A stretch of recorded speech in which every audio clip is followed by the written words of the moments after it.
Good afternoon. Welcome to the IPA tournament in the McGoldricks Pool and Sports Bar, the award-winning venue we have. And this is a losers qualification game. This could be the final, but it's a losers qualification. One of these guys ain't making it to the last 16. Breaking, we have young Gio Egger, one of the hottest prospects in Scottish pool. Seems to have been about for ages. And he's up against tour winner from the Normandy in Glasgow, open winner, Jake Dylan Newlove.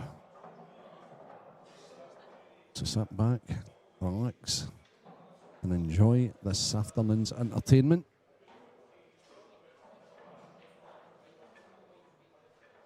Matches aplenty taking place.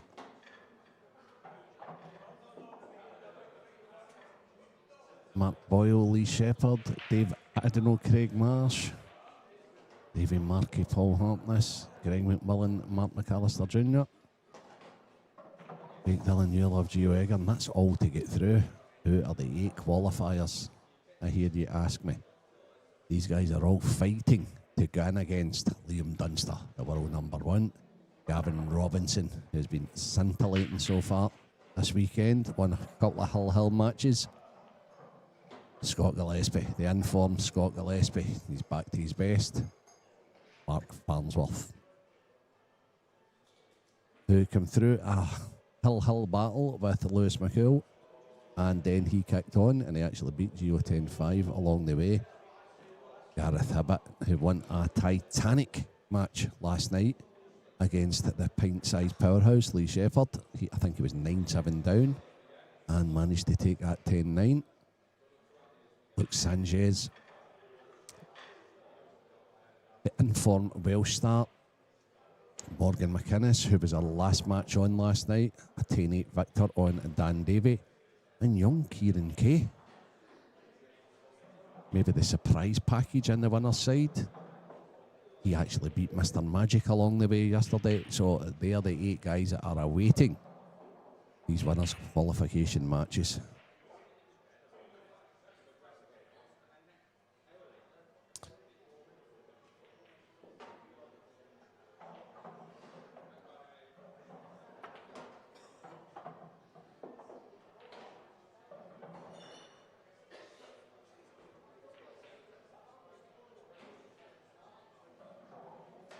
So after those little bit of introductions, probably with you for the majority of the day, as I multitask, we have our very own Stevie the Talker Walker. Good morning, afternoon, halfway through the morning, afternoon. How are you, Stevie? You all right? I'm good, mate. Aye, very, very good. A wee bit fresher this morning. A wee bit of a better sleep last night, even though Craig tried his best to keep us here to 3-4 in the morning.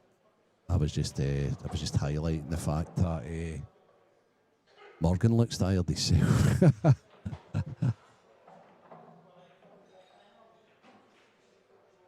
Oops.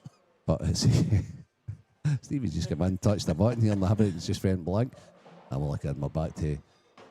It's a very stacked field. I was just announcing the guys who are waiting on these guys, and then the matches themselves. It's a who's who of IPA professional pool.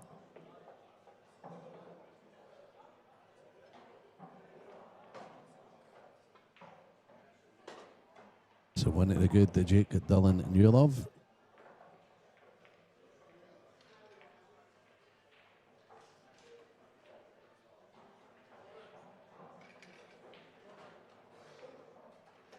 Our technical guru, Craig Anderson, has just come in.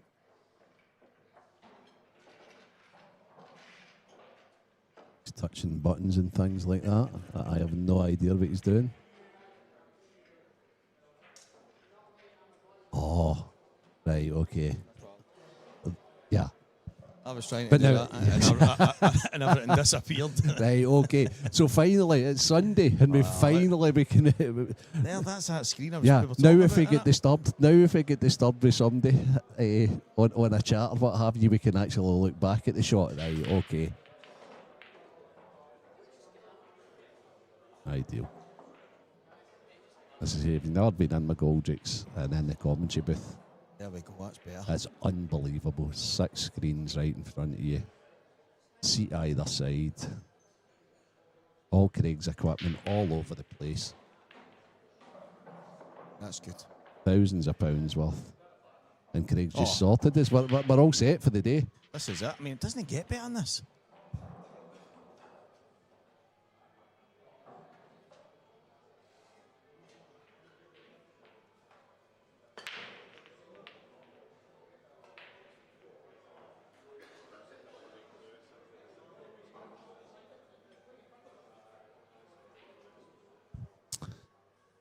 So I just had a conversation with Gio pre-match here, Stevie.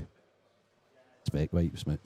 Thought that, mate. I thought that. Much needed to me. I had to clean juniors as well before I went to football. I'll be able to see the football now. About the break. Right. And the wee man suffering with the break. So obviously broke dry there and JDN just went in and dashed. But Jake's broke dry as well. So he who breaks best. Yeah, that's... I mean, I've had numerous conversations with all the top guys after the matches, and I can ask them, how do you think it went there? Or what was the issue? Why did you play so good? And I actually quite hate it that basically it's, I broke great, or my break wasn't working, but that really is the level that we're at here, that if they break well, most of the time they're going to finish. And the unfortunate thing for the person that's not breaking well, or the person that's sitting in their seat watching their opponent break like a god, that's just the nature of the level we're at. And I know people sitting at home love watching a breaking dish, and as a purist I like some of the tactical stuff and some of the intriguing frames that come into it, but it really is the biggest shot in the game these days. Yeah, very much so. Good morning everybody that's just put a message up. Great having you here. Keep the chat function going. I'll keep Stevie going all day. Anything you've got to ask, or anything you want asked of any of the players, we can go out and do that as well. So just keep interacting. If you want us to go out and ask them to do the moonwalk after they pot of black, we will we'll definitely ask. They might not do it, but we can definitely ask a question. Some of them might do it. Oh, there's definitely one or two that would. Well, Big Davy Markey's not bad at it. Moonwalking. So an interesting shot. Gio's just played. He's potted a yellow and a red. So it's still an open table as we speak. It's actually made life a wee bit more, I don't want to say easier, because he's got the red onto the yellow's not easy. He would have loved something a bit more straightforward, but the fact that he's knocked the two of them in, had that red not went in and stayed over the bag, or even anywhere on the table, there'd been a wee bit of bother with the yellows here. He's actually fortunate that the red has gone straight in, because he can at least play a red onto a yellow, because I don't think he's got an open yellow. I think he's going to have to play it well. Yeah, he's going to need to play the plant up the cushion, or one of the reds onto the yellows on the two bottom pockets. It's the one at the bottom right. It's going to trouble him here, Stevie. He needs to go on that as soon as possible, doesn't he? It's amazing. We've got two different screens here, and on the bigger screen, that ball at the bottom right looks tight. It did. On the smaller screen, it looks like it flying. I know. more readily available. That's what I was looking at. So on your screens, guys, it's going to look as if it's not a hassle at all.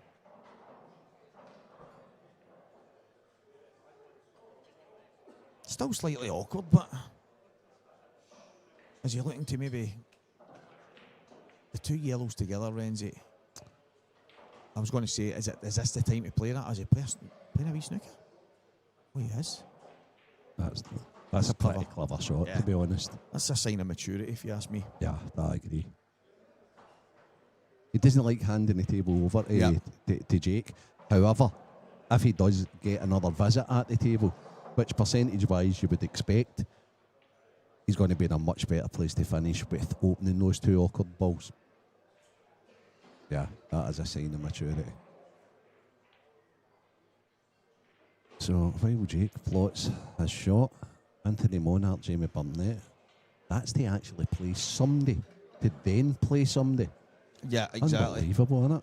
It's 2 tournament winners this year. Exactly.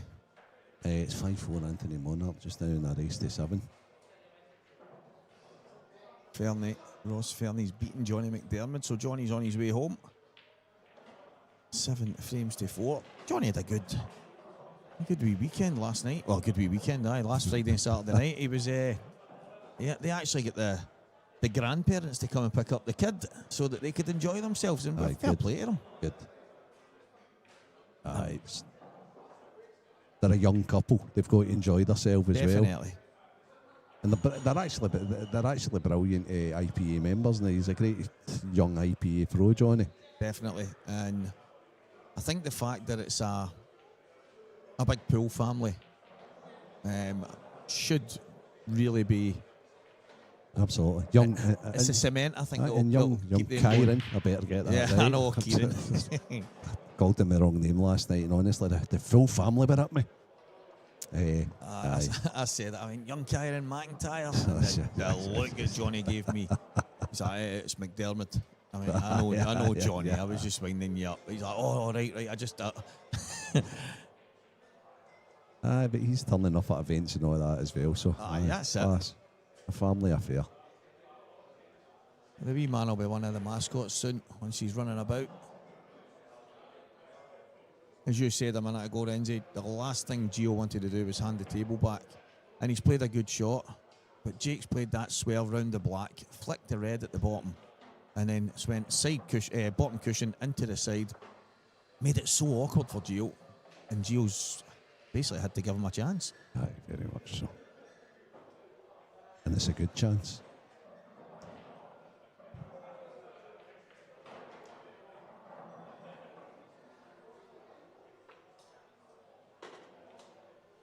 We're going to lose control of the cue ball a little here, but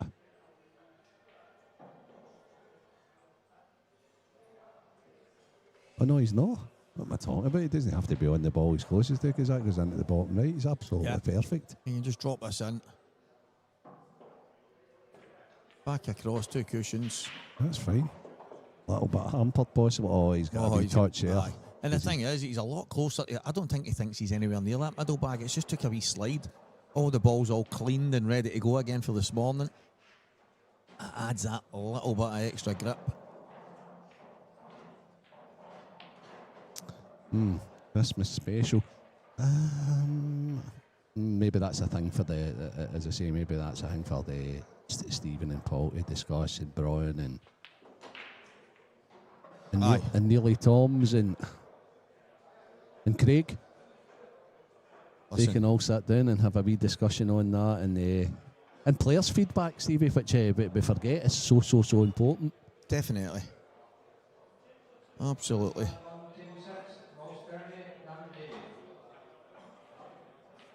That's another big match that's going on.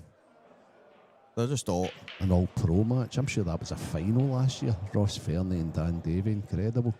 And that is to get through to play one of the 8 guys that I just mentioned. Yeah, it is some 8. And I have to say, there's a name that sticks out a wee bit. That name's Kieran Kate, Double Kate.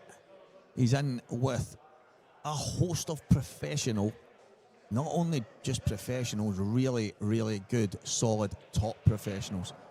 Morgan cemented himself in there. Luke Sanchez, very much the same. Great to have him back. But Gareth Hibbett, Mark Farnsworth, Scott Gillespie, Gav Robinson, Liam Dunster, they are top pros. And young Kieran is in the mix. And he's going to get one of these guys that come through again, the top pros. Now, obviously, we can look at that draw sheet, Renzi, and it's a random draw. Yeah, sure. So who gets who, we will find out pretty soon. But yeah, so that's not the way the draw's going to go. So no, so it can change. So is that the 8 though? Is that the order? It's just who they get will be in. They won't just fall into a place. So who they get will be random. Okay. So that's the top. The top 4 of the last 16. If Dunster wins, they play, and Gav Robinson win, they play each other. If Gillespie win and Mark Farnsworth win, they play each other. That could happen, yeah. Okay. Yeah, so they're in their place. It's just who goes against them. You look like Gareth Hibbett in that bottom half. Then just don't get me wrong, it's full of good players. Yeah, but in that bottom half, you could end up with Jake Dillon-Newlove. You could have Robert Stephen. You could have Dan Davey. You could have Mark Boyle. You don't know where they're going to fall. Of course. Do you know what I mean? That's what makes it quite intriguing. Very tasty.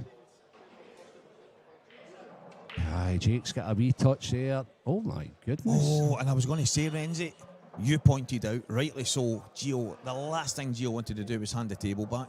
Yeah. And that was the reason, because he knew that Jake's capable of pulling something out, putting him in trouble. He did. He then had the chance. He's missed the 8 ball. But he's not left Gio anything easy. But I tell you what the alternative was. Frame over. Very much. The cut to the middle's hazardous, to say the least. It's a little bit hampered. He's going cross-court table. He needs to. That's tough. He's no real safety spot. That's tough. The cut on the one that's on the cushion at the right, I mean, I just don't think that. So he needs to play the cut in the middle. So he can weigh this up and weigh this up and weigh this up. He needs to play the cut in the middle, and he needs to play it with conviction. He needs to play it right in the heart of the bag.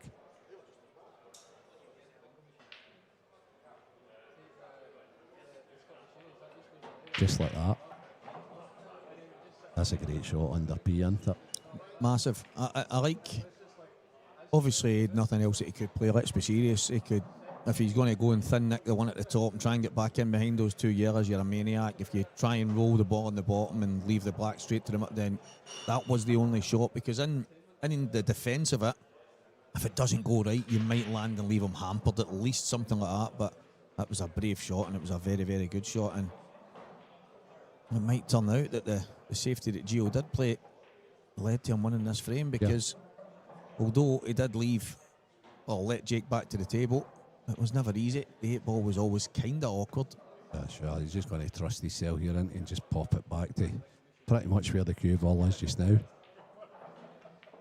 Yeah, that's probably what I should have done. I have the exact same shot yesterday, and I've tried to bang it in to get closer and missed. Rumbled it in the pocket. Just silly. And as you say, just trust yourself. But sometimes not playing, Stevie. Aye, that's makes you want to try and get closer. But it's even you're sharp, you do trust yourself more, don't you? That makes sense.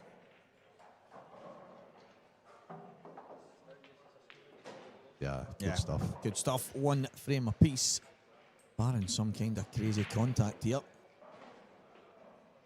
But Jake had a chance. He was let back to the table.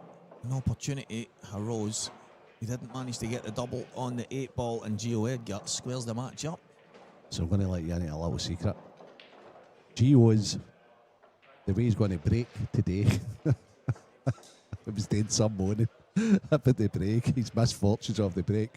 And then I was like, but you're one of the best side breakers. You're one of the top 3 side breakers in the country. And he was like, nah, I'm not doing it, because...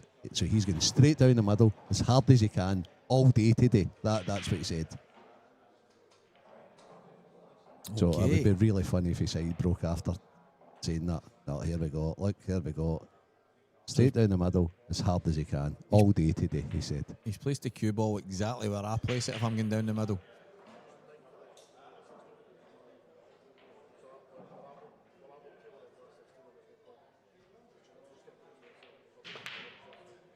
Oh, he lost the cue ball. He lost the cue ball. Aye.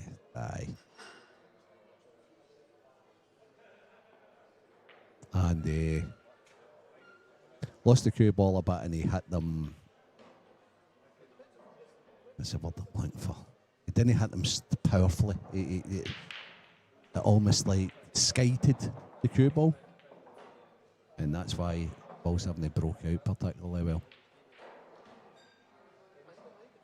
And he's obviously going to be sitting there, think the world's against him, and thinking, what I've just discussed for an hour there is coming home to roost again, because that's 2 breaks and 2 dry.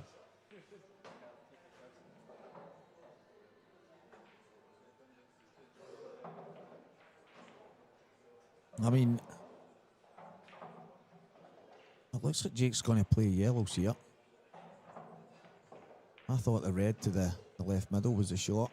And the reds all look pretty good to me. The yellows aren't bad. It's just the one next to the 8 ball is not great. Whereas the red to the left of it would go in the top left corner. Thought every single red had a bag, even though... Aye. He's going to need to develop something down here. And he's gone for it now. Okay, now I see his route. The yellow must go to the right middle. That's actually perfect. Because if he does... It doesn't look like it on the screen, but as you say, Renzi, it must either that or he's playing coming forward and then he's playing the pot dislodge. yeah, that is what he was going to play. Oh no. Now he's looking at that. That doesn't go. No way. He needs to stick a yellow over the back here and just take his. The problem if he does that is Gio's then got a red in off the yellow into the middle, and it would make it an easy combo. So interesting times ahead in this frame. Jake's super aggressive as well. If he's got a chance, he likes to go and aye, must. Now this pot's difficult. Also try to get that white through, because he needs to probably go into the red. He needs to then play the red and then cannon the black. He needs to play this with super conviction. Oh, he's played it. He's actually played it pretty well, apart from missing the pot. Yeah. But maybe that's why he's missed the pot. Yeah, I would like to see that really slow, because it looked to me like he just barely missed the red. So I don't think he could hit any other part of that yellow. And knowing that he had to get through, I think it was one of the ones. I just hope this falls. It's going to be close, but it just wasn't close enough. I did watch it again, and I think you're bang on. I think what he needed to aid him in that pot was left-hand spin. Yeah, But because he had to play it harder to get through, that's right. the spin doesn't take effect as much. And that's why he's obviously missed it to the outside knuckle. Gio could have played that better as well. He's now got a pot to make.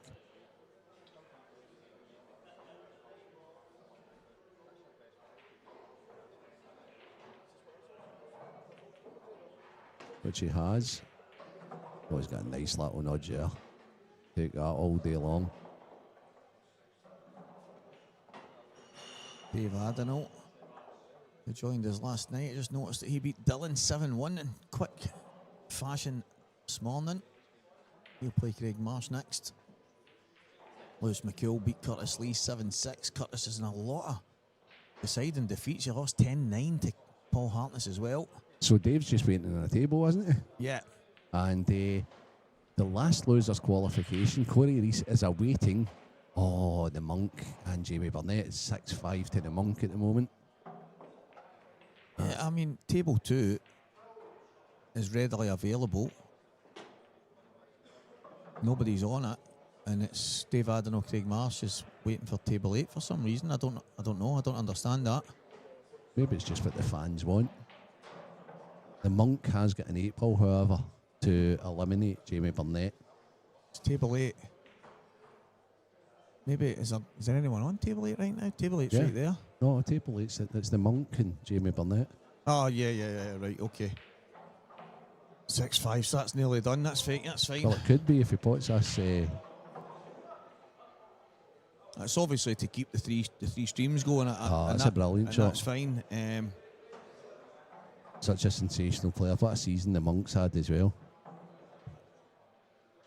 Next match on table 8, David Adenau, Craig Marsh. Right on cue. That table 2. No, table 4. Table 4. Okay. Table 2 has been banished. Been banished? Banished to the. Oh, he's no. That was one of these shots that was kind of nothing for short, and he shot. Aye. But you could see right away he's not played it the way he jumped wanted up to. off it. Now the thing is, does he cut this without using the yellow, and then he can play both the reds into the left middle? The answer to that's no. Using it, and now he can't get as close to the 8-ball. Stun off the top cushion, left cushion, yeah, and down. I think he'll just pot it. Do you think so? Just nudge a yellow and just get to the side? I do, Stevie, yeah.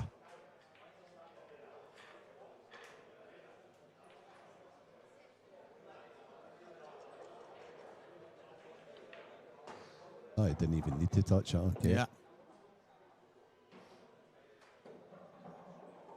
So do you stun these in, Stevie? So I'll be honest, mate. I used to screw these in at 100 mile an hour. Yeah, that's what I mean. Yeah. I screw them in. That's it. Just like that. Yeah, it's the way to play them, isn't it?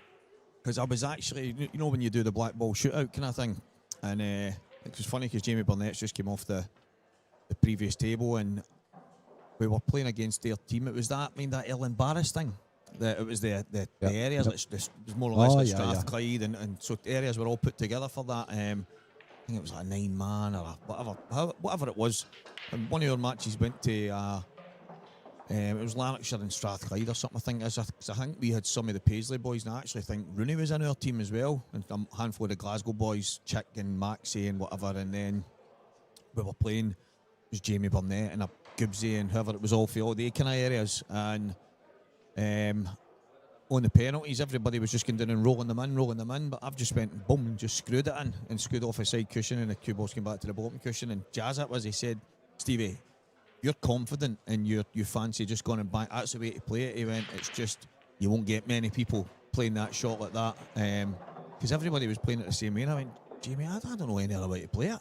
I don't. I went, I just go and screw it in, and that's it. And for sure. But he was right. See, on that day, you've got to play the shot the way I like playing it with the confidence. Aye.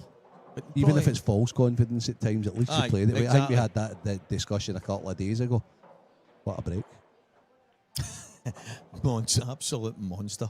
What a break. I mean, he would probably. It's the distances between all the colours, you know what I mean? The reds and yellows, there's nothing covering each other, they've all got pockets. That goes for both sets. I like the reds slightly better. I agree. I think the starter on reds and the fact that the yellow in the centre of the bottom cushion. Surprised at this though. I thought he'd have took the top two balls. Yeah. But maybe he sees the one down the bottom right. Oh my goodness. Maybe he's decided just to play an attack and safety.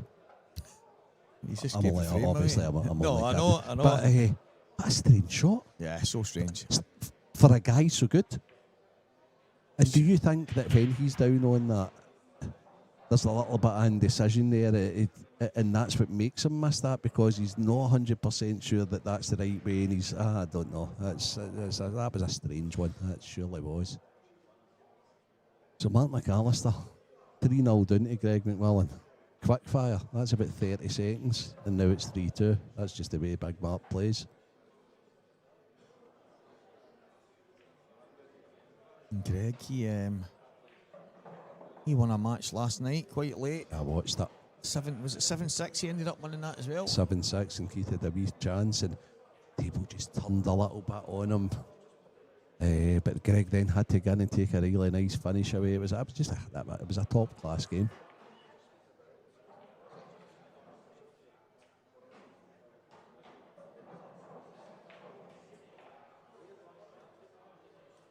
I had Fast Eddie in yesterday, Eddie McVeigh, and he's came out to me, and I was, are you still here? And he went, I'm waiting on Keith to take me home.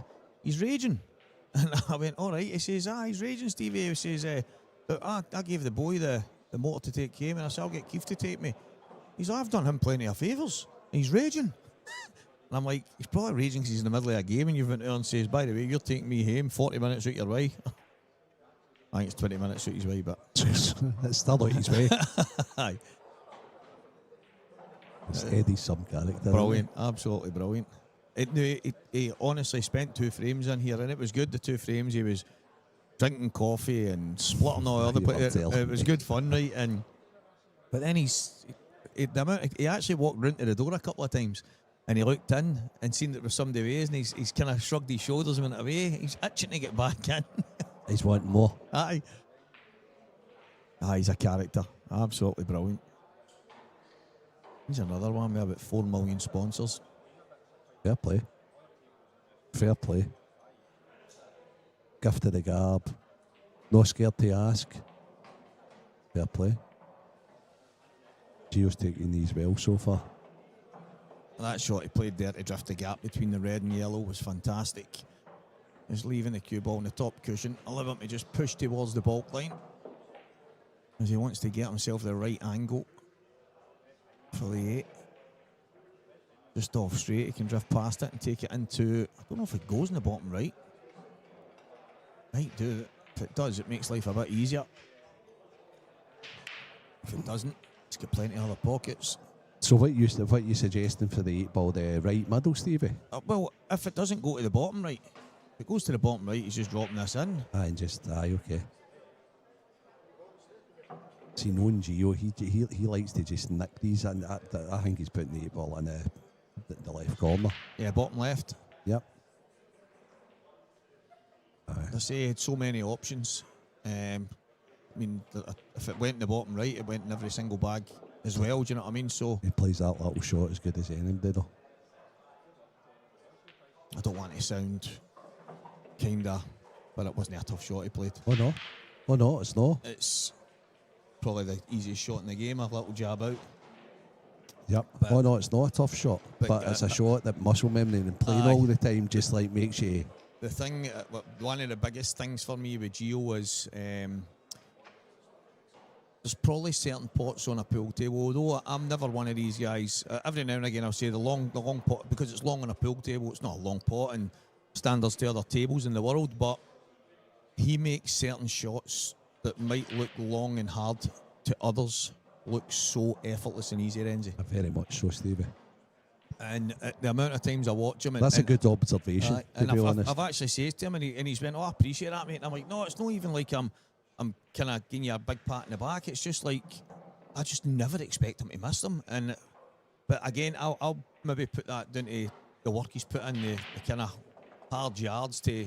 Yeah. You've just hit the nail on the head with a muscle memory comment. It becomes second nature. Exactly. That's the thing. It becomes second nature. He's got a ball. Oh, he'll be absolutely jumping through hoops. Absolutely delighted. He'll not know what to do because he's not had one for so long. The Reds look nice. Aye, but that is an observation with yourself that you start to learn the more you do this. Aye. About pretty much all the players and all their strengths and weaknesses. That's a fair point. And it's a hard one for you because I know yourself, I mean, you're just like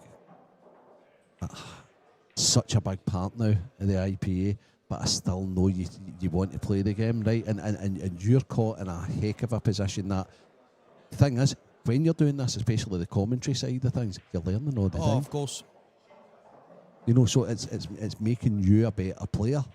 But then you've got all your other socials and this and that, and the next thing they present, and so you've got some tough decisions to be making over the festive period. When all the rest of us are just sitting eating their turkey.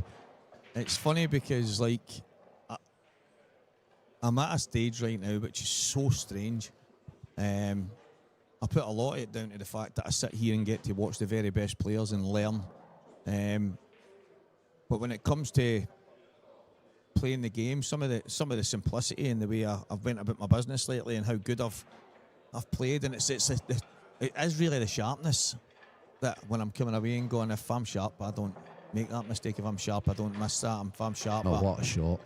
Oh, he's robbed. He's still okay though because he's got a ball there that can cannon it out, and pretty much he'll still stay for another one. So now that's where the Gio. But Mark Boyle, for instance, Mark won in that last event. I know Mark's no sharp. Mark's got a type of muscle memory that's just used to winning. And winners are just born-bred winners, that's it. Me and him have spoke at length. We talk on the phone now quite a lot. We've obviously... we got quite close there the last while. Yeah. We're always pally anyway, but yeah, sure. With the stuff with the Lolas thing and me helping out with it and whatever. But I can tell every single person on earth, that guy does not play pool. He does not. You're lucky if he gets half an hour a week. I think that's why we tip Dunster for everything. Yeah, you might be right.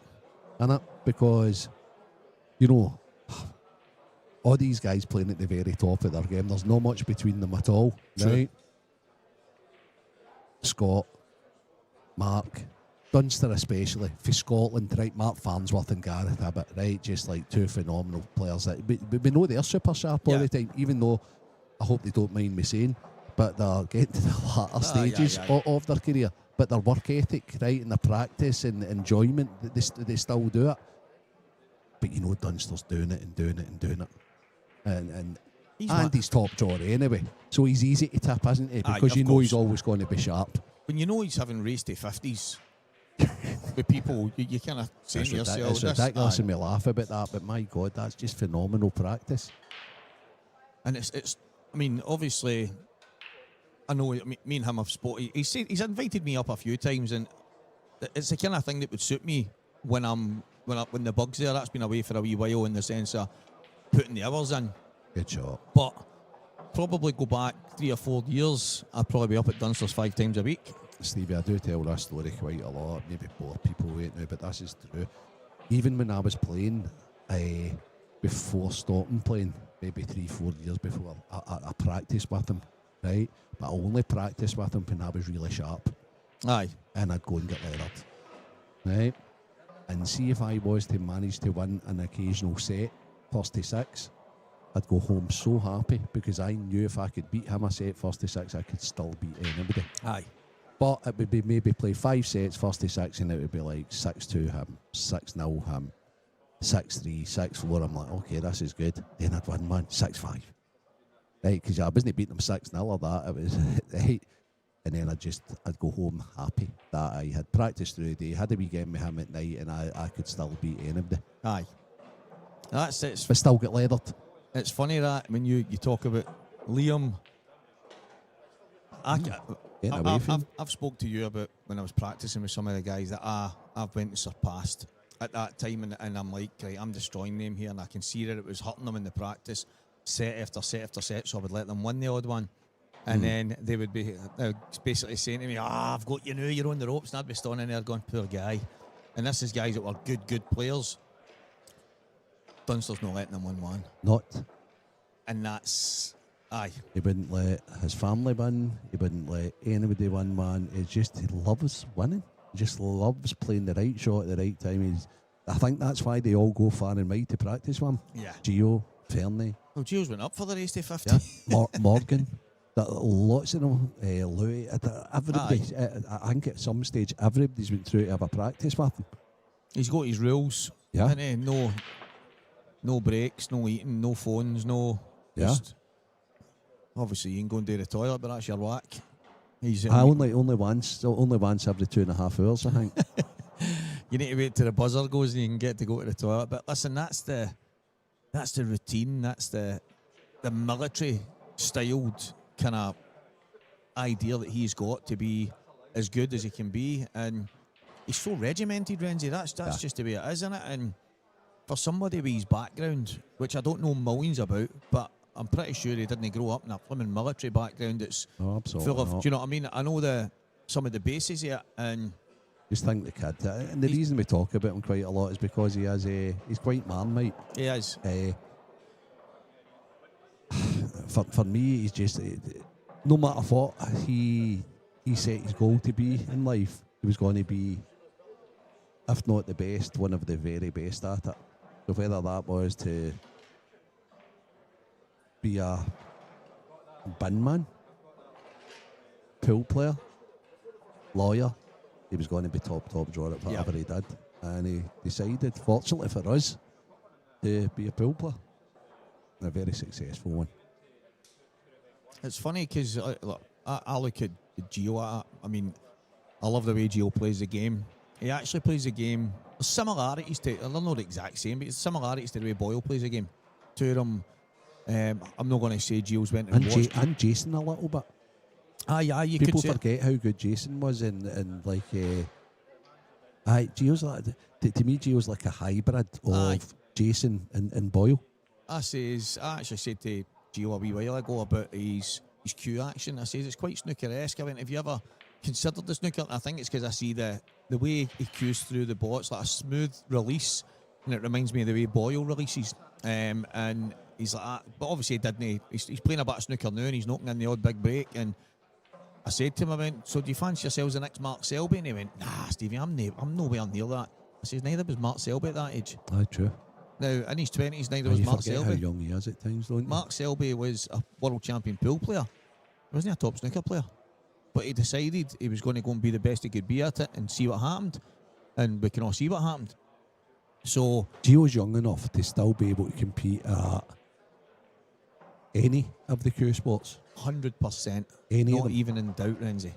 right? And with a bit of backing which he's got, and the motivation which I would hope he would have, Yep.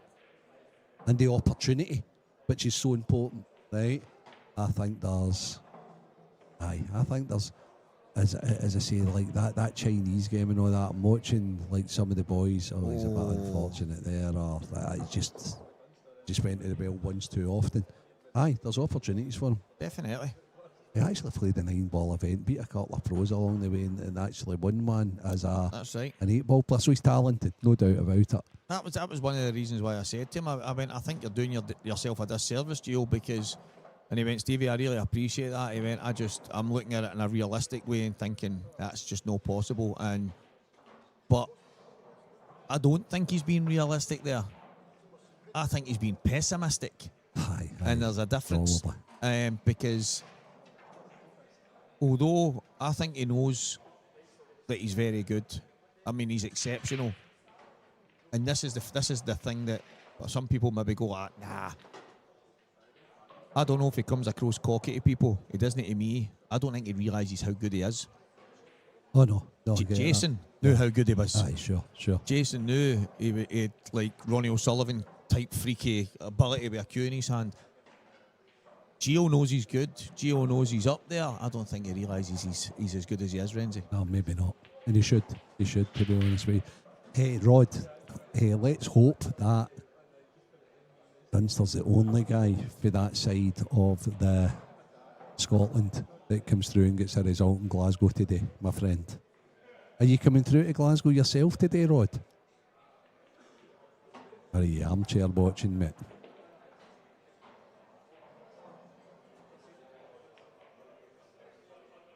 Yeah, Hayball's great, Fraser.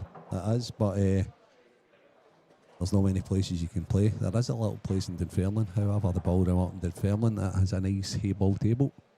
Penny's what we go at it. It's a really, really tough discipline.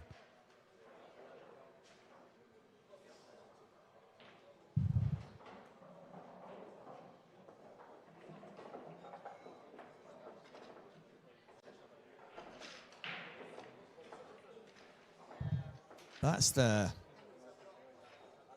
thing with the old hayball. I remember talking about it Jason ages ago, and when they were over, I think it was like Mark Williams, Mark King, Aye. 3 or 4 of the snooker players, and they were in the big practice room, and they basically stopped in their tracks, and they were just standing watching Jason slamming balls in. And they've actually approached him, and he's like, Stevie, it was hilarious. He says, because they're saying to me, can you show us how you're doing that? And he's like, what do you mean? Like, pot the balls? And he's putting them on the cushions and slamming them up the dikes, and it's like, but they don't go. This is top snooker players. And they actually says to him, they had a wee word with him about why are you not playing snooker? Why have you not got into snooker? And he was kind of like, it's just never been. And I said to him at the time, I said, you never even consider it? And he went, maybe a number of years ago. He went, I might even in the future try some of the mad shootout things that they're doing. And it's just as if it's nothing. He's just because he's the thing is, it's the time he would have needed to spend to do that, to try and get where he wanted to be. Yeah. But he's still, that's it. See, when I'm What a starter pot. I could imagine him in the snooker shootout. Now, him going and getting 4 or 5 weeks of good hard practice, he would still be a menace, especially playing at that speed. I've watched him on Hero and the Raswan tables and it's tough, right? Oh, and they are he tough. can still drill in tons and things like that. He's just super talented. It was a number of years ago, and he was no long off the plane, and he went over to Pockets in Paisley.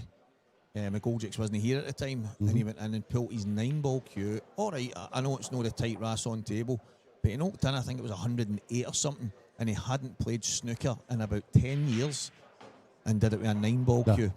And I remember everybody. I was doing the bathrooms up at the time. Yeah.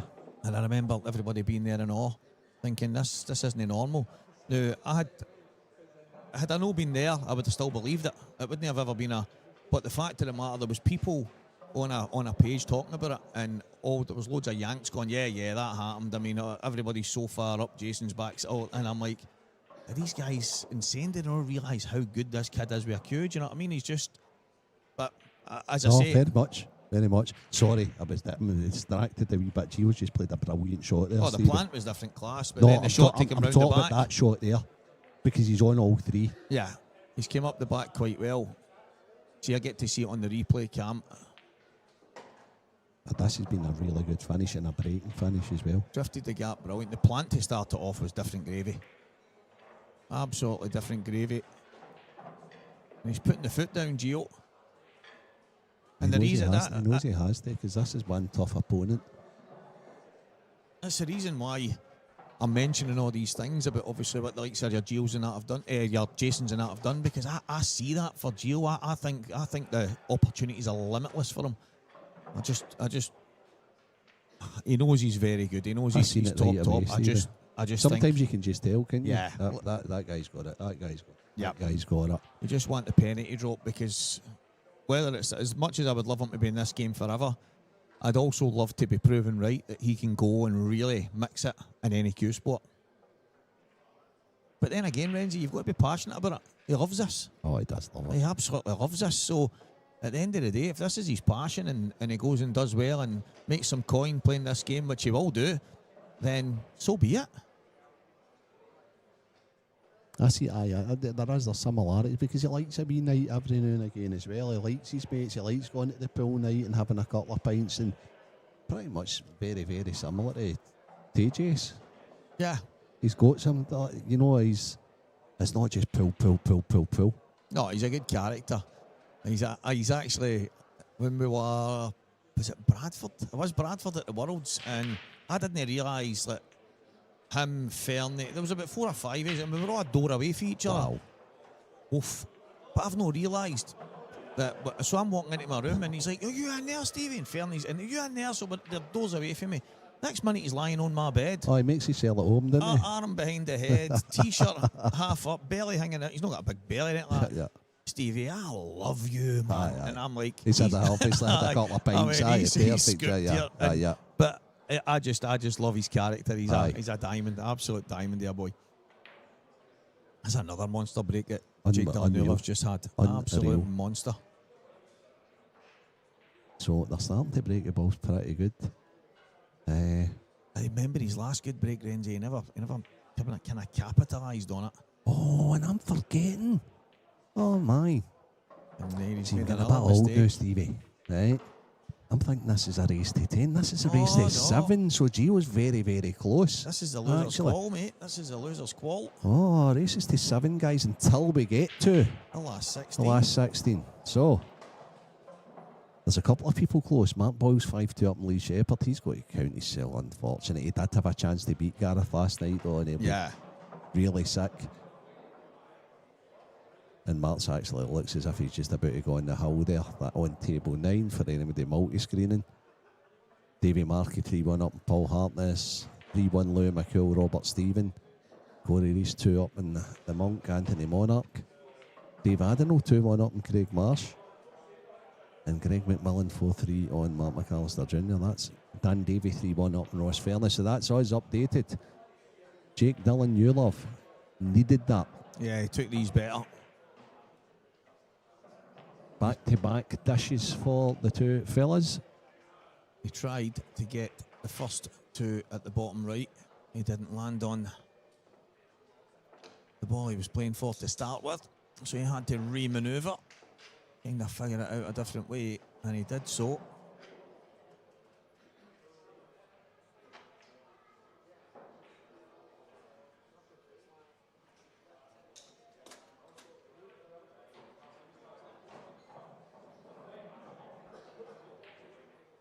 So Gio down the middle again. Massive.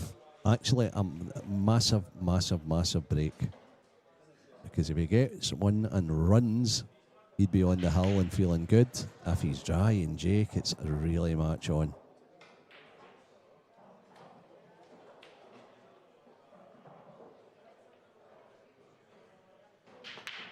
He's powered it. Oh my God. What a break. Yellow.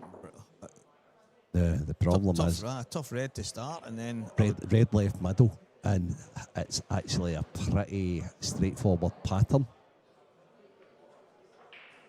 I think he's got to take red, Stevie. I think he needs to take that shot.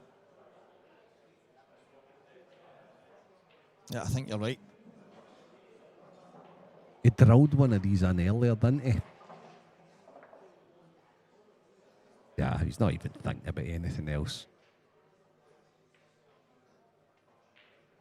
Yeah, easy. Just makes it look easy, doesn't it?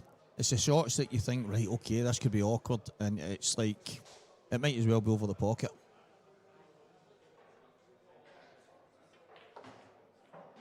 Yeah, nicely done. And they all connect really nice to each other. I think he's at a nice enough angle that he can get down.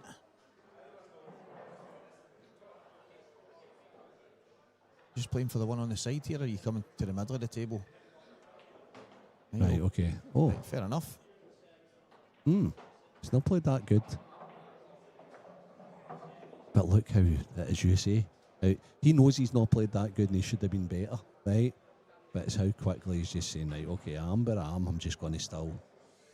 He's going to use the 8 ball here, isn't he? He's just going to play a nice wee soft stun into it. Oh my God, that's just so good. Absolutely brilliant. Now, I wonder if the red is closest to the 8 ball spot goes into both. That's what he's looking at now. Yeah. Because it'll make things so much easier to connect to the 8 ball if that goes into the bottom right. But I'm not so sure it does. We'll soon see. See, this is one of them. Yeah, so he's just kept it simple. I was going to say this is one of them. Do you just stun out, and if you go far enough, you get? But no, he's just thinking. Obviously, flies in the bottom, because he's just kept it so. That's it. That's what makes these guys. That's perfect. That's good. That's good play. Yeah. Because some of us will overcomplicate it by trying, like I did yesterday, try and get too close, try and be too perfect, and all of a sudden, not keeping it simple ends up costing you frames. Yeah. And that's what the top guys do. He's running through beside here. He's got to watch the yellows don't get in his road. Nice. Lovely. That's what the top guys do best, Renzi. They keep it simple and they keep the simple stuff as effective as possible. They don't force the issue, and that's why they go and they take finishes more than the other guys that can take finishes. That's why they're more consistent. Gio's on the hill. One away from victory and a place in the last 16, as is Mark Boyle. Greg McMillan. I think Mark Boyle's now in the last 16, Stevie. Yeah, the match is all over. The pint-sized powerhouse is not going to be going any further. He's just not recovered for last night from having a chance to get himself into the last 16. He's like, I don't know what it is. He went, it's no bottle. He said, I'm no bottling it against him. He says, I just can't seem to go over the line against these top guys. That's a shame, that, to be honest, because all weekend he's looked just so good. Yep. He was one of my tips. He was one of my 4 or 5 that I thought he's playing real good.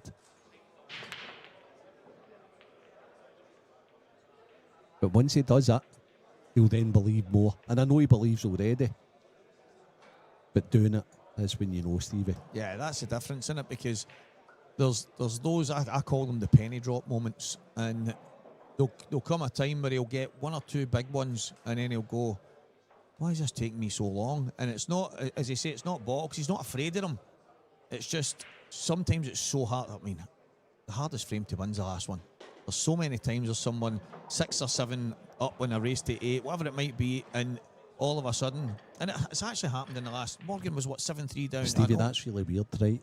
And I don't know. It was one of our guests, but I had a discussion with them that just Friday it must have been about, for me, the last one wasn't the hardest one to win. It was the one to get you to the hill, because I knew I was then going to get chances, at least one. Yeah. Right, depending on what the score was. But see, to get to the hill, because you still feel as if you're that wee bit away. Right. But when I got to, say it was first to 10, and I got to 9, and I was 9-5 or 9-6 or what have you, I know I'm getting chances to win. Right. When you're at 8, I still feel as if you're that distance away. So it's one of the ones. Everybody's different. Yeah, well, that's it, because I'm one of them. I've probably lost I don't care what anybody says. I believe I've lost more deciders than anybody in God's green earth. Honestly. Start thinking it. Start thinking it my way then. Once you get to the hill, you've won. Renzi, you could probably do a consensus in here. See, when I come in here after being at the IPA or a Saltire, and everybody will say, Stevie, that's incredible, another decider. People message me and go, no way, mate, another decider. It's obviously a mentality thing, because there's obviously been opportunities to make something happen, or play a good shot to kill the frame, or hang in there, or take a finish, whatever it might be. Because I'm no naive to say I've never had a chance in a decider. That's just nonsense. But it just seems to be. By all means, take a little bit longer in the decider, because it's different, right? Your routine becomes different because it means so much. Yeah. But I think getting there was what a performance for Gio. Decky, a brilliant match. Gio's been absolutely astonishing here. What a performance! Is he the winner?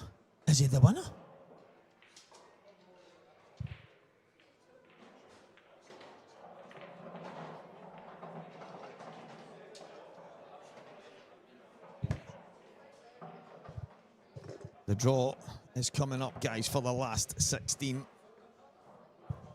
Craig is going to get set next to us, so I will call it out as you guys are watching. First number out. Number 8.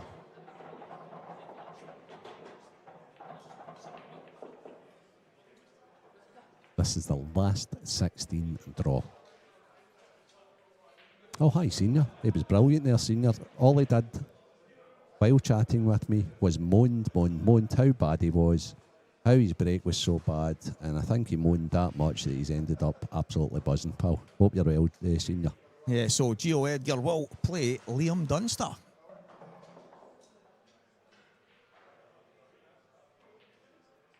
Number 4. David Markey or Paul Hartness will play Gavin Robinson. The lucky 7. Number 7. Corey Reese or Anthony Monarch will play against Scott Gillespie. Number 2. Number 2. It's Dave Adenau or Craig Marsh will play against Mark Farnsworth.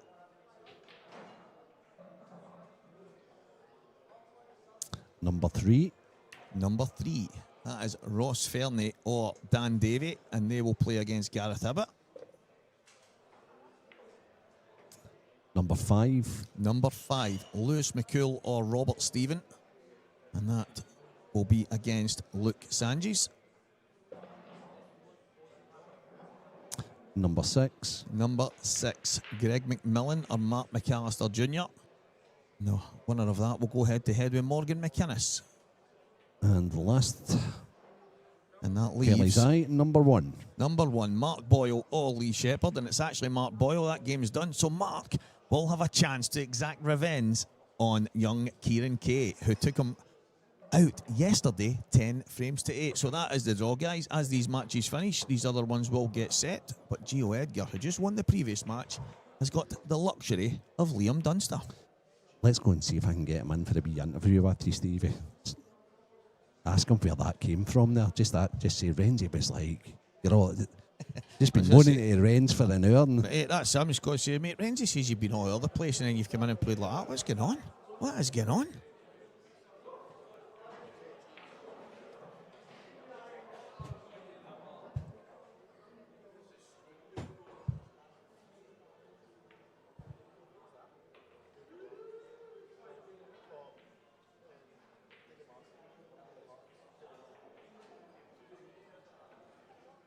I don't know about that, guys, but see, when everybody else comes into my commentary booth, they make some mess. Spaghetti Junction is not even an exaggeration when it comes to the state of this place when Renzi's involved in here himself.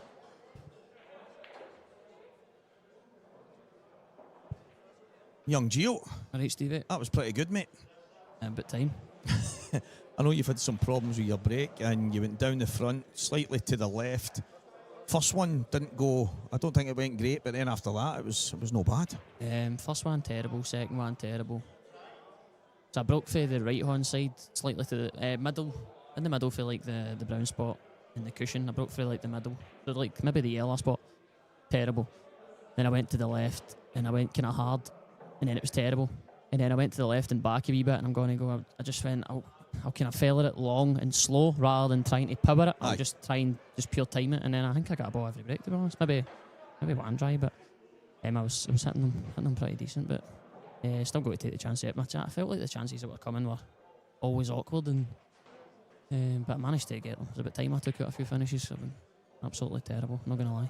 Terrible. I was going to say that there, because although people watching at home can be forgiven, because as Mark Boyle sat here before and they say, Stevie, the balls don't pot themselves, the finishes aren't easy. The guys at the very top might make them look easy, but I can assure you they're not. And a few times there they were really awkward. Like, you've played 3 or 4 really good shots that we could, obviously I've not got a replay monitor here that could highlight, but one of them at the start, the finish you took when you popped the red, and then you've got the plant. There's a shot you've played down the bottom to slide into a gap for so many balls. They were awkward. Aye. But one of the things, Renzi was sitting here, he was honestly, mate, he was in awe, and he's gone, it's just brilliant. It's just brilliant. And there's a couple of shots you played, he went, I thought that was excellent. I went, but I just expect Gio to play that perfect, because it's a shot you're good at. If you watch my last few games, then you'd be expecting me to miss. Well, and I'm not joking. Your dad's actually wrote on there, "Me like him." There he is. He is. No wonder, man. That's how bad I've been. But I just thought, play fast, hit the balls a bit harder, and just go for it, and just hope for the best. And they seem to get in. Maybe it's sometimes too slow and working problems out. And I just thought, let's just go for it and just hope they get in, and they were getting in. Is there a reason why you feel like you've been kind of no flowing the way you normally would? I don't actually know, Stevie. To be honest, I've actually no idea. Maybe just in my head. But I thought, see if you just play quick, you can't. It's not really problems to see. Like, you can't really think out. Aye. If I was just playing that fast, that I've hardly even get time to work out what I'm doing. I thought I was playing that fast. Maybe it doesn't look like that, but for me, I felt like I was playing rapid there. No, you just looked like you were in a good flow. But it was, as I say, there's certain shots that you play, and I mentioned it with Renzi, there's certain shots you play that I just expect you to play them amazing. And there's specific shots on the table. There's 1 or 2 you've played in that match, and Renzi's went, nah, I see exactly what you're talking about. He went, and I have to agree with you, he does play them so well. And it's just a certain shot that you've got to really cue. There's one you played with you cannon the black. You've landed slightly long on it. I think that was when you played the plant. And then I tried to come down a bit further after the cushion, but I left myself quite close. That was maybe the second last frame or something. But you didn't even, and Renzi actually pointed out, he went, he's not even. That's what I mean. See if I take my time there, and I'm thinking, how have I landed there? This is hard now. And I'm just, see if I just get down, and this is the shot I was going to play anyway. I'm still on the same angle. Exactly. I'm just a bit further away. I'm like, I'll just go down and play it. Maybe need to jack up a bit, but just go down and play it. Maybe if you stand there for a minute or so and you're thinking about it, you're like, how did I end up there? Now I've got a hard shot to play, and then it's in your head. I'm just like, if I just go down and hit it, hopefully it goes in. Oh, that was one of the instances that stood out to me. Just to me, I didn't think you were playing fast. I just thought you were in full flow. It felt rapid for me, to be honest, because I like to take my time and make sure what I'm doing. So there, I felt like I was playing really fast. Now, maybe, like I said, maybe I wasn't, but it's good to feel. Aye, I don't think you would have used your extension. Don't get me wrong. I don't think you played slow enough for that. But no, you just, to me, you looked as if you were in a good flow. Who's that? Andy Neil asking for you there. But you were excellent, mate. You were excellent. Cheers, mate. Thank you. You've got the small task of Dunster now. Happy days. The draw's just been done. Blame Renzi for that. He picked your number out first. I'll be at the table for a total of 20 minutes this full match. Even if I win, and he'll be there for about 3 years. Well, at least. Nah, at least. At least. To be fair, mate, I don't know if you're on the main TV table, which you might be. I don't know what the script's going to be, but it's going to be on the shot clock. Last 16 down, shot clock. Oh, perfect. Please put me on table 10 then. So if you're on table 10, that's mate, days, it'll be 30 seconds. So regardless, actually, I probably know because that would have been that'll be 3 times in a row I've played on it. I think if I went on it here, but you never know. I suppose me and Dunster. It's in Scotland as well. You know what I mean, so it's probably. I mean, I know we're waiting on other games finishing, but it's arguably the draw of the round. I would say, aye. I know there's a lot of good players coming through, but it's a standout to me. So I don't know. It's obviously Craig's the man with the magic finger. So we'll number see. 1 and 2 in Scotland, and it's in Scotland. So I'd imagine it makes perfect sense to me, and I think the viewers would love it. Get Liam playing a wee bit quicker. I hope so. No, a 30-second shot. Listen, we know he's just mastered it, isn't he? It's just the same. It doesn't matter if you could put him on a 20-second shot clock, and I think he'd do the same thing. But sometimes you're just like, why do you need to take so long? I asked him a wee while ago. I mean, I'm no digging you on the speed you play at anything like that, if you had 10 seconds or 2 minutes, do you think the shot you play would be different? And he says, no, I probably think he'd not. play the same shot. Aye. But that's, I mean, I think that's what I don't understand sometimes. It's like he knows exactly what he's going to do. Like, as soon as the balls land for the break, he knows probably every shot he's going to play. But then why do you take 3 minutes a shot to do it? You already know what you're doing. But maybe he's the opposite for me then. So I'm thinking if I'm going just quick, I'm not seeing problems. Maybe he's like, he needs to ultra make sure what he's doing. So he's not seeing any problems. Maybe he's just the opposite for me, if you know what I mean. Aye, so he's trying to figure the out the eventualities and say, right, this could, that could. But the longer I take, I'm like, but this could go wrong and this could go right. But maybe the longer he takes, he's like, well, this could go right and this could. He's maybe just the opposite. If he plays fast, he maybe think, oh, what if I don't see something that's simple that I should see? I don't know, but like you says, it doesn't matter. If 30-second shot clock and then he just plays the exact same. Aye, I totally agree. But that's there's Renzi said a few times, I know, when you're playing within the rules.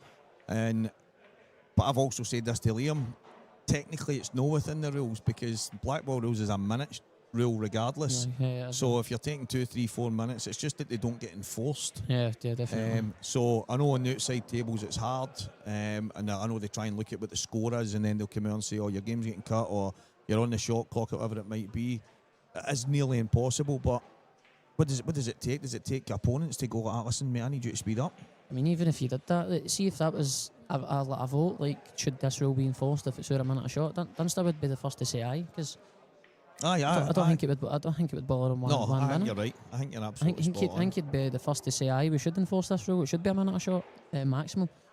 Obviously in the IPA, I think it's meant to be 30, but aye. I mean, Jesus, if you're playing on an outside table, you can't be really asking a guy to play 30 seconds a shot because it's easier to play fast when you know you have to. Or maybe no, you're kind of think you're rushing yourself. But if you're used to the clock, it's easier to play under it when you're actually under it. But when see if you were actually standing at an outside table thinking, right, I need to play this shot in 30 seconds, you don't know how long you've got, and then your heat would be scrambled. I know. You start to be going like yourself. Am I getting close? Am I touch? Aye, I know. Plus, you've got.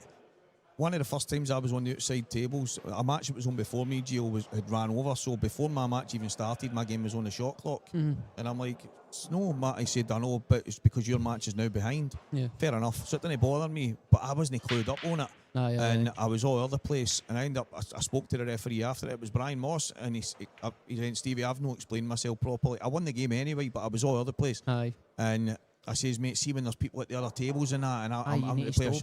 And he said, he went, I've not, because I didn't realise I could go, Brian, time out.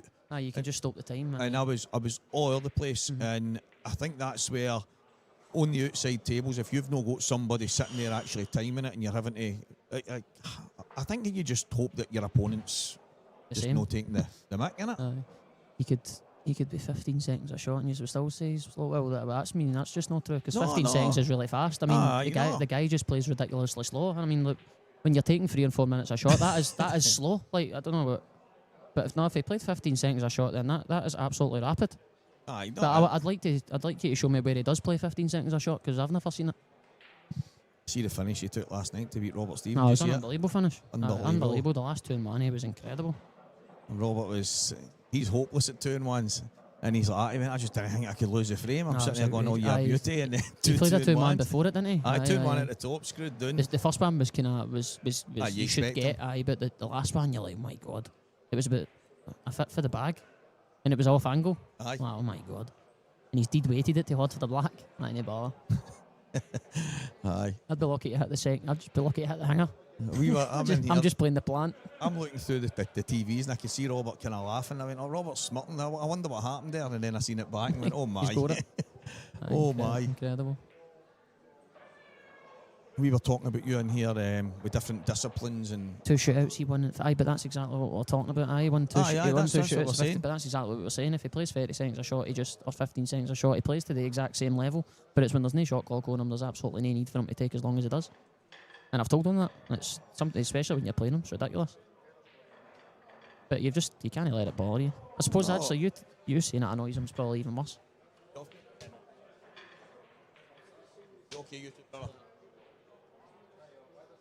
A pint-sized powerhouse is Ovsky. There's Billy Snadden on as well. How you doing, Bill? No, I've always said I'll never go and criticise somebody that's won a million times more than me. and I love watching the guy. As I say, I only asked him, he was commentating with me, and it was in the Players' Lounge at the Scottish Grand Prix, and I said, Liam, if you had 2 minutes or 10 seconds, would you think? And he says, aye, Stevie, I'd probably play the exact same shot. It's just 100%. He would do the same thing. And he would play to the same level, but his opponent would maybe play to a better level. Aye, maybe that's a guy. Fair up.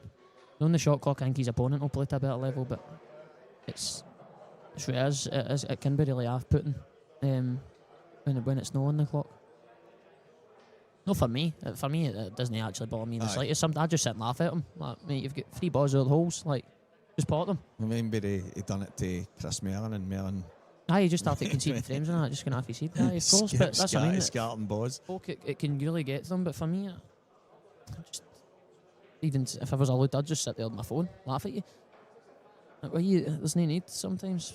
The thing is, mate, sometimes you feel like he is playing to a normal pace, but then sometimes, see if you're maybe close to him or you're maybe in front of him, and sometimes you're just like, mate, come on. I mean, there's 4 balls left and there's only one way to go, and it's still 2-3 minutes a shot here, at least. I mean, if I was winning everything he would be, I'd probably be doing the same thing.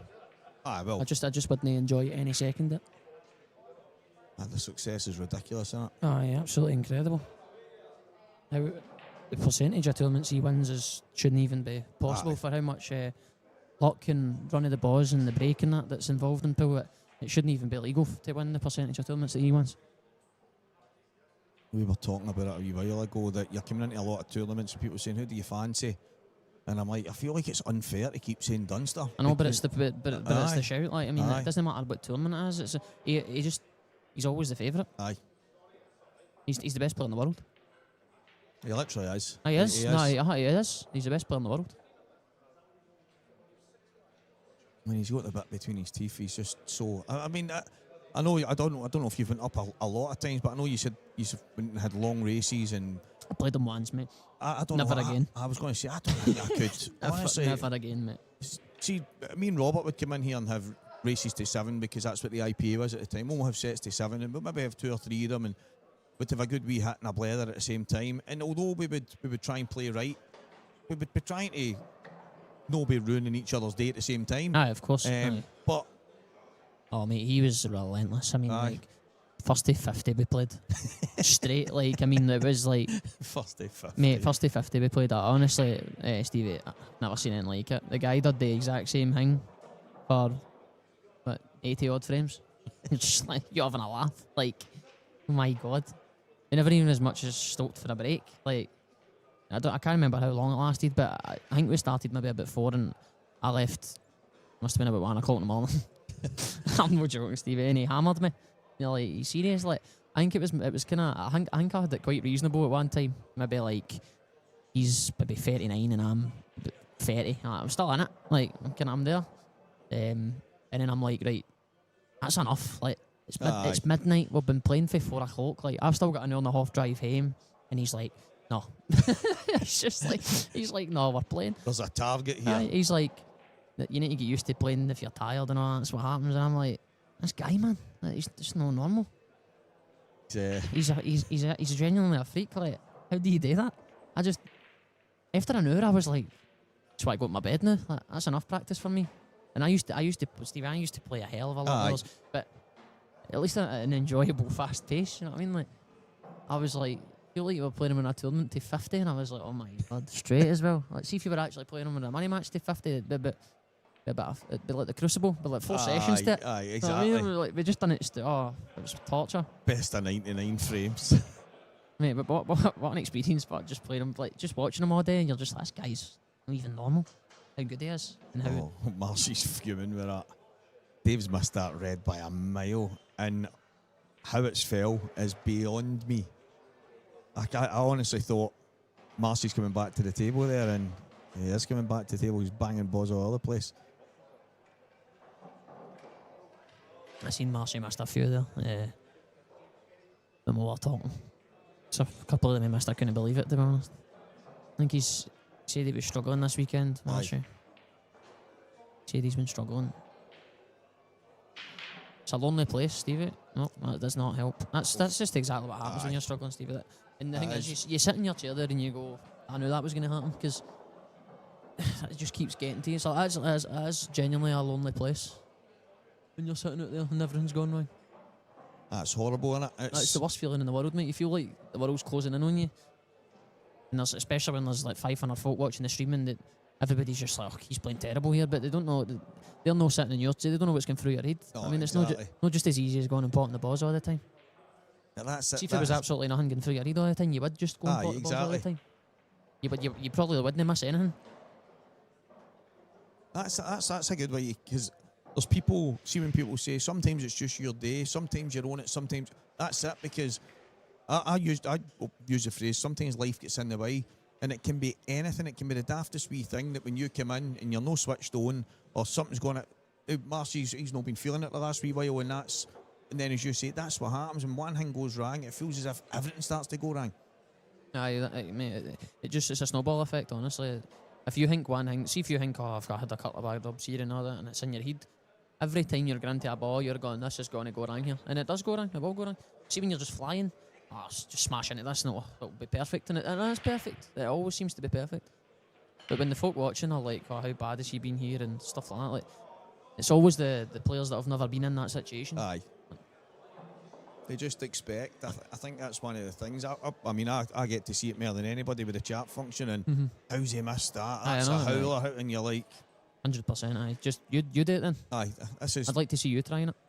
Sometimes it's people that's never broken dust in their life. The best ones you see is, I mean, when the World Snooker Tour post things on Facebook and all that, match fixing and all that. So I'm like, you have any idea how hard that is? Like, you're having a laugh. Like, I would like to see you try and hit a 10 break. Oh, it's hard. See, when that I've spoken when that table, the tables in here, which are mad tight. When they first came in here, I was delighted when I was knocking in a 30. Oh, mate, 100%. Honestly, so would that be? Unbelievable. I don't think anybody realises. Even this is actually I'd say pool is actually an easy game. It's an easy game made hard. Aye, of course.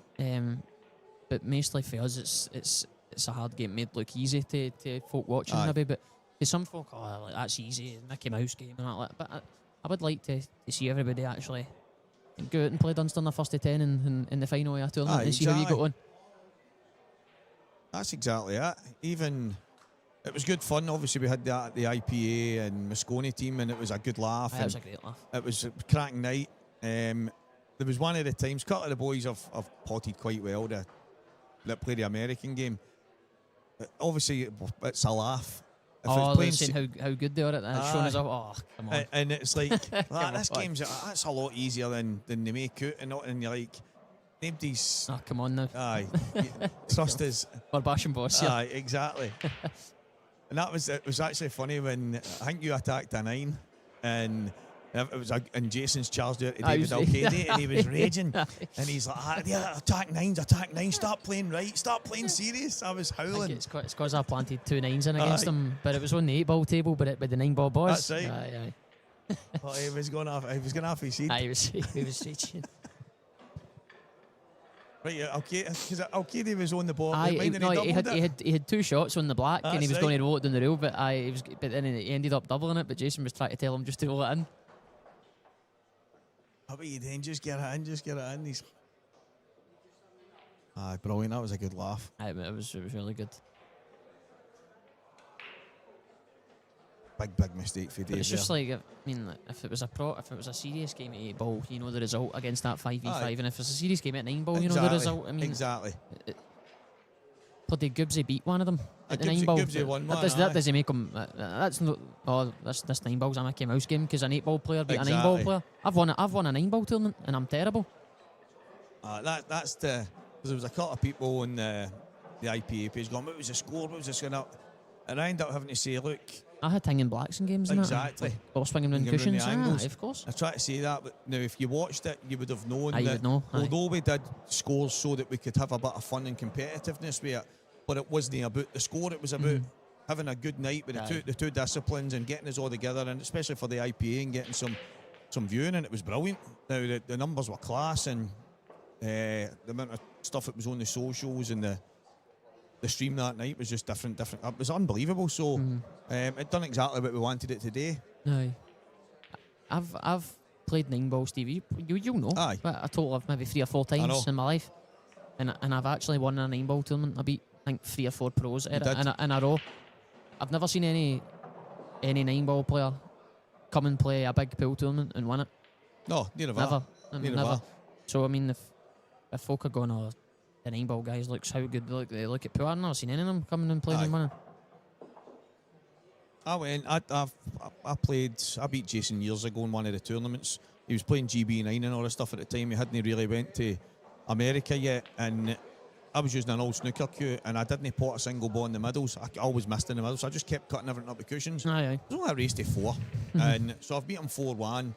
And he was fuming, and he's went off his head with his dad. Never even potted a single ball in the middle. Kept cutting. Charlie's going, and what? He can do what he wants. But Pat Holtz beat me in the semi-final with that, but I didn't know the rules, so I've played a push out and I says, Pat, can I pot when I play push out? And he's went, aye. So I'm like, brilliant. So I've potted in the push out and then went to go about the finish, and he's went, whoa. Aye. It's You me see to a go guy now. shot. Aye. And then after he's went, wee bit of knowledge, you could be dangerous. I wasn't a big fan of the game. It wasn't against it. I just wasn't a big fan. But I never felt as if I could miss. Obviously you can. I know how hard the game is. I'm not saying it's easy. See with the heavy balls and that, you could actually miss anything. Aye. You could miss anything, but see all the hard looking ones, they're actually easier. The ones, like the long ones doing the cushion are easier than maybe the easy ones in the middle of the table. Definitely. Chris Mellon has done 9-ball 1-1. I bet Chris Mellon's an 8-ball player. Aye, exactly. I'm talking about 9-ball players. Aye. Chris Mellon is an 8-ball player. Aye, it's not like David Alcady or Aye, Josh no. Fillers went and came from 9-ball. Aye. Chris went from 8-ball. That's exactly the point you're making. Exactly the point I'm making. Darren Appleton. Jason came for 8-ball. Aye. Darren Appleton came for 8-ball. Selby came for 8-ball Aye. and won the snooker world title 4 times. Exactly. Aye, that's And I've seen guys like Mark Williams and Mark Allen and that coming and playing pool. I've never seen them. I'm not saying they're putting any time in, but wouldn't I imagine? I never put any time into 9-ball when I went and played. No, I know. When you're changing disciplines, I mean, you're not really putting any time in. You still get your main game. Aye. Mellon is an 8-ball player. Jason was an 8-ball player. Exactly. He's went and done it at 9-ball. Aye, that's exactly the point. It's not to say that one or two of them couldn't come in there. Oh no, I'm It's 100% they could. I mean, see if a guy like Josh Filler came and put time in it, that's Jesus Christ. I wouldn't even want to know what would happen. I know, I agree. But he's no. That's my point. Is he hasn't. I don't know any guy that's came from 9-ball and went to the Tapa pool, 8-ball pool. I think. Oh, I know he's going to try. It depends on he's waiting on the schedule for Matchroom. But if it falls in line, Jason will be at the World Championships. Right, that'd be good. That'd be really good.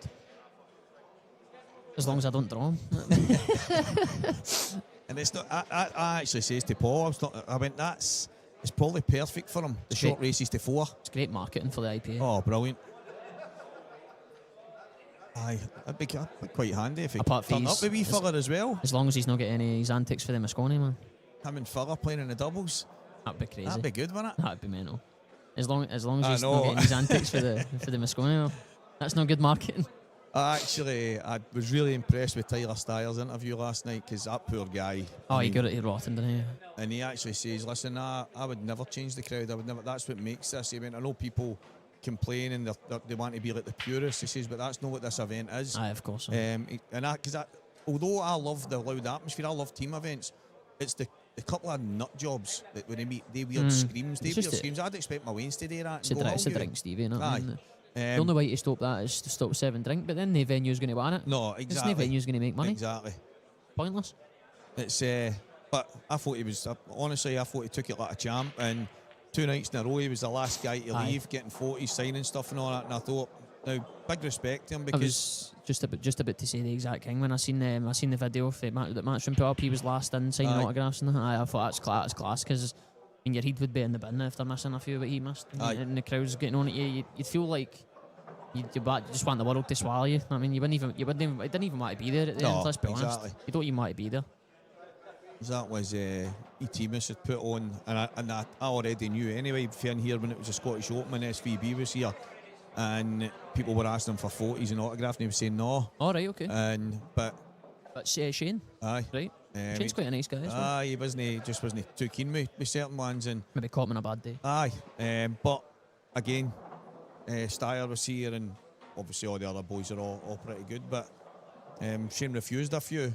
And I'd already knew that, but then I seen a couple of posts through the week there, a couple of people saying it, and I'd already knew a couple of the guys in here had said, aye, we wouldn't even, when he signed my toe up, wouldn't he do this? Surprised at that, because Shane's a really nice guy. Aye. But as you say, we all have bad days. Of course, mate. So does everybody.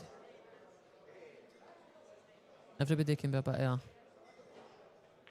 AICK in their day. Aye, exactly. Aye, we've all been there, we've all had our moments. We've all done it. Some more than others, but we've all done it. Aye. Mark McAllister for 5-2 down against Greg McMillan's 175. 5 run-outs in the match, so that would do it. There you go, be greeting about his break, probably. And so would I be.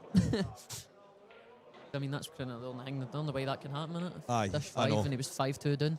Aye, exactly. So if Greg's broke off of them. I actually meant to say to Rob Wilson about his match the other day, because he won 10-6 and it was 10 run-outs. And I was at the table next to him, and I'm pretty sure everyone wasn't a dish, but Press the ring button. that's what I was thinking. But I actually wanted to ask him, just because if it was all run-outs, it's quite a good talking point, do you know what I mean? But Marcy. I did think that was tight. I did think that was really tight. Especially because you had to hit it hard to get the white away. Aye. Played one on that table last night and it rolled off a mile, Stevie. I've got a, just thinking about it, it was kind of similar to that. So I've got a ball kind of below the top left bag, but it's the white's on the where it is now, but up a wee bit. And I need to like drop it in deed weight, and it's like maybe half ball when the black's like on the top cushion, but I need to really hold it. And I nearly missed the rid of the girl. It rolled off. It rolled off that much. I missed the rid of the girl. Maybe not. The way I've been playing, to be honest, I might have just queued across it and put side on it. There's a couple of times when any time I'm on the stream tables, and Big Chick seems to make sure he's watching me, because I'll generally say something's rolled off. And didn't he? I got a random message one Monday, and it just says, "I'll give you that one," and I'm like, "What?" You text him back. What are you talking about? He went, "I seen you swinging your arms about on Saturday or Sunday, whatever it was," and it did roll off. Aye, and it was young Ryan Martin I was playing, but it's rolled a mile. And he went, "I'll give you that one." He says, "That was rolling bad." And I went, "Check, I'd actually forgot about that." He says, "Well, I didn't, because you were throwing your arms all over the place on the screen." But he's like, all the rest of them you've moaned about, because he'll say to me, "I rolled that 10 times and it never moved once." I like Big Chick. Aye, I'm like, well, it did with me. He does Big Chick, he does my tips. Aye, he's the best. Every 2 weeks, mate. Genuinely. I go every second Wednesday. He puts new tips on all my cues. Why? Don't know, I just like a new tip, mate. Getting tips like haircuts, man. Actually, more often. Get tips more often than haircuts. No, I'm away for a trim. Definitely more often. Definitely more often than you get haircuts anyway. I don't. My haircuts come with razor blades. See, when I say to people, "You up to them, I just get a haircut," and they don't realise my full head's covered in shaving foam. They say, "It's cheaper for you," and I'm like, razor blades aren't they cheap? Well, they're when you get them off of Wendy's. No, I like a new tip quite a lot on my pool cue. I don't know, I like the tip to be as soft as possible. Right. I feel like it's when you've used it a wee bit, it starts to sound hard, and I've used my last 2 cues before this one. Tips used to ping off for fun, Stevie. Really? So even though I've got a new cue, I've still got hanging in my head this tip could come off at any second. So I just like to always just get a new one on all the time, just in case it does happen. That's mad. Every second Wednesday, new tips. That's incredible. Right. Second Wednesday. I actually quite like it. That's Big Chicky will tell you. And that's like, sometimes I'll be like, well, last time I was in no that Wednesday, the other Wednesday before. I'll probably patch it this now, because we're getting into Christmas, I'll not be playing it, you know what I mean? But once New Year, I think this is the exact same. Once tournaments start back up, but sometimes I'll get in, like, well, last Wednesday I went in. I get my playing cue done. I done it 3 times. I wasn't happy the first time, so I done it 3 times. My pool cue. He done my old snooker cue. I got a new snooker cue. He done that as well, and he done my breaking cue. So he done 4 cues, and the one of them he done it 3 times. He must hate me. He must be like, "Oh no, here he comes again." I do loads of tips for, especially all the guys up my way, and they'll all come and drop their cues off, and I'll take them away and I'll stick tips on them, and they'll say to me, "You must be brilliant because you can do your own tips." And I'm like, "I don't do my own tips." I'm like, "What do you mean?" I go, "Chick does mine." Yeah, He's always done mine. I wish I could do mine, but then then if it went wrong, it's only myself to blame. No, that's At least if it comes off, I can blame Chick. Like, Chick, let's get on. exactly. No, but for before I could do it, or before I started doing them, Chick always done them. John Brownlee done them at one point in time as well, but then I learnt to do them myself, and I got pretty good at them. And as I say, I'll do almost everybody's that all plays in the pub, and the club's run about our way, but I still go at Chick, I need a new one on that, mate, and I'll just drop the queue off at you. So it only takes 5 minutes for me. Drop the queue off with the tip that I want on it, and I'll get it the next day. And I think the problem with me is, so coming here to get my tip done is about 35-40 minutes in the car, right? Aye. See if I could do tips myself, I think I would buy every tip in the world in one day. You would, but you Genuinely, actually, I know. I would buy every single tip and I would try them all day. I'd just get I'd be like, I'm trying every tip here. But then you're like, and you end up thinking, oh, am I going to use this one? Am I going to use that one? Aye, I know. I'd fry my head if I could do. You'd end up tips, like Dave Adenauer with a golf bag full of cues, Oh, one for every shot. I've seen that in Isle of Man. You'd have 5 cues. I'm like, what is going on here? What is the script of that? Do you know? So obviously I asked him when I interviewed him, and he says, well, he went, I've obviously wanted to travel with these. He says, but it's too much to take them on the planes. He says, so he uses a certain cue for bridging over balls and playing off the cushion. There's a specific cue if he's playing a wee screw shot beside after now, like down the cushion. So if he's playing a wee bit of run inside or a wee delicate screw shot, if he's wanting to hit the centre of the white and play like a good straight, he'll play the slightly bigger tip, and then he's got his break cue, and it's just absolutely mental. I don't even know what to say, Steve. I don't even know what to say. Well, Pete Fisher says to me yesterday. No, just. What do you call it? Who was it? Pete Fisher. He's got an 8.2. He took his cue down to 8.2 because it's better playing on an app cloth. He says, but now I realise 8.2 doesn't work on this cloth. I think you need a bit bigger. And so he was doing yesterday or the day before looking at 8.6mm ones. He says, I think I need to go up a wee bit. He says, so, and I'm like, you're like Dave Adam, you have a different cue for every cloth. Just use a cue.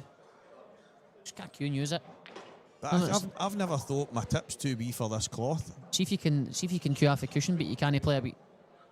See if you can play off the cushion, but you can't play a wee screw back. You need a different cue for it. I mean, I don't think it's the cue's fault, to be honest. I mean, just get used to the cue. Just if you're used to a cue, just use it. Aye, that's it.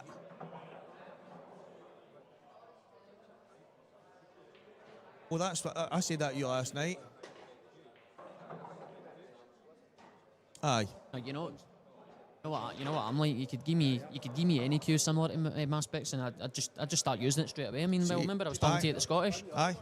I started using my new cue I'm using now the day before the Scottish. That's right. It doesn't bother me at all. I said that to Renzi last night. I went, see when people talk about balance points and all these details. I went, to me, as long as the tip's more or less the same size, if I've got this, because I like to use a certain tip, so as long as it's got that on it, and the taper down to the tip, or maybe a foot and a half, because I like the way it feels between my fingers when I'm cueing. I went, but see the rest of it, it doesn't matter to me. Aye. It really doesn't. As long as it's got that rough characteristics, then I'm all right with it. Mine has to be my cue. As long as it looks plain, I like just the blacks, right? And see, as long as there's a nice arrow, about 6 inches before Aye, right. my ferro, Aye. I'll use it.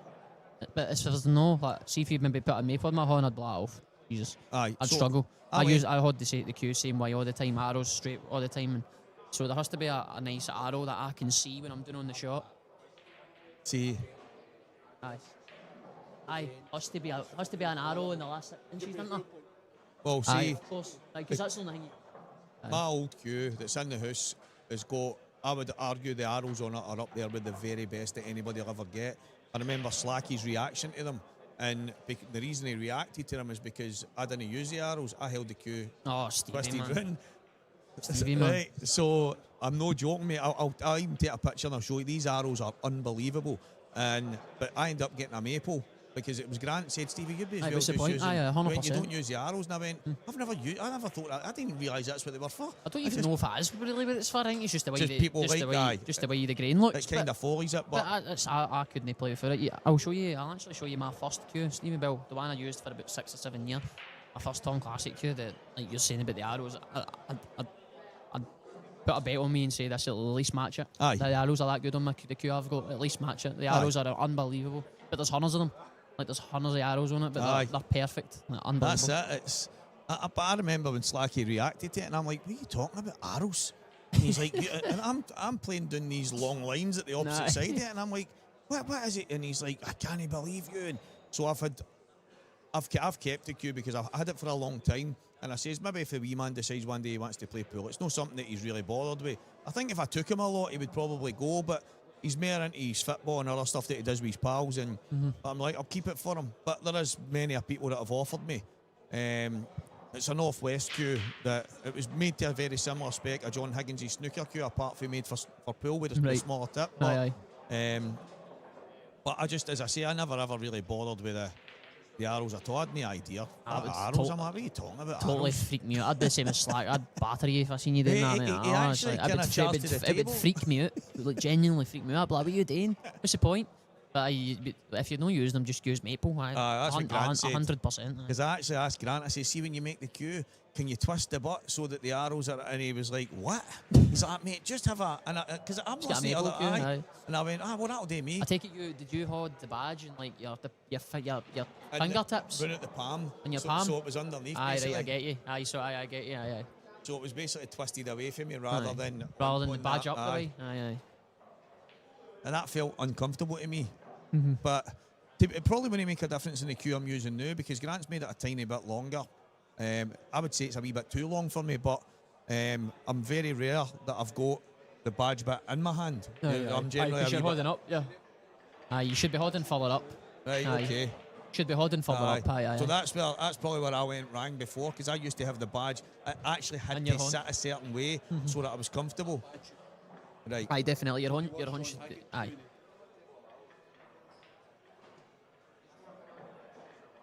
Right, well, my cue's actually probably all right. And I'm saying it's too big for me because I'm not right at the end. It depends the balance, though. Sometimes if the cue's too back heavy, it can kind of put you off because if you're holding up a wee bit, there's a lot of weight at the back. Sometimes it can put you off. You need a good balance, I think, and the cue has to be kind of balanced right in the middle. Cheaper cues are kind of ones that they feel some sort of back heavy or maybe even front heavy, but... It's funny because... But the best of cues, the balance is always bang in the middle. See if you just put one finger... held the cue, put one finger in the middle, it'll hold there. But the kind of cheaper cues and that, if you'd be all the way at the back and it'd be holding. Aye, that makes sense. I remember when I looked at the 9-ball player, I think Jason started a craze when he started using a big extension on the back of his cue. So he did. And it was about 2 feet behind them. And then started to see other. And then I came into here and everybody in here had Colin McKechnie and everything. I'm like, butts in the cues I'm like, what is happening? Why are you all doing it? And it's like, oh, Jason done it. It must be for a benefit. I'm like, maybe for him. But obviously he doesn't do it anymore, so it wasn't for that big a benefit. But I don't know what the reason for it was. I actually never asked him. I wish I did, but... No idea. But that's what I mean. Did he want more weight at the back then? He's got a heavier cue at the back. Aye. But that's the thing. No idea. I'm pretty sure it's cue maker. Thing is, because I dealt with that. Is it no easier for the guys to kind of change cues? Could they not just buy like the back of the cue and keep your same shaft? Well, they don't just change shafts. We'll see a cue, big chick, kids. Big chick. People were asking chick to add weight to their cues, right? And see the bottoms of a lot of the American cues, it screws off. And there's a wee part inside it, and it's these wee circle weights, they're like bolts. Aye, you can put weights on them, and of course. Add the weight into them. So, I mean, I found that absolutely mad, to be honest. You're taking a cue apart, adding weight to it, and getting it to kind of suit yourself. But chicks into all of that stuff, man. He'd bought like strips of lead, these wee strips, and you can take them off and add them to your golf clubs and all that, make the heat on your golf club heavier and all that. He's got the best at everything, isn't he? He has. He's unreal. He's got the best at everything, this chick, man. Unbelievable. He's gadget daft. I should grab something to eat here. I'm starving. Go quick. What time might. is it? That's after 2. I think Marcy's made it quite easy for him. I think he's...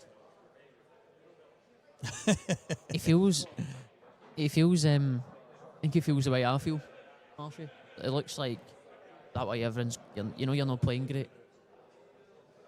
But that's what he's still saying. I feel I said to Stevie, I said, see, I'm just going to go play it really fast, and so I can't think about any problems and just hope it goes well, and it went well. What did we...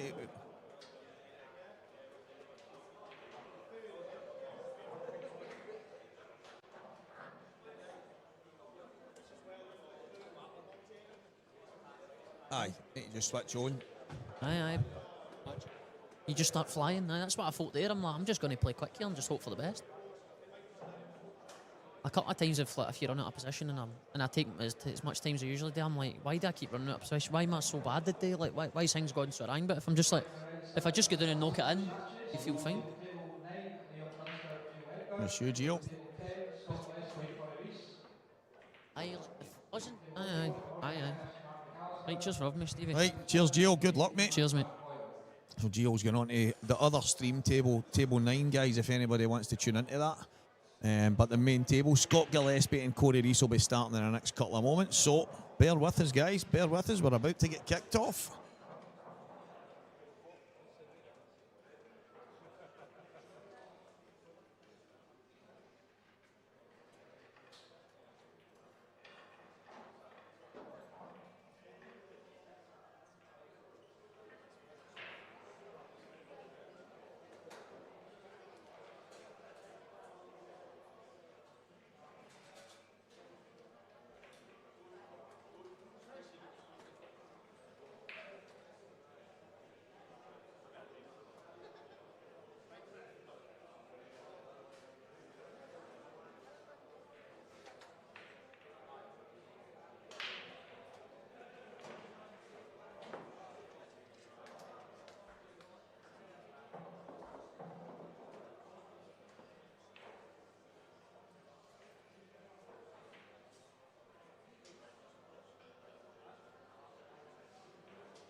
Well, hello again, everybody. A wee bit insight. And young Gio, and he has no mean task now. He's in against the world number 1, Liam Dunster. That should be a cracking game. He's standing having a wee discussion with him now. They're getting ready to go at it in table 9. So if you're a Dunster fan or an Edgar fan, table 9.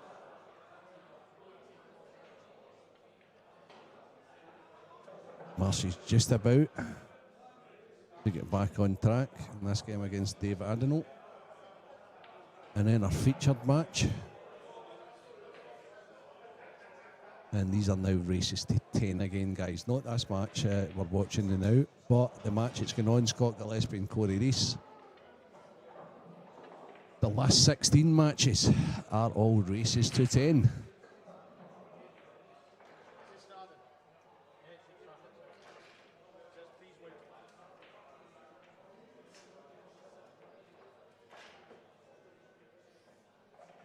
Okay, so here we go. Corey's come through the loser's side. Gibbsy has come through the winner's side. Some tough matchups. Gav Robinson still waiting on his opponent. Lewis McCool has taken out Rab Stephen. And he set up a clash with Luke Sanchez. Morgan McInnes, Mark McAllister, two Scotland teammates, two good friends. They're playing each other in the race to 10. So stick with us. I actually thought we might have got Liam and Gio on the main table, shot clocked, all that. This is number 1 and number 2 in Scotland. Yeah. Understand we're in the IPA, but that to me is a standout. But it's on the other stream for anybody that wants to watch that. But very much anybody so. that wants to watch, So many good games, and I think Gio's just off the stream. Not that that should matter. no, I don't think it should. I think Craig was over there nervous because he had that many ties to choose from, and I think he was then wanting. Now let me. Gareth Hibbett's possibly. Who does Gareth Hibbett play the winner of? Ross Fernie or Dan Davey. So that was like a box office game as well. But he then wanted to get it going, so he had something to commentate on. Got to so get it underway. But the two guys that we're watching right now have been on stream as well, plenty of times over the course of the weekend. So it's no. Listen, I just thought to myself, that's the game. Yeah. That to me was a standout. But every one of them, as you just said there, Renzi, are all belters. I mean, I know he's going to have to do it again. Andy Finnegan just said to me there, Stevie, I feel for him because I'm not sure he can do it twice. But can Kieran Kay beat Mark Boyle twice in a race to 10 in the same weekend? If he does, he might as well just retire. I don't feel for him at all. He's just we had a laugh there because obviously Kieran plays in the LDs and things like that, and it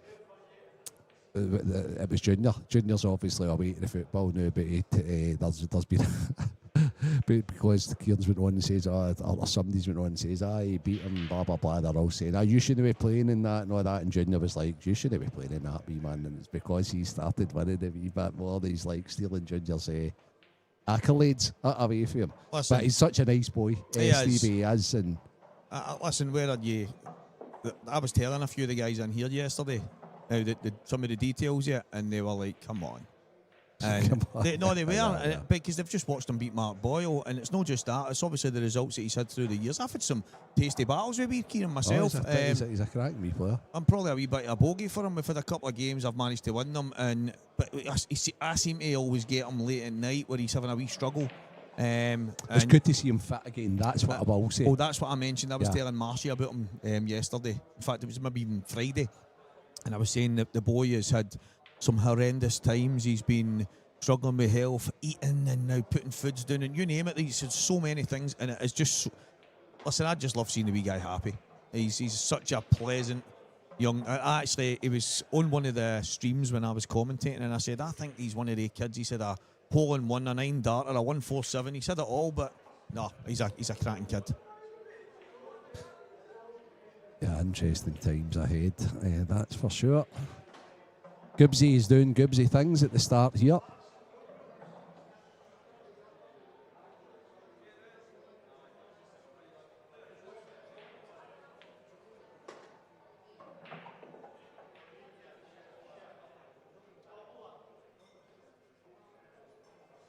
So Gibbsy's looking as if he's going one up.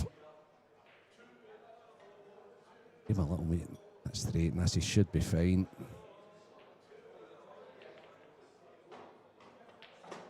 Oh, he's played that great, actually. Brilliant. Oh, just a wee run after it. I think he's okay. Yeah. I think he's okay. The flick on the yellow just took it a little bit lower, but he's bang on.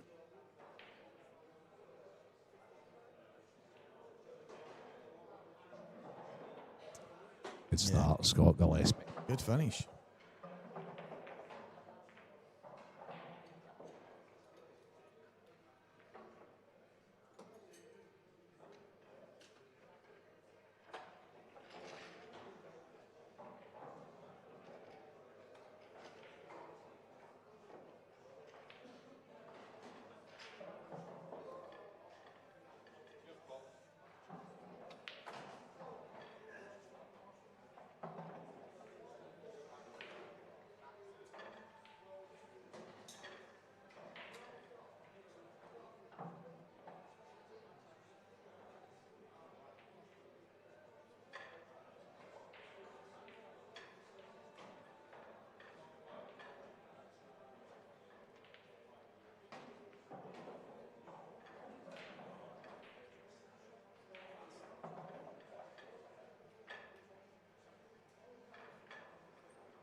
So there the Scott Gillespie break.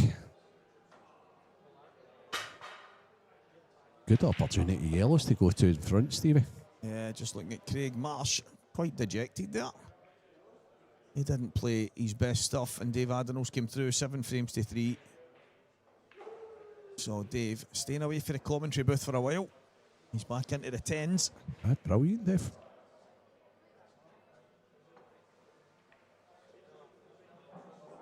Now, who's Dave playing? Is it Gav Robinson? Is it Mark Farnsworth? Or is it Garrett? It's not Garrett Abbott, I know that. I can't remember the draw. Can't remember the draw. You can't remember the draw that you just did with me. And I can't remember either. Oh, it's just because I was expecting Craig to put in, like, Gareth will play such and such or such and such, number one, but it's Gav Robinson and Davy Markey. yeah. Ah, okay. And Mark Farnsworth is next up for Dave Adenal. Yeah, so that leaves Gareth Hibbett waiting on the winner of Fernie and Dan Davy, as you already mentioned. And that is 6 frames apiece, but the last 16 is underway. Only one match has a frame, and it is this one. This table, remember, guys, is a shot clock in play. Obviously, we don't have the numbers or anything on the screen for you, but there is a referee at the side with the shot clock, so you will see this match played at a half-decent pace. Last 16 game of table 3, Luke Sanchez versus Lewis McCool.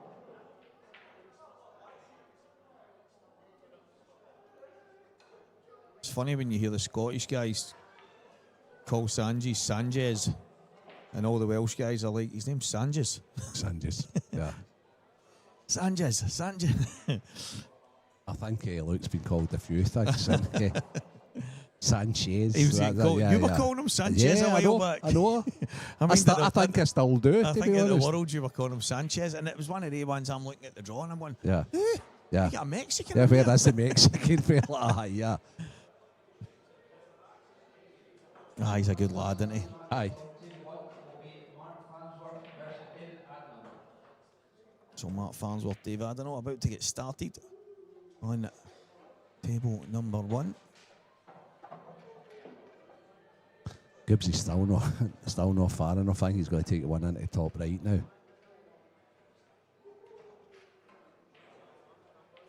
Our resident social media guy bets he's no forceful enough. He's wanted to do. Me and him spoke about it. That's why I've brought the microphones and stuff, because he wanted to do some socials with some of the guys, get them on one of the tables and have some fun. He's just not forceful enough to say, I need you to come and do this. Let's come and have a. Andy Neil, we can also tell you, mate, that's why we're here. The full draw, Andy Menzies, is as follows: Liam Dunster against Gio Eggert, Gav Robinson, Davy Markey, Scott Gillespie, Corey Rees, Mark Farnsworth, Dave Adenal. That's the top half. The lower half of the draw: Go on. Gareth Hibbett against the winner of Ross Fernie, Dan Davy. Go on. Luke Sanchez against Louis McCool, Morgan McInnes, Mark McAllister Jr. and Kieran K. Mark Boyle. I was wondering what you were talking about there, and then I got to it and I was like, that's what he's talking about. Now we've got 1, 2, 3, 4, 5, 6 guys from either England, Wales or the Isle of Man, and the other 10 are from Bonnie, Scotland, who will come through in the end. Long way to go, races to 10. The UK Masters here in McGoldricks. Like Been a great weekend here. That isn't half. I like the way Gillespie started here, Stevie. That's the way he started yesterday, and then he hit a brick wall for a wee while. Yeah, he's one of the. I think he's just the consummate professional. He's a battler. He's a fighter. He's a scratch and claw guy. He'll play whatever way needs to be played to win a match, a frame, whatever it is. But he's also one of the best in the business, and probably the best he'll ever be in full flow. Oh, absolutely. You've got to scrape him off the table. Yeah. You never really, nobody ever really hammers Gibbsy. 2-0 Gibbsy. Flawless so far. Race to 10. It is a long wait. But I think every one of us would openly admit that a good start is pretty important in any match, any race. Aye, for sure. Morgan McInnes is a frame to the good on Mark McAllister Jr. And Dunster's won the first frame against Gio, but Gio is at the table just now. He's just used his free shot, so he should be going 1-all, you would expect. We'll keep you updated. We're here all day. Or one of us will be here all day, I would expect, Stevie. Yeah.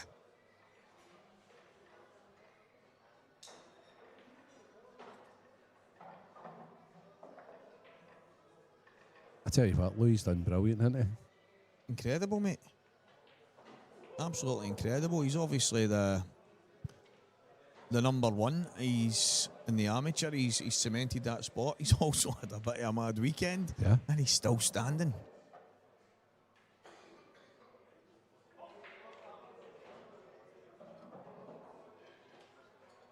He's just been in with a wee pint to settle him down. Why not?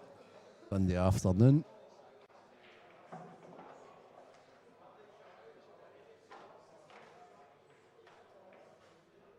Making things harder for me to see. It done it itself there, but there was a big square box in front of you, so I thought I'd at least take that off. Wow. Craig will notice it. He sees it all on his screen, so he'll come over and sort it. But Wow, that is one of the best dry breaks I think I've ever seen in my life. Corey's absolutely mullered them. Did you see that, Stevie?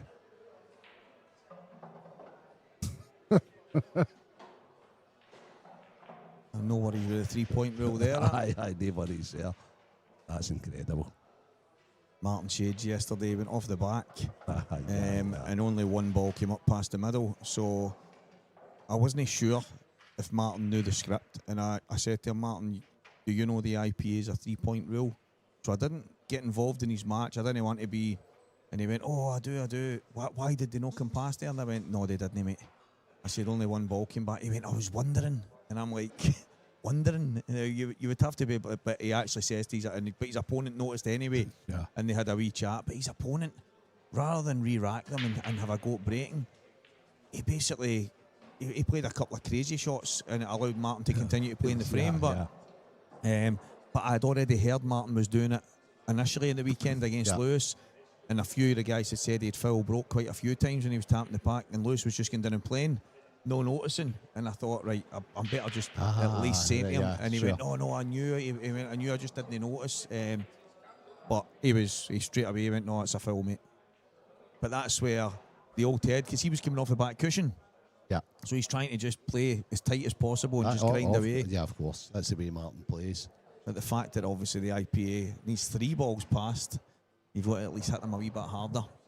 That was the reason why, to be honest. Exactly. They introduced it because a lot of the Scottish guys were going down, the older guys, basically, and they were just like tapping the pack, bringing 2 past and grinding it out, and it wasn't very entertaining, and it wasn't very great for the schedule either.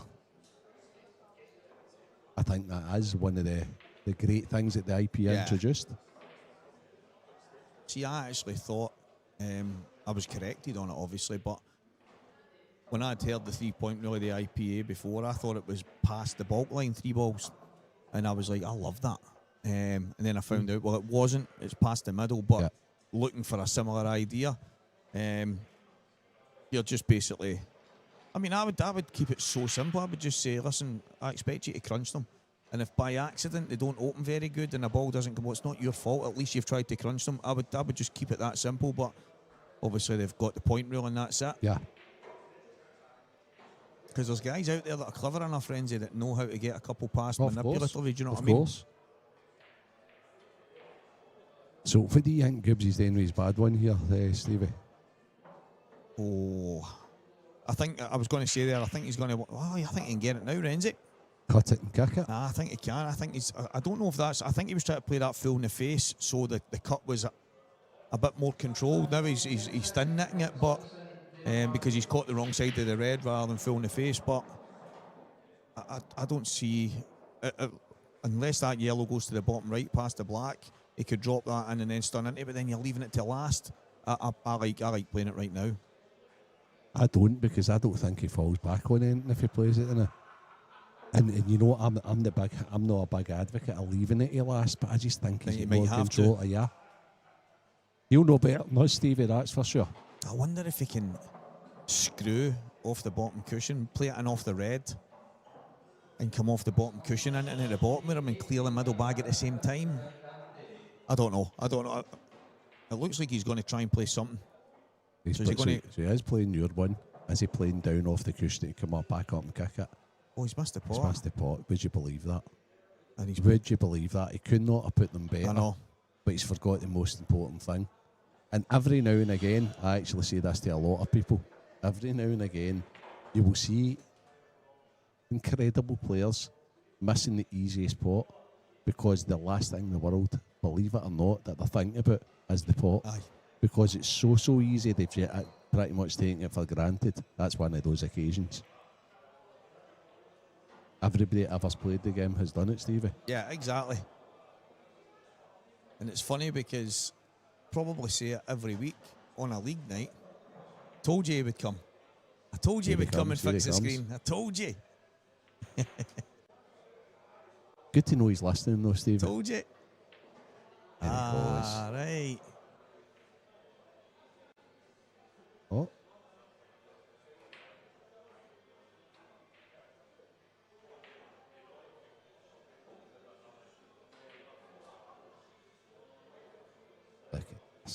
Look at this. Just all the table numbers. There we go. Not bad, we can read the scores out again. We can see them now. I don't need to be feeling about for. They've just been expanded. He walks round and comes in like the Messiah, doesn't he? Oh, he is the Messiah. He's just nuts. Oh, there's only one Messiah. He's a Messiah of the streaming anyway, that's for sure. He's it's just the way he walked away there like he was floating. He's just some man. Absolutely brilliant. So, chance for Corey to get a foothold in this match. He played a good shot there, the pot kick. Although quite simple. See these guys play them so controlled. Nice and easy. Just nudged the red off the yellow, cleared the path.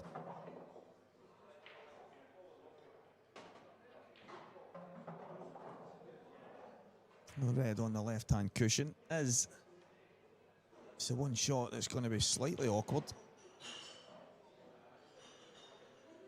Yeah, that's what he's looking at his angle there. So he's probably going to have to play the red that's between the yellows into the bottom left corner and run onto the yellow close to the left middle. I think that's what he was looking at there. He's going to have to play a good shot here to get the position. Yeah, very much so. However, this is the thing we very much praised Corey for, wasn't it? Taking care of all this stuff. His attention to detail's pretty good. And he very, very rarely makes mistakes in this situation.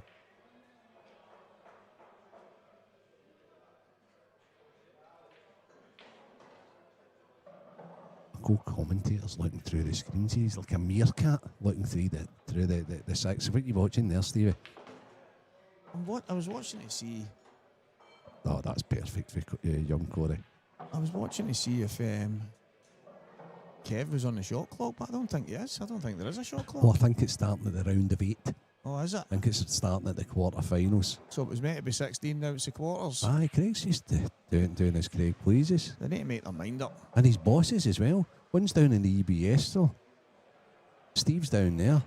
And Paul's about the football. What's going on here, Stevie? It's the blind leading the blind. And Bronwyn's still doing Ireland for last night, so I mean, what is going on here? Craig's been unleashed to do as he pleases. And no wonder he's floating about. He's became the boss overnight. He's on a hoverboard, floating around this venue. He's taking over. This is what it forementioned in the Bible when the devil got control. Craig has taken over. Craig has taken over indeed. I thought it was a fantastic shot. Corey played Renzi to come round and land exactly where he wanted to on the red to the bottom left. I thought he would have used the yellow. Yeah, he's played this finish great, to be fair, Stevie. He's made it slightly awkward, but lovely. Yeah, this is what he's really, really, really top drawer at What a finish. making these half difficult finishes look very easy.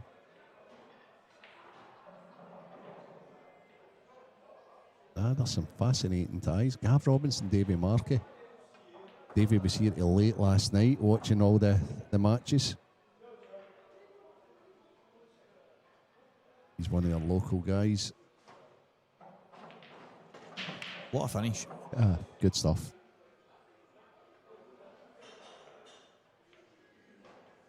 Mark Boyle has went a frame to the good on Kieran Kay. Mark McAllister has pegged one back against Morgan McInnes. It's 2-1 Morgan McInnes.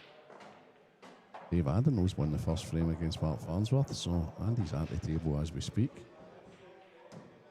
So Dave's doing everything in his power to avoid being in this commentary booth over the weekend. It's great to see Dave playing well, Stevie. I said it yesterday whilst he was in here, and not just because he was in here. I said I'd love to see him win it. Aye. And I went, Dave, and the reason is, I said it's the amount of miles that you put in for the IPA, the amount of travelling you do. You're planes, trains and automobiles, every single event apart from the home one, I says, but it's not just that, it's the help that you've given us over this year. Very much Since so. Christmas last year, Very and since the much so. guys took over, Renzi, he has been incredible. I'd like to see him getting supported more than the island.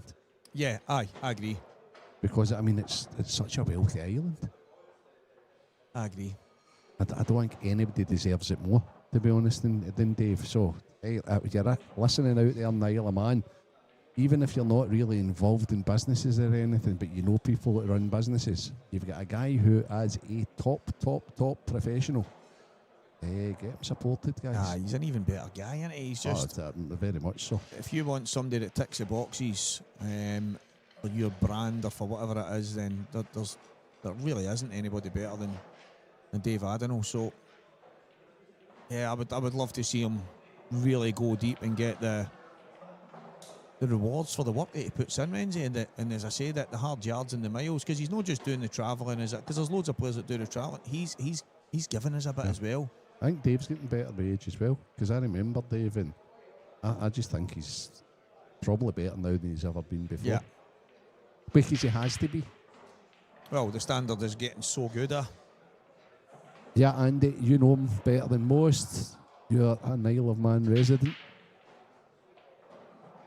It'd be nice to see him getting back a little bit more, because it must be extortionate for the guy to planes, trains and automobiles to get here. So, well, that's, I mean, I know there's one of the times I flew into the island and plenty of private jets over there, so whoever's got one, give a guy a loan of it.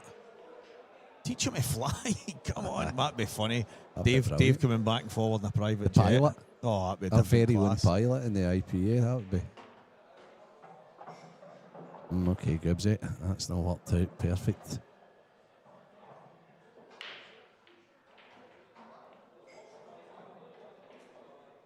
Yeah, definitely awkward.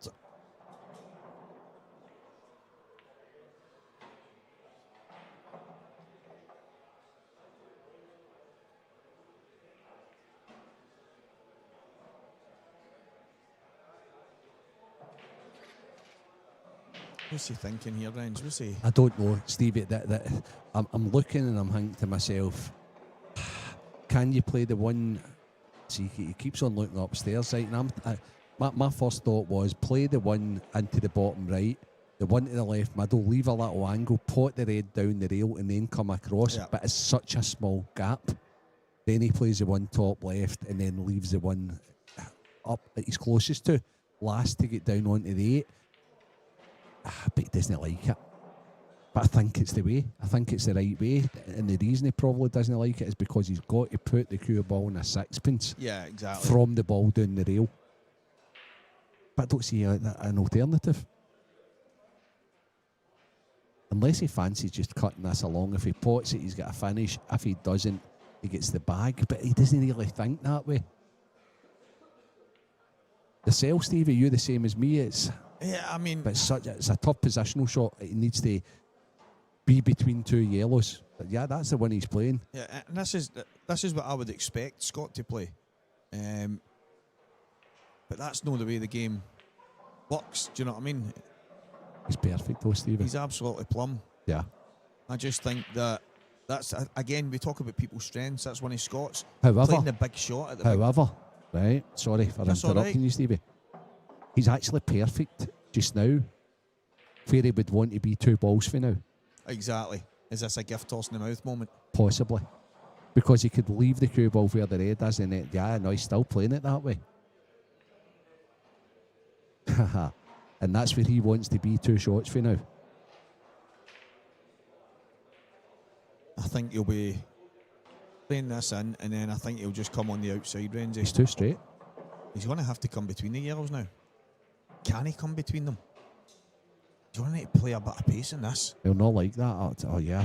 I mean, he's good at these shots, but I'm very surprised that He's basically playing a kind of screw-type stun towards that yellow, that loose yellow. Right, here he goes. Can he play the gap? Oh, that is Out towards that yellow. Utterly fantastic. Brilliant. Cueing. That really is fantastic cueing. So this is a couple of things. It's the cueing, but it's also the way he's seen the finish. Do you know what he's done there? Playing the shot the way he's did it. So I've did him a disservice. He's actually played it perfect. He's widened it out a little bit because he's then used the yellow he's closest to say, well, if I get inside, I've got a couple more like inches that I can play with instead of playing that 2-inch. Aye, very good. Top level. Absolutely class. Do you think Mark Boyle's up for getting revenge on Kieran? He's 3-0 to the good already. It's just mentally tough for young Kiko when you know you've already beat this man and then somebody says, by the way, mate, you need to do it again. Yeah. He's played 18 frames and now potentially another 19 against one of the best to ever lift a cue. And this man is another player that's one of the best to lift a cue. He's about to go 3-1 in front, and what a phenomenal finish Scott Gillespie's just pulled off here. Corey's finish in the last frame was good. Scott's in this frame, That's brilliant. even better. Brilliant. This is a race to 10. If this is the standard that these two guys are going to play at when they're at the table, we've got a cracker here, Renzi. Very much so. There's crackers all round though, Stevie. That's it. Well, it is Christmas, isn't it? So there's some fantastic ties all the way around the arena. Liam Dunster 2-1 up, Gio Egger. Dave Adenau 2-1 up, Mark Farnsworth. Morgan McInnes and Mark McAllister sharing the spoils in table 4. They're 2 abouts. The only one that's stretching ahead really is Mark Boyle at the moment.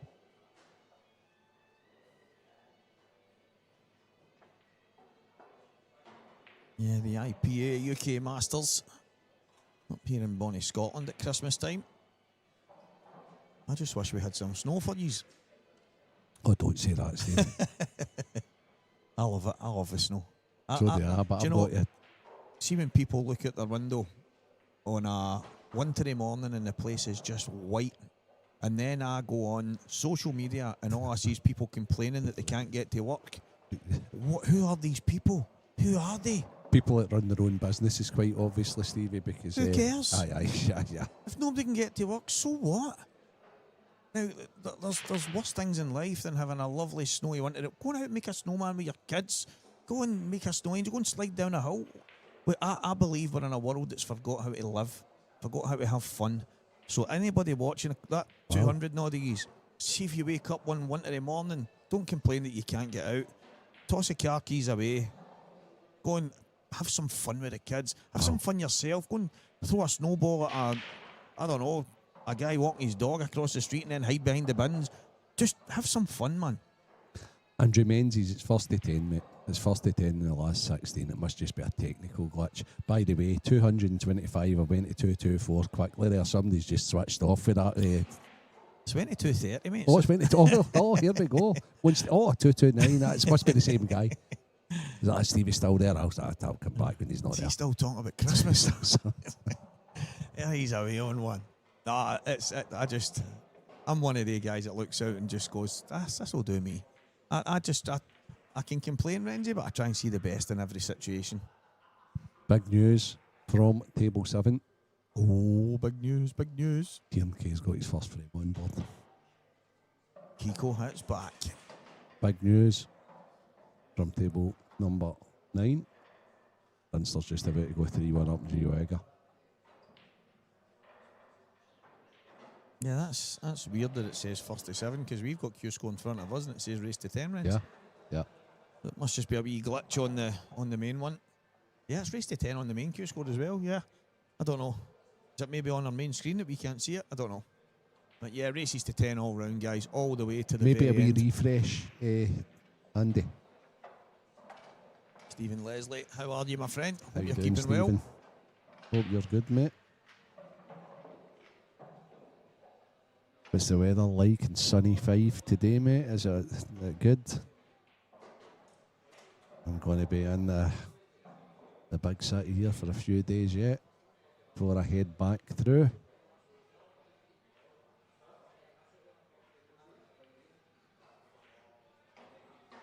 I don't blame him for taking his time here because he has landed awkward. I actually wondered if he was going to play this shot. Well, he's played it well. Yeah, he's played it pretty well. Okay, the only issue here is what's he going to do with the 8 ball? Because the ball he's closest to just now, you would think's the connect. He needs to leave that there, doesn't he? Yeah, if he can cut the yellow to the left middle right now, I think that's a shot. This is a tough finish, but one he has to get. Yeah, you're right. Left middle, then the one down the bottom left, Stevie. Yeah, that'd be perfect. Okay, so this is a big test for Corey. Good to hear, Stephen. Good to hear, pal.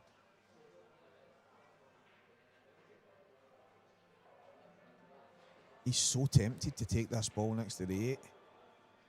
I don't think he can. I think he's got to just forget it. It's even there and just pick it up when it needs to be picked up last.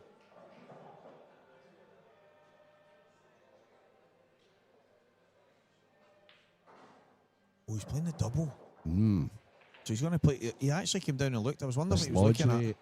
No, he's lost the cue ball. So he was looking at landing about 8 inches across. He was he actually looked at the gap. Yeah. I don't think he was ever going to get that gap to the one to the top right. See it just kind of what would be the green kind of spot on a snooker table. He was never going to get there.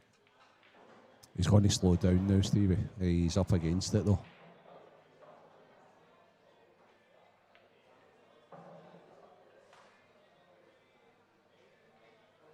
I thought maybe he was looking at that area as a worst case. If he got a bad bounce or a bad run, I didn't think he was going to play the double and try and drop into it. It's such a small window.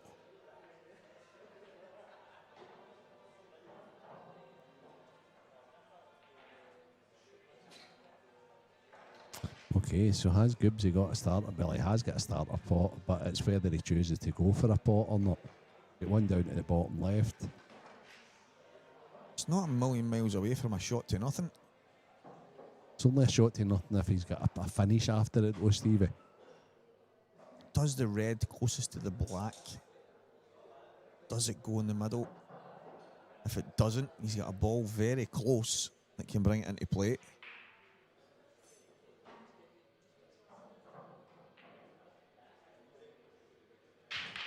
I don't know who's the biggest fan, Andy Neil or Big Dave.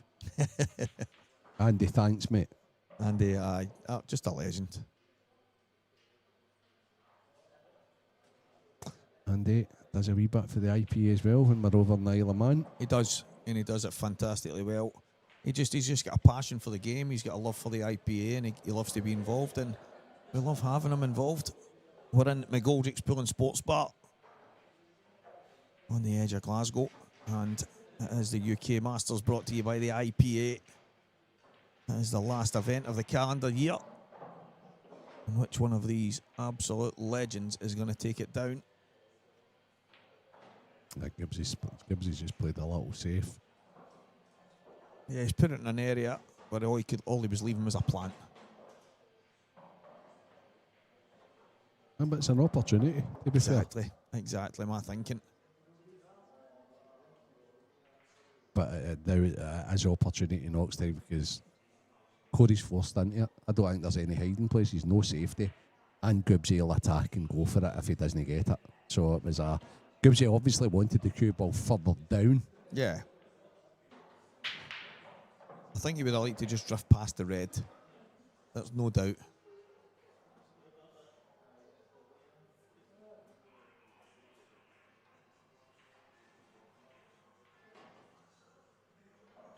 Oh, he's looking at the cut and off the yellow, guys. It's not easy. But yeah, Stephen, we're in McGoldricks Pool and Sports Bar in the Rutherglen area. It's on the edge of Glasgow. It used to be in Glasgow. I think I explain that every single time. But yeah, we're here in the Glasgow area. We are at the last event of our calendar year at the IPA.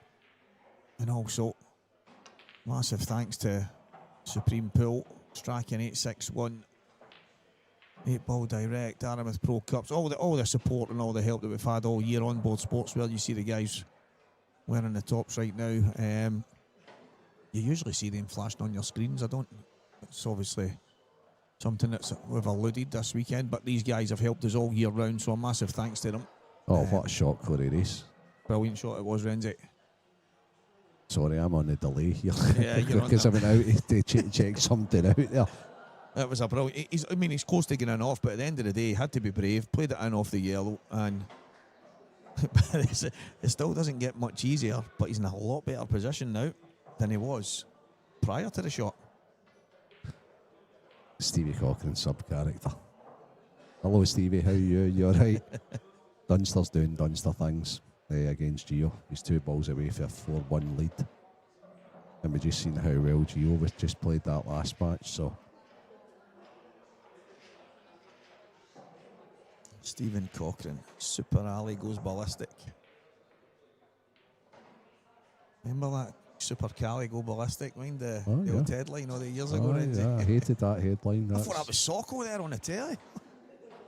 A different screen we've got in here, guys. As Renzi's mentioned a few times, well, you go up the roadway and you blink, you see Honestly. 6 squares. Yeah. I would love this set up at home. Oh, it's But amazing. I could only imagine Maggie saying, aye, away you go. And yeah. Imagine having your like a big palace house and aye, that'd be class, wouldn't it? Mate, my ADHD would have me going berserk, honestly. People would be going, what's happening here? And I'd be like, I don't know. I've just seen 2 seconds at every screen for 45 minutes straight. That's amazing. It's some setup. Tell you what, Corey's back. He's got a nice wee rub there. He's apologised to Scott, obviously, but I don't think he could have placed the cue ball better. No. He can make this both into the top right and then come down and wow. Scott's just dropped his break cue or his playing cue where he gave him a wee side look there.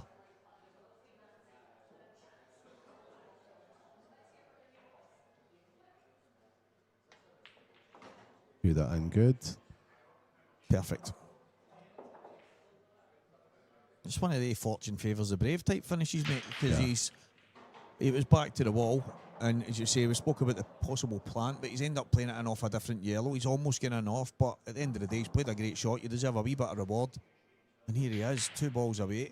This is, to me, this is where, when the balls were all set at the start, in my head, this was where the map was taking me. This is where the pattern was taking me.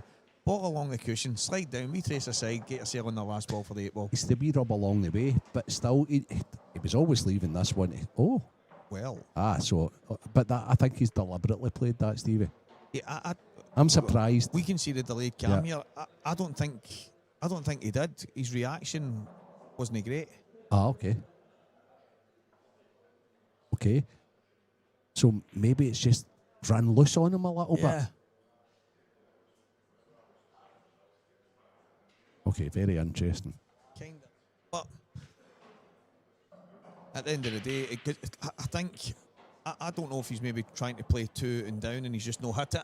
But at the end of the day, Renzi, he was in a bit of trouble in this frame, and here he is. yellow and 8 ball away for a little screw. Just flick your head away. Make sure of the pot. The only thing that matters here is potting that yellow. And he forgot to do it. And we've mentioned it earlier on in this same match. The most important part of any kick or any, you have to pot the ball. Yeah. Easy done, easy done.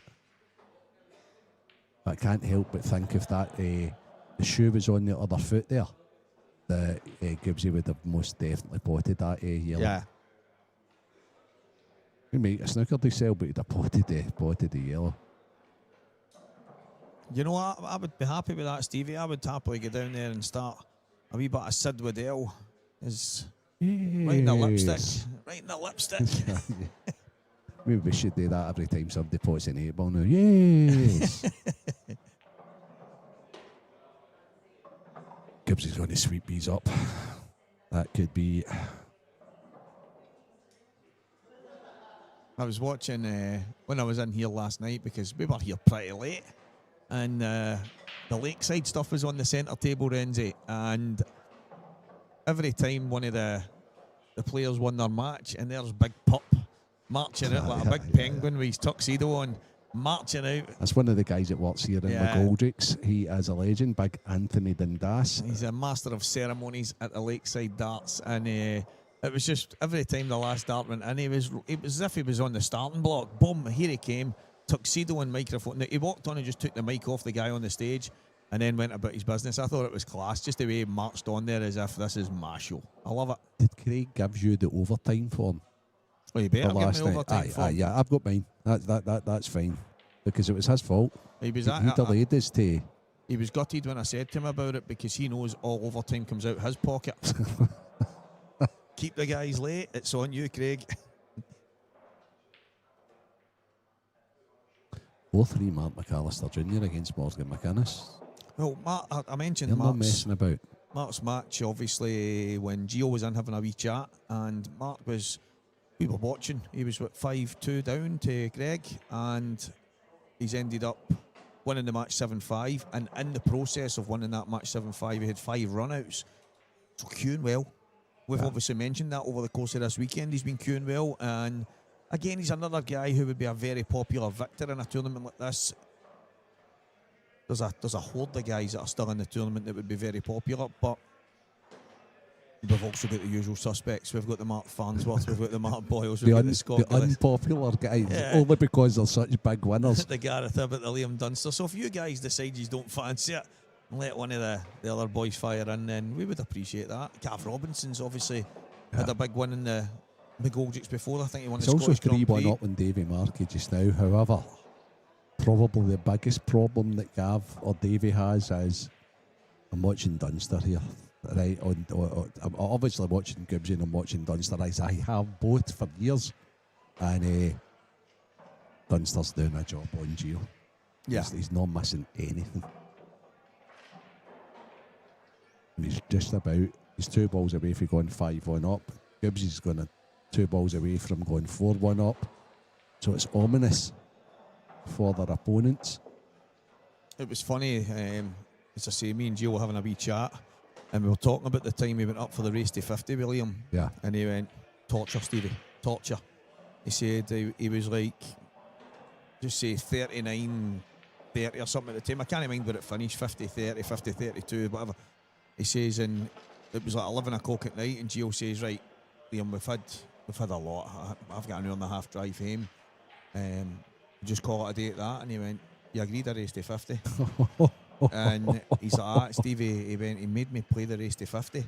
And he went, I didn't leave there till 1 o'clock in the morning. He's like, he's just relentless. Yeah. Absolutely relentless. Yeah, because his mind was set for that. Exactly. And it's like, you could just imagine him malfunctioning if he doesn't get that race to 50 to get to that magic number. Well, he's 5-1 in front of you anyway, so Mark Boyle's 4-1 in front. Luke Sanchez, I'm starting to pronounce it better now. There's 3-1 in front on Lewis McCool. Yeah, Sanchez is a class act. He's already been at the latter stages throughout this year, and he would love to go over the line and head back down to Wales for Christmas with a massive title in hand. And the amateur number 1 standing in his way.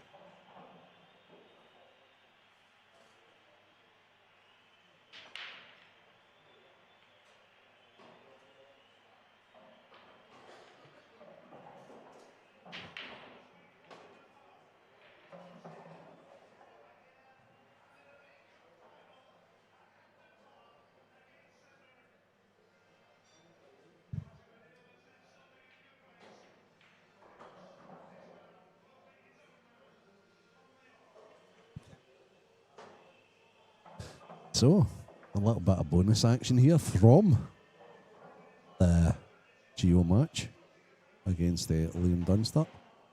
I did notice there that Geo, who said he was going to be crashing the balls from the front for the rest of the day, actually side broke. They came out lovely. So he really needs to get these.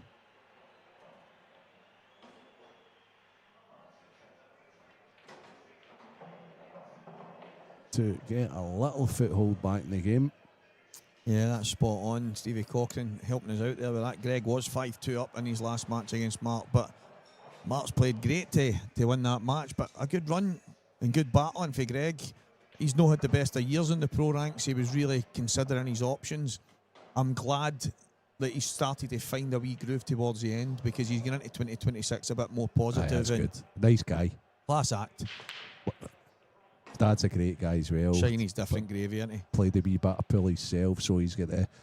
I mean, Greg's just out because that his dad took him to the pub. Let's play pool, and it's nice because I know Big Shiny's really proud of him and his achievements and getting to pro status. So I had a wee chat with Shiny in here after one of the tournaments when Greg was a wee bit down, and he's basically went, "That's it, Stevie. That's what I'm saying. Tell him. You need to tell him." And I'm going, "Don't worry, I'll tell him." But it was just kind of like. Shiny knew the script, but it's sometimes hard for all sons, you know yourself, I know myself, very much to so. listen to their father. Aye, of course. Because they feel that your father's kind of more critiquing you than helping you. Somebody else can say the exact same thing. Sometimes we are, though, Stevie. No, of course. That's the thing, you know. We want the best for them. I'll probably coach Junior different than I would coach any other person. I'm the same. You know, and it's and then you see at times, like it's your missus will say to you, give them a break. You're too harsh on them or what have you. So, interesting. That's an interesting break for Gibbsy. A very interesting break for Gibbsy.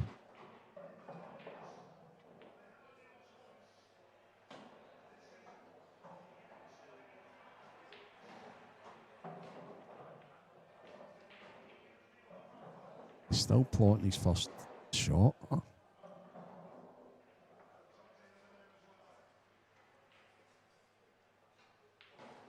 There's definite work to be done. If he can get enough of that red, he can obviously open things up at the same time. But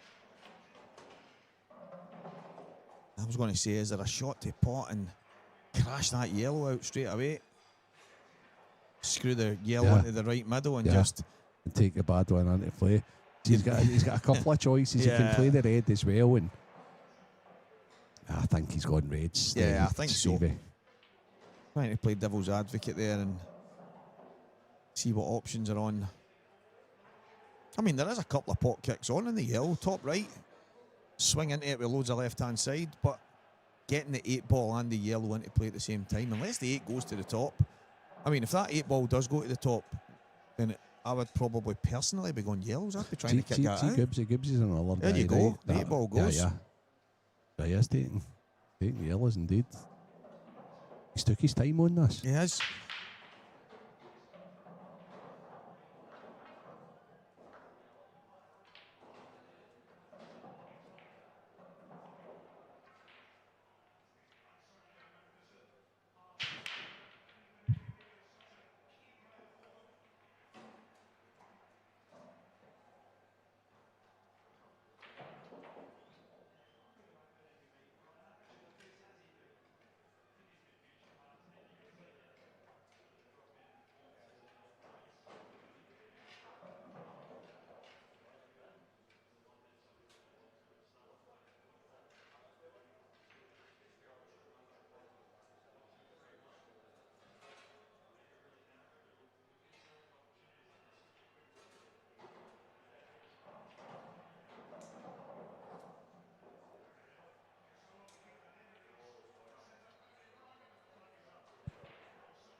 So Gibbsy has taken his time about this one. He's finally decided.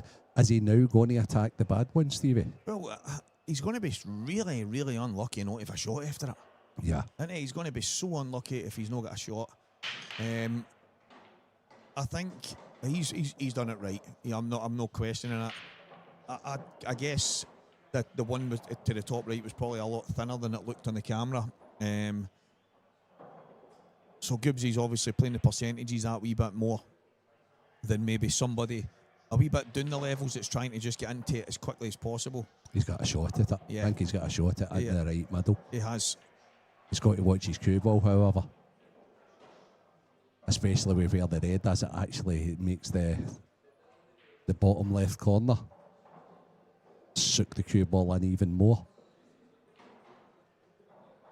It looks thin enough to me that he's coming towards the red, maybe half ball on the inside, but as you say, all it takes is a slight awkward contact and you're there, he's looking at that and you're away in a different direction. Right, sure. And he can't get the cue under the cue ball to manipulate it, so he is going to have to just trust it.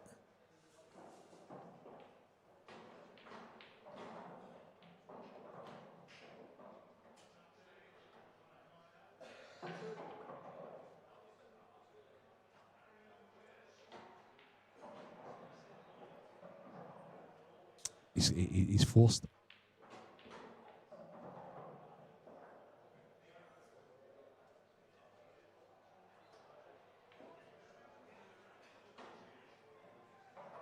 I also think Gibbsy knows the magnitude of this frame. I mean, if he goes forward in front, he's going to be so hard to beat. So this is for the second time in this frame. Oh my God, I've just watched a double at Dunster's, just dug in table 9 as well. While Gibbsy's taking his time here. A length of the table double. The finish that Liam took to beat Robert Stephen last night was ridiculous. Yeah, I need to look it back. No. Junior actually it was in, says to me, he says, this is the finish that Liam took away. Yeah. So I'm quite chuffed because it's on outer table with no comms, so I can go and perfect. commentate it. Okay. He took his time, so I might stick it on 1.5 speed just for the viewers, because I know don't be cruel now. The reason I'm saying that is because what I've learned about it, once you're on the socials you get all the details. They give you the details of how long everybody's watched for. Most people only watch for about 20-30 seconds and then they click on it and some of them will come back, other people look. So that's the reason why it's like the big shots, the cocked hats, they're getting more views because people can watch them quickly and go to something else. Whereas the big finish, he knew, didn't he? He knew. He spotted it nice and clean. Wonder if he could that, but it's amazing how many times you do that, like but you can't resist. So I'm wondering if he could have jacked up. Did he try and jack? No, he didn't. I know it makes it such a hard, but he knew. He knew. See, that's what I'm obviously, the guys at home can't see me pointing to the screen. He's tried his best by playing it into the top side of the bag. Now, who am I to tell Gibbsy, right? But has he tried his best, Stevie? Because he knows it's in and off, right? So you've got to change. So he needs to jack up. Yeah, he needs to jack up and try and get low in the cue ball to screw on and off the cue, which makes the shot at like 5 times as difficult. But yeah, but the difference between the two of them is one yields a free shot and a visit, and the other one is, well, you've missed the pot. Absolute. It's massive. Yeah. And as we've just stated, Corey, in this situation, as most of the top pros are.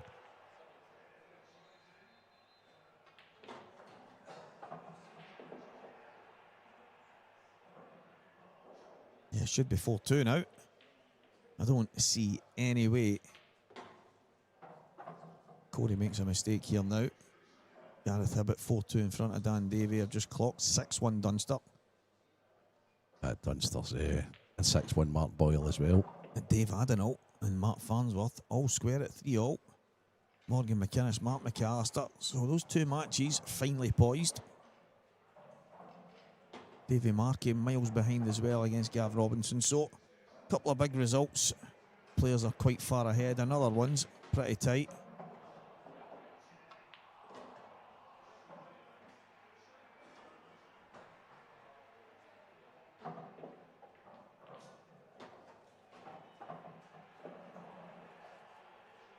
So Corey, is this 8 ball?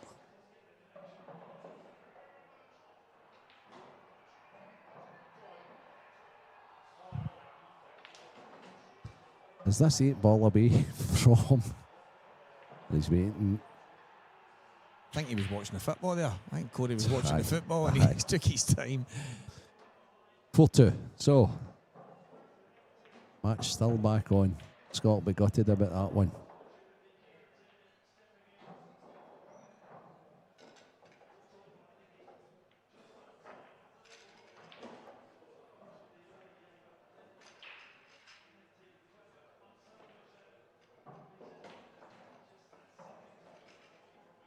Gareth Hibbett 4-2 on Dan Davies. Stevie just said, look, Sanchez is 4-1 on Lewis McCullough for announcing that right now.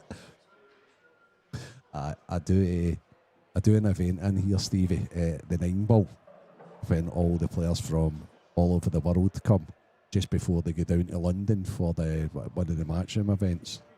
Elliot runs it with Paul, obviously, and as you'll know, because of what you do now, I have to sit and rehearse it a wee bit before because some of the names are just incredible. And you need to announce every time they break. So it's like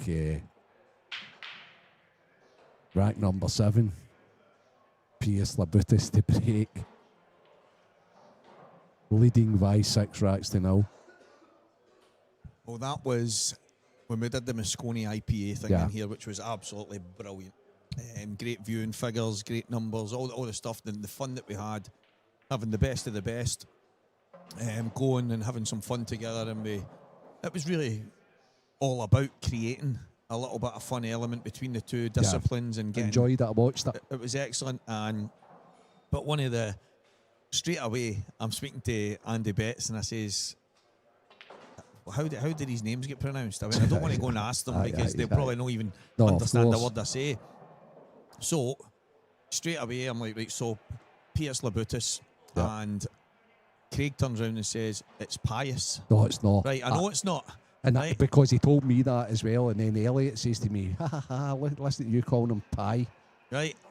Yeah. So I said, and so as Craig turned away and Betts looked at me and went, no, it's not, it's Piers. Yeah. So I went over and I said to Jason, so who's this guy? And he went, oh, it's Piers Labut. And I went, that'll stick with me. That'll That's do fine. for me, yeah. I says, and Moritz, he went, yeah, Newhausen. And I went, as simple as that. And he went, yeah. So see when I wrote on my bit of paper, I wrote Newhoussing, Newhausen, yeah. And although it's got a slight enunciation to it, but it's more or less that. Yeah. And after I called him out in one of the games, and I says to him, and he went like, perfect. And I'm like, because I think I've called them Neuhausen. Neuhausen. Yeah. So it was like, but it's like not. When he says it, it just kind of sounds like Newhausen, but it's like, but I wasn't emphasising the Hausen. Yeah, it was like, of course. I was just kind of, but he said to me, yes, perfect, and I'm like, right, okay, that's fine. I know what I'm doing now because it sounds very similar to, it's not Newhausen, but if I just changed it ever so slightly, so it was, it was good fun, mate. It was good having the guys here, but I know exactly what you're talking about. Like I've had to do it when I'm trying to figure out Scott Gillespie. Aye. Goobsy. He says to me before, mate, you're not pronouncing my L's properly. I want to hear the Lesby. Nah, Scott was good that night. Scott was fantastic. Obviously, the boys had some fun. And he knows them well. He knows like David Alcade and Jason, and he's played with him, hasn't he? Because he's partnered Jason at the World Cup appeal. That's right. He's and he is a kind of celebrity anyway to Scott, isn't he? They had the time of their life, mate. Honestly, they really did. Gio, we spoke about it in here. Gio, he's like, Stevie, that was amazing. He went, that's obviously when the guys are playing in America, they maybe not prepare in Scotland. Now, I'm not saying that they won't, but they might not. He says, but it's just an amazing thing to be able to put together. And obviously a big thanks to Jason for making that happen, and obviously the team at Matchroom, because they gave the okay for us to do that very live. Much. They gave the okay for us to go live. Emily Fraser's brilliant at She's Matchroom. amazing. She's done so well for herself. But she's earned it. And did you watch? Have you watched the documentary yet? No. You need to watch No, it. I've not. You need to watch it on Netflix, Stevie. It's very, very good. Because Emily and that have like they've come right through the ranks. Yeah, she's worked her way up. Barry Hearn and it has been amazing with these people who really have. She's now been given free rein. Multisport is called. Matchroom Multisport. Yeah, she's been given free rein to go and push, and she spoke about it the other night. She says, I just can't thank them enough, and I've got big plans. They've okayed it for me to go and make these things happen, and she's away on her own, and they're just sitting back and loving every part of it. Yeah. It's kind of like the IPA need to do with me. They need to just let me go. They need to go, Stevie. I knew there was something that come on, if you want. Listen, I know I can make the magic happen, but it's like it's one of the things, Renzi, and this is not a dig to anybody, because everybody's got their pride and everybody's got their ideas, and everybody would love to think their ideas are better than someone else's. But that's where, when you get those people that... It's when the ideas stop, there's a problem. Yeah, exactly. That I've always said, there's no such thing as a bad idea, just one that works better than others. Yeah. And that's generally what my ideas are like. They work better than others. Sometimes you need to gamble a wee bit as well and say, will it work? Will it be good? Well, listen, if you don't try, what is it? If you don't try, you don't succeed. It's I remember, I know I've been often one here, but Denzel Washington says, people tell you to fall back. Don't worry, if it doesn't work, you can fall back. He says, why are you not getting taught to fall forward? Go and try something else then. Go and have another go at something. Go and try and improve on it. Don't always fall back. If you fall back, you're just going to be where you were, and where you were wasn't good enough, or you wouldn't have tried something else. And I love that way of thinking.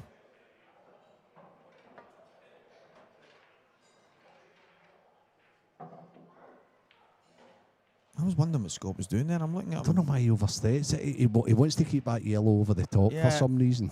He might have to take it now, however, if he can see it. That is. I'm just surprised, as you say, I don't know why he didn't just take it. Yeah, me either. But Scott knows better than us. That's for sure. Playing the cut along the top with loads of check side made the pot easier. He's now scratching his head a little and saying, "What am I doing here?" But it also meant his cue ball was coming towards those reds, the red and yellow. So it's if he's still on that to the top, I'm sure Craig's got a camera angle. He might have to take it, as you say, Renzi. Yeah, he can't cut the one back to the middle. That's a little too acute, isn't it? Yeah.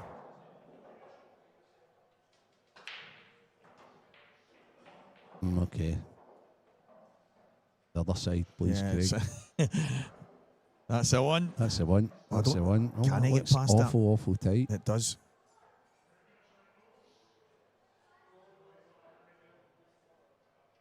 Maybe cushion first. I think he's going to play cushion first off. And no, he can play it clean. He can play it.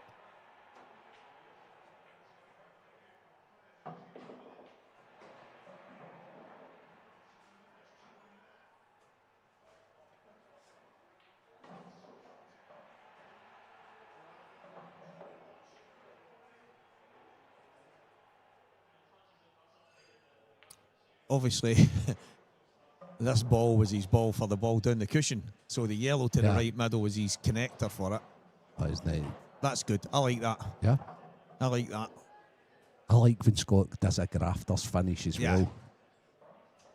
I think Scott would hand on heart say that I'm maybe not as good with the cue ball as like Liam, Mark Farnsworth or what have you, but there's just something inside that just makes him like reroute. He's one of the best rerouters. Do you know, that's when people ask me about Scott as a player, right, and I basically say he is probably the greatest individual competitor I've probably ever witnessed. And although I've played with some of the greatest one-frame players in the game and guys that will dig in, and I don't mean dig in as in go and hang bags and play wee snookers. When I talk about Scott, I talk about the guy that no matter what will find a way. Oh, he finds a way. And that's what you're talking about, whether it's a reroute finish, he just always seems to find a way to be on the black. Yeah, brilliant finish. And that's that. It's just that attitude to say, well, do you know what? I'll get there. I'll keep potting. I'll just fight. I'll find a way. And that was a typical Scott Gillespie finish. It really was. And that's the solid because I say he's solid, and there's loads of players that are good, solid now, kind of play, but he's just different class.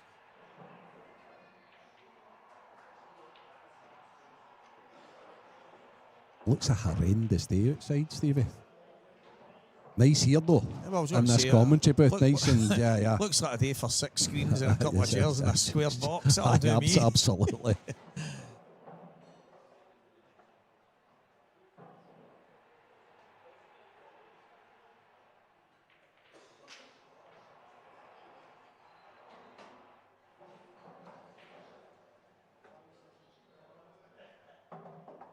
So Gareth Hibbett has just went 6-2 up on Dan Davey.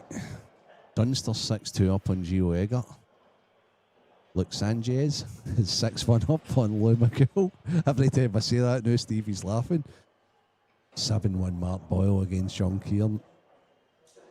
Art McAllister Jr. 5-4 up on Morgan McInnes.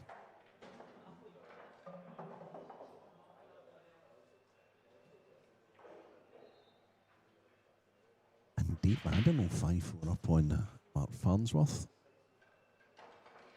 And that's the scores on the doors, guys. Well, Mark Farnsworth came and gave me a wee tap on the shoulder yesterday, and he said, "Have you got a couple of minutes spare?" Mm-hmm. Of course I have, mate. Anything for you. Just wondering if you've got availability on the 31st of January Okay. for the big money game. Bit of stand-up or something. That's Aye, so he's wanting me to go and keep the crowd happy. He's wanting me to be the Brilliant. entertainer. brilliant. Yeah, so he says to me, Do look, you know what, Steve? You see stuff like that, I like to hear that because summing up the year aye, for the IPA, right? It's been transition time. But you've came to the fore.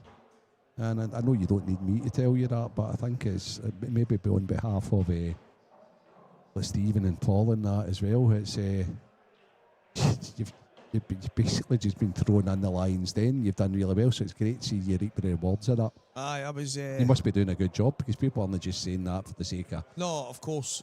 It was like people were writing different things on his thing, and Yeah. someone says, and I went, of course I would, but I was never going to message the guy and say, by the way, if you need me, because I was kind of like, as much as I would love to go and do it, Mhm. I was never going to be that. I'm not going to go and act. Oh, No. please, because there's loads of guys out there, and that's fine.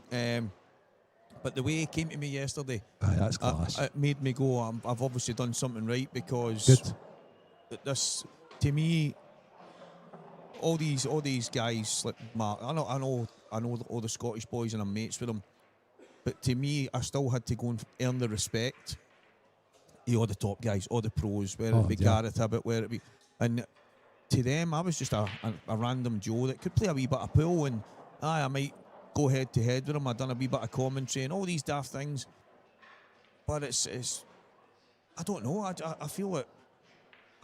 Maybe I'm reading the room wrong, but I feel like I've done something right. Aye, because I don't think people that had been doing the role that you're now doing for the IPA in the past would have ever been asked to do that.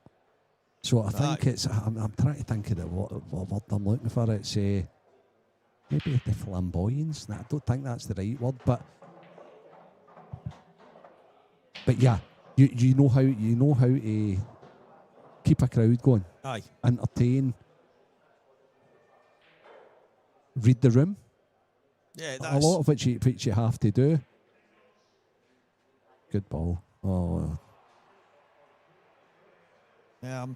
aye.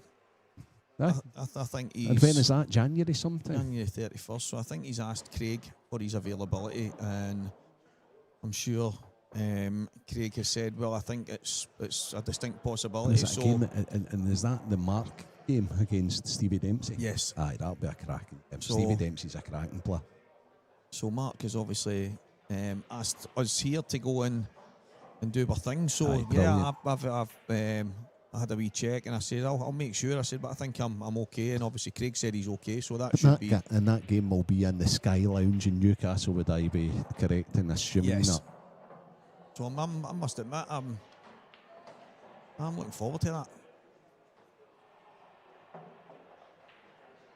Mark's one of the guys. I love Mark to bits, but if Mark's got an issue, he doesn't miss you. He'll throw Absolutely. 2 Stellas down his neck and just Aye, have a absolutely. dash. And You know, and he's a respected guy. Exactly. He's been a top player for a long, long time. So if he is getting it, listen, you know exactly where you stand with people that way. That's a straight shooter. Yeah. That's probably the biggest respect I could probably give him, is the fact that he doesn't pander to anybody. No. And that's the way we've grew up, Renzi, in the area of the world, if you want. That means something, to be your own person and have your own opinions and get respected for it. And Mark's one of them. He's right up there at the very top when it comes to that kind of person. And he's been a top player for many, many, many years into the bargain.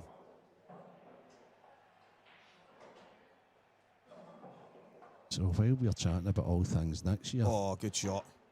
Gibbsy's doing Gibbsy things.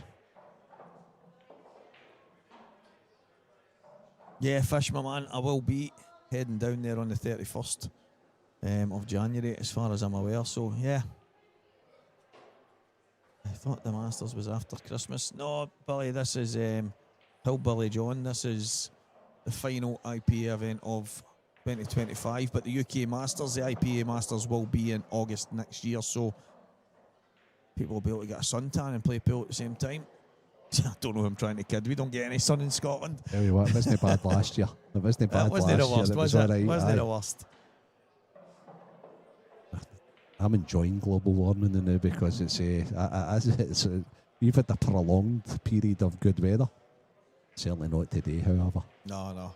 Brilliant, mate. That'd be class. I'm kind of hoping for that. I'm hoping that a lot of you guys that are obviously going to be there, because pretty sure in the commentary booth, quite a few of you can pop in and do a bit through a long race. So that'll be good, mate. See you there.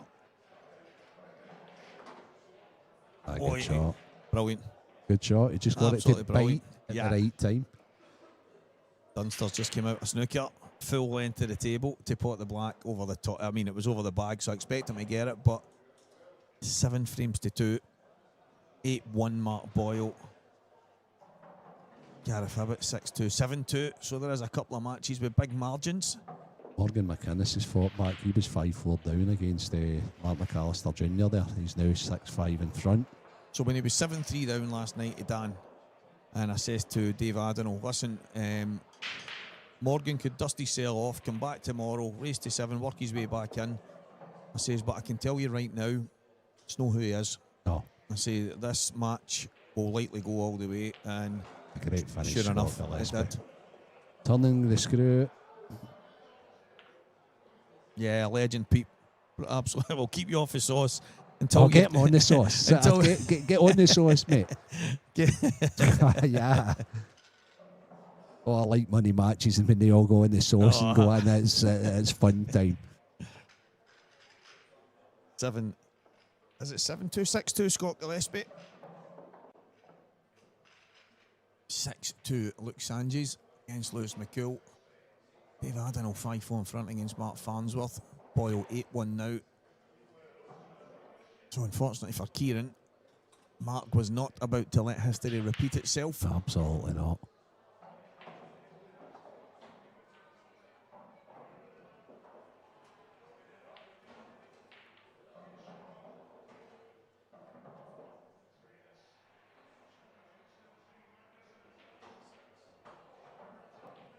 Corey Reese to break.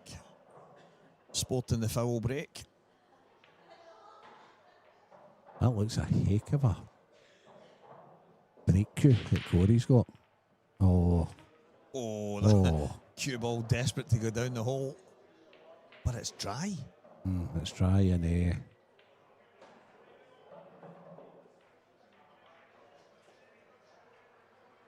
so the yellows would be slightly better had that red not been left over the left corner pocket. I think he has to go reds, however. It's his starter pot. In fact, he's got a chance because red off the cushion to move the yellow away up top right. It's looking at red off red off red. Yeah.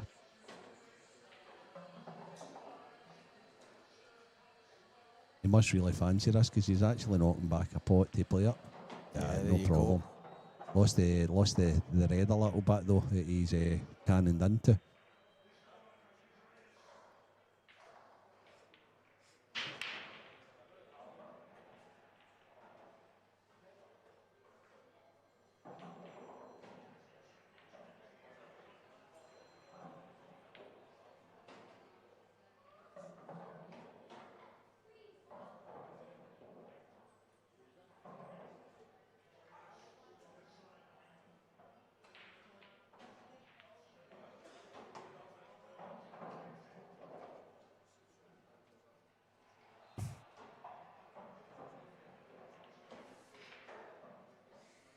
You're right, Andy Neil. You are spot on, mate. But we did mention yesterday that's something we'll just changing. We'll just need to get that. Yeah, clarified for get them all sat down for and next season. It's another thing, as I say, Stephen can put in his book.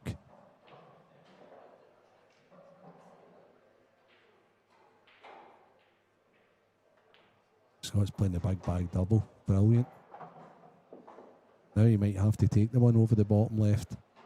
Not sure if he's got. In fact, he might leave it there as a bit of insurance, and also as a fallback ball, because he's going to have to play this red off the cushion to move it to hit in the yellow to open the bag up anyway. So does he do it now? No. No, he's taking the one down the bottom left. He sees that as a hindrance.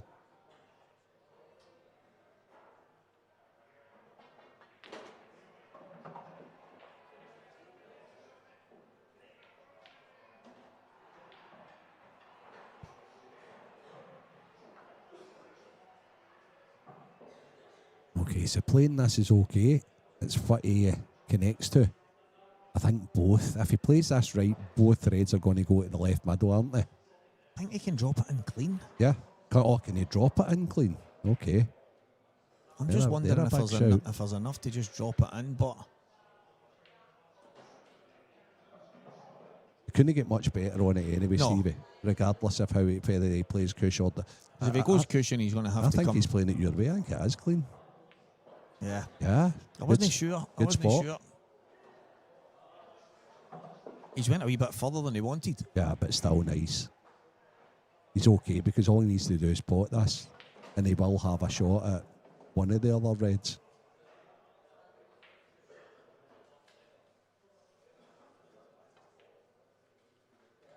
Morgan 7-5 in front of Mark McAllister now. Evie Marquette getting a few back, 6-4. No, a couple back, it was 6-2, wasn't it? No, it was actually 5-4. Oh, was it? Yeah, David fought back brilliantly. Oh, well done. Was it maybe Luke Sanjis and Lewis? It was 6-2. I know there was a match 6-2. Well, it must have been. Gareth Hibbett must have been 6-2. This one's 6-2. Dunster was 6-2, I think.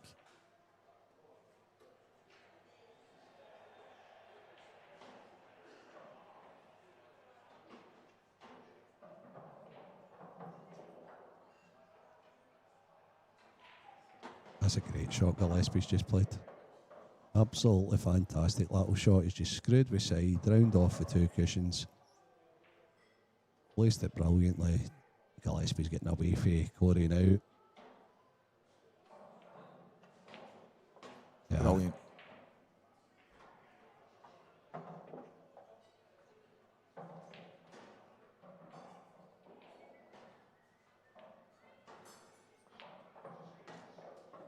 Yeah, different class. Scott is definitely bang on it here, Renz. He's finding a way. Yeah. When they're awkward, he's finding a way. When they're there, he's getting them pretty straightforward. He's looking like the Goobsy that we've been seeing for the last while. Yeah, very much so. Kieran's got one back against Mark Boyle, 8-2.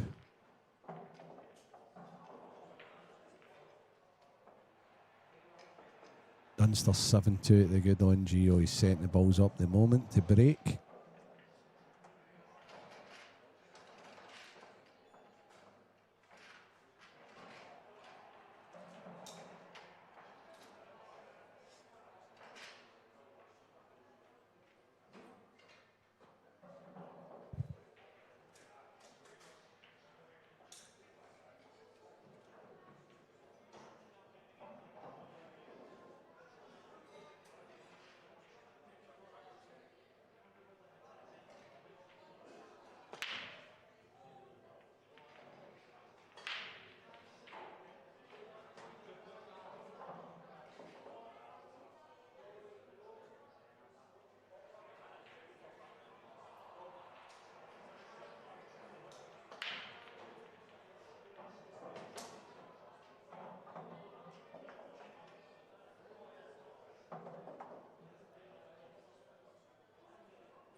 That's a big error. Aye, as they have. Glory.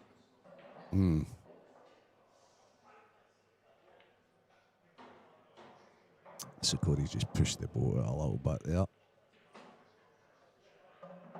Yeah, it wasn't easy. Now does Gibbsy sweep up.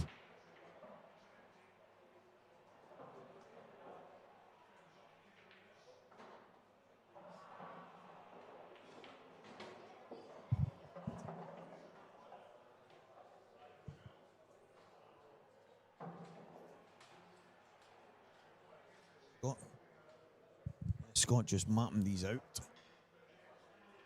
Gonna be yellows. Reds have obviously got an awkward starter. Yeah, Yellows. I'd expect it's a plant on the yellow, Yeah. Stevie.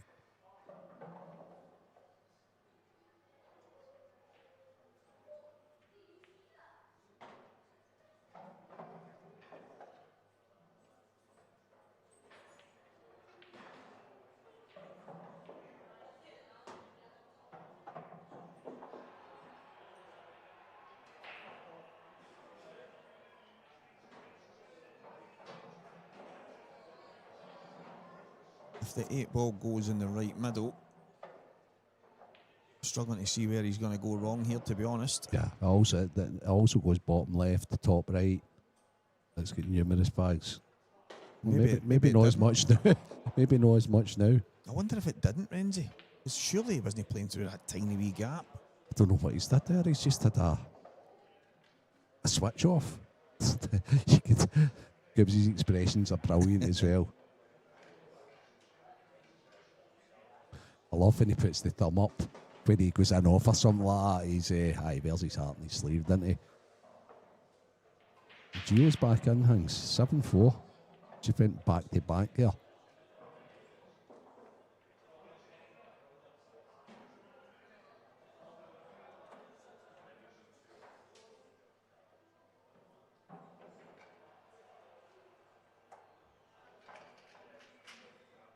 Yeah, where does the 8 go now?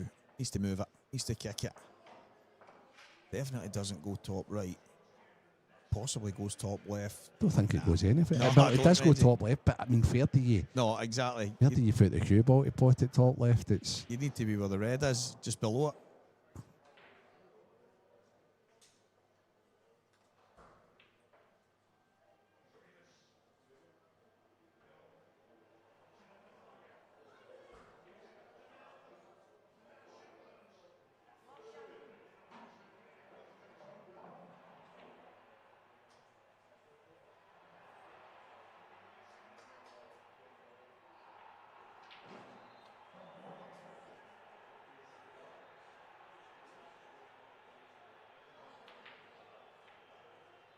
He's going to take his time here, Scott, because he's in a wee bit of trouble. And is this going to be another Scott Gillespie type finish where he finds a way? possibly.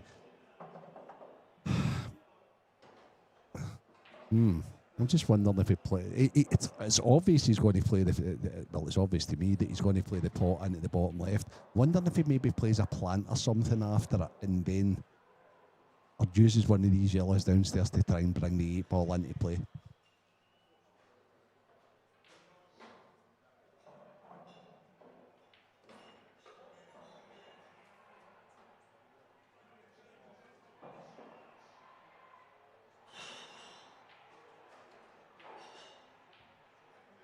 He doesn't like it though. No.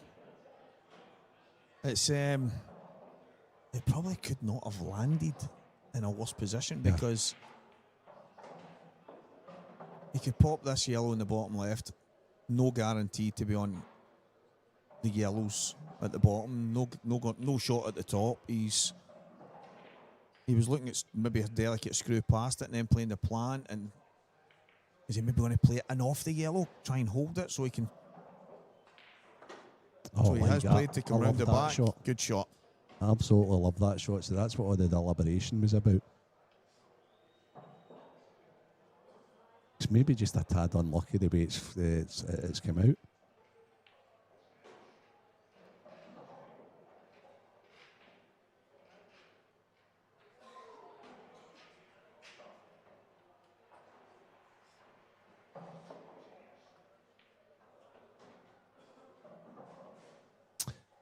Rabbits doing a job on Dan Davey, 8-3. Yeah, Boyle's on the hill in his match as well. And Morgan McInnes, 8-5, as you say. Mark McAllister came back against Greg McMillan.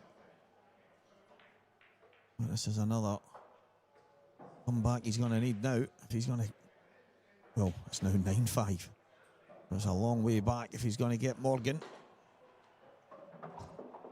So as expected, Gibbsies has been up table.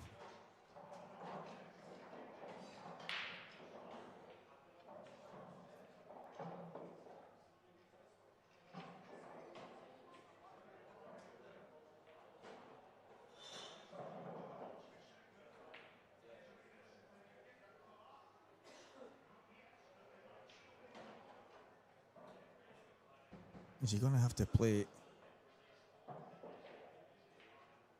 So pop back, find that gap, pop it in thin, get the black out. No, because he can't. If he was going to play that, he would need to play it last. Because I don't think he can try and pop the black out and then connect to another yellow after it. So that's what I mean. Yeah, Pop, yeah. Left middle, right middle, Yeah, find the gap. I And actually then don't mind that if he finds the gap, but that's a hell of a shot to play. it's a predicament he's put himself in here.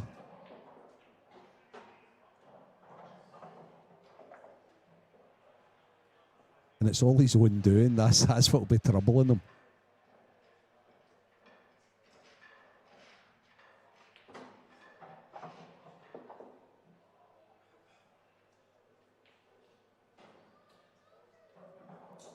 Yes, that's a gap he's like. Oh, okay. Ah, okay. Put the yellow into the middle. Use the red as a stopper. And then play the cut and dislodge. There's some shot if he gets it. Might not even need to. Might not even need to use the red as a stopper. No, he's not. Okay. That's brilliant. Right, that's Stevie, that's the line. That's brilliant, isn't it? That's the line.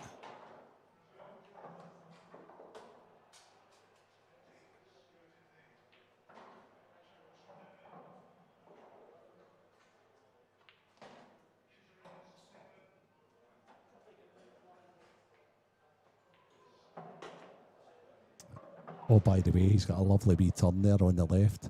I think he's on this to the top right, Stevie. He is. He is. He's had to play the kick last. It's not ideal. I mentioned, is this another frame where Gibbsy finds a way? And it's 8 frames to 2. Unbelievable. Unbelievable.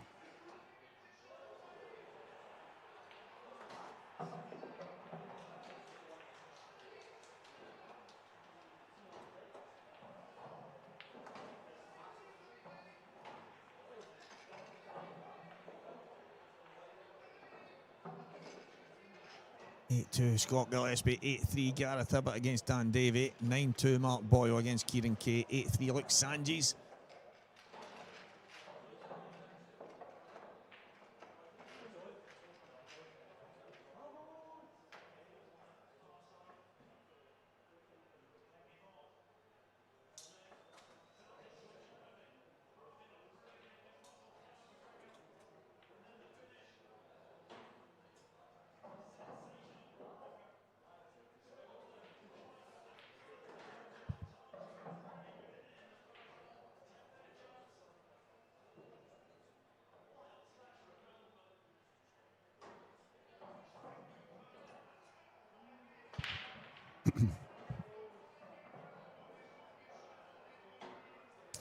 So here we go. Corey Reese to try and put a foothold in the match. 8-2 down. Nice break. Nice break. It's landed awkward. But at the end of the day... Yeah, because awkward because the yellows are Yeah. the better set by a mile, Stevie. But the thing is, He's going to pop the one in the middle, isn't a he? few of the finishes that Scott's just taken, they find away finishes like... Yeah. Then if Scott's getting them, then let's be serious. Cody's got to let his arm go now, hasn't he? He's got to start getting them. Look, Sanchez is the first man through to the last 8. 10-3 victor over Louis McCool.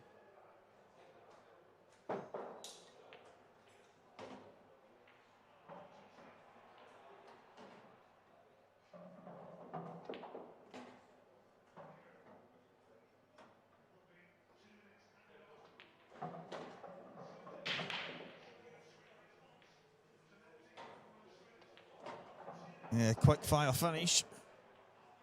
And it's one that was very much needed for Corey Rees.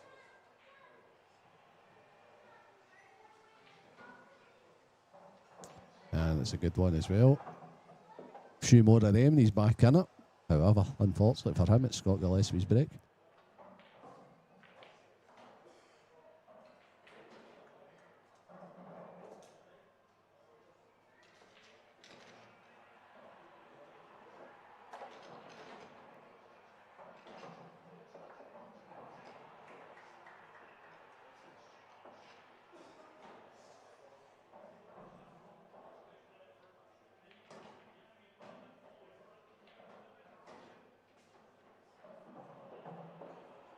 So a couple of matches on 9.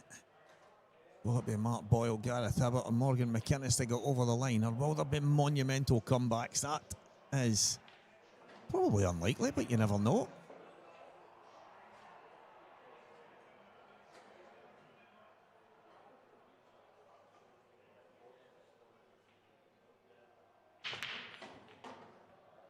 What a break, Gillespie. Good ball. It's okay. Yellows are okay as well. He's on the one at the top left.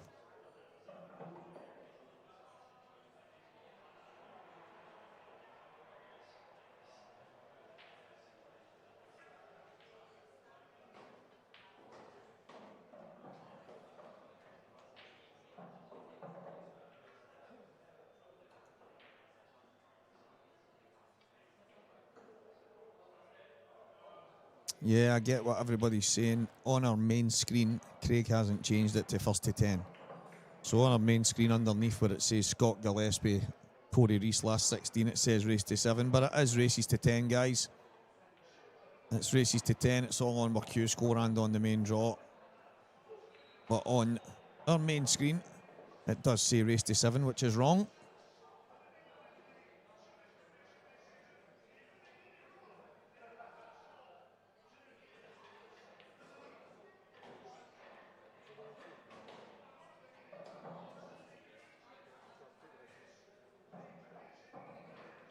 Scott's taking the plant down low. Oh, he's missed it. Would you believe it? He'll feel a little silly about that one. Yeah, that has not gone exactly to plan.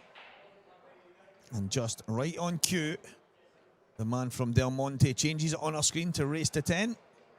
Oh, well done, Craig. Doesn't mess about, our Craig Anderson. So all you guys that are going off your heads about the fact that it said race to 7, that has been corrected, and I'm sure you will enjoy the rest of the day now that you know that it's not 7.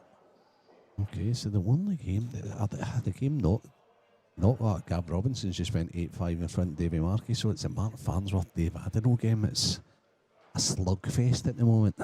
They're tied in 5. Hibbert's breaking to win the match against Dan Davy. He's 9-4 to the good.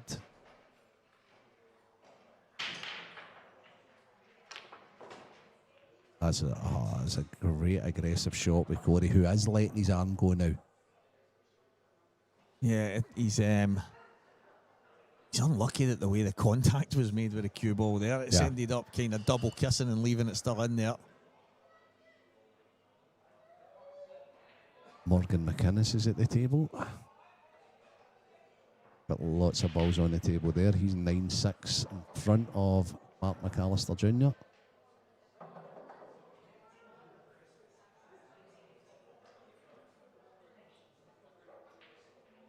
And Dunster's on a finish against Gio to get on the hill.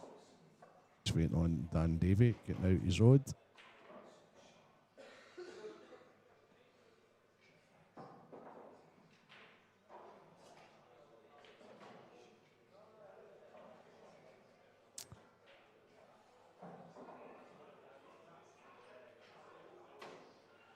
Mark Boyle is now safely through. Don't know if you mentioned that there. He's a 10-2 victor on Kieran Kay. A revenge from yesterday. And now waiting on the winner of Morgan McInnes and Mark McAllister Jr. Luke's waiting on the winner of Gareth Hibbert's game with Dan Davy.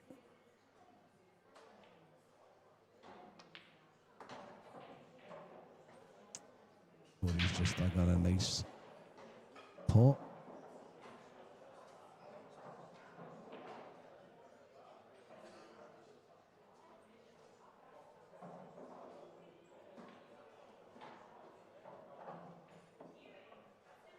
He's got a shot to play here. He's going to have maybe 2 cushions. Swing round into it. He's done that. Okay, he's on the gap to the balls at the bottom, but the yellow in the middle, he's going to have to play it first because I don't think it goes anywhere. Every time he plays the kick, he seems to be unfortunate. Some effort. I like see Corey play like this. They'll just let his cue go. Is he going to have to play a back double here? Has he got enough of the yellow to get a back double?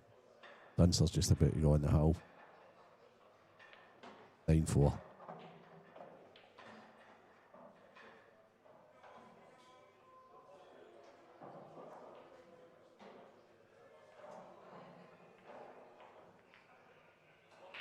I wonder if he can play the double on the yellow. Can he see enough of it?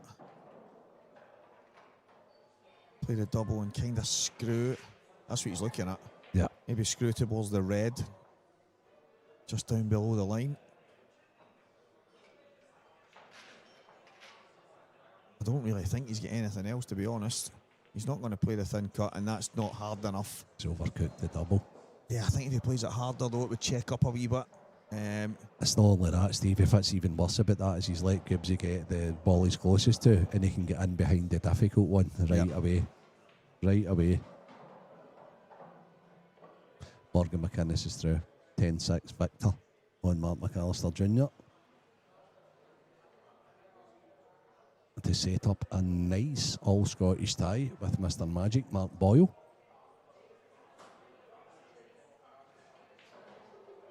So Mark Boyle beat Double K. Can he beat Double M in the next match? Morgan McInnes will take over from Kieran K as Mark Boyle's opponent in the quarter final.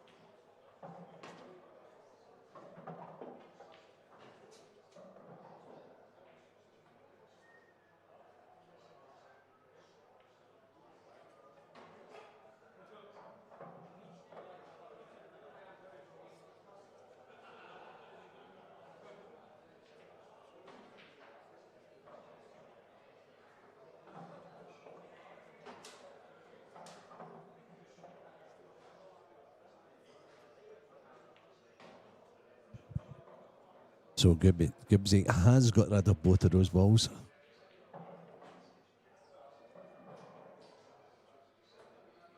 Now I wonder if he tries to play inside here.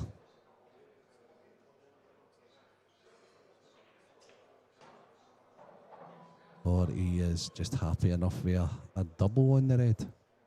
How are you taking these, Stevie? I wonder if he's He's on the red to the bottom right hand corner, isn't he? Yeah, I think he's on the gap between the black as well, the black and the red. He's on the one down the cushion. So I wonder if he'd be happy enough just to roll it through, play the red to the. No, it looks as if he's loading it up. Try and get in between the two. Yeah, reds that's what if I he was can. thinking. Yeah, just like that. He's went too far between them. He's got the plan.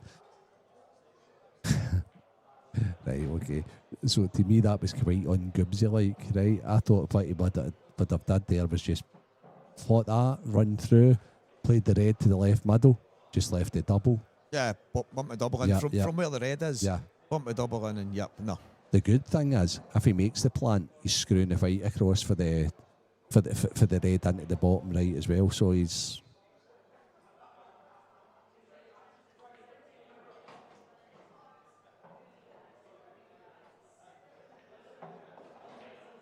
Gareth Hibbett.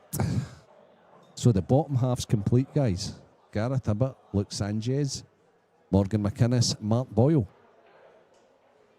but there's not a single player through the top section yet. Dunster's the closest. He's on the hill, 9-4 on Gio, and he's at the table. Gibbsy has pocketed the plan. He's not got the cue ball over as far as he would have liked.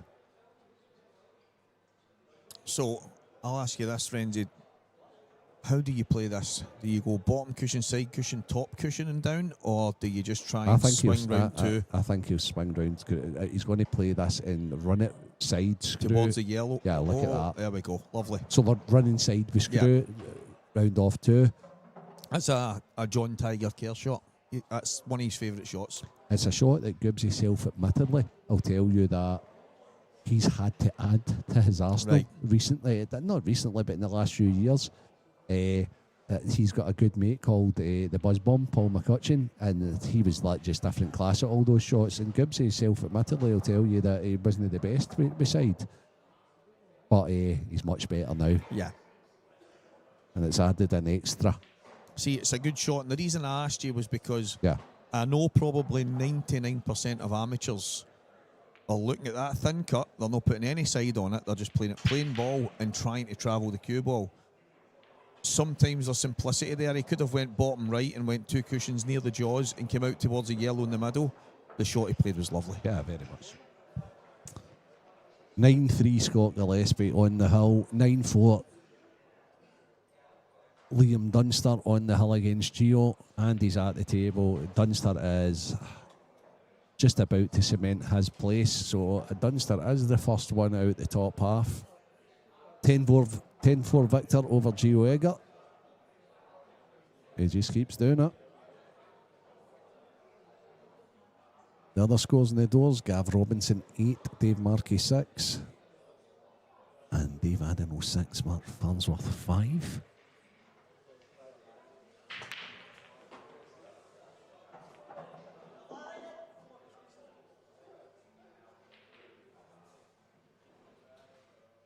It's a heck of a break from Corey Rees. He'll be going for the yellows.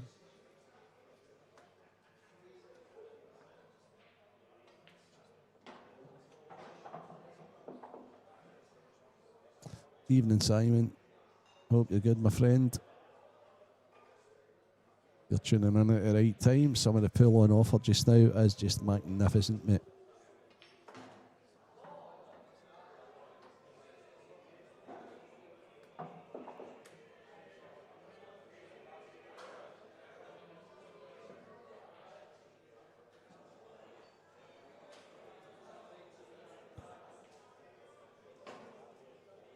Nice shot with Corey. He's up the pace.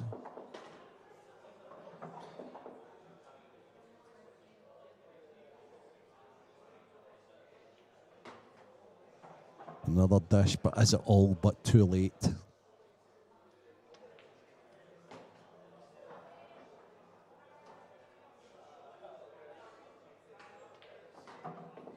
Yeah. Corey's in exhibition mode now, just up the pace a little. 9-4.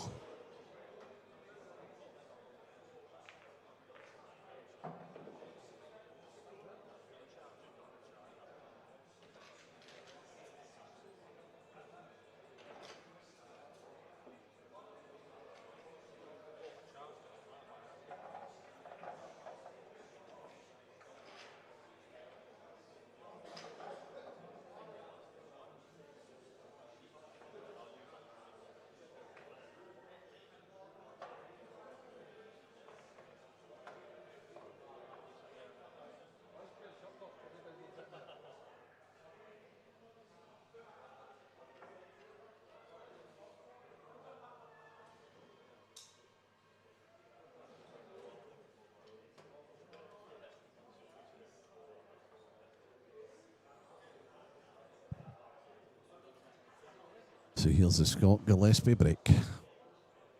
It's been serving him well so far. It's never changed his break, Gibbs. He's always straight down the middle, screw right back. The only way he can get an off's getting kicked in. He wants that yellow to drop downstairs. It's not, you know. And another half chance for Corey.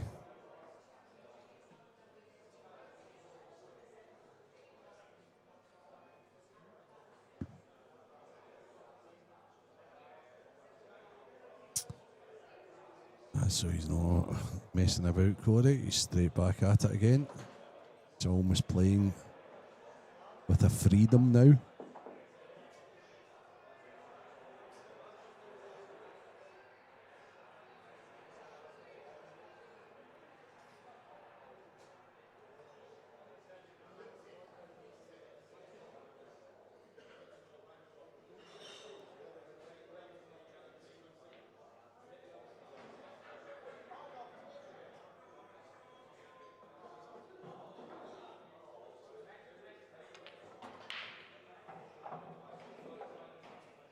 So he's brought one out and knocked one safe all at the same time.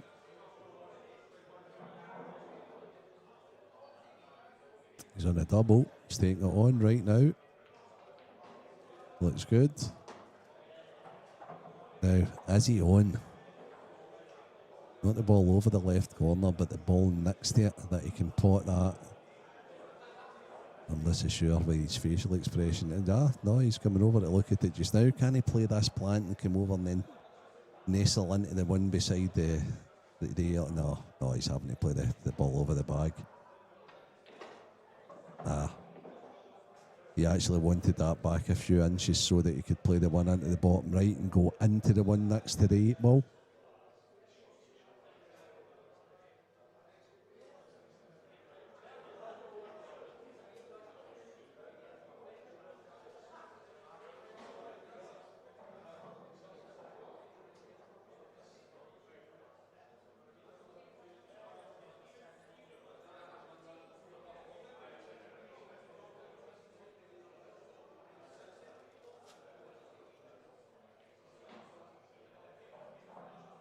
So what's Corey got under his belt here? How does he deal with this tough situation? Well, he's getting real low on the ball. He's played it in off the ball. Is he again going to have to play this yellow in off the red into the middle again? Well, this is creative. He needs to play this and he needs to go forward with the cue ball as well. So, no easy. Or does the yellow go to the opposite middle? Could it go to the right middle off the red? That way you could stun it in, screw it in, stun it, not screw.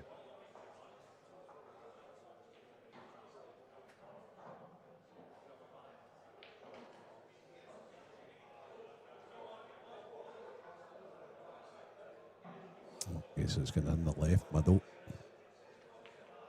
Yeah, nailed it.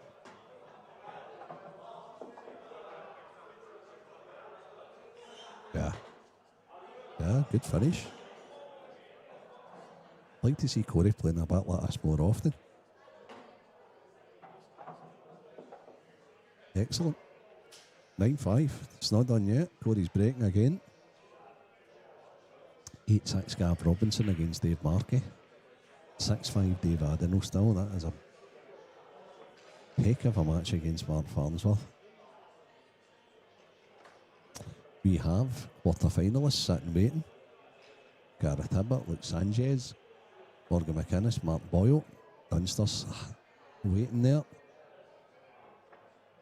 He's waiting on the Gav Robinson game against Dave Markey.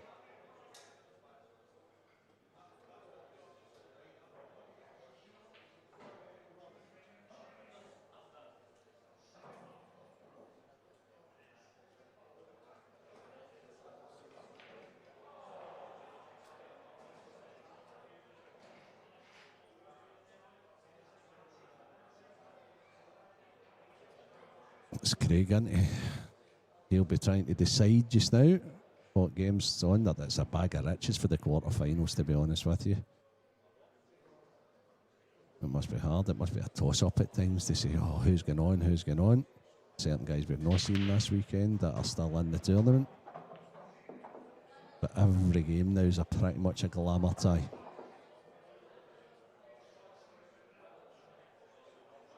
Could that be Corey's last action in this match? Unfortunately for him, he has broken Minton off. The 8 ball does go. So it's just a case of Gibbsy using his free shot. I think his choice will most certainly be Reds. It's possibly just what he leaves to get on the 8 ball.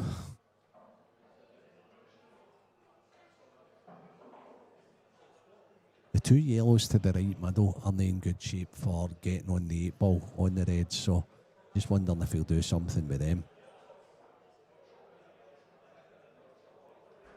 Probably Simon, yeah. But it's just one of those. There's so much on now, mate. So much on. Love the rules. Yeah, but unfortunately, that's just the way it goes, mate. They still actively be involved, doing a bit of comms, ref and coaching and things like that, mate. But no.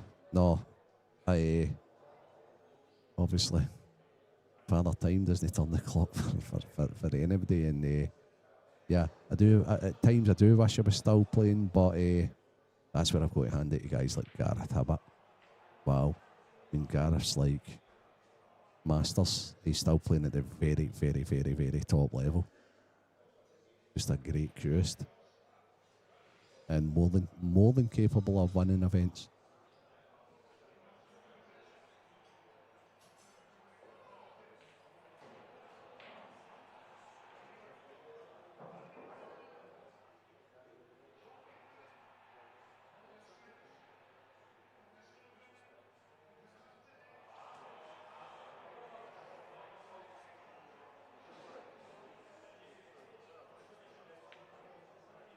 Okay.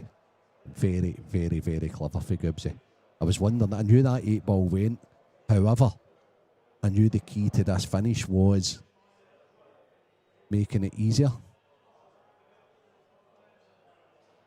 And indeed he has now made it easier. I think I'd still do alright, mate, but I've got no interest in it. I really haven't. I've spent I've said that. I've spent all my time still in pool halls and all that. No, the competitive side of things, no, it's not for me anymore. Thanks for asking anyway, guys. Bouncing out there, mate. The rain? No, the club. What, the club's bouncing? I spoke to Lewis and Wayne for like 2 minutes, but I'm standing there waiting to get served, and it's good to see a Sunday afternoon. Well, there's quite a few people in having a bite to eat and stuff like that. It looks like a bunch of families, and there's football on as well. Well, that's it. One of the guys at he's sitting at the tables at the bar, and he's not pleased with what he's seen. Okay. Tore apart everything Martin O'Neill's done. This is a mess. Oh, you were always going to get that, weren't you, if the football's your thing? But this, I actually totally disagree with the guy, however, on the wee bit I've seen. Been watching Gibbsy more than the football, however. Don't get me wrong, mate. I as much as I kind of get what you're saying, I'm close to more agreeing with that guy, because I ain't seen the opposition goalkeeper make one save. So until I see that, my impressive bone in my body will not be accepting anything. We'll have a wee talk off the mic, right, mate? No, it's good out there. It's good to see them all sitting. A load of people in watching and having a bite to eat. And whilst we've got this fantastic event taking place on our doorstep, once again the IPA travelling across the border. Do you know what's funny? Luke Sanji's obviously who's through to the quarters. He wrote on, I think it was actually on the professional chat. Okay. So, I mean, we need to try and get more tournaments down south. And I think it was Mark Farnsworth went, we've got plenty. What are you talking about? And he says, no, they're all either in Newcastle or Scotland. Okay. And I'm thinking, just had 2 in Coventry. We've had... Oh, the 2? Yeah. We've had the Grand Prix and the English Grand Prix. We've had the Welsh Grand Prix. We've had, see, we've had the Worlds in Bradford, and I'm thinking... Yeah. And I don't know, I mean, is he meaning the deep south? I mean... Yeah. Kentucky. Fair enough, but the problem is the guys have tried that.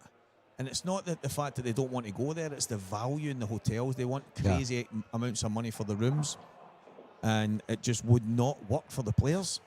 Great performance, Scott Gillespie. 10-5 to the good.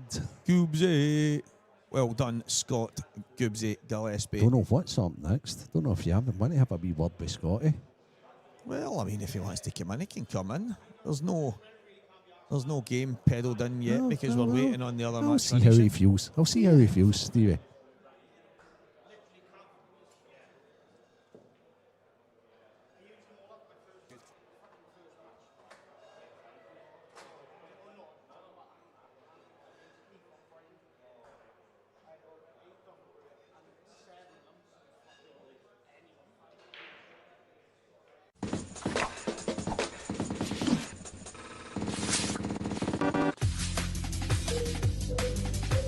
On board sportswear, custom wear, team discounts, bespoke design, they do it all. Massive thanks to the entire team that support us here at the IPA. Legends in every way.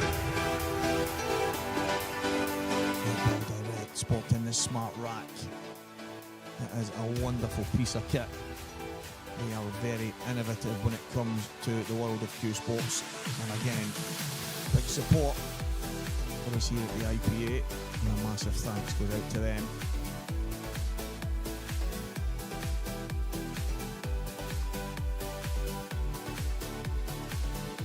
Again, we're going to be back with the quarter-finals probably in the next 5 minutes, so please bear with us. And we'll be back in very, very soon. Just going to go and see what's happening on the outer tables. In fact, no. I think I'm maybe about to get joined here by Scott Gillespie. I think he's maybe going to come in and have a wee blather. He is. He's in the house. The pouncing tiger has arrived. We're on, mate. We're on. You were pretty good there. Aye, listen. Thought it was about Scone there, swearing. No, listen, first, obviously 5 breaks, the Corys were dry.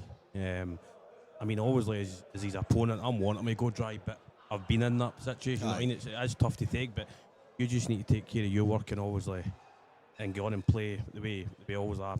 I just need to try and always win the frames and stuff. But I said to him at the end there, like, after his first 5 breaks, obviously, like, he's well down. And then his next 2 breaks, he left in roll-ins. And it's just the way it always goes. Like, you just get down and throw your arm and you don't care. But no, listen, I played well. I feel good.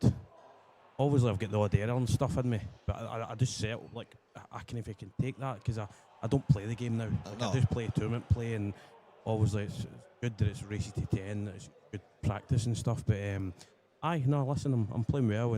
And obviously I'm breaking pretty good, and long may it continue. There's probably 4 or 5 finishes in that match there that when people say to me, they ask me about what is Scott like. We know he's a class player, and maybe don't get to see him enough. And I'm like, I always say, like, it's the competitor in you that's always stood out to me. I mean, he's one of the guys that, to beat him, you need to scratch and claw and drag him off the table.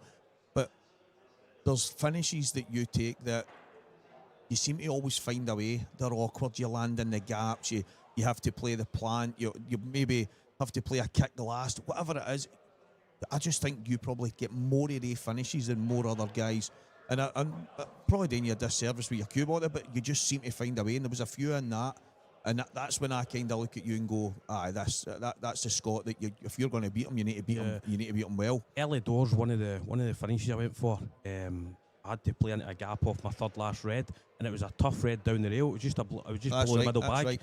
But yesterday I watched back my match against Corey last night, and obviously there was a frame where I had 2 shots, and Renzi says he's 100% going for this, and I actually played safe, and it's unlike me because I ended up having to go for that even tougher finish, maybe 3 shots later, because it was one where I didn't play the snooker. I didn't try and snooker him, but you said on the comms he's actually left it, and then he left me a safe white. But no, listen, it excites me going for finishes. Like, I love it. Like, if I miss them, I miss them, and sometimes it can be my downfall against like your Dunsters and that are just granite. But I play the game to enjoy it, and I love attacking, and it just, I don't know, it just excites me to go for something crazy. You know what I mean? And I always feel as if I've got some sort of shot in my armour to pull something out. You know what I mean? Oh, that's it. At the very end, when you've played the wee shot with the running side round the angles, and I'm saying to Renzi, so probably 90% of, not lower-ended amateurs, but maybe a lot of amateurs are going to try and slide off 2 cushions up to the top cushion and just try and get some kind of shot. But that's where they big shots at big moments, and it might seem simple because you're obviously a high-caliber player and you can play the game like that, but they're no easy to play under pressure. You're having to put rakes aside on it, run 2 cushions, and then this is for the black. This is to win the match. Yeah, but even at that, it's like, I mean, my best mate, Paul McCutcheon, he'll know. Seaside, I'm not comfortable with. I'm really not comfortable with. I don't want to cut you off, but that's what Renzi actually mentioned, Cutchy, and he mentioned your... Aye. And see, the thing is... your relationship with Side. Obviously, I've got better with it, because like Cutchy and Jason, for me, they were 2 of the best players I've ever seen with Side. Slack was good as well, but Slack's just a wee bit below they two. Just a touch. They don't, if he's listening, I'll get a text message. But no, Cutchy and Jason, like, they just played Side like we playing ball. Like, it was easy for them. And obviously, I always played the side shot, but I was never ever comfortable with it. But obviously, I'm getting a wee bit more comfortable now. But I still have to really concentrate on side shots, and I try and not play them because they're so difficult. And we're using the titanium ferrule as well now. It obviously doesn't throw as much. So obviously, you're kind of where you're aiming is where you're hitting kind of thing. So when you use the brass, you kind of swung it out to come in back in when you're playing with left hand side and stuff. But no, always looks easy and you get it sometimes, but I'm still not 100% confident with side. You know what I mean? I wasn't sure, and it was one of them where I knew that I think I called 3 different possible shots to swing it round with bottom right hand side close to the 2 knuckles and get out towards the yellow at the middle.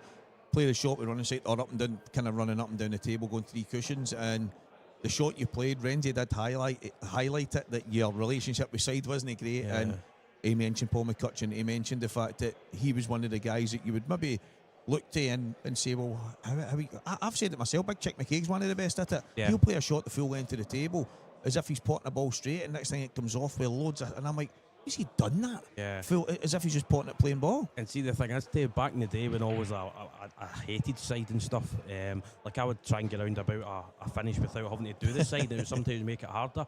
But I would like be playing doubles with Paul, and I would play like an easy side shot, and I would look over and wink at him, and he would just start bursting himself laughing because to me it was a great shot, but he's thinking it was easy, Scott. You know what I mean? But no, it's obviously it's good to have in your army. But as I say, at pool you don't necessarily have to need it a lot. No, and, that's true.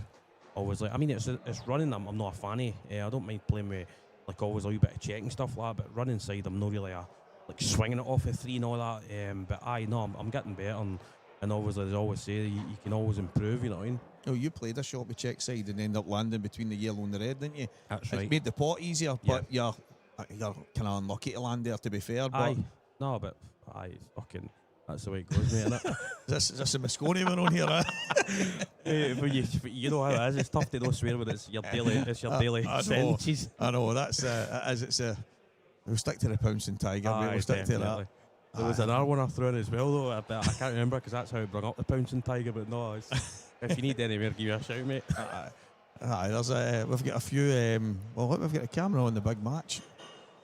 Aye, I see that's who I play the winner as well. Aye.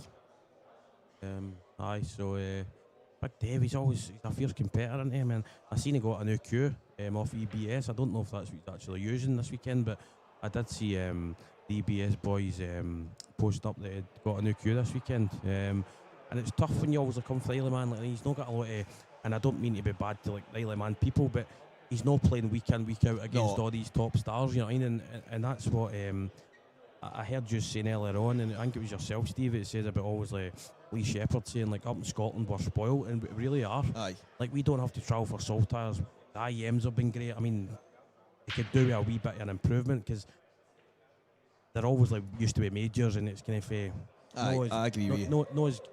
They're still always tough to win and things, but I think they just need a wee reshape or something to kind of bring the prestigiousness back in. But no, we're always spoiled, and then always with IPA and just all the different like sometimes people put on the odd tournament over the weekends. You know what I mean? It's brilliant up here, and you see that's why like the Saltire is a major now, because it attracts you guys like your John McAllister's, your Clinch, your Mellons, your Fansworths.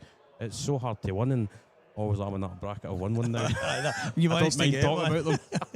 But that is the thing. He used the phrase, you guys up here are sharpening each other's tools every single week. And that's a good point you made about Dave Adenau. As much as there's a lot of good players out there, that it's probably more or less every big tournament you get into. You know you're going to be coming up against guys that are top level.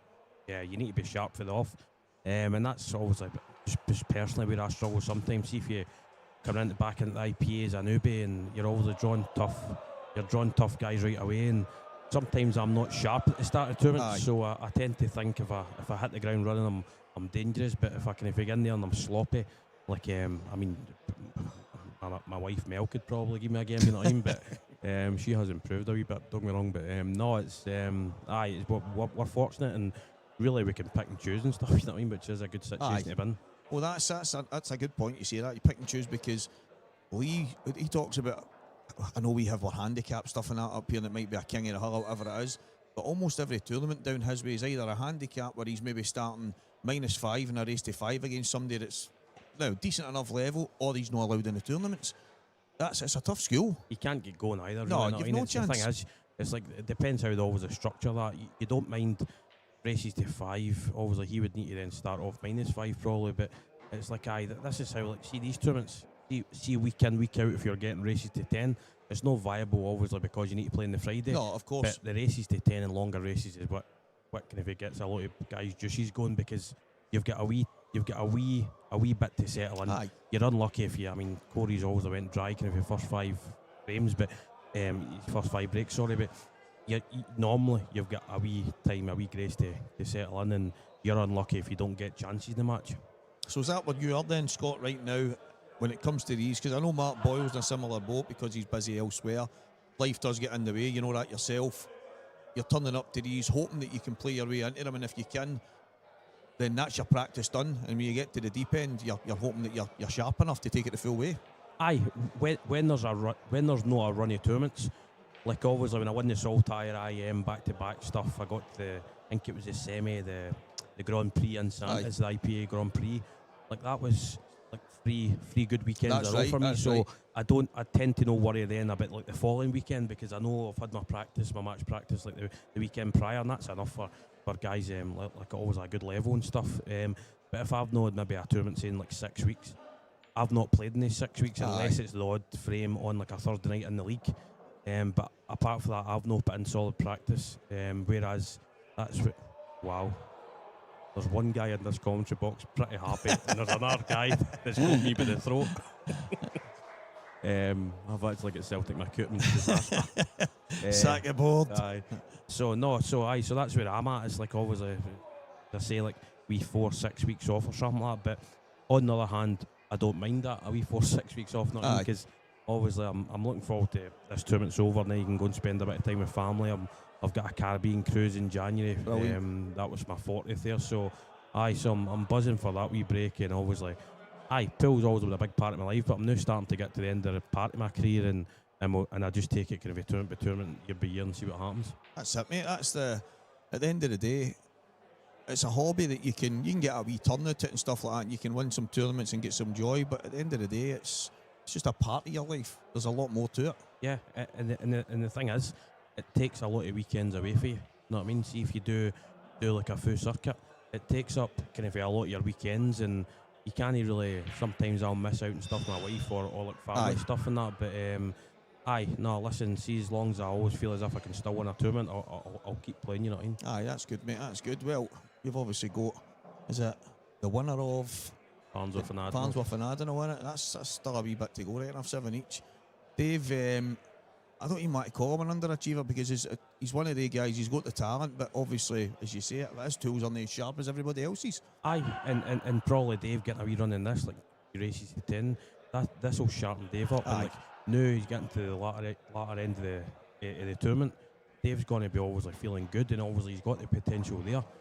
Maybe you don't see him winning as many as like always like your consistent guys, but he's a handful for anybody. And as you can see, obviously, like 7-0 with Farnsworth for now. But listen, we'll see how it goes and take it for there, you know what I mean? Well, mate, I'll let you nick back out, and I'm going to join you for a wee bit, and then get ready for, looks like Gareth Hibbett and Luke Sanges. And if you make it back to the main table, mate, it will be on the 30-second shot clock. Perfect, mate, perfect. Cheers, mate, well done. Mate, bye.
Ladies and gentlemen, boys and girls, children of all ages, we are back. It is quarter-final time. It's Gareth Hibbert, Luke Sanges, Stevie Walker in the box right now anyway, until Alan Reynolds maybe pops back in.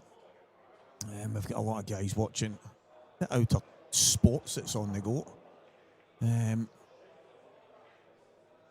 So Gareth Hibbert, Luke Sanges, Morgan McInnes, Mark Boyle is on your other stream. It's Morgan McInnes 1, Mark Boyle 0.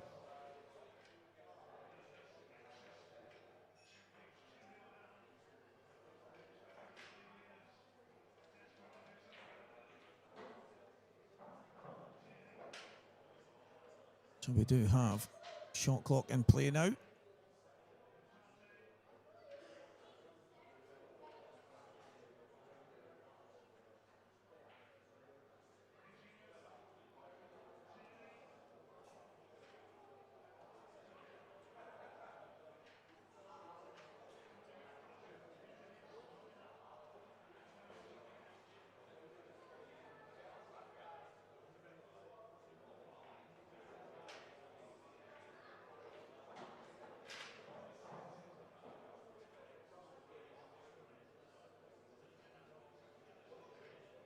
Good evening, Sharpeye 5858. How are you, my friend?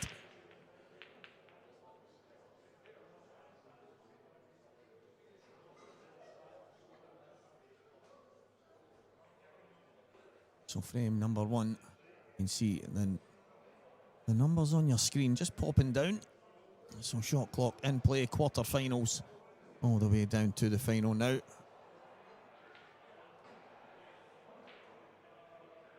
So Luke breaking off. Won his last match 10-3 against Lewis McCool, the man who finished by far and away the number 1. Well, not that far, but he was always cemented as the amateur number 1.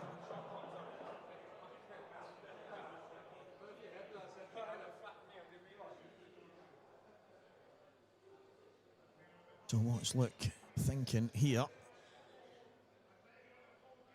Going to go bottom cushion and then nudge into them. He is. That's come out okay.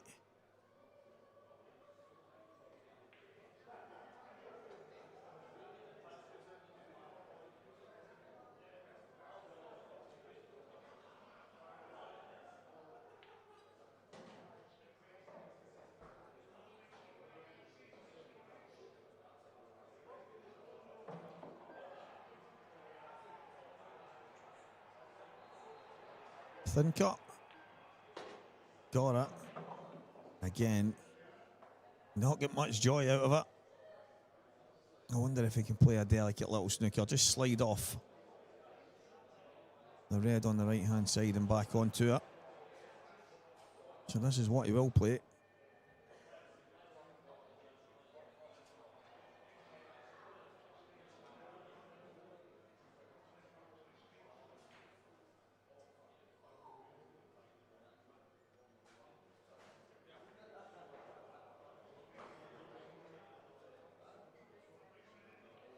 Ah, well done, mate.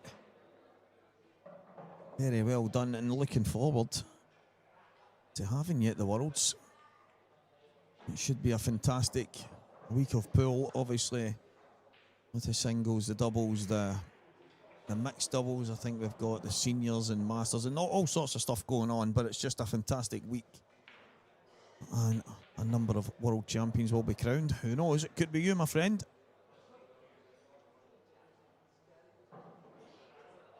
Not only a hit, is it a pot? It's not.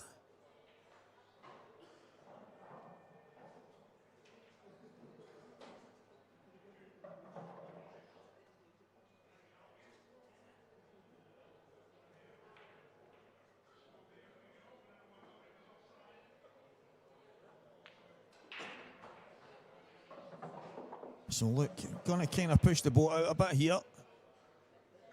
I think the red just above the right middle will get off the yellow, so that's made life a bit easier there. They want to pass between the yellow and the red. Oh, he's just that's actually even better. I'm thinking going straight up the table in one go, but that is even better because he can now drop the one to the top left and give himself a better connector.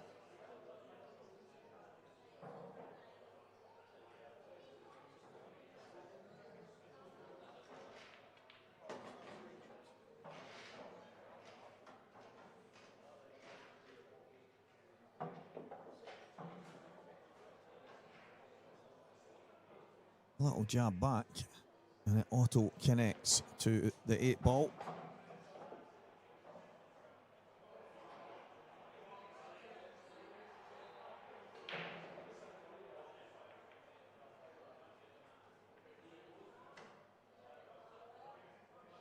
Might have landed a bit straight, might have to just drop this in.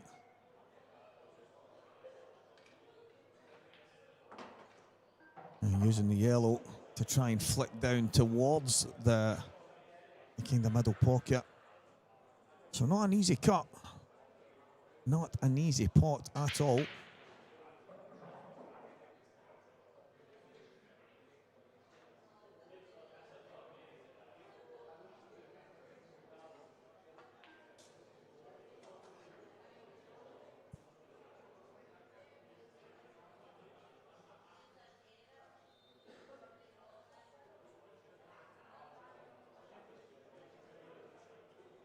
Big opportunity now for Gareth to get the first frame on the board. As I said, guys, it wasn't an easy black. Nowhere near it. It wasn't a million miles away, but you don't get many second chances against someone like Gareth Ibbott. The Godfather's been about, it seems like forever, and he's still at the very top of the game.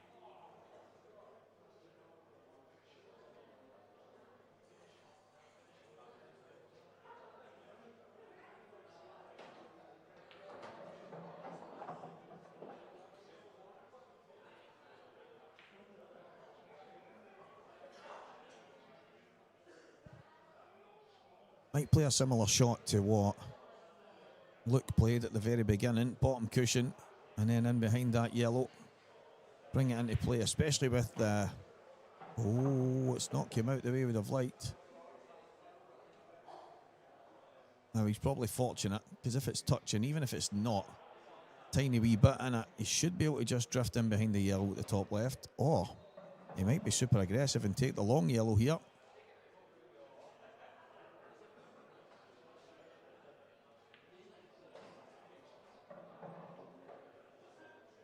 Yeah, he is going to just drop in behind it.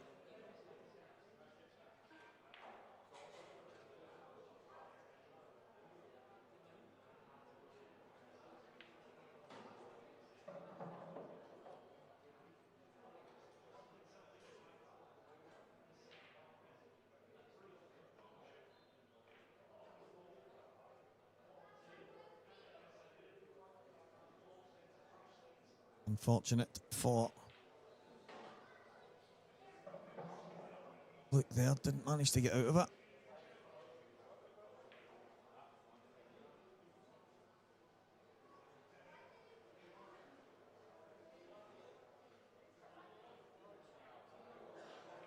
Oh, he did actually, he just flicked it. I've just seen it back there, guys. I was away. I thought it just drifted past it, but he's actually just flicked it. It just looked to me like the black hadn't moved, but it was a good hit from Luke. It's forced a miss from Gareth, and here we are. Tough 8 ball.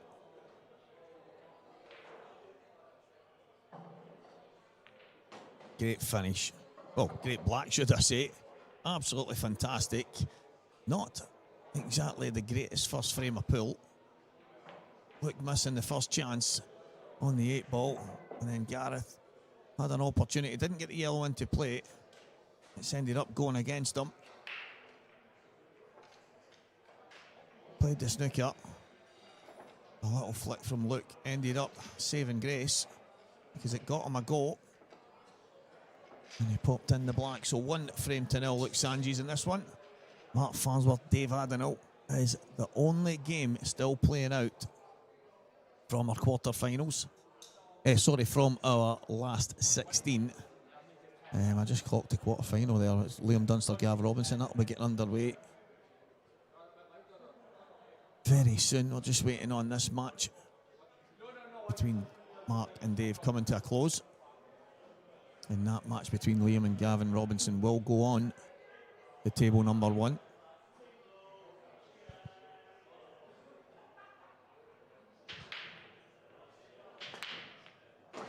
What a break.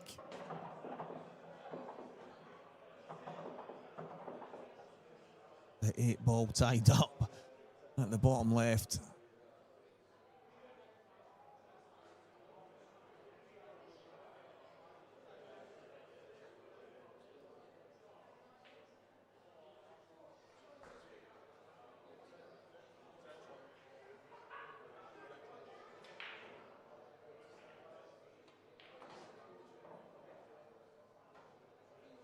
He would have loved a red.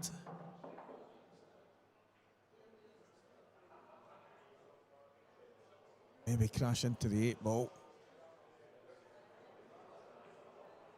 I wonder if he is on the red to the left middle. It looks tight to me. I don't know if he can power it in and then try and get the 8 ball out, but there's work to be done.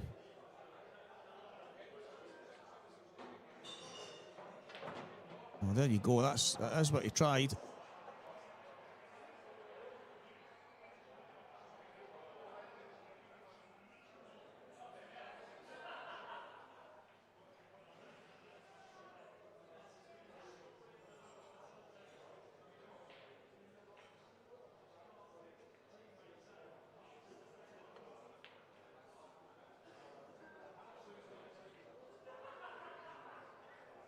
Gareth now back at the table with a chance to try and affect this frame. Yellow balls are in play now. Look, didn't really have much going for him there after that break. Fantastic break, balls flying in everywhere. But when the black ended up in such an awkward position, he had to force it a little bit. Gareth coming down, he's going to play a double really early.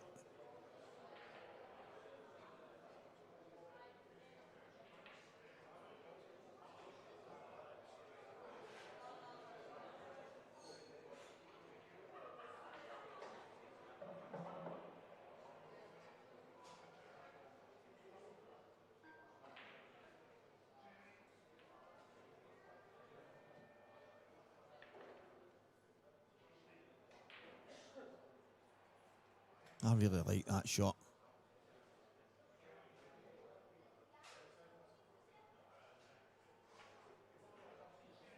I prefer where it's landed, to be honest.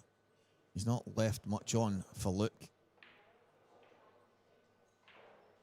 He's covered the cross table double. Left it super thin on the red to the top, so yeah, I think he was hoping to maybe get snooker on everything, but it was hard with the angle that he had, so just not forcing it too much.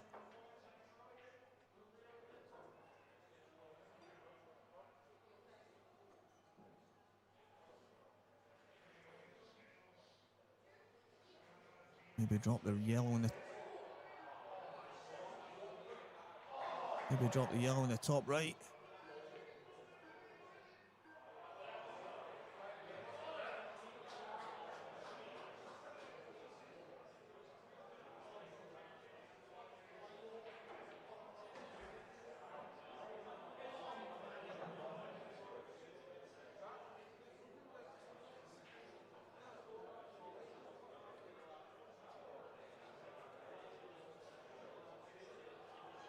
Would have loved that straight over the pocket.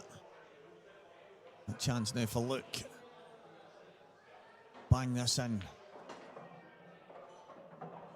So possibly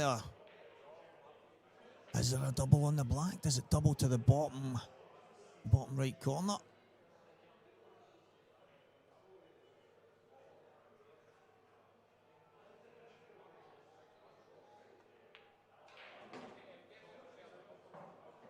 Now we're going to find out.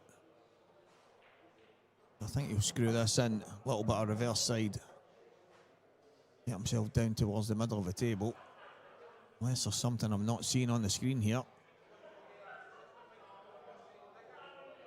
Oh, he's tried to screw into it.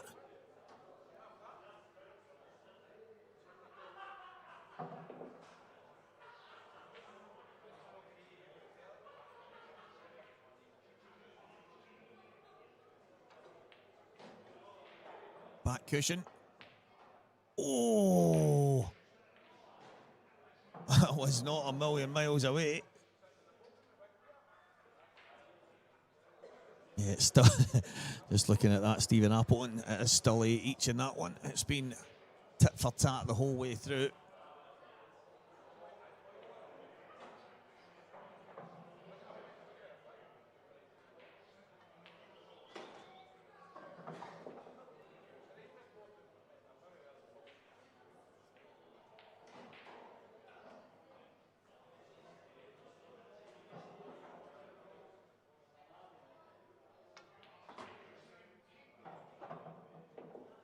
Oh, that's okay. I think he's just came out enough. I think he has anyway. Yeah, he's down quickly. I had to put a little bit of side on it.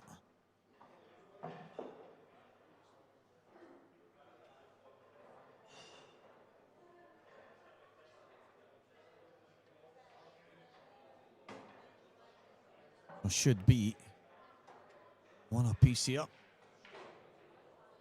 Straightforward enough. Just get out to the middle of the table. A routine 8-ball of Gareth Hibbett here.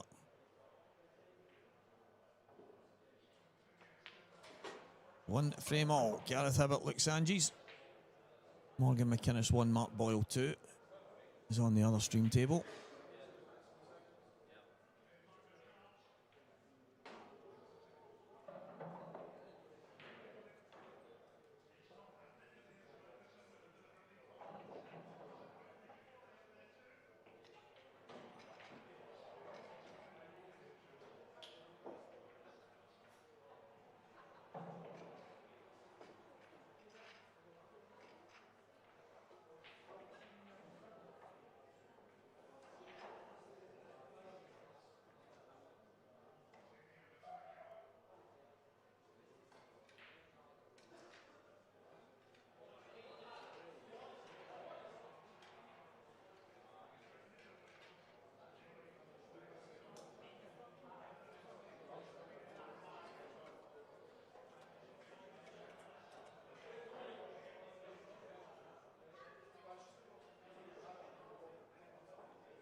really bad miss there from Gareth. Uncharacteristic. I know it was thin. And it's not. I'm just not used to seeing Gareth missing anything, to be honest. His look. I think Luke's landed really awkward here as well. He's probably going to have to play the thin cut on the red.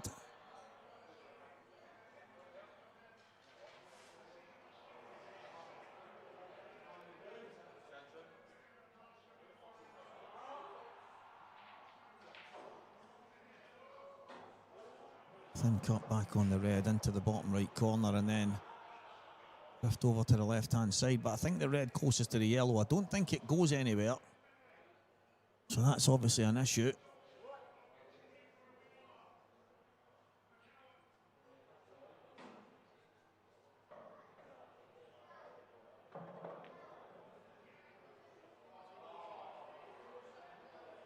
Yeah, that's not bad. It's not bad. Get the bag at least.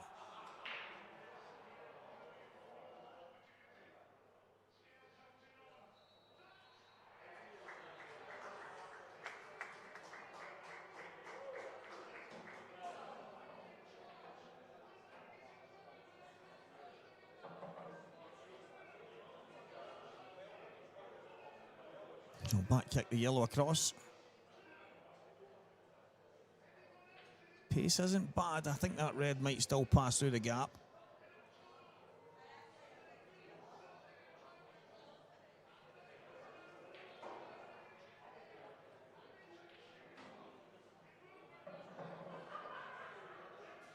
Mark Farnsworth 9-8 in front against Dave Adenau. Trying to look through the gap and see who it is to break. Cracking shot from Luke there. He's just played it in off the yellow. Opens up the bag, and what a chance for the finish now. Massive opening.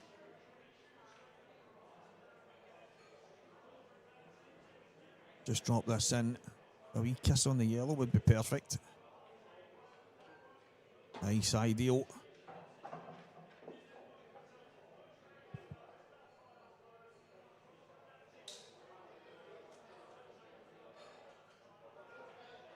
Yeah, just keep it simple.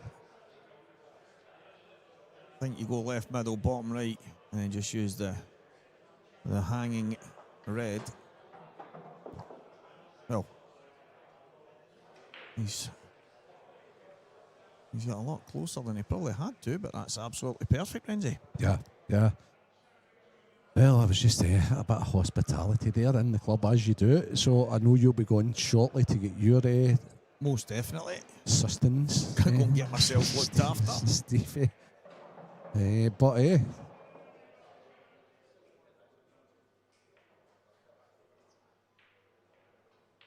how's the first two frames in this one, mate?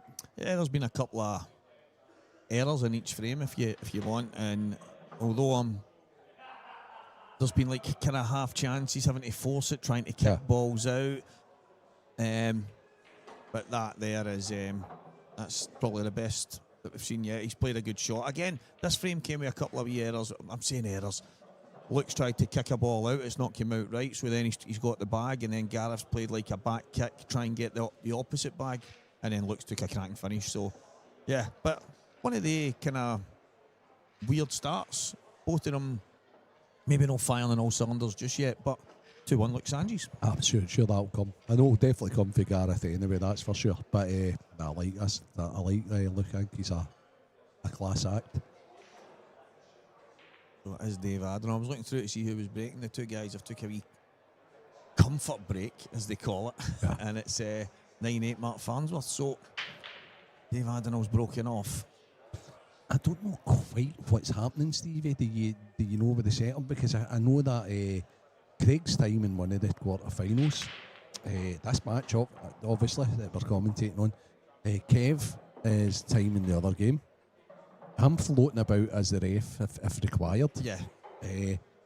But what about when the other two quarterfinals become available? Well, they two are going on to tables 1 and 3. And they will not be, from what I can see, refereed or timed. Right, okay, so it's just the stream games. That's great, that's fine.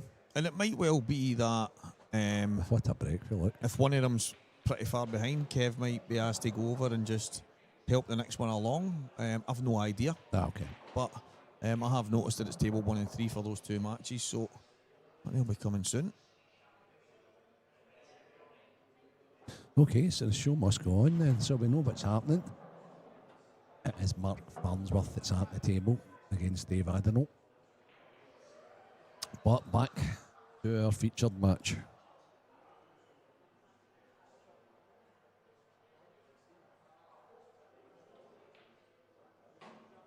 And it's Luke.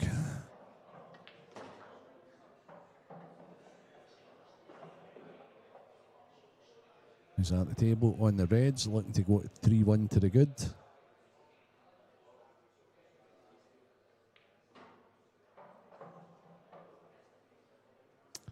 Keep you updated, we're at the latter stages now, all races to 10.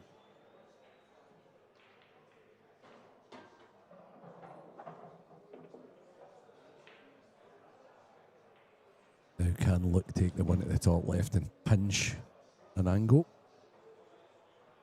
Looks like it.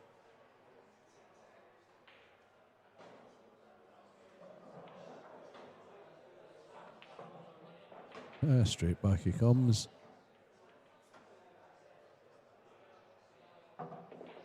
Just pop this in nice and easy. It looks like the 8 ball into the right centre. Yeah. This 8 ball for a 3-1 lead.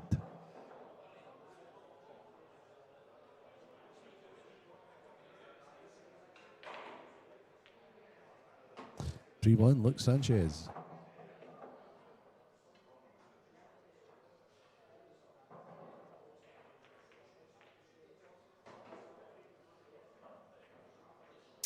Mark Boyle against Morgan McInnes.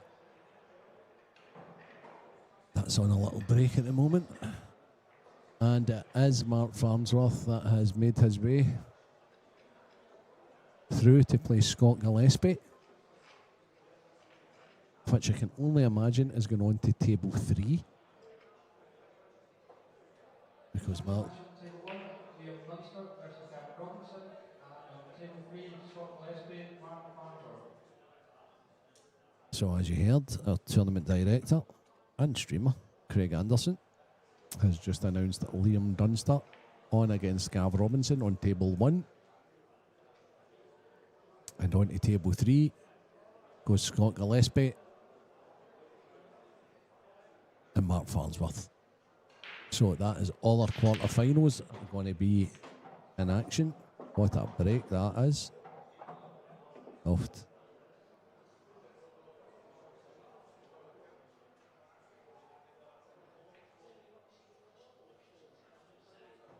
He's potted 3 balls to the back. Gareth's got one of the best breaks I've ever seen, to be honest with you. So powerful. That might have been heading in off in the top right before it got kicked.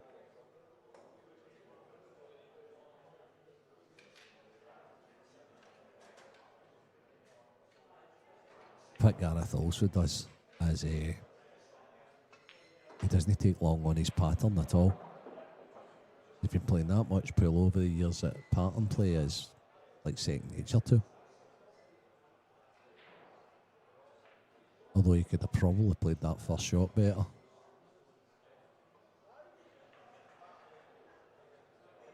Oh no, he's fine. Oh, he's absolutely fine. Didn't know that sneaked in.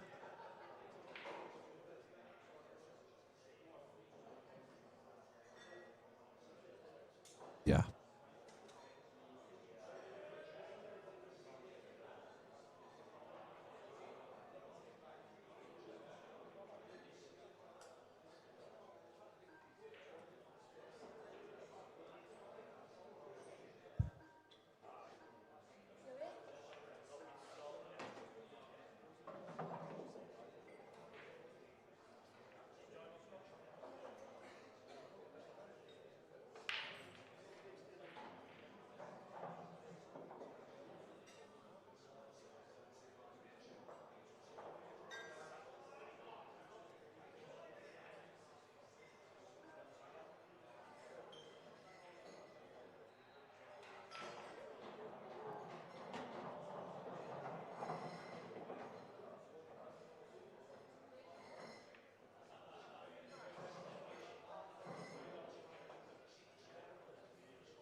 So there you have it. Simple as that. That's how it's done, guys. Nice and easy for Gareth Hibbert. Morgan has equalised against Mark Boyle. It's 3 frames about. Gareth Hibbert showing you how it's done. Quick fire finish. Take it back in.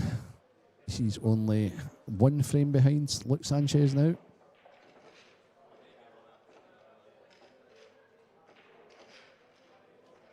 Liam's just starting his quarter-final against Gavin Robinson on table 1. And I think after that marathon match with Dave Adenaught and Mark Farnsworth, that Mark might be getting a little couple of minutes to himself before that one starts. Oh dear. This could be 3-3 quite quick. I think Gareth will be going to finish on reds.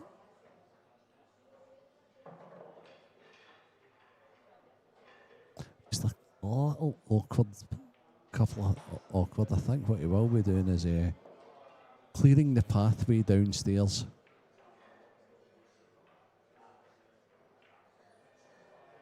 I think he likes the reds, but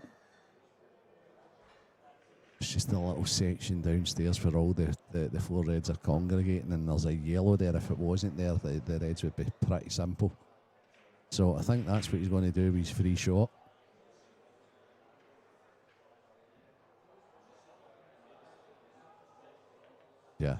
Yeah, very sensible.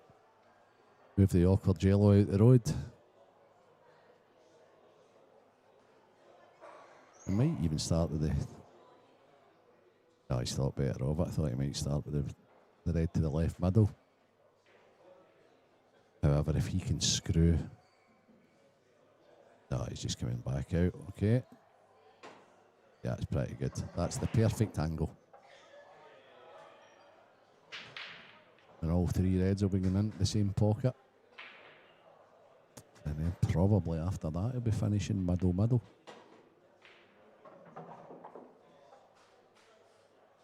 Gareth's a Hall of Famer. He's been at the game for so long. Played different rule sets. The top snooker player. His pattern plays second to none. Sees him so quickly. And then just gets down and on it.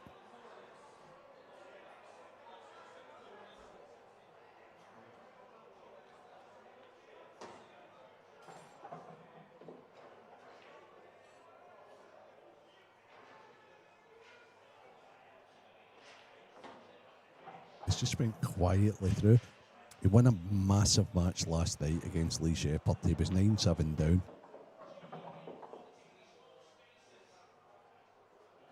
Won 3 in the spin, and Lee had a little chance of eliminating him. Well, to the loser's side. And I think this is the first he's been on the actual commentated stream table this weekend, so he never disappoints watching him.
Another dry break that Luke has to try and capitalise on.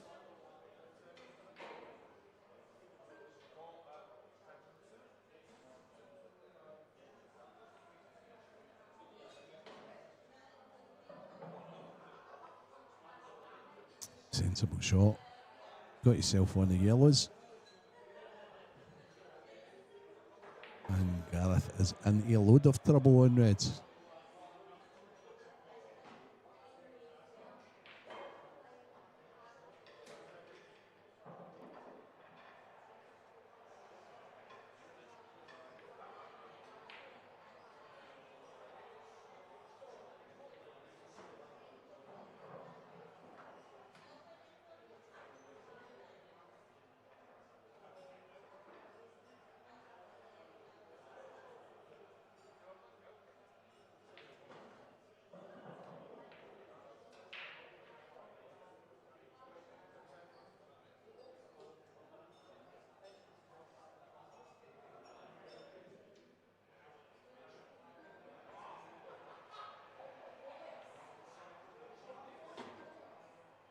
I think Gareth tried to stay for the one that he's closest to just now that he's snickered on. However, it's a decent little pot he's dug in.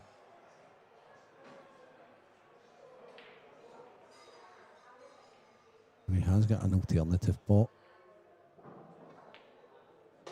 And now, I wonder if Gareth plays the pot into the top left and plays the dislodge on the red closest to the top right. It's covered by Luke's yellow at the moment. Or does he come downstairs and go round into both? In fact, he's more options than that. I'm just going to let the great man play in. So it's the latter of the two that I mentioned. That's actually okay.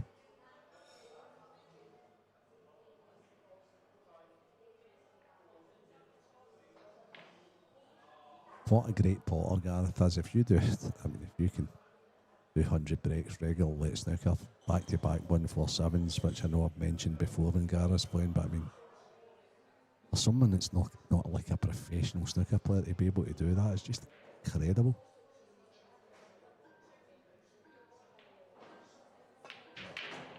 Look at that. He just pots the ball so clean. It's actually a tad unfortunate there.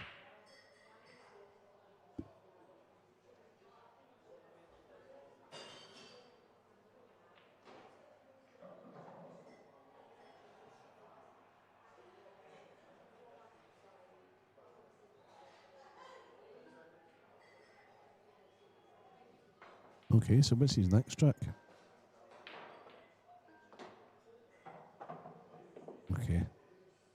So I think he might, I'm not sure actually, I'm not sure if he played for the bottom one there and then he was going to go up and play some sort of a skill shot, but he's now on a double.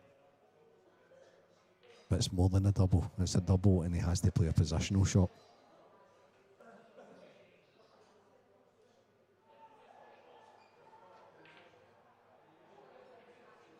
Yeah, it was never in. So, chance for Luke.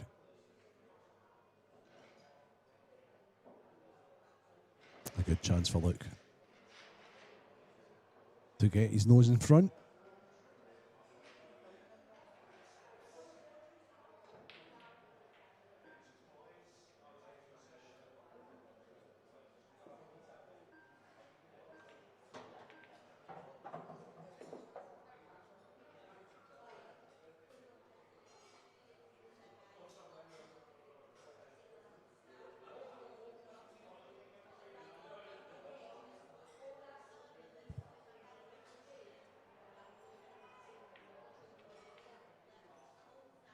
Okay, so Morgan McInnes had a great chance as well against.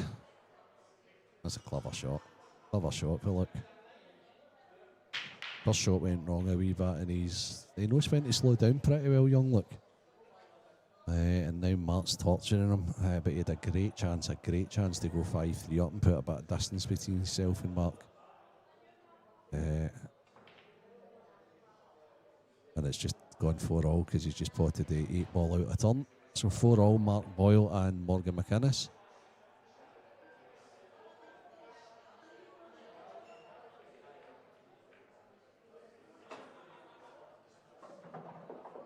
Gareth certainly didn't want that one in. He would have. He can't get the gap. Surely he can't get the caught in that. He's coming off the cushion.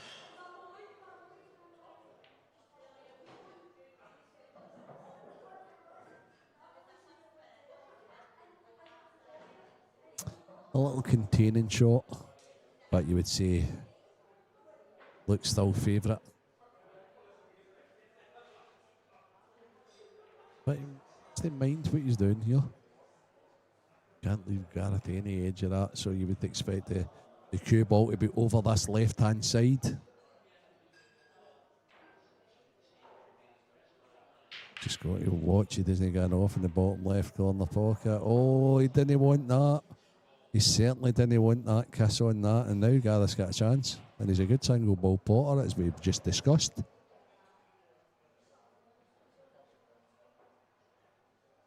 Andy, Dave Adenau has played very well.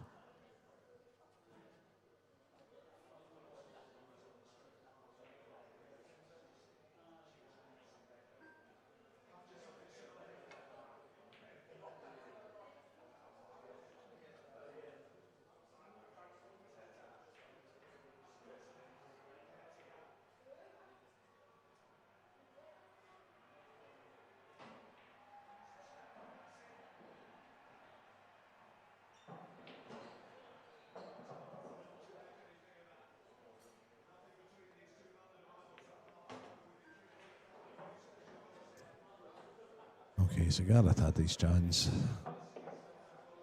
A little unfortunate. Wasn't easy, anything but. Look, we'll thank his lucky stars.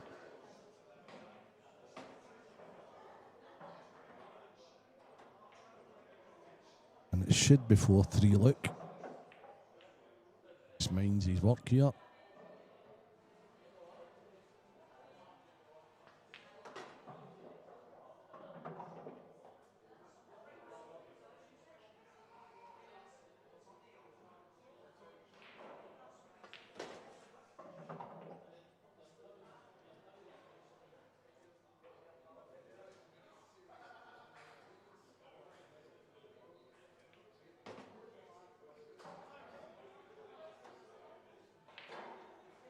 That's 8 ball for a 4-3.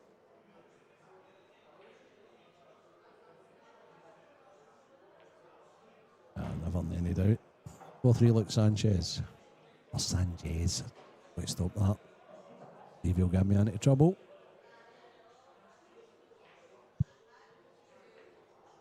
Gav Robinson wins the first frame against Liam Dunster. Gav's been scintillating this weekend also. Big mention for Gav. Again, Scott Gillespie's at the table against Mark Farnsworth. Scott with quite a good record against Mark Farnsworth. And he's just went 1 frame to the good.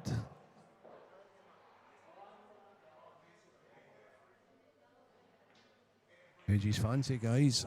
If you want to do a bit of chatting, tell us who you fancy. There's only 8 remaining.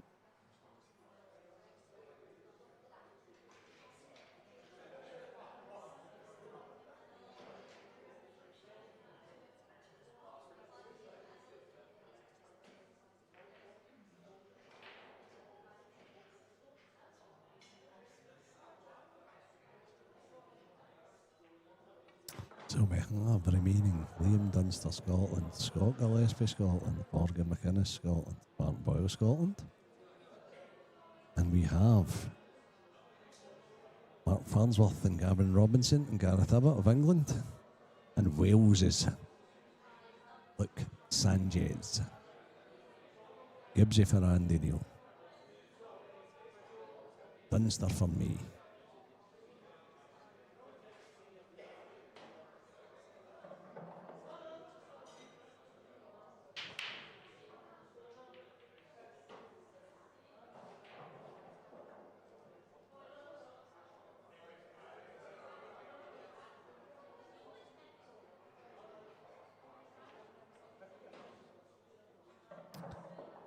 Kyle looks as if he's just about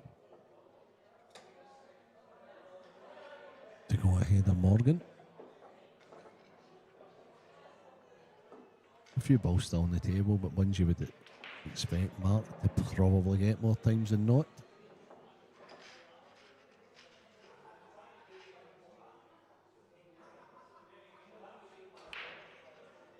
Races to 10.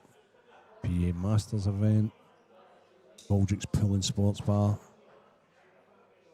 Glasgow. Award-winning sports club. Craig Anderson, Scottish Cuesports streaming. Now doing the IPA streaming also.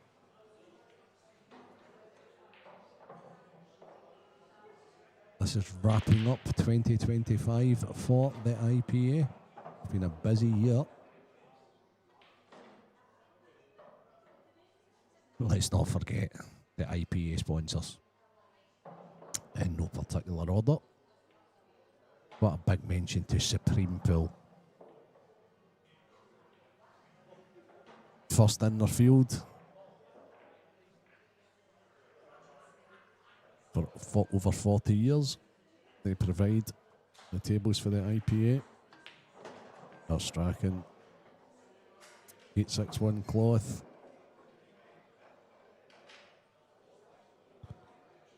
Which I think the pros have just got more used to it and more used to it as the years have went on. Big shout out to the Belgian company Aramuth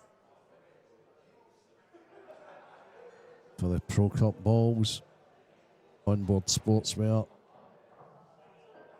providing all the guys with great pool attire and great pool uniforms for wearing. And let's not forget our friends at 8 Ball Direct. Anybody else that's been involved? ADR 147, award-winning tips.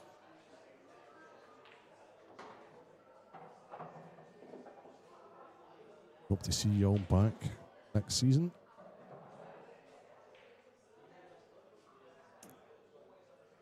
Shout out to all the referees from Scotland, England and all over.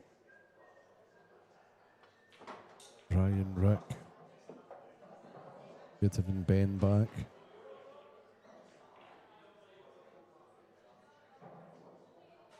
Darren.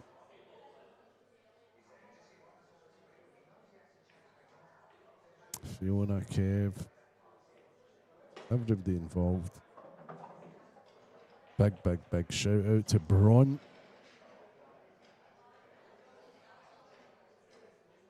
The First Lady of the IPA. Tournament Director. Never seen anybody with a work ethic like her. And to our chairman Stephen. And Paul. I'm sure the players are greatly encouraged by the improvements.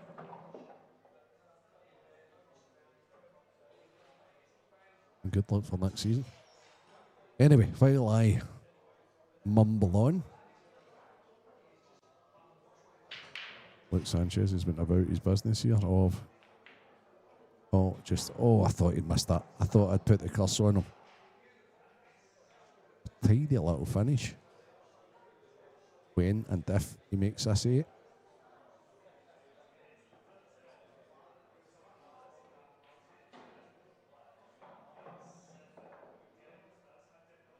And that puts a bit of distance between him and Gareth. Oh, okay. Now, apologies, spectators. I thought that was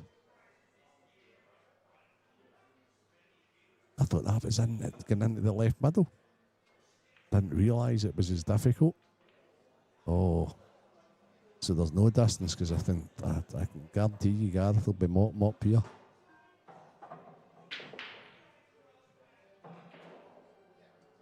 Just to say that, he's overrun the cube, but he's actually fine.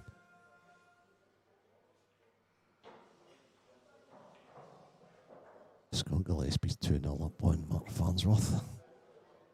I wonder if that long match has jaded Mark at Eddie. Dunster's obviously back on board against Gavin Robinson. That's 1-1 now. Mark Boyle's 5-4 to the good on Morgan. That's us up to date, guys. And then obviously this match you're watching, I thought it was going to be 5-3. Look, Sanchez. Now it looks as if it's going to level up at 4.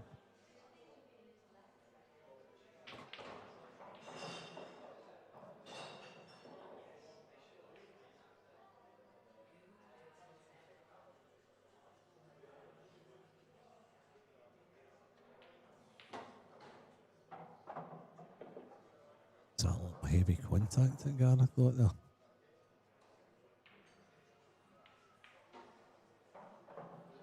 It looks as if he may be. He's still taking the one he's closest to down the rail.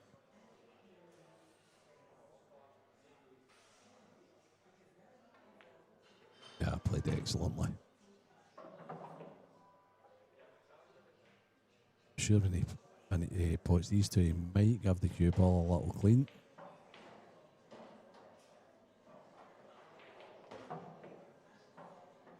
Yeah.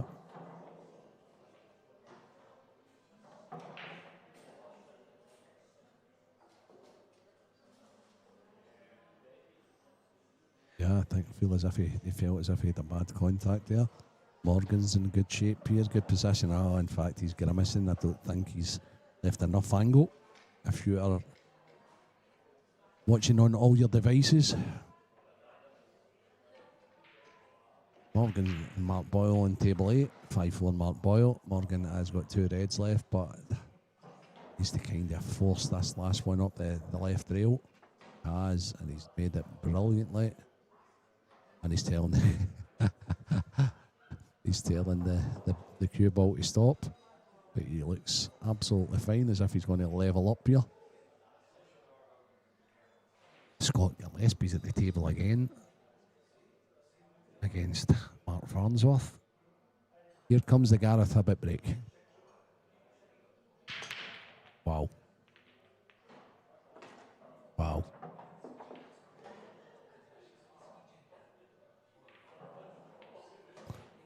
I think he's got a great chance of finishing the Reds, especially if he plays the plant first.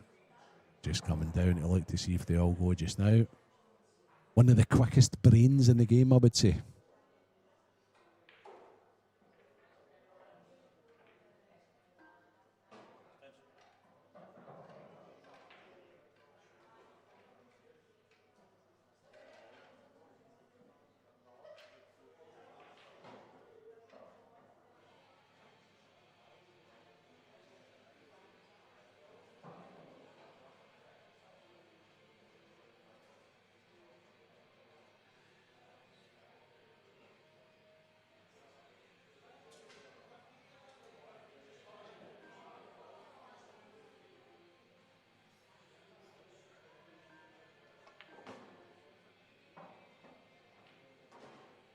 Okay, I like that shot actually. So Gareth took a little bit longer there. All I seen was a plant right away, but the more I look at what Gareth did, what he's going to do is he's going to pot this. Maybe a slight bit of right hand side. Come, just touch one of the reds and then everything's easy. Okay, so I think he got too much side on it. I'd be disappointed with that.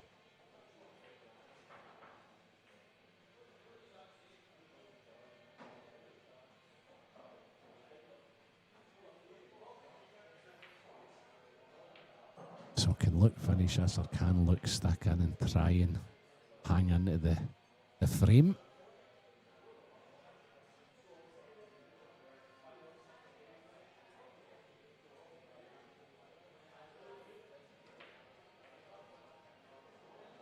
Morgan McInnes did finish that in the outer table. He's also at the table again. We had a real good chance on reds. He's 5-5 with Mr. Magic. Mark Boyle. Luke has played a very aggressive shot. Unfortunately for him, he's not got it. Second opportunity in the frame for Gareth Hibbett.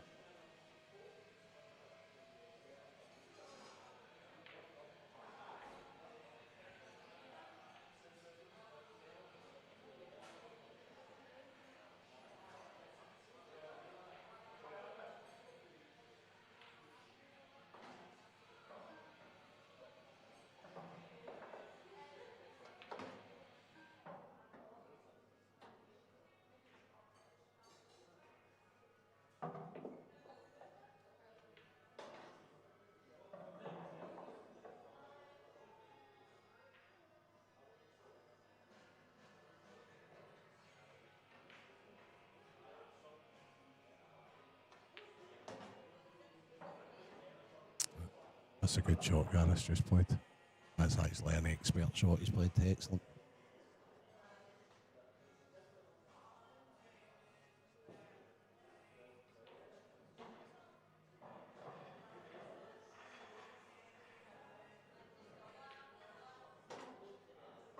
Needs this to run a little bit more. I think he's okay. I think he can play low the right hand side here and like drag the fight forward. It might even do him the favour of. Oh, he's just playing normal ball, so it must be straight just to hit the yellow. Yeah, there you go. Perfect.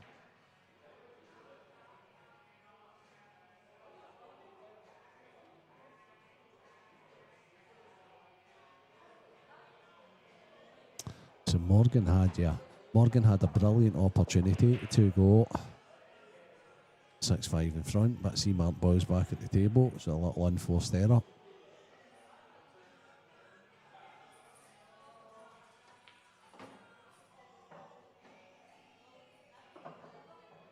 Yeah, he is at the table, but there is a refereeing decision to be made on one of the outer tables, and it's Liam Dunster, Mr. Doomsday. I'm not going to lie, guys. Renzi's went out to officiate. Can't even see the cue ball. I actually think the cue ball on that. You guys can't see it, but it is. You can't see it. It's disappeared on the table. I think Gav has maybe put Liam in the kind of snooker that is hellish. So much so that the cue ball is not even visible on the table. I'll keep you posted on that.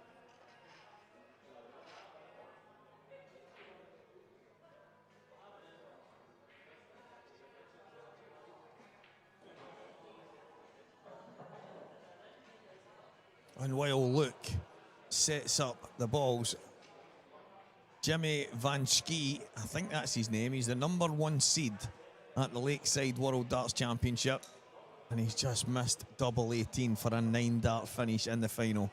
Young Mitchell Laurie, the 15-year-old Scotsman, or Scots boy should I say, the wee man is 3 sets to 1 up, but the top seed Jimmy Van Schie, I think that's how you say it,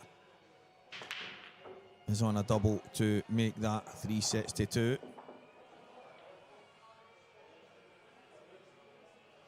So, for any darts lovers out there that love to see a young underdog story, we'll keep you posted on young Mitchell.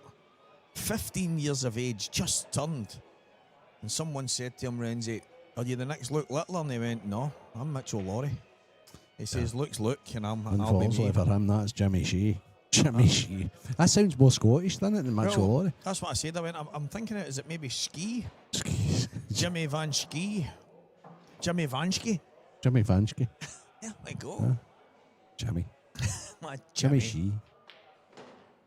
He's obviously got some kind of Scottish ancestry somewhere, and he must have. So, I've got some wild news, Renzi. Oft. I need to share it because it feels like every time. I see the Moscone Cup ganger back there. Was it from them?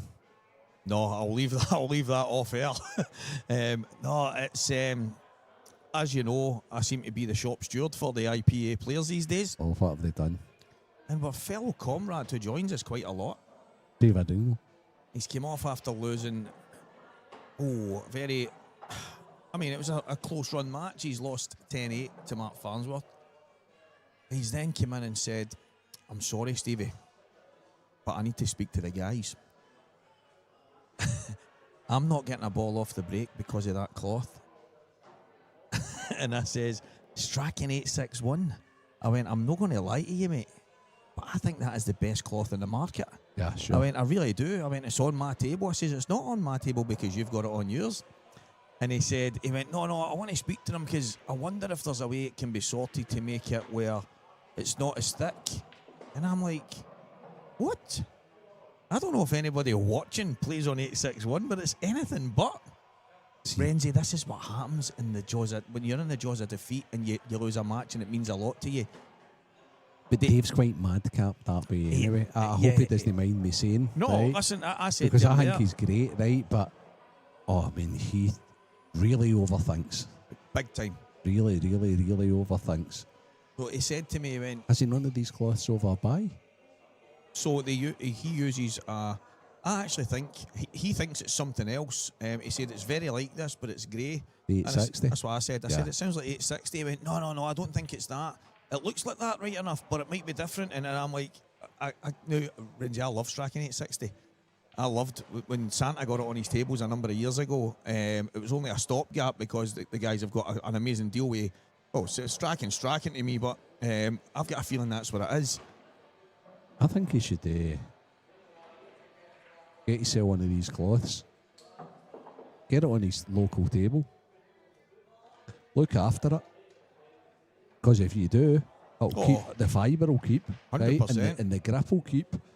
The thing is, he wasn't actually. It was funny because he reckoned that the reason, not totally the reason for losing, but a big part of the reason he lost was because he wasn't getting a ball off the break. And he reckoned that other people that's maybe played on that table before him have set the balls up aggressively, and it's created large indentations on the setup area, which meant that they weren't splitting properly. But you've hit the nail on the head. Dave's a detail man, isn't he? It's a hard one because you got Steve there. It's saying things like that. Right? I try and no disrespect. Obviously, we have got partners, Stevie, of course, involved in the IPA, and you need to champion the partners, don't you? 1,000,000%. But I'm also not naive to know that before this cloth, right? And I know how the cloth came about and all that as well. But before this cloth, we did play on that cloth for a long, long time. But I don't think this is going anywhere. So, if you're an IPA pro, you need to get used to it. If you're an IPA player, don't even need to be a pro, you need to get used to it. Now, Stephen, see if you know Dave the way we do, he's definitely not a sore loser, mate. Honestly, he's one of the nicest guys you'll ever meet, and I just don't think so. Yeah. That is a great club and great staff. I forget to actually, you know what, Elite? It's Areli, is that? No, it's Elite. Yeah, Elite. Elite. The staff are unbelievable. No, LTL. Sorry, yeah, okay. LTL. Yeah. The staff are unbelievable in here, and sometimes when I'm going through the people, you forget the staff, and I shouldn't. Because all the staff in here, hand-picked to me, are just that different class. Yeah, I mean, you know me, Renji, I love the cloth when it's brand new, right out the wrapper. I love the slide, the skid. Now, most of the guys, the top guys like your Boyles and guys like that, they like it when it's maybe a week played in, but they love going to the main TV table on the tour because it's really got that, because they believe that should be different. That should be that. Now, well, you need to be a bit extra switched on. You need to be that. I agree with him. Yeah. So, but for me, I think I have obviously played all this weekend, played a lot of frames, and the tables are just absolutely brilliant. Yeah. And I'm not, you know me, Renzi, if I come in after a match and I believe that the table's horrendous, the first thing I'm going to slaughter is the table. That's just who I am. But we're quite spoiled up here. We are so spoiled, mate. With Santa and Paul's venues. We are so spoiled. I mean, I think Paul went there something like 6 weeks without changing his cloth. The punters were wondering what was going on. I mean, that's just outrageous, isn't it? It's listen, I understand. I vent quite a lot when I lose an important match. He felt a little bit edgy, he said, when he played against Craig Marsh, and then he didn't get a chance to reset. He was called on straight away, and then but he's lost 10-8 to one of the best to ever lift a queue, and he's obviously feeling that his break let him down, and when it's letting you down, you start trying to find the details of why. Sometimes it's just the nature of it. This match here, I said to him, I went, well, Gareth and Luke, the first 3 or 4 breaks, although the frames were scrappy, balls were flying in everywhere. You've got no God's given right to land on a finish or get a ball. It's just, that's the nature of it. For me personally, when I played the game, right, I gave myself I get better as I get older, right? But I gave myself, and I see it, it's quite funny because I actually see it in you for that initial 10 minutes, right? Honestly, it's and I don't laugh about it because I've been there and it's horrible, right? But see that like 10, 15 minutes, we angry spell that we all get, right? And I had to use to get out the venue, Stevie. I used to need to go for a walk. Because I know I would, if some person would have said something to me, I would have been, I'd have get annoyed, and I don't want to be that way. So at a 10, 15 minute walk, wherever it may be, it could have been Falkirk, Inverness, down south somewhere, exactly. Just a 10, 15 minute walk to get my head together and then come back and say, how did you get on? I get outplayed. Not always praise the opponent, never say it was because I did this or because the table did that. Deep down, I knew where the problems lay, but you can't disrespect your opponent either. No. You know, so that's it. I just good finish, Luke. Sanchez there. Absolutely brilliant. The most impressive part of it for me was the second last ball into the right middle, because so easy to overcook it, so easy to underhit it, and he's landed absolutely plumb there like it's screw back. Simple 8 ball. Yeah, I think. Now talking about Dave, however. Look what's happening to Mark Farnsworth on table 3 against Gibbsy. So that can be because of the long game with Dave as well, possibly. It can make such a difference, as you know. So the loser of the match isn't happy, but the winner of the match has been taken out of him as well, and that can happen. Yeah, I mean, I'm one of these, you know me, I wear my heart on my sleeve, and I'm probably not used to seeing Dave as torn up, but the thing that I'm getting from him is he actually fancied it. He said to me, he went, I was feeling that way where I thought, do you know what? If I can keep myself I was playing well. A little bit played calm, well all weekend. Get the breaks, and then he believed he was going to take the chances. But like I say, I think he'll be fine. Just a little bit of food in him now. He's not leaving till tomorrow. Maybe a pint. I think he's got one. Yeah. Has he got one? Has he got? There we go. My boy's on route back to this club, and I think he'll have several pints. And he's not even had a ball this weekend. What a brilliant shot. Great shot. I love the passion from anyone that. If it's one of the old sayings, if you show me a good loser and all you see is a loser kind of thing, and he's wearing his heart on his sleeve. I love it. He's basically, things haven't gone his way, the break's not worked, he's lost the match 10-8. He feels if it did work, he would have won the match, and that's simple stuff. So, and it's okay to be like that. I don't. It's very rarely nowadays that when you talk to one of the top players after a defeat, and they're just wanting basically a shoulder to cry on, if you want to call it that, right? Or just somebody to go over the game with. So many of them now say the break. You never ever hear them saying, I broke like a god, but I'm absolutely rotten, I couldn't take the finishes away. No, I know. That's it. Right, it's very, very, very rare occurrence you would ever hear that. Oh, that's a bad miss. We look. Wow. No, but you're spot on, because it's always the break just didn't happen. The break just didn't happen. The break just didn't. We've been through this numerous times now, Stevie. Running the balls and. He was getting kicked in off, and by some miracle, these two balls just appeared from nowhere. It stopped it getting in off. One then went in the bag, and he was left with tap-ins.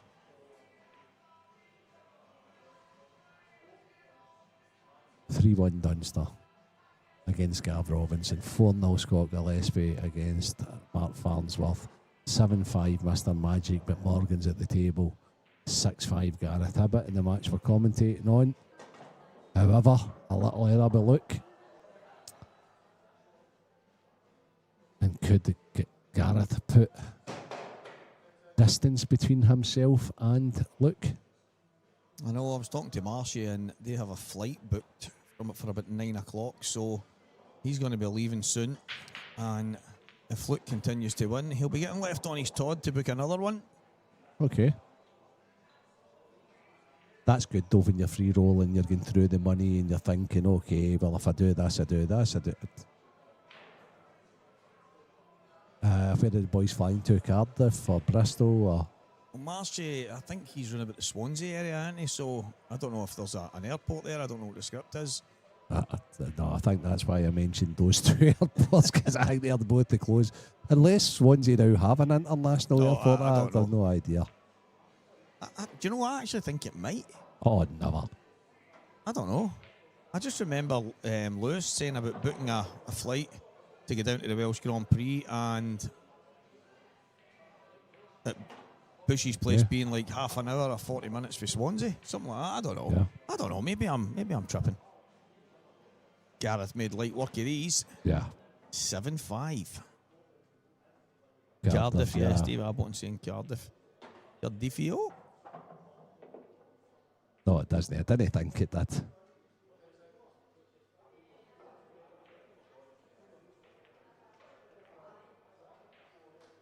We need to get Swansea an airport.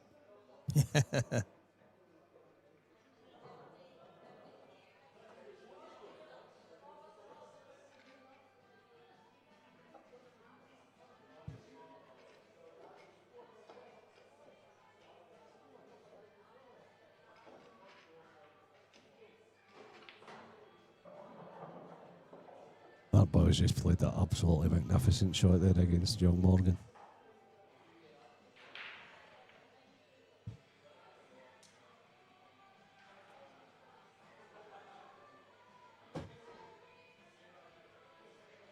Yeah, looks like Boyle's going to finish up. Got a chance anyway. A little bit of work, but he's left himself a pot kick as we come back to Gareth Hibbett's break.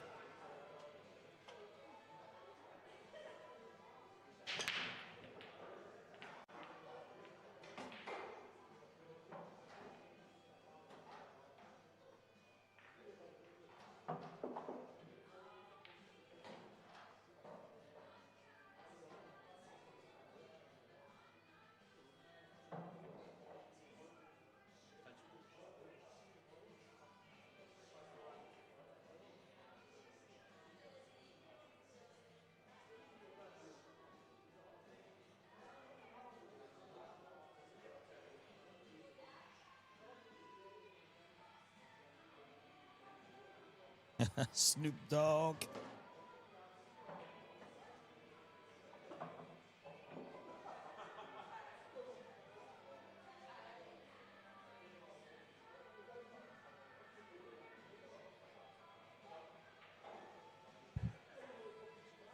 Hey, okay.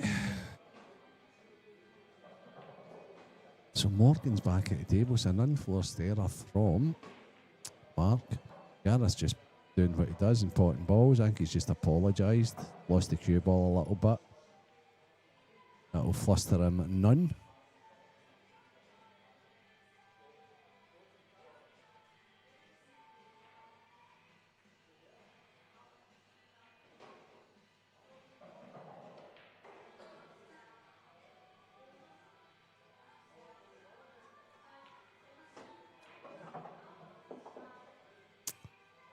Okay, so this is the shot. If Gareth gets this, wonder if he's going to swing all the. Can he slow roll it? Firstly, I think he can. I think he's perfect. Yeah, he's just going up point there.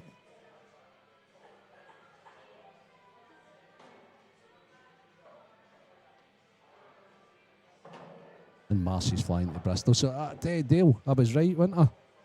The two, I flew to both when I used to go down to Wales, Cardiff and Bristol.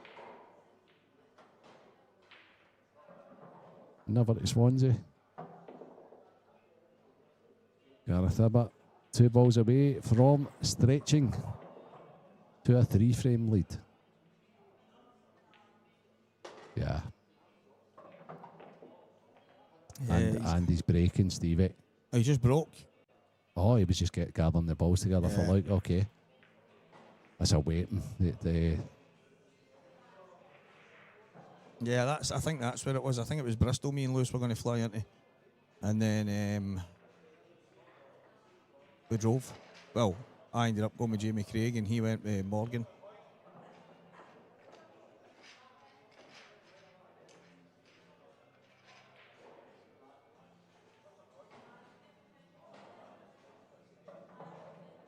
Seven six and Mark Boyle now. Mark's just missed a yellow there. I don't know what's happened. I would love to. Guys, anybody watching the Mark Boyle and Morgan McInnes game? Multi-screening? Because I've seen the black hanging over the left middle, so I'm wondering if Morgan, while going for the finish, is missed, but then Mark's missed at his back.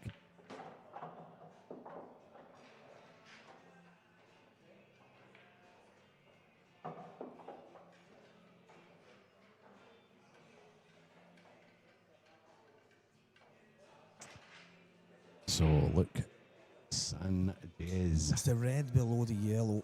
Don't think it goes. Oh, next to the yellow at the top right.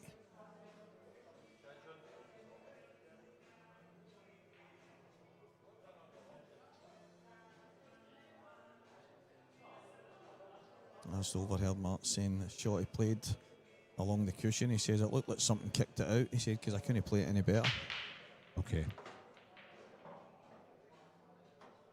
So the only issue is the one closest to the 8-ball spot, Stevie.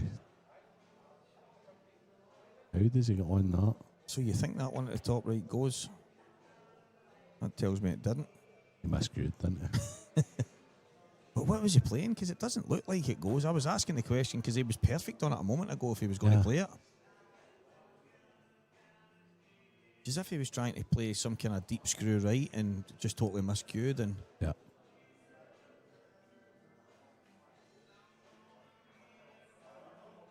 Yeah. Maybe he was trying to be. All Gareth seems to be. I think that cue ball's jumped again.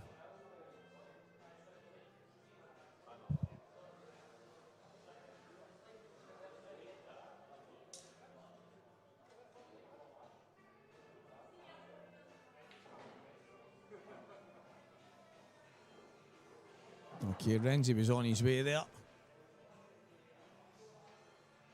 Renzi was on his way, but he was surplus to requirements because a bit of chalk done the job. Yeah, that's a couple of times that's happened to Gareth. Actually, he's got bad contacts. I wonder if they're both using different chalks. I actually went there. I just Gavin Robinson's such a character, right? So he threw down to Liam just now, and he was on a finish, and he was like, "Ben's got to clean the cue ball for us." I says, "Of course." And he was like, he says, "It's that stupid chalk that Liam's using." Liam was laughing.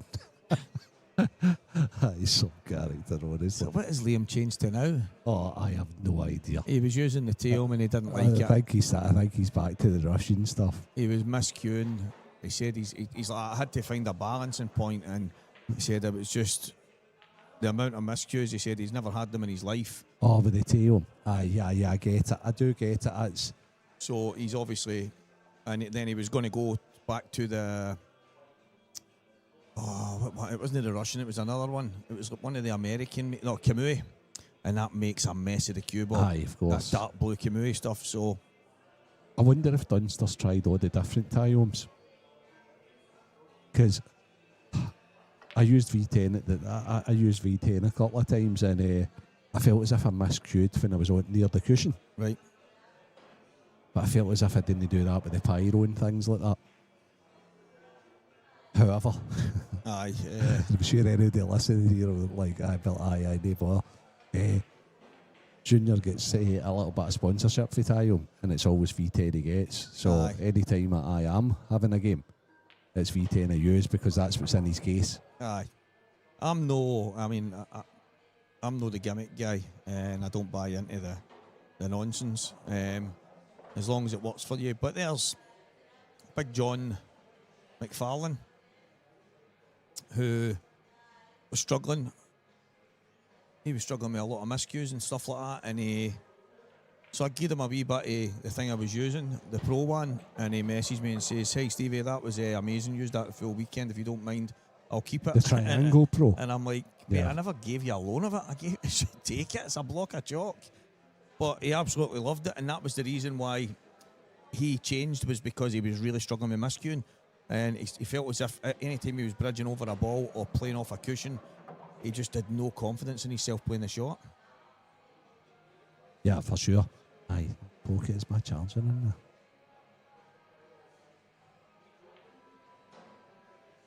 And he still uses it to this day, because I was actually reffing him at the Supers. No. Must be out there.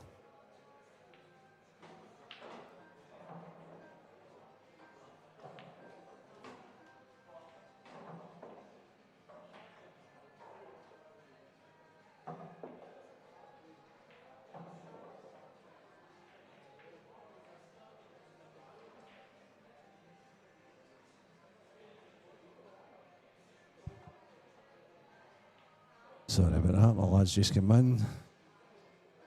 Straight to Daddy, charge my phone. Just get the charger in his hand, go and take it elsewhere. Not great, Gareth.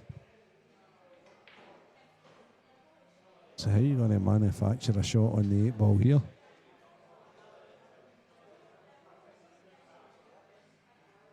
Let me see. Cross double. I know, but where's he putting the 8? Oh, he's going to screw into the red. Aye, okay. It's the only thing I can see. Right, okay. That's what he's playing. Yeah. Do you know what? See if he was closer to the pot, I think he'd have got it. Oh, he'd have had a shot anyway, but... He'll be annoyed because that was to go on the hill there, and he had a great opportunity. Morgan McInnes 7, Mark Boyle 7 now. Morgan's breaking.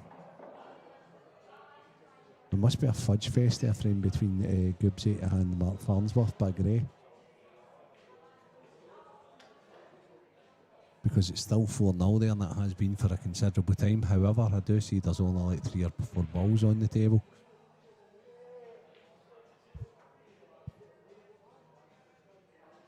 Yeah, it has been 4-0 for quite a while on that one.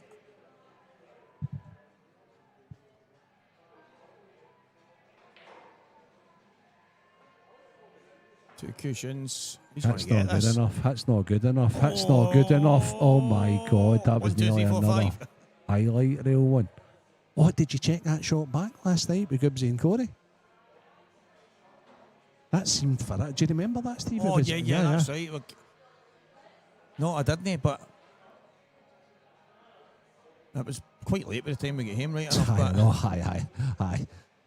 I mean, we're pool heads, but we're not sitting up to 3, 4 in the morning to like listen to what we've been saying and like watching we highlight things.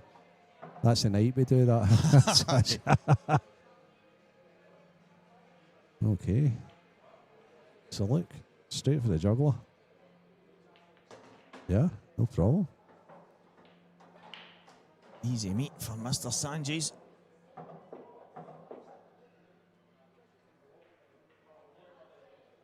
It is deep in the pocket.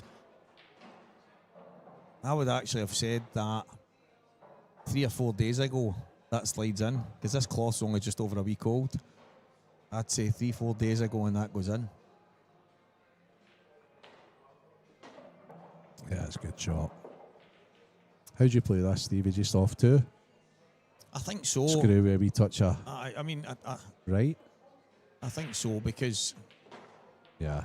Right, I don't actually like the way he's played that, because I think he could have got lower than that, just screwing across. Closer. So I would have played off 2. But yeah, so would I have. That's what I'm saying, but I don't think he's just not played it hard enough for me. It's just cost him, Stevie. Yeah, I believe... He played it with an air of confidence, but he should have been close. He should have been closer to the middle bag, shouldn't he have? 100%. Because the position he was in, he could have just screwed straight back and been roughly where he was. So to play off 2 and land as short as he did is... it's obviously he's tried to get a wee bit close and he's just took a wee bit off it and maybe not caught it right into the part of the pocket he was aiming for, but it's cost him the frame. Looks like Gareth's breaking for the match then. It's a hell of a break, Gareth Scott, Stevie. It's a weapon. As I say, Renzi, I was involved in the Breaking Dish Challenge groups and stuff like that for a wee while, and I felt I was a wee bit unfairly treated. My table was 10 times harder than half of the ones I was watching people playing on. But I watched Gareth do a couple of his, and I've told everybody the same story. His break is like one of the biggest weapons I've ever seen in my life, and he had 23 breaking dishes out of 25 breaks. That's phenomenal. And he finished on 39 out of 50. But a lot of the guys that do it will do 25 and then have a break and do another 25. That's what he done. I honestly can't imagine where he would have been if he just kept going. Yeah, sure. He would have probably broken 40, well into the 40s maybe. Well, he has broke like a monster. He's been kicked in off, however. On the table adjacent to it, table 8, Mark Boyle, who's 8-7 down to Morgan McInnes, has just had a monster break as well. The Mark Boyle side break. He's got a good chance on the yellows. The only troublesome thing with Mark, if you're watching that game, is the one up next to the 8 ball at the top of the table. Now look, everything you go for, you need to get now.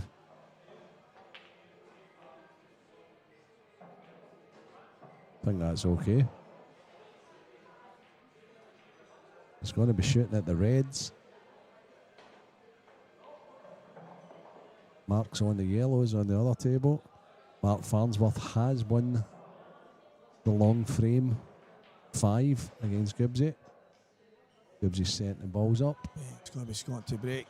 Liam Dunster setting the balls up. He's 4-2 to the good and breaking against Gavin Robinson.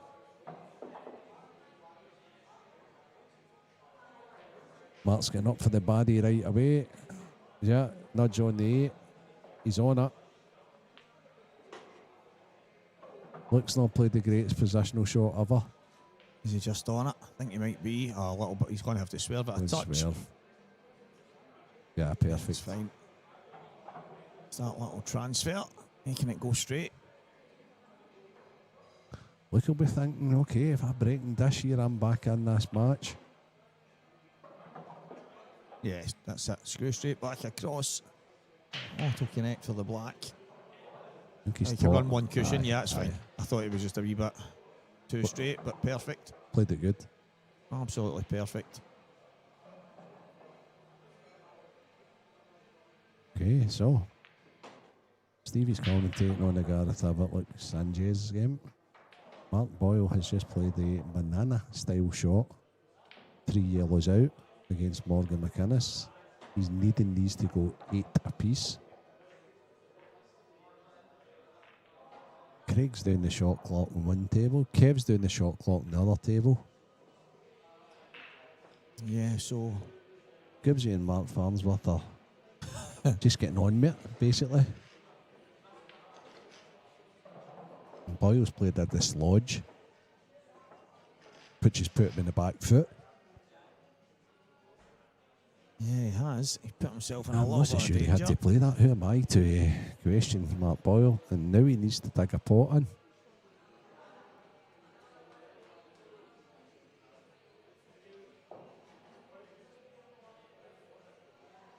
That's in the bottom right, go all round town. Oh my God. That's magnificent for Mr. Magic. Superb. Oh my God, that is just unbelievable. Absolutely superb. Position's overrated. And that's the problem when Craig's doing the shot clock on a table that's not getting anyone on it, because he could have switched us over. Yeah, People of could have course. seen what Mark was doing right now. People might be switching over themselves. Oh no. Oh dear. Morgan McInnes will be absolutely chomping at the bit. After a magnificent shot, Mark's played a slack one. Morgan's just going to bring his bad ball out here. Morgan McInnes will be on the hill after this visit to the table.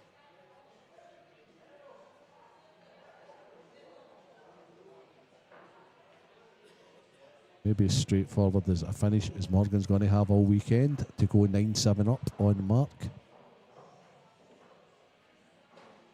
Yeah, I mean, it's the kind of thing you set up for the kids when you're just teaching it to pot the balls over the bags, isn't it? That's frightening. Absolutely frightening. Even this though, Stevie, it's mad because they're still the right way and the wrong way, aren't they? Of course there is.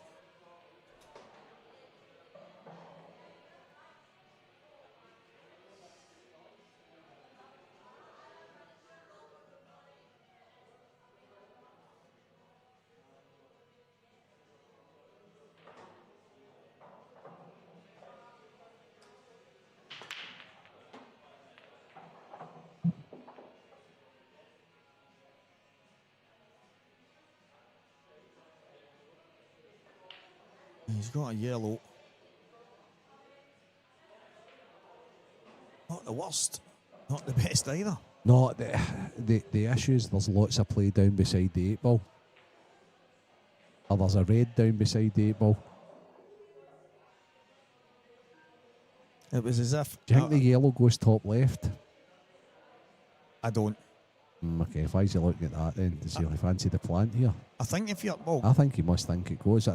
maybe if you're right on the side cushion, not far away from it, you can cut it back and one of these simultaneous red-yellow kind of things, but... He's got a chance. If it doesn't go, he's got a chance of bringing it out just now. If he plays the yellow into the top right. Morgan McInnes has completed that finish. Morgan McInnes is 9-7 to the good on Mr. Magic Mark Boyle.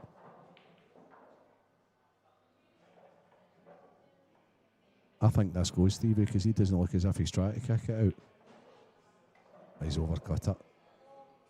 So he tried to play for it and he's missed the pot as a consequence. I just don't think that goes, but the camera angle can be deceiving. You know yourself at the table.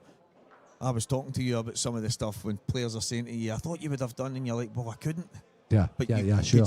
Because when you're not right up at it, you can see things slightly different, and it's maybe one of them. It stands out. It looks like, to me, it looks really tight. Maybe on the side cushion, I think, but he's obviously tried to just drop on it, so...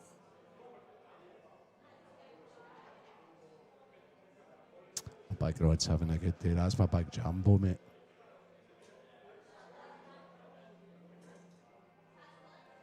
Well done, Rod.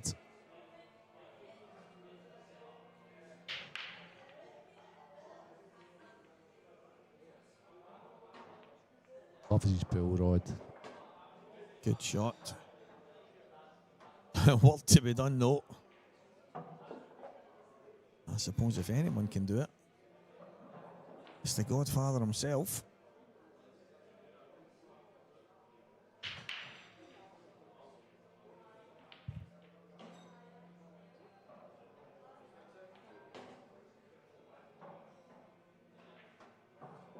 That's perfect. That is absolutely perfect. Now he plays the one in the middle. He tries to kick a red purposely onto the bottom cushion. If he then stays or for another, then he can play that red off the 8 ball. This would be some out, wouldn't it, to win a match? Oh, so he's a tad unfortunate that he's not on one of the reds that... But that was the gamble, as they say. That's why he's tried to half ball it, to try and get himself at least through and have a ball to one of the obviously probably the red to the right middle would have probably been the one he was going for, but he's still going to cut here. I think he might play the back double.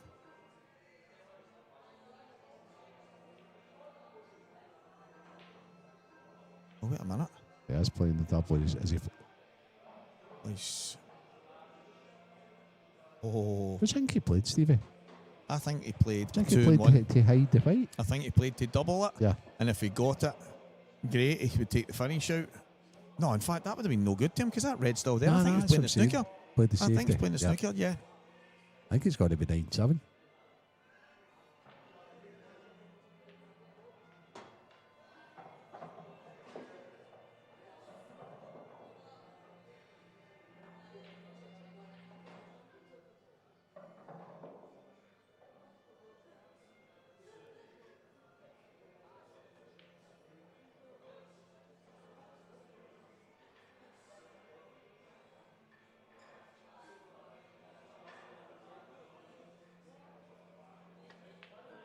Oh dear. Oh dear. And it's not only that, it is a perfect connector. Surprised at that for Luke, to be honest with you. What I've seen recently, I look, he would have gobbled up that opportunity, but unfortunately. Oh, yeah, he's just. That was all about the cue ball for him, wasn't it? He just. Okay. Oh, that's perfect. He's actually going to play the. Yeah, he's going to kick it out. No, it's better to move the 8 ball. Yeah, this shot's better to move the 8 ball, Stevie. The young 15-year-old has just lost out in the final of the darts. Yeah, I blame Andy Finnegan, to be honest. Because the kid was 3-1 up before Andy turned it on. When he turned it on, he's not won another set. I believe in jinxes like that. Right, I okay. believe in just leave things as they are. But you know what I've just noticed? I know it's a totally different world, but he's... I thought it was 2 clear legs you had to win with. That's just made the Lakeside even more... Sets? Average. Aye, 2 clear legs. He's just won the match 6-3 or 6-4, is it? That No? doesn't matter. He only won 3-2 in the last... Oh, no. No? No, it's not. It didn't go to a remaining set. Oh, is it only the decider? Aye, no, that was the... Aye, it's only the decider. Right, yeah, okay. yeah. Okay. So another opportunity for Luke. Gareth just underhit that. Yep.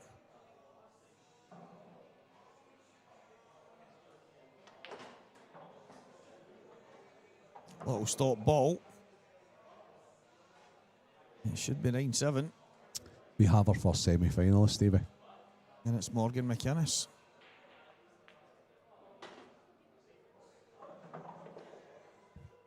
But we don't have a semi-finalist through from this game yet. Second or probably third opportunity here for Luke. 9-7.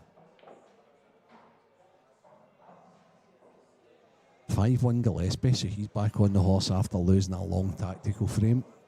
Still 4-2 Dunster, and the balls look quite scrappy in that frame.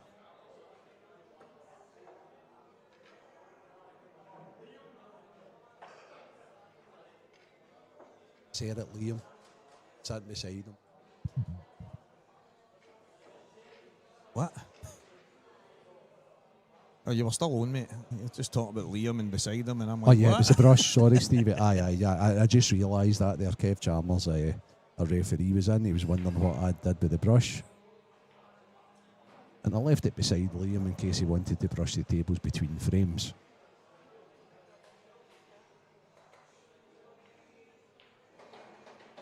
So 10-7 Morgan McInnes.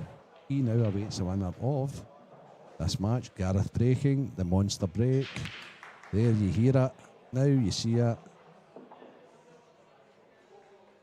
Reds. Yeah, good chance on Reds. Good chance on both, but Reds most definitely. The only slight issue, Stevie, is that I think it goes to the top left. But Yeah, the red between the yellows. between the 3 yellows on the Yeah. left-hand side. Yeah, I think it does. Gareth looking at it right now is some kind of double. Obviously, it goes to the right middle if you can drop inside it as well, but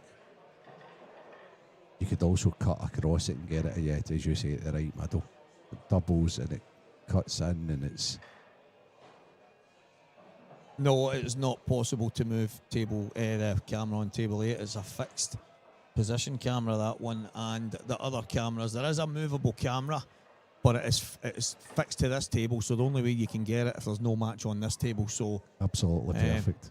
the other cameras, guys, are all set up for this one table. I don't think there'll be much play in this. Yeah, it looks like it's going to be gone. And listen, we'll have our semi-final starting straight away. And the likelihood is it will finish and the other semi-final will start. And the likelihood is we'll get home about 4 in the morning. That's not bad. Well, it did go Renzi, as pointed out at the beginning. So, what's Gareth's plan for the red closest to the middle bag?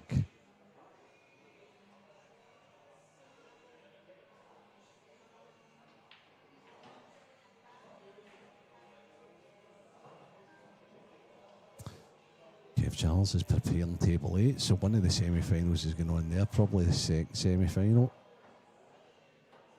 Yeah, I honestly, I'd be surprised if that table ends up getting used, mate, to be honest.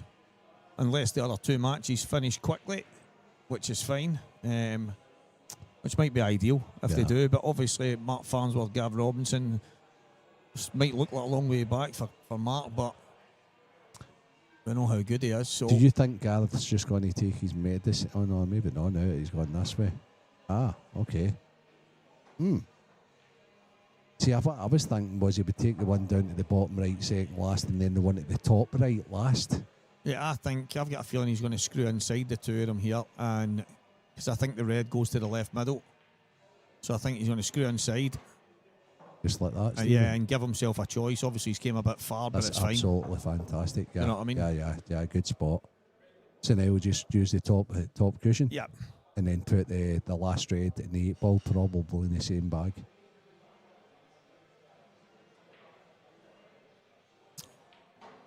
Yeah, this match could be, and probably will be, over in a number of moments. Yeah. And it will be Gareth Hibbett against Morgan McInnes, and it will likely be straight back on, as there is no point in delaying, Renzi. It's time to get them on. Unless maybe Gareth asks for 5 minutes. Yeah, he might get a few, but we'll be back soon, guys. Well played, Gareth Hibbett. Unlucky Luke. So, guys, what I will say is Craig, he can move one of the main TV cameras as the angled cameras. That's the one that he put onto the outside table not so long ago when Dave Adeno and Mark Farnsworth were playing. The 2 cameras are connected to the main stream, so if he was to connect to that, we would not have a stream on the main table. So if there's no match on the main table, we can then put it out, but on the other tables there is no actual stream set up for them. It's only the 3 main tables. So there you can see it now, exactly what Craig's done. So that puts it to the outside table just now, and we'll get that until we get one of our matches on the main table. So it is Liam Dunster and Gav is 4-2 to Liam Dunster, guys. Scott Gillespie 6, Mark Farnsworth 1. So Gareth Hibbett will play Morgan McInnes on our main screen very shortly. So we'll leave you with Liam Dunster and Gav Robinson for now.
first semi-final match now below the table 10, Gareth Hibbett versus McGoldrick.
Really sorry, guys.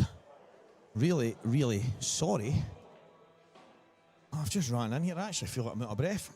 I was led to believe that this match was going on to the other stream table that wouldn't have commentary, and the other two matches that are just plodding along would have been on this table.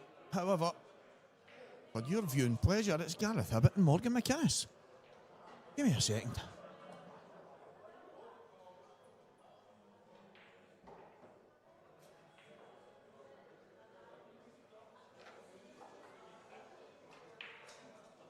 Hey, Morgan at the table. See, that just shows you how all over the place. I just said Morgan at the table and it was Gareth.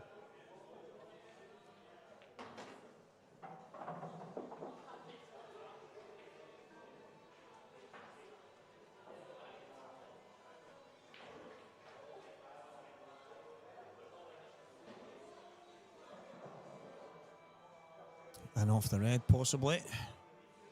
He's landed in a precarious position. As soon as it's flicked to black, it's ended up kind of awkward.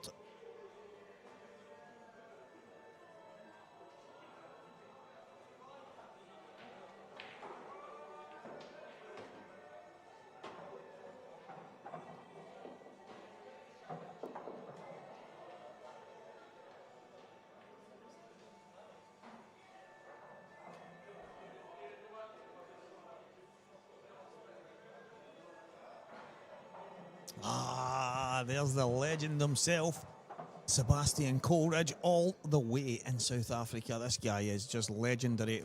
Does a lot of stuff in the world of pool. Always on watching us here at the IPA, and I think you're a radio DJ and everything, mate. You're into everything. Absolute legend of a guy. Sebastian, good to have you on as usual, mate.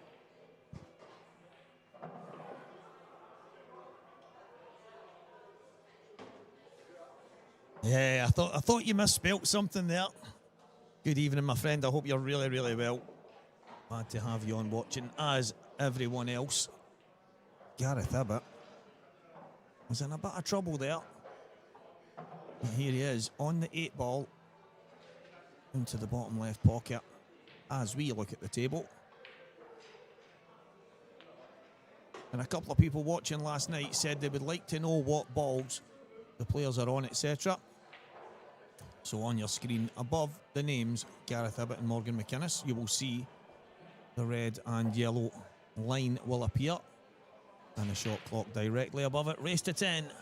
It is the IPA Masters here in McGoldricks. It is the semi-final. What a match this promises to be. Morgan came through a fantastic match with the main man, Mr. Magic Mark Boyle, and Gareth himself beating Luke Sanges. Both matches 10-7. Morgan had 6 runouts in the match against Mark Boyle. He likes to mark up his runouts. I noticed that the other night when he played me. He beat me 10-7. And I think he'd be the first to tell you he was a lucky one. He's had a cracking weekend, and it all started. That's what happens when you play against a talker. When you're playing against some of the top guys, they push you so far that you end up in the semi-final. So congratulations to Morgan, but it's a long way to winning the final. There's also other guys that come here this weekend and they just can't help but enjoy their time floating around with a talker, and the man from the Isle of Man is no different. Dave Adenau joining us once again. Good to have you, mate, and commiserations in your previous match. A good run this weekend. I know you fancied going a wee bit further, but a decent weekend's work. No, it's great to be here, and it's been a great weekend, and I didn't get to play you, so I had to come and join in the commentary box. You let me down, so I had to come and join in the commentary box. But yeah, no, it's been a good weekend. I felt quite relaxed through the whole weekend until like the second half of the match against Craig Marsh, and it just kind of got to me a little when I took that into the Mark Farnsworth match. So, but no, it's been good, and on reflection, obviously I missed quite a few chances against. Probably the worst I played, to be honest, this weekend was against Mark, but he was a bit the same as well, and so got to take a lot out of getting 8 frames, only losing 10-8. So yeah, it's not too bad really. I'm quite upbeat about it. So no, that's just tired. No, that's it's like, I think when it comes to the long races, it's different for you guys in the professional ranks. Me, I'm probably a wee bit different, maybe wired a bit different to a lot of the amateurs, where some of them will say, well, I did okay, I got 7 frames off such and such, or I got 5 frames, and to me, getting beat is getting beat. But as you say, when you're playing against the likes of Mark or Liam or whatever it is, you know that both of you can push each other the full way. You know that it could go really tight, and you know each other could blow the other one away. Yeah. That's just the nature of it. And if you were to lose 10-1 and your opponent blew you away, you wouldn't beat yourself up. You would just go on with it. It's just when you look at it gets as close as it did, and I know there was some breaks that weren't going your way, and that's when it becomes frustrating because you know you were within touching distance. Yeah. It's like I say, it's the worst I kind of felt all weekend. So it's to then still, get them 8 frames is still good. But like I say, I think Mark missed equal chances as well. Yeah. So you can't forget that as well. But I think if it had been any other match where I was playing this weekend, I think I would have. And Mark played like that, I think I'd have won it. And it's not often I say that. So. No, that's it. But no, it could have been a lot worse. Got a couple of good wins and beating Craig Marsh as well, so I can't complain at all. No, that's it. And then we're here to look on Gareth Hibbett at the deep end again. Morgan McInnes, another good run in Scotland. I know in the Normandy Hotel he lost to Liam in I think it was it the final? It was the final, wasn't it? He beat Corey in the semi-final. So he's been in a final this year already, but here he is again, semi-final.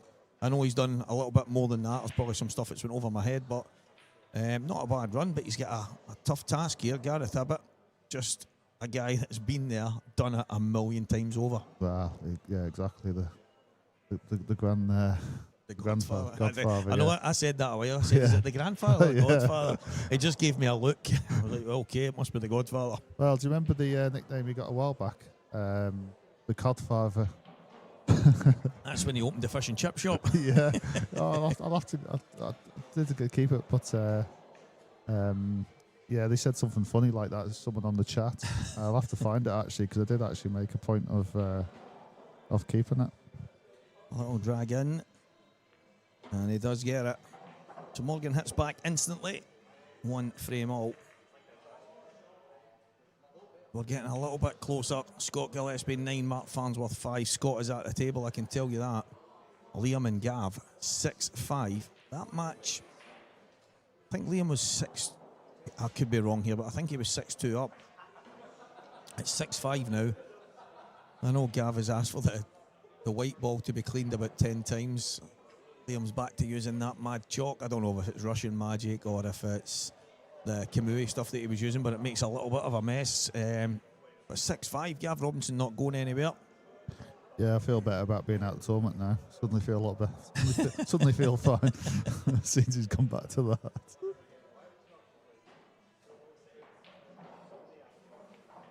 Yeah, I played him, had to clean it a couple of times, and you feel bad, like obviously ask him, but I mean, if you obviously keep seeing it, yeah,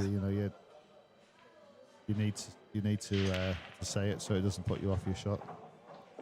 Oh, that cue ball was nowhere else but in it. Tried to get in the top left, it went knuckle, spun across and then get kicked in the top right. No, David's. I understand that a lot of chalks will mark the ball, and a lot of them maybe mark it more invisible than others, and there's always going to be a transfer. I don't care what kind of chalk you use. There'll be some that'll be minuscule and some will be a bit more. But some of the darker ones, used to be a guy up here that used to use this black master chalk, I think it was. And I couldn't wrap my head around why it was even made, because the mess it made was incredible. But some of the dark blue ones, and I think Liam uses one like that, does make a bit of a mess. But Gav's been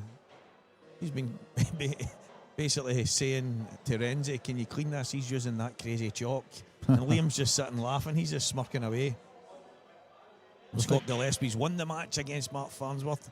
A little embrace by both guys, having a chat about some of the moments in the match. But two players I think that have got a lot of similarities. 2 guys that are great competitors. 2 guys that you have to scrape off the table. They'll find the big finish when they need it. And unfortunately for Mark, it's Scott that's come through that one. But Scott Gillespie awaits the winner of Dunster and Gav Robinson.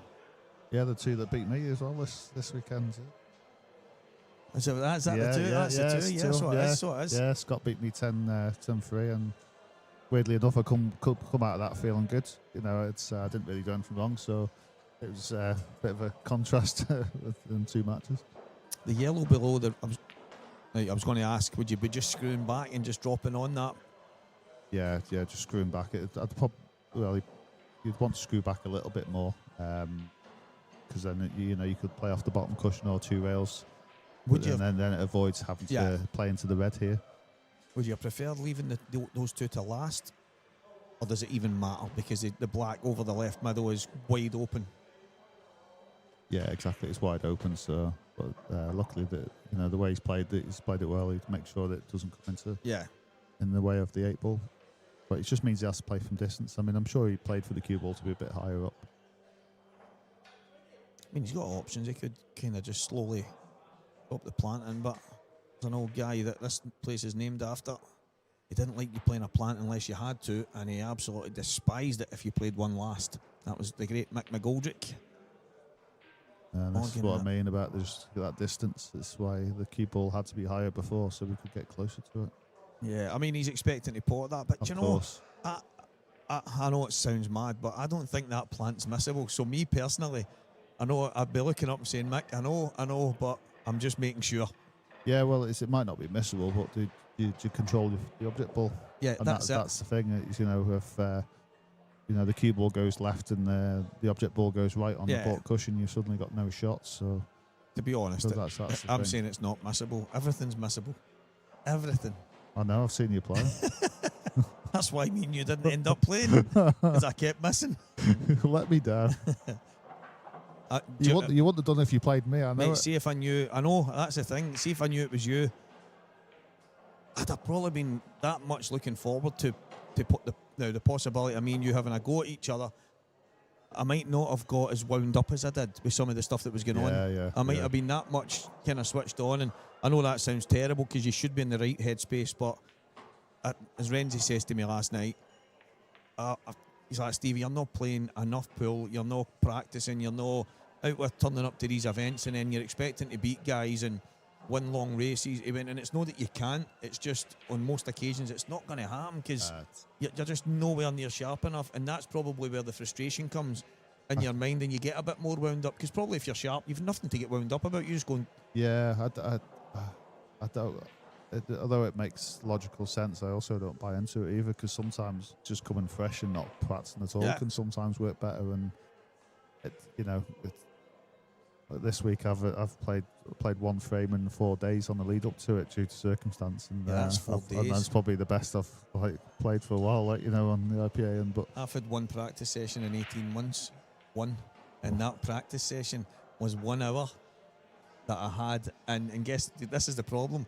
That 1 hour practice I had was in Isle of Man, and I wasn't even in the tournament. that was in the festival.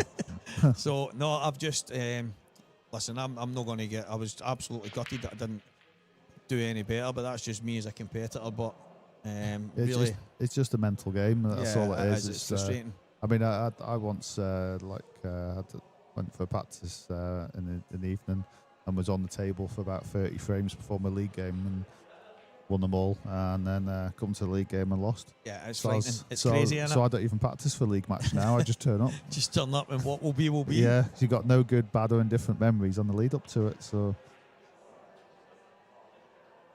the Dunster score, Bomber Blake Great, is 6-5. Liam Dunster. It feels like it's been 6-5 forever. He's at the table right enough now, and he's on a finish. I'm going to assume he's on reds. That look pretty easy. If he's not on reds, then Gav's got control. But I'll keep you updated on that. Andy Neil, you have been tuned in and glued all weekend, supporting Dave at every turn. Thank you very much, Andy. It's good to hear from you. He did actually write last night, I don't know if you've seen it, that if you didn't win today, expect a dodgy reception when you get back on the island. So if I was you, mate, I would be sneaking in with a big Rod Stewart wig or something. Yeah, well, that's just standard. I'm used to that. That last frame, that's went a bit wrong. But that last frame, Dave, is at this level. Now, Morgan's just came through. He was behind against Mark Boyle. he was behind last night against Dan Davies. I said it last night, he's a one player that won't go away. He's just got that bit in him. He doesn't know how to quit, and I absolutely love that. I mean, it's probably something he's learnt through the years with his father, being a consummate professional and just a winner. But there's some players that when they gather a head of steam like a Gareth Hibbert that can just go like dish. It can be hard to then chase them down. Yeah, exactly. And you just never give up no matter what. And even when you think everything is just not going to be your day, you just stick in, because sometimes you do win matches when you least expect it. So, but yeah, Gareth is very much a player like that. Get ahead of steam, and he never looks like he's taken too much out of himself. He always plays the same pace. He's, doesn't look like he's got the weight of the world on his shoulders, and just plays the same all the time. And he's got one of the best touches in the game.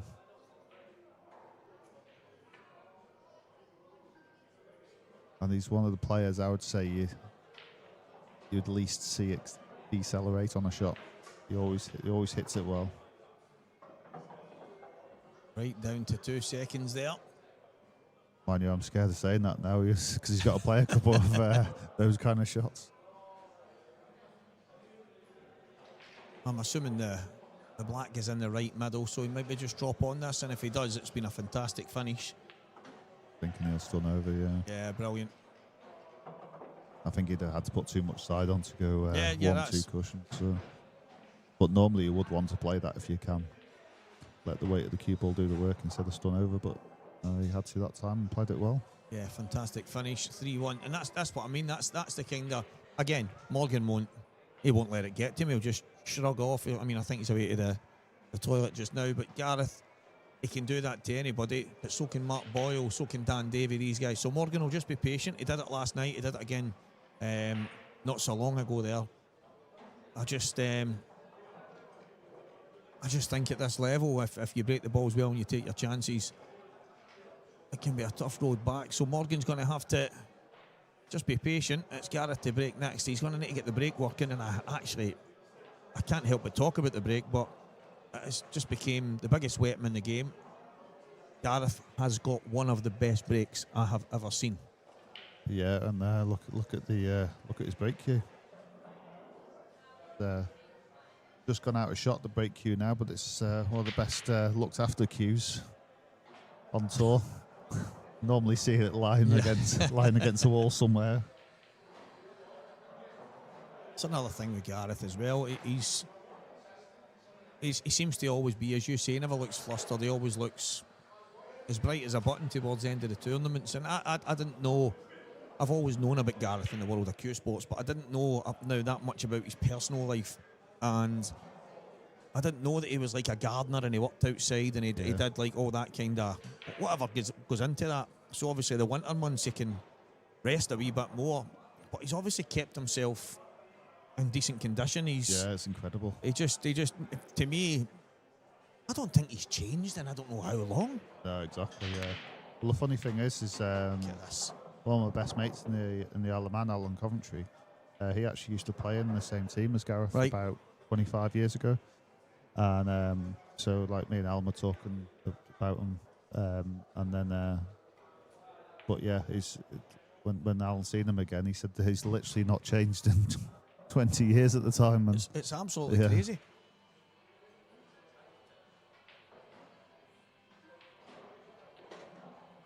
So yeah, he's going to take reds here, and he'll be hoping to. Yep. So I think the red in the middle. Take the ones in the middle, or I mean the red next to yellow. If providing he can get the cue ball past, he could go that way. But I think he's going to take the ones in the middle first. Yeah. It all depends on the space he's got. So I think that's what he's just looking at. So can he get the cue ball pass without flicking the yellow?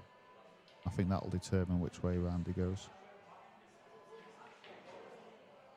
Yeah, I've got the nickname here. Yeah, Gareth Haddock, the Codfather. Haddock. Big Haddock.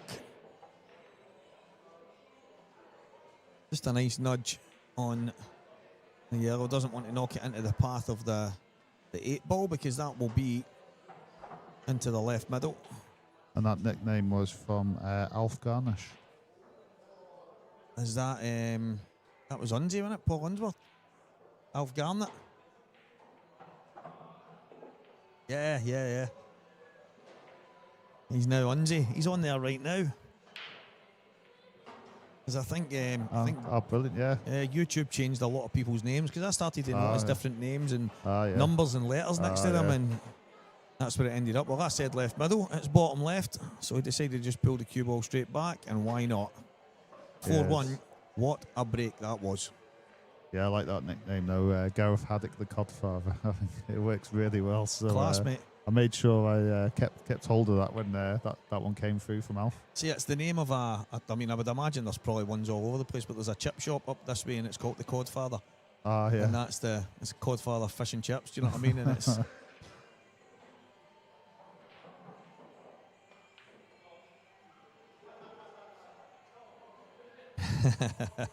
I know you are, my friend. I know you absolutely love it, and we love the support that you and everyone else that tunes in. It's just, but there's a loyal band of guys that they love watching it, they love the interaction, they love everything that comes with it, and that's one of the big things that we enjoy, having these people on. There's nearly 600 on right now, and without them, me and you sitting here is pointless. Well, exactly that, and it's great that we have all these followers and want to watch and listen to us, and like you say, without them we won't be doing this. Red into the middle. Oh my word, he's almost on his knees.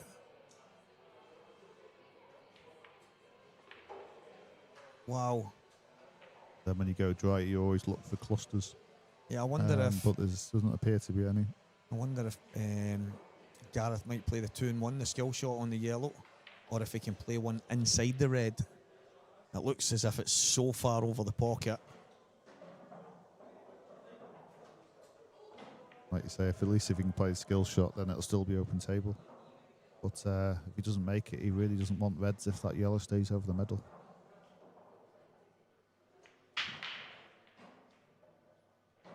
I think he might be tempted just to play the skilly here. I think what you said as well, maybe like trying to play through it and get the red out. If there's just enough gap, that would be amazing. That would make things a bit better for him. Yeah, still tricky though to make sure it does come out. Oh, it's double kissed. Yeah, but it's fine. No, it's actually okay, worked out okay. Yeah. Just means he's got to find a bit of a gap for the 8 ball.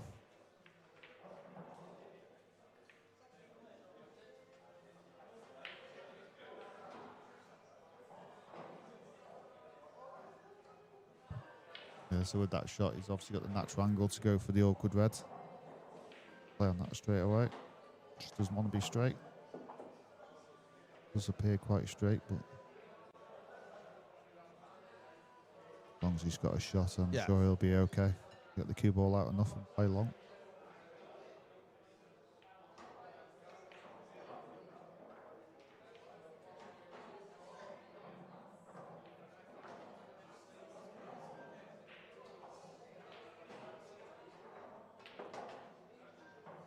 Yeah, getting himself a bit closer to it. Very good shot. It ideally wants to get to the left, the red and the left bottom. If he can, then he should be okay. Use the yellow as a stopper, which is a perfect position. So just got to play a bit of a shot here to get on the red neck closest to it. I think he wants to leave the red over the middle as his last as a connect to the 8 ball. Yeah, it still looks like such a tight shot on the black. Even if you're perfect on it, it doesn't look like it's going to be. Because the yellow closest to the cue ball now, that played quite big with that kind of shot. Exactly. You didn't want to be low on it. You didn't want it to get in your way, so he's played it really well. And that's the sort of shot Gareth's really good at. And that's what I talk about, you know. He's a player you at least see ever decelerate on a shot. He always use it well, so. Hey, okay. This is such a small window to drop into. Yeah, it looks a small window, but it actually might be bigger than you think. It's just. I mean, yeah, you might be right. You might be right. There might be a full ball past it, but yeah, it's just concentrate on the pot here, I feel. And he was perfect. Yeah. I think even if it come out another couple of inches, he'd have still had a good shot at the 8 ball. It's just tricky playing that red at that pace. And if Morgan can play the yellow off the red, a wee bit of pace, knock the yellow up over the top pocket. Just get it out completely, that'll do it. That's done good. Doing a good shot there. I'd have been tempted to play it with screw just to get a different reaction, yeah. But it's turned out okay. He's on the yellow to the top right. He can work his way down the table. Yeah, that's about perfect.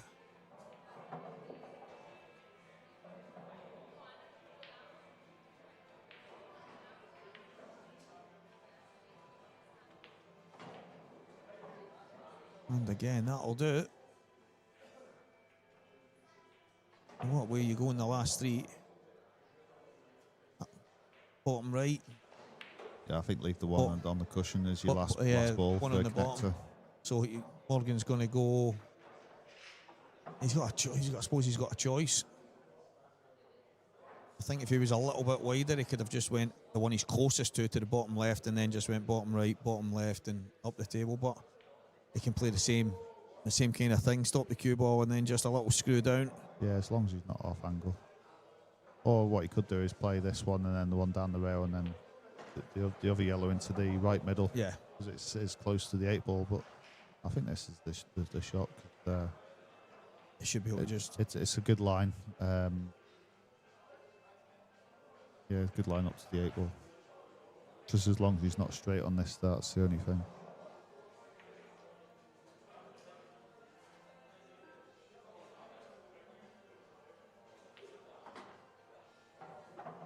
Yeah, that's perfect. That should swing up quite nicely.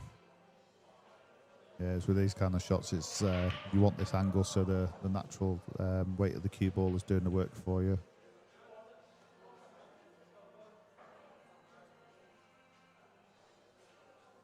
That's why I always look for lines and angles. Yeah.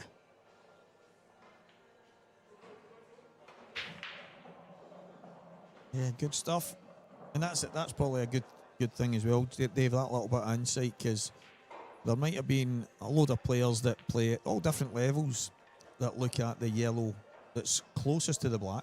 It's a bit higher up. They're maybe thinking, yeah, but that's closer, so surely that's the perfect connector for the 8 ball. But in that scenario, the way Morgan went was perfect. Exactly that, yeah. Yeah, it's like you need the balls dot to dot, but you want the balls to be have the perfect angle to then not have to do anything with it. Whether it's like a simple stun shot or whether it's a ideally run through. Like a screw shot or a stun shot, you could decelerate it, whereas you're less likely to do that on a run through shot. Dunster is on a finish to beat Gavin Robinson. It's 9-5. And if Liam takes them out, looks both sets of balls. I don't know what he's on, but I can see through the TVs that we have in here. Both sets are not too bad. So, barring a big mistake, Liam Dunster will go head to head with Scott Gillespie pretty soon.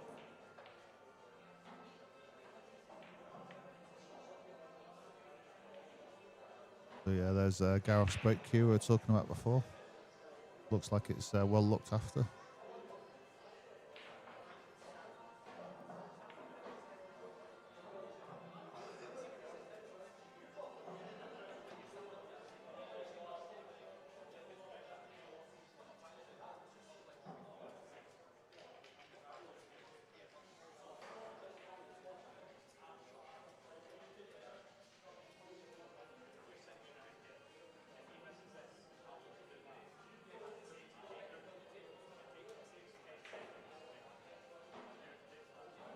Just to give you an update on the Liam Dunster game, he's on reds. Has a good opportunity to take out the match.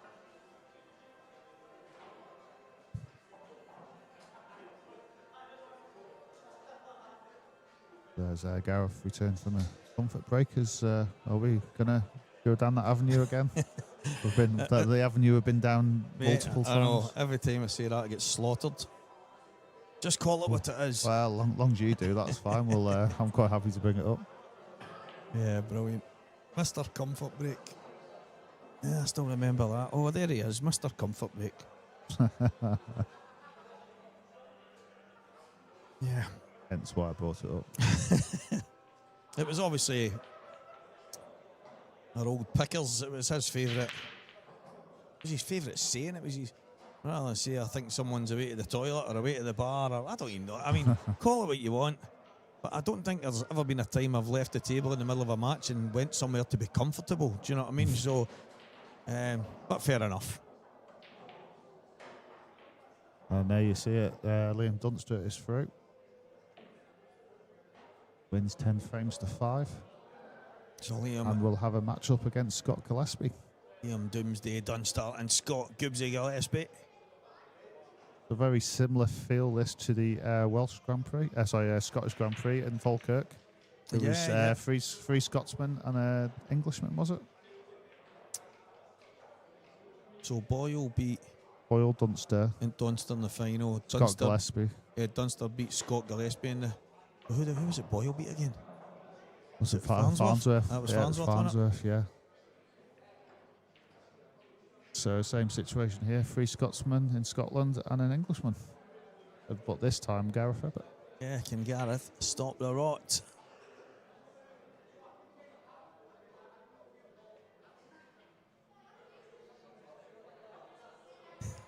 You can hear Gav Robinson a mile away, brilliant. He's out there having his... Him and Liam having a... Well, it sounds like a chat, but we've got earphones on, so they might be shouting. We can still hear them. Yes, well, you can hear Gavin. Yeah, you can't hear Gav, Liam. can't hear Liam.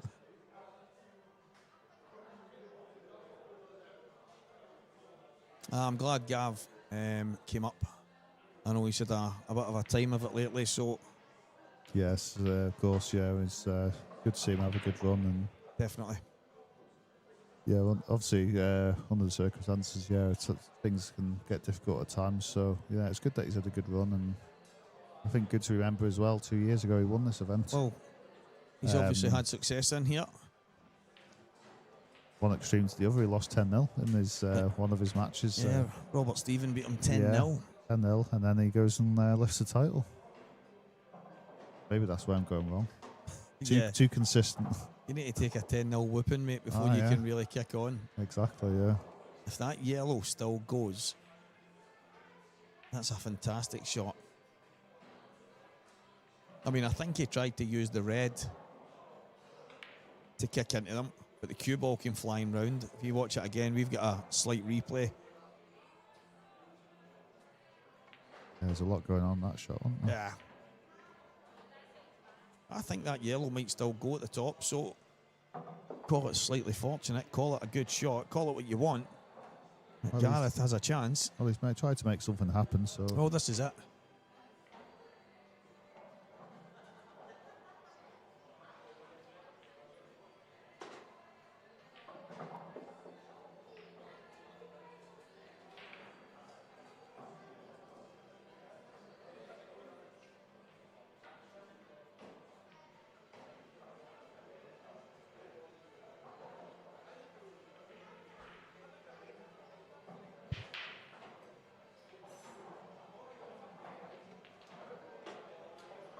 Oh, he's a mile short on that. Underhit that one. It's actually quite tricky. Even if he was perfect on that, he'd still have to play a good shot. Get the cue ball anywhere near the 8 ball.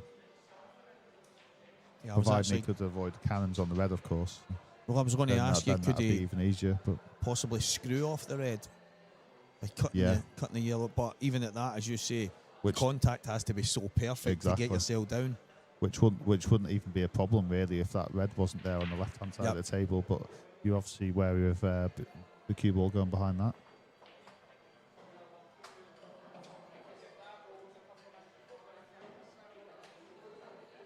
Well, this is massive. Is he going to try and run up and down? There's your answer. And it's gone. Hard to judge that is. Yeah, so tough. But it's the only realistic shot he could play. He's actually beat for what, 2-3 inches maybe? Not a million miles away. And you think he's probably travelled about 25 feet. It's about 15 feet. So I'm doing my calculations off a snooker table there. Started to measure the table there. Yep. This is close. My word, what an effort.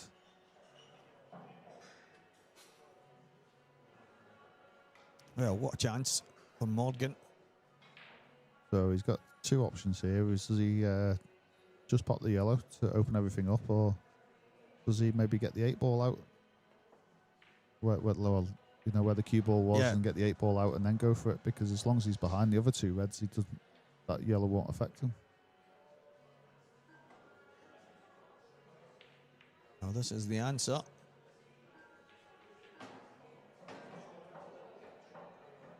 That's totally fine. So I think the thing Morgan will be looking at now, which is going to be his connected to the 8-ball.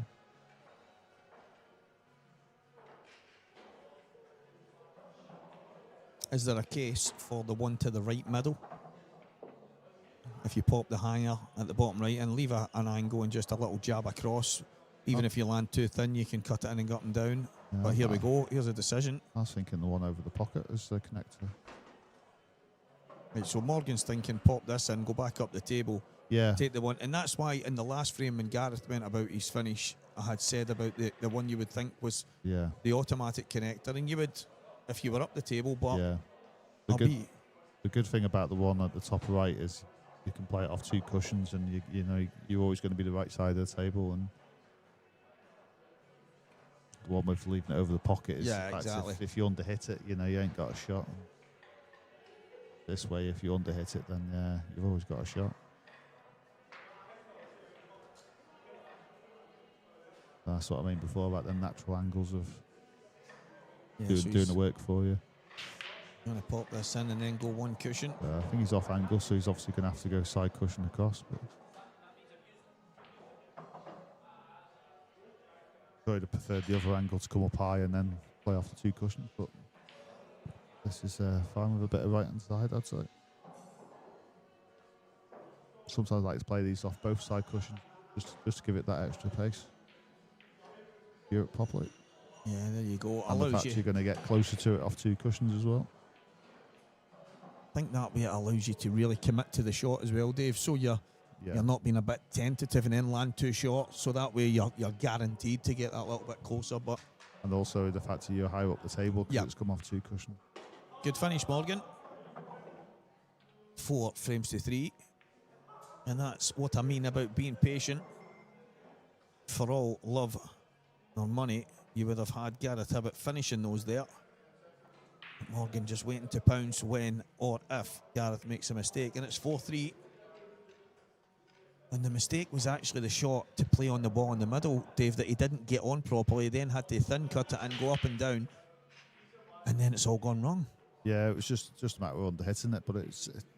But the closer you are playing position onto an object ball that you need to be straight on, the harder it is. If you're playing it like, say, a foot away compared to, say, 3 or 4 inches, it's a lot easier.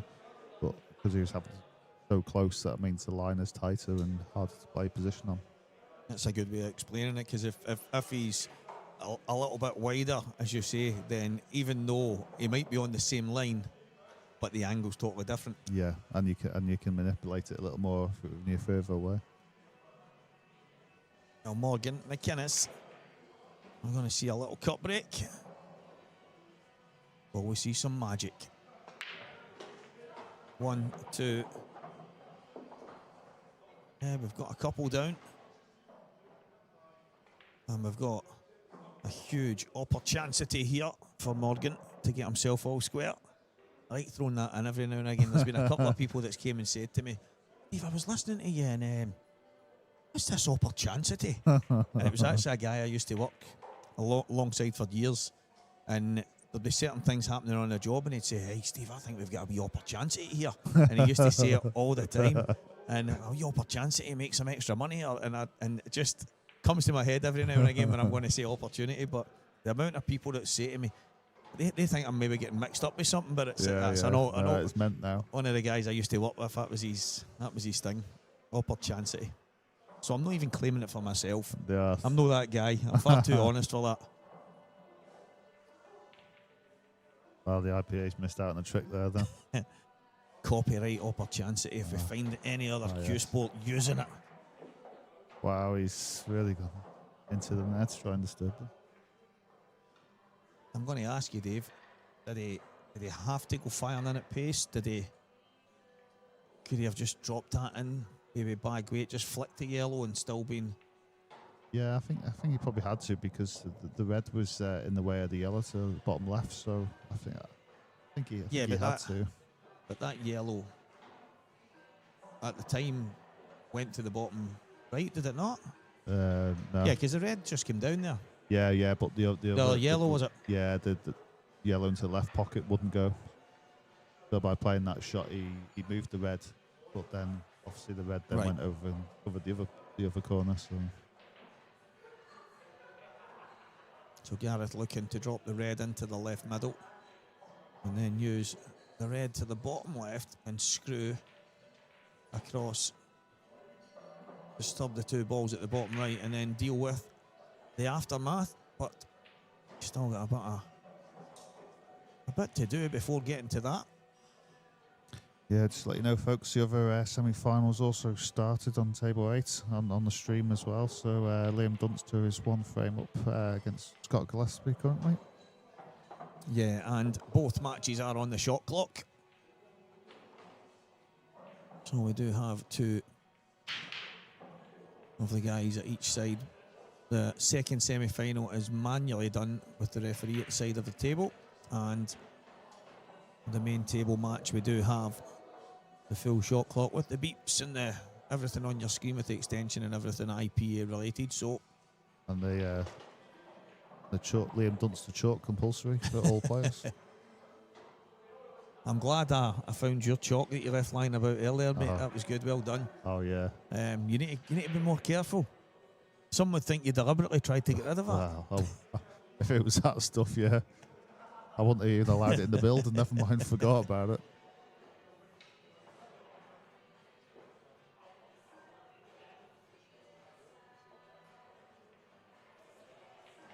Mr. Saville saying opportunity was used by Ricky Fulton. I love Ricky Fulton. Watched him when I was a wee bit younger. And to be honest, Scotch and Rye, I love Scotch and Rye. I love Ricky Fulton. I've probably just never noticed him say it, but yeah, the guy I used to work with, Ginger. Ginger was funny character, and he used to use the word opportunity all the time. So he's probably got it for that, but I never got it for Scotch and Rye. I got it for Ginger. In fact, I'd actually go as far as to say Ricky Fulton and Scotch and Rye have copied Ginger. So, no, you're only having that, guys. No chance. Opportunity. But Dave, if you've never seen Scotch and Rye and you've never seen Ricky Fulton, the Reverend I Am Jolly, stuff like this, hilarious. The guy is comedic genius. Some of the sketches and stuff that he's done throughout the years I'll probably laugh to the end of my days watching this stuff, and he's just amazing. And a lot of Scottish comedy, and that came from the stuff that he did. So definitely worth a watch. Well, Morgan back to the table. Yeah, some of the Scottish comedy is good, like, you know. And I think obviously the accent creates some of it as well. It helps a bit, doesn't it? Yeah. Do you know what's funny? Because I couldn't. You know, there's certain things that are funny, but if they were done by different people or different voices, they wouldn't be the same. 100%, I think 100%, yeah. There's a few quite good Australian guys like Steve Irwin, the guy. I know he's not here anymore.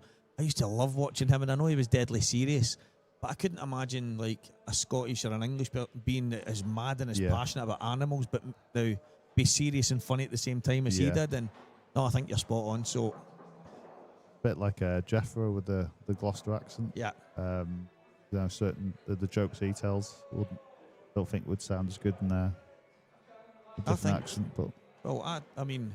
Depends on the joke, doesn't it? Aye, that's it. I mean, the amount of people that have said to me, that was hilarious, some of that stuff Dave was saying, if he didn't have that Isle of Man accent. And I'm like, what accent? There's about 40 of them. No, I know. No, you're right. You're so right in what you're saying. It's funny, people talk about my accent, and I haven't really got one. It's like a mixture and concoction, of being in the Isle of Man, surrounded by all the other countries. So. I actually said, obviously knowing that you've lived in the Isle of Man for a long time, but... Yeah, we'll not give away my age now, yeah. I said a wee while ago that when people were saying, but whereabouts in England did Dave actually come from? And I'm like, I was trying to work, and I'm going, can't even work the accent out to figure out what part of England it was, because I would bet that it doesn't sound like that where you grew up. I've had that many guesses that, you'd never guess. I don't even know what it is myself. I was born in Beverley, just outside of Yorkshire, but moved to the Isle of Man when I was 2, and basically been there all my life apart from a couple of years. Good he's got that red out, by the way. He's got the red out. Well, we can't see it. Where Come is on, this? Gareth, get out of the way. Oh, he's got a shot. He's got a shot, yeah. But it's controlling the cue ball. It's going to be really difficult. Oh, that's one of them. I don't think he can kill it. We never even got to see the beauty of that shot because he was standing in the way. Get out of the way, Gareth. Like I was going to say, does he need to go around the world here? That's what I think. I don't know if anyone can hold this, it'll be Gareth, but I think he is going to have to go around. Here we go. Oh, it's not that'll bad. do. That'll do. That'll do. Right, done well. Done well there. Wow. That shot to cut that red in so thin, come down, knock the other red up. Great shot, but then he's come round the world a wee bit, knocked the yellow in, bounce off the knuckle, and just landed plumb. I mean, it's just Gareth Hibbett things. Well, exactly, yeah. Don't know if I would be too happy if I'm his opponent there right enough, but wow. Around the world in the 80 haddocks. We'll be calling him Phileas Fogg soon. Liam Dunster 2-0 in front now against Scott Gillespie.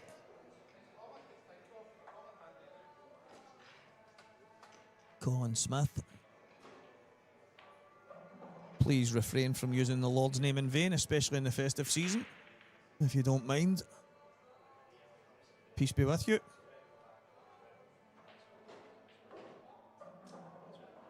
Gareth Hibbett 5-3 in front. 624 people watching. 623 of your legends. Colin Smith, please switch off. I'm only kidding on, mate. I'm only kidding. You can pelter us all night long. As Lionel Richie would say.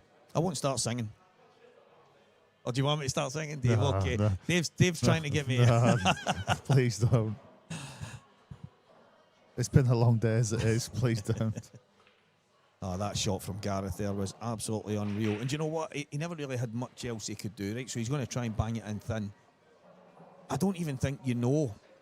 You're thinking to yourself you might be close, but you've not got much control over it. Yeah, you know to an extent, especially if it kind of lines up and you just go, you got a feel for that. You know you're going to make contact.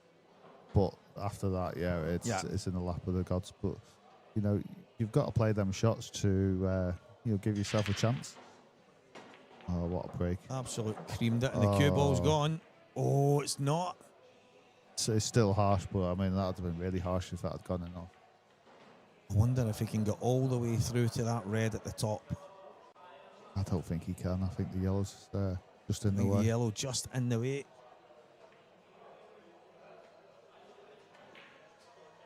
I mean, the problem is the safety shot's hard here, so... This is one of the horrible situations. As soon as you move the cue ball, you're leaving an opportunity. Yeah, that's the frustrating thing about pool. And I think that's why Gareth is looking for an attacking option, because he just knows he's going to leave a chance off. So double.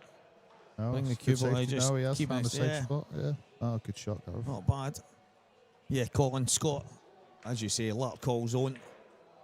He's 4-ball plant. the 50-ball plant. Nah, Scott Gillespie's 2-0 down right now. Scott came in for a wee chat earlier, and it was we always have.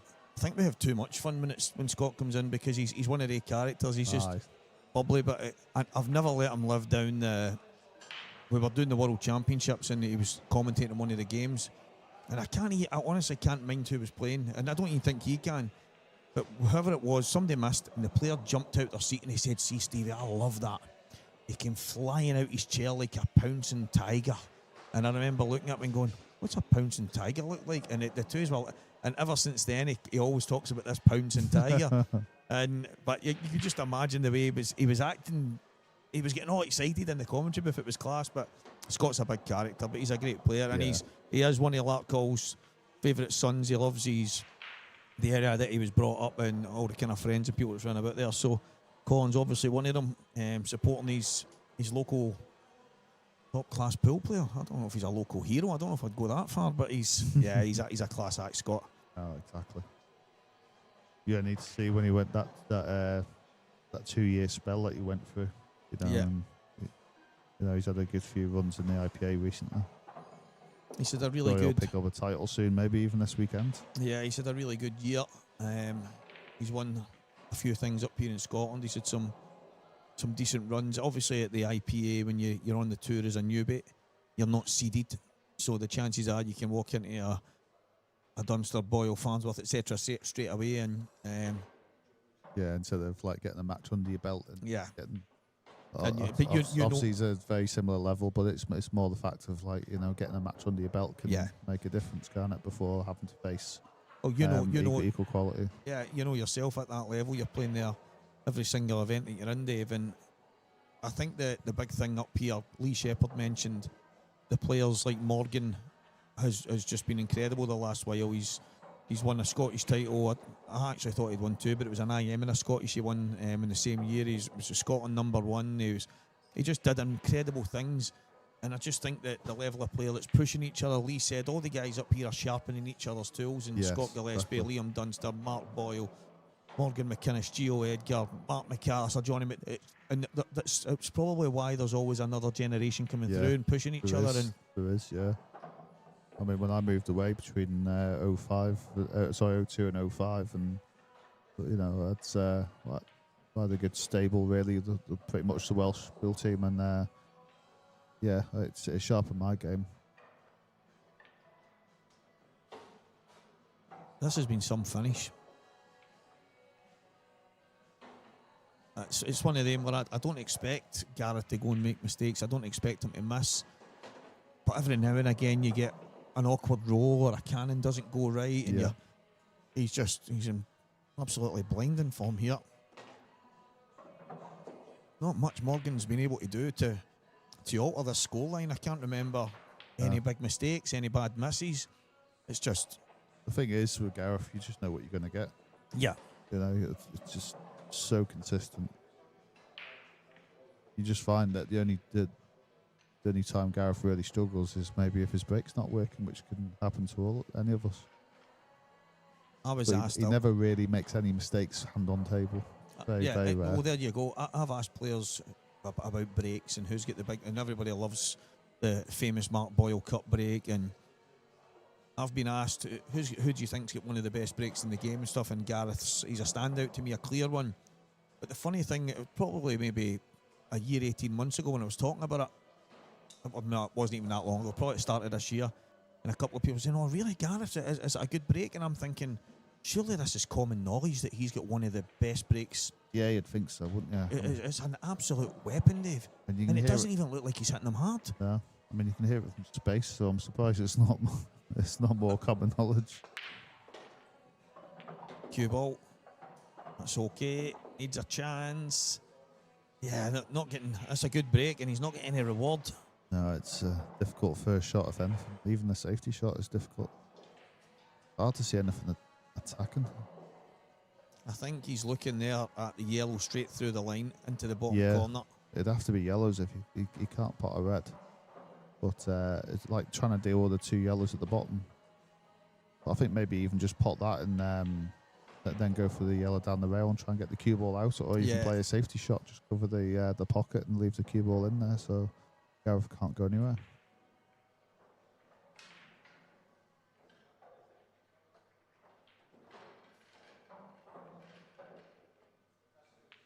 He's got the pot. He would have loved the tiniest of angles. I think he's dead straight, but I wonder, is there a safety to be had? Yeah, this is what I mean. I think he'd have loved a little off the cushion so he could play this down the rail left-hand side and just cover the pocket there, because you don't want to leave a gap because of the cue ball between the red and the yellow for the red. You know what I mean about that gap? Yeah. So if the cue ball was off the cushion a little, he could have played it a bit left-hand side and left it welded to that yellow. See, because he's kind of played the yellow into the cushion. I was going to, before he played the shot, I was going to say, could he jack up a wee bit and play like a little stun back, and then I know the yellow's going to go a bit harder and maybe hit the two knuckles, but it was more about the cue ball there than anything else. Yeah, you could have done, but then if you don't judge that right, then you accidentally leave bought it. Or you make it even worse. Yeah, or it pops out and you leave the red on. So. I'm thinking to still bring the cue ball back behind the yellow. Yeah, but if you just slightly misjudged it or it flicked the yellow, then next thing is you're going to leave the red on. Dave, I need you to agree with me here, man. I'm just too negative, that's what it is. No, I know. No, I'm playing devil's advocate and thinking now what? Because obviously he's tried to leave it just behind the yellow, knowing he was going to leave that red, but leaving that gap to that red was never on the agenda, and unfortunately for Morgan, he's left that red. Yeah, and that was the worry. If the cue ball was a bit higher, we could have still played at the same pace, but avoided that. Was there a case? But the thing is, when you're playing that shot, you just want to make sure you pot it. No, that's the key thing, because it's such a tricky shot to start off with. And I think he would have played it better if he was already on that colour set. I think that's a big factor. Yeah, I'm wondering if he could have played it through a bit further and just went right behind the red. Yeah, just talked it through a bit more, but I think it'd have been too much pace. Yeah, it's an option. Yeah, I think it'd have been too much pace, but it's a great option, definitely. It's just as effective, definitely. Yeah, it was only because of where the. Oh no way! Look at this. He is absolutely blessed. Not only does he just shave it, he goes two cushions and comes back and just misses it to leave it. Wow. Oh. He's I can just imagine if Ross is watching right now. He'll be oh, that's incredible. But again, there's nothing more. Morgan's all right. He's made a slight mistake there, but he didn't really have anything on. The way the cue ball landed, he didn't have much of an option. And it was just hard to move, not leave that cue ball in that position and play the shot that he needed to. Yeah, it can feel a little bit hard done by, but yeah, on the flip side, when I know Renzi has coached Morgan through the years and that, and he would always say, well, could you have done anything better? And obviously in that situation there, you have to make sure you leave Gareth off that ball. Yeah, but then, like I say, it was hard to, because of where the cue ball was. It was with the shot previous, it was hard not to leave that gap. If the cue ball was higher, then he could have definitely have played it a bit left hand side off the bottom cushion and glued to the yellow. But I think if he tried to do it any more, then the yellow would have bounced away from the pocket.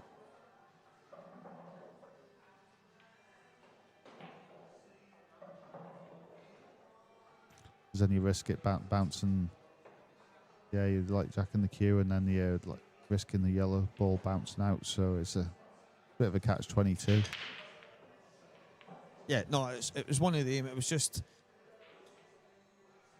it's ended up with Gareth potting the ball in the red in the middle. He's almost potted the black. He's then had another pot kick to play, and he was pretty blessed in that finish there. But I think particularly with the last one to flick the red so thin and come across as well past it. Then the other semi-final, Liam Dunster is 3 frames ahead against 3 frames to 0 ahead against Scott Gillespie. Yeah, it's looking like 4-0.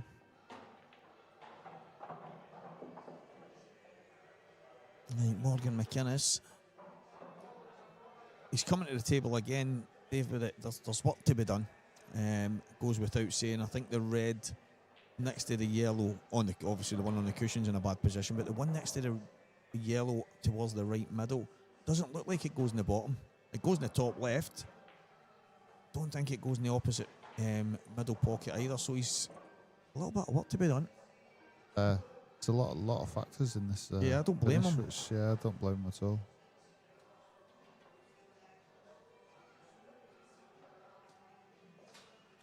Yeah, the one left, the left middle can be like to connect to the 8 ball, but then that's a small window to get in and making the rest of the pattern work for it. But like you say, that red next to the yellow, if that doesn't go, then makes it really tricky.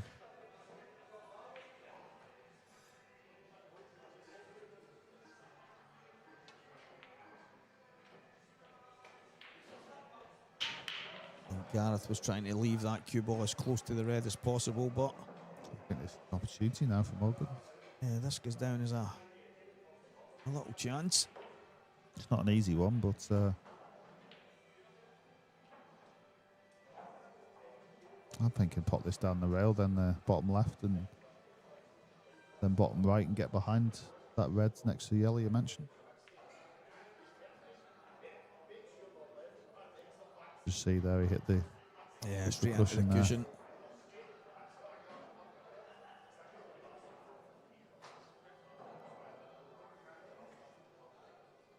It's Dunster breaking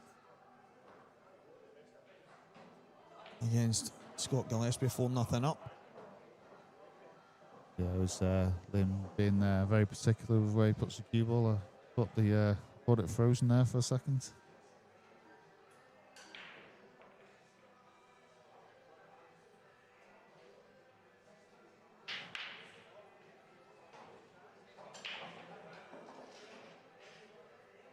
He's so particular, but great break there from Liam.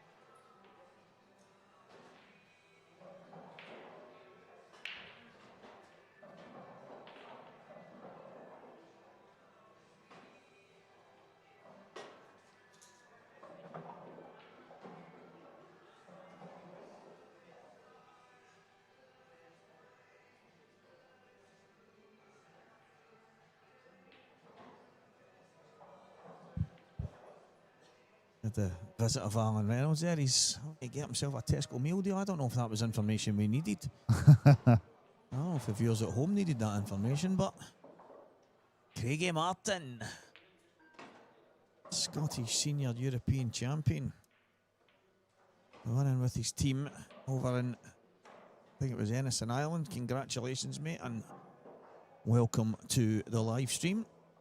IPA Masters in McGoldricks. The last IPA event of the year.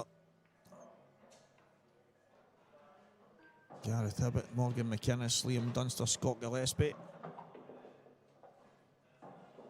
That is the famous 4 left. To say Morgan's done quite well on home soil.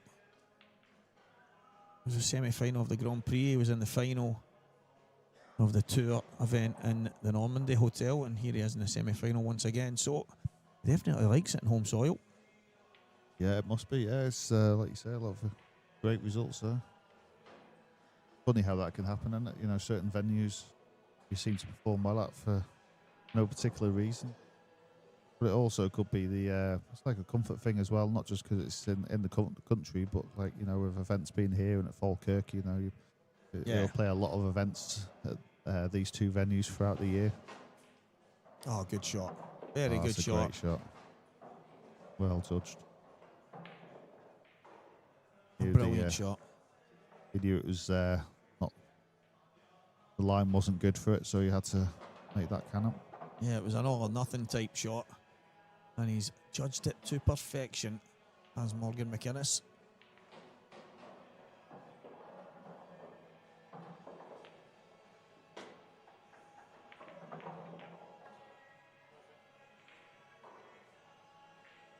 Seven frames to 4. He's been here before, similar last night with Dan Davey, and he fought his way back.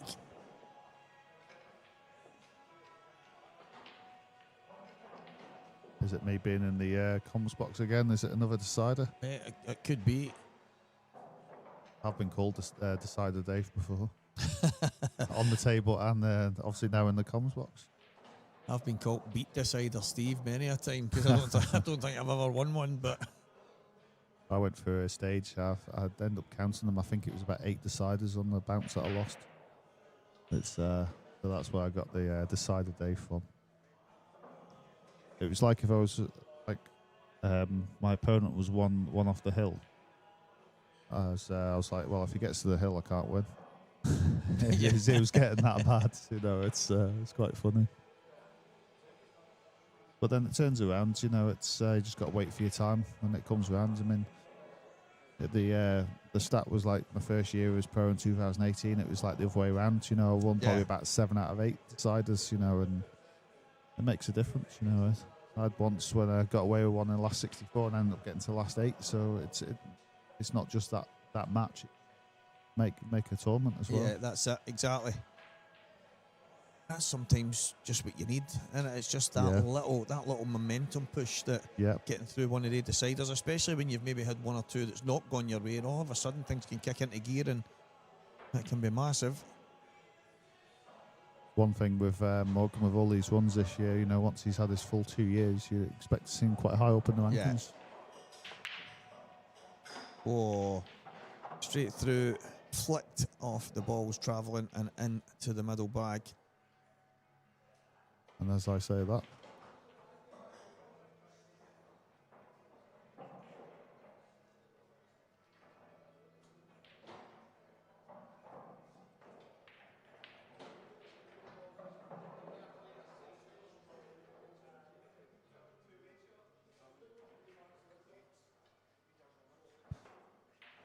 so the walker talker is on the hard stuff.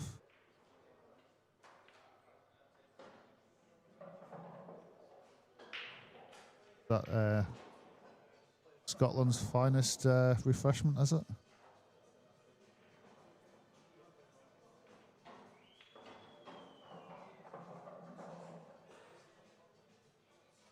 See, it appears so from the reactions from that light refreshment.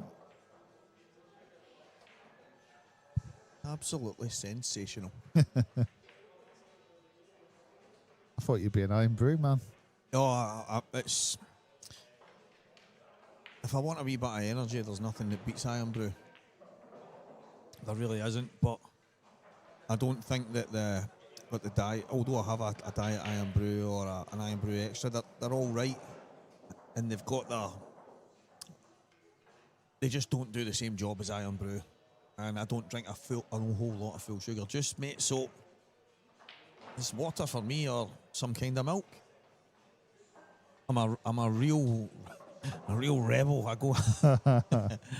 No, it's Piers Labutis, the 9-ball American pool player who just won as part of the Moscone Cup team, was up here with the IPA guys, as you know. Yeah, looked like it was a good week.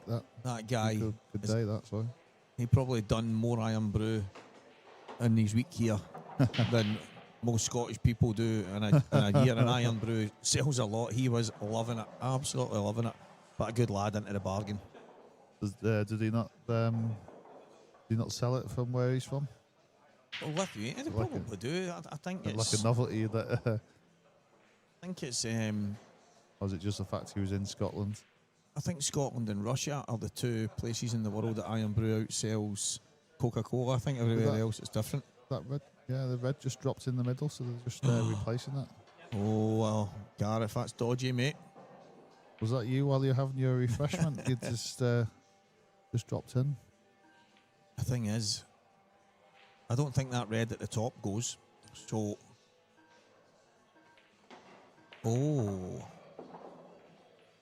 that's not come out too kindly. It still goes though, but I wonder if that red at the top does go, because he's not even considered it. It looks tight. But then I think he'd have tried to disturb it if it didn't, so I'm sure it goes. Yeah, it must go. He may only have half a pocket mine though. Yeah, it's not easy.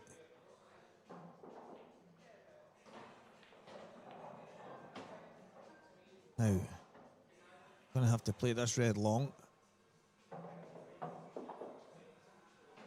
And I have to No, he's not. Oh, is he going to leave it to last then? Yeah, I feel like it's the only option. Yeah. Just the way the pattern links up. Plus, it could be a good link ball for the 8 ball. Yeah, I mean, I'm looking at where the cue ball is right now, and I'm thinking that's perfect to get on the 8 ball. Just run this into the bottom corner. So if you pop that in the bottom, one in the middle, bottom. I mean, I'm not telling Gareth Hibbett what to do, but yeah, great shot. I mean, he to me, he's good little cannon there to hold the cue ball. It's as if he can hear everything I'm saying and just doing the total opposite. Isn't he? It's just amazing. What a player. That's usually what I do when I'm listening to you.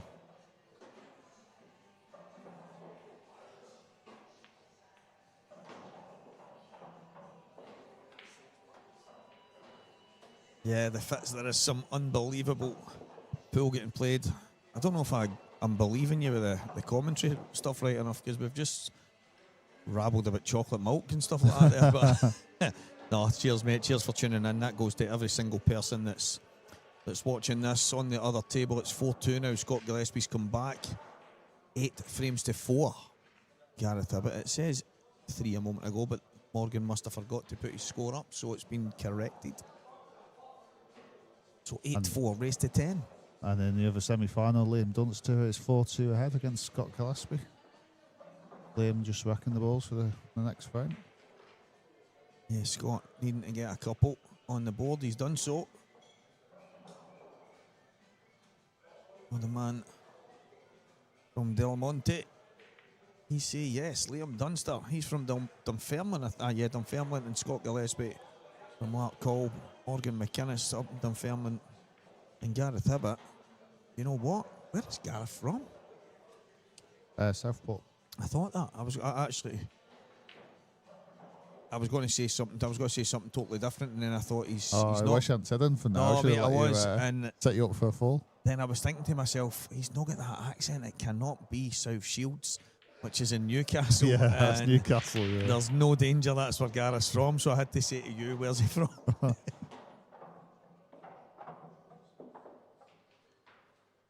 Good break there from Gareth. Slightly awkward. Yeah, it's just the layout is not good.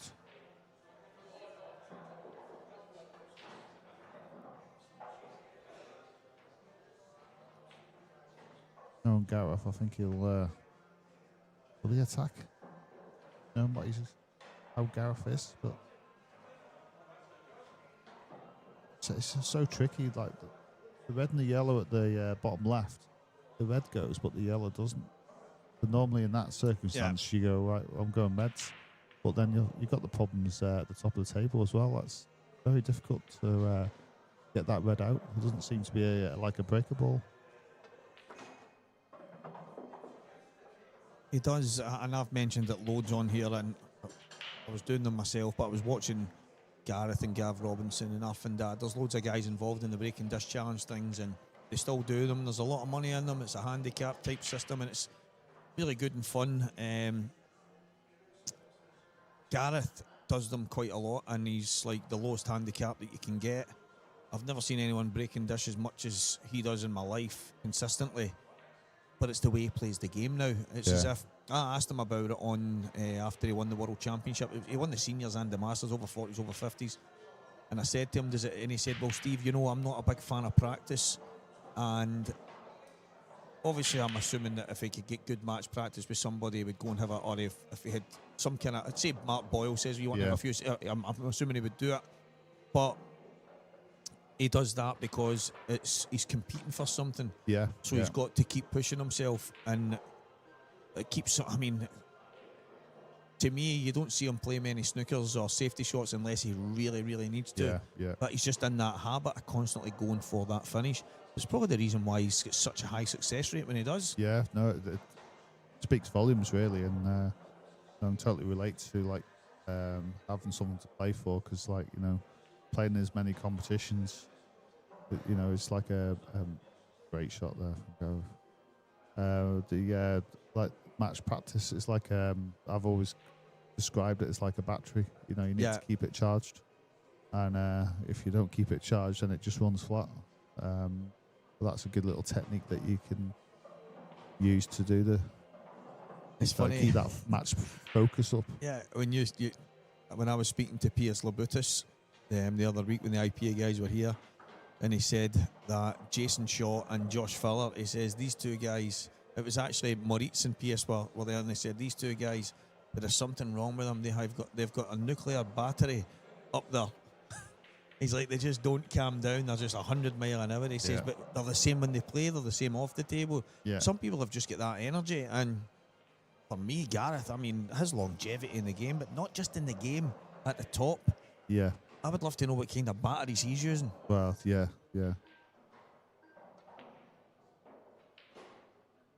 Just inside. That's the thing is, it's like two different kind of batteries. It's like obviously, keeping yourself running, and then there's the other, like the match sharpness battery. Gareth has both in abundance. Yeah, that's it. He's not short of the ability, the energy, tactical knowledge. You don't have the success he's had in the game for as long as he has without having a kind of full package, if you want. And it's probably where most of the guys, like Morgan's one of them, he's finding his way in the game. He's learning for a lot of the best guys. He's competing with the best guys. Gio Edgar the same. And I just think with that many good players that you're competing with, you can only, you really should improve. I mean, it's no coincidence that it's the same people at the back end of events majority of the time. You got Liam in the other semi-final. He's always having a deep run at some point in most things. Well, Liam and Scott are, when it comes to the IPA, obviously Liam, he just seems to always be there. As a whole this year, I think Scott's had a very good year. He's one of my players of 2025, and it's nearly impossible not to have Liam up there as well. Mark Boyle's obviously won some stuff, and and you've just said exactly that. I'm just calling out the usual suspects. Yeah, and that's the thing. It is the usual names. I mean, you get one have a run every event, but usually the other three are, them names. So. Open the gap. Brilliant shot. Great shot. Absolutely brilliant shot. The first pot kick didn't go to plan. Landed nicely. Good opportunity now here to get on the hill. Still not straightforward, but fancy Gareth to take it. I just want to hit that one a little though. But then it depends how much angle he's got. He'll be hoping to use the yellow as a stopper, and then he can just float the other red in the cue ball off the cushion.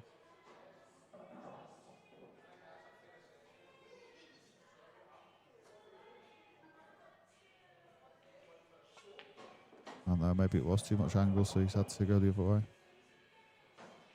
As long as he's not got too much angle, he can screw off the side cushion. Yeah, just between the yellow and the middle bag.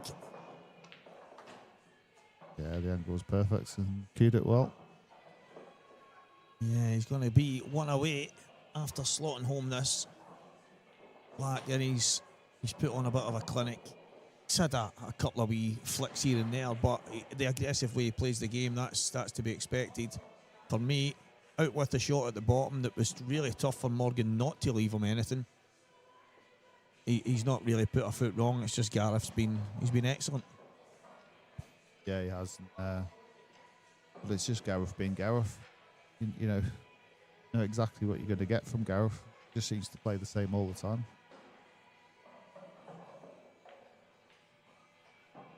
Yeah, Rob did fantastic at the start of the year. Won the first tour event. Yeah, great achievement. That. Got himself high up in the rankings. Probably, I know Rob really well. We've become good mates, and he's probably a bit disappointed he didn't do a little bit more after winning that first tour event. But he's been fantastic. He's played some good stuff, and I think he's done quite well in some of the other big tournaments that he's played down south and some of the high roller type things. So yeah, it's been a good year for Rob into the bargain. Morgan's decided to get down the middle. Yeah, he's hit them well. Really got through them.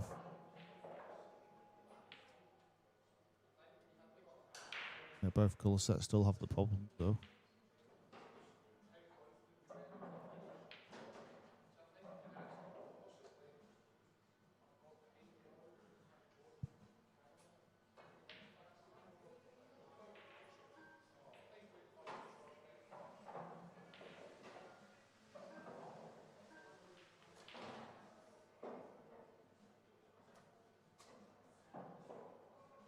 Yeah, it's that red on the side cushion and then the yellow down here behind the red.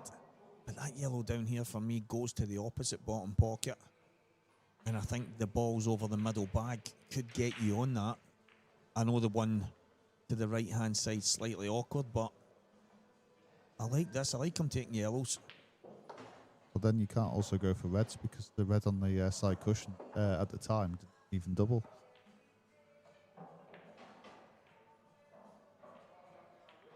If he's not on that ball to the bottom, that's really unfortunate. I don't think he is. Played to try and get that out the way as quickly as possible. And he's played a good pot, very good pot, really aggressive pot.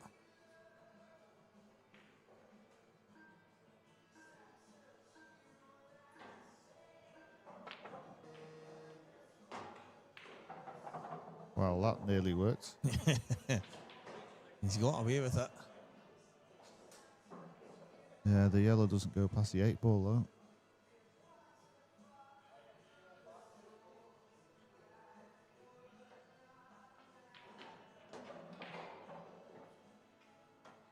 No, oh, does it though?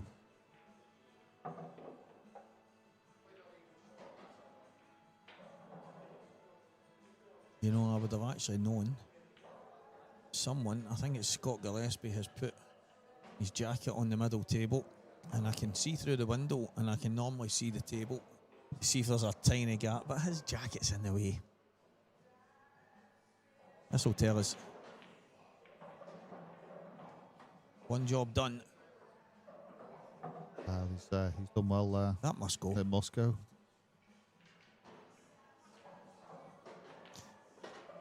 Yeah, it must be tight. I'm not sure. I was fooled by the camera, but yeah, I still think it must be tight because he's just looked at it again. Oh well, maybe not. Not even close. Not even close. Crash, bang, wallop. Morgan McInnes gets one back. And he's going to have a little break. Then come back as Gareth Hibbett breaks to try and get over the line in this semi-final. Liam Dunster's 5-2 in front against Scott Gillespie, and he's at the table. Scott's obviously had a pop and Mr. Red on the other table. Yeah, he just had to come out of a snooker and a bit of a hit and hope, really.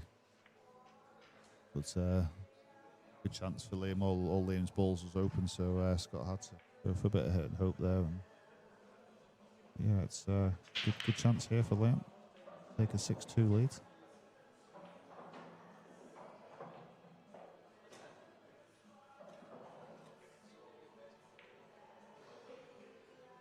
Are we playing one of them plants we were talking about before? Yeah.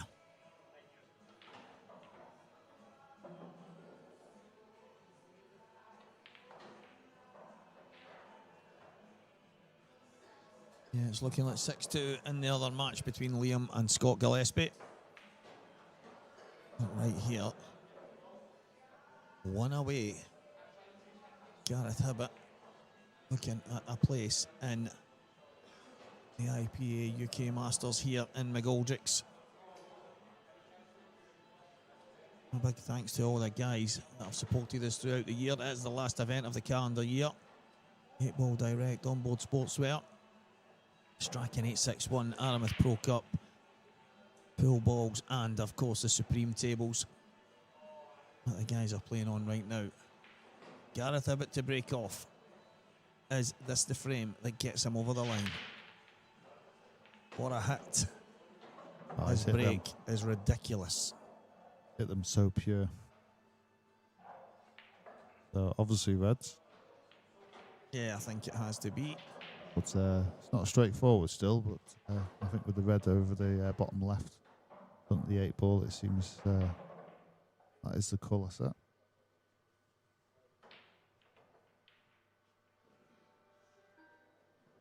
Yeah, so red to the bottom right here first.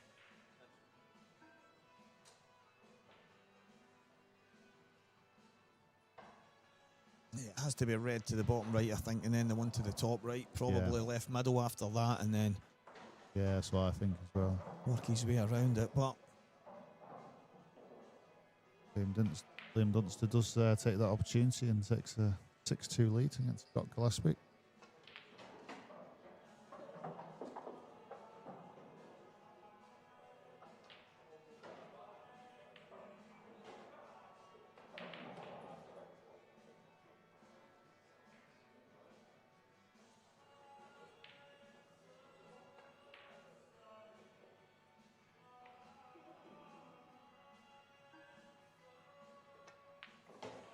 And this is why those kind of clearances, the red over the pocket, probably going to be his last ball to the 8 ball. But normally you don't like that's right. leaving that still last. But he's obviously got no choice on this occasion. You just never know if you're going to go past it, if you're going to hit the knuckle and not get past it. And you usually like to try and avoid that. But it looks like he's maybe going to pop this in. Yeah, no, so just that one so down the rail. Leave the one at the top to last, maybe? No, I don't think he can. I think he's just got to roll this in and then play the one at the top right. It makes me wonder why he didn't just play it then. He's going to leave the one to the bottom to last. Is it maybe because he can get lower? So I was going to ask you this. So because he can get... Oh, where's he landed? Tell us. Oh. So I think... Well, maybe he was actually... Well, then you still got to get it through the gap of the 2 yellows. But I think you're right, Dave. I think he was going to leave the bottom one, but I think he wanted to get low so he could maybe screw off the side cushion and back across. Yeah. Because it's easier to get position. So More I think he was. error. Yeah. I think he was going to play this one always, but he was going to try and come as far down the table, which is obviously ended up really awkward because he where he landed. Really frustrated with that. Giving 2 shots away as well.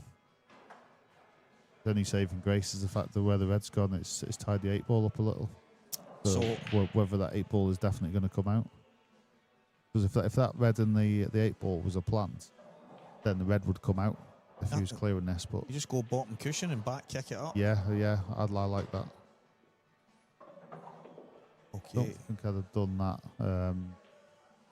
I mean, but I can see why he's done it's okay. I'm not sure that's what Morgan was playing. We get the benefit of our wee.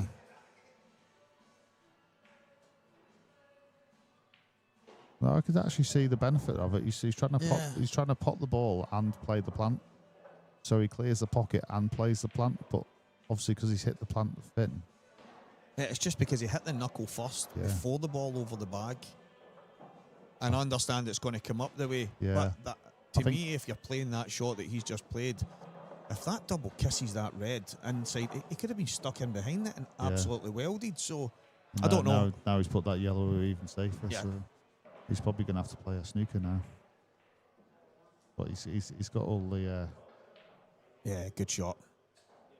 Got all the balls to control the frame.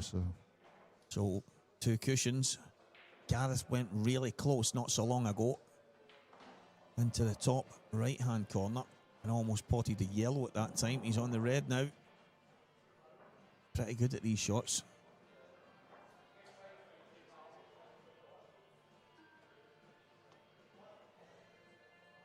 Not this time. So Morgan McInnes, chance to stay alive. Okay, so the Walker Talker. What is it? What have I missed? Yeah, Kirsten, you said he's good at these shots. No, I know. I've got a bad habit with that. I like that. Yeah, providing the yellow still goes in both pockets by the reds, then good shot. Just gives that bit of added security.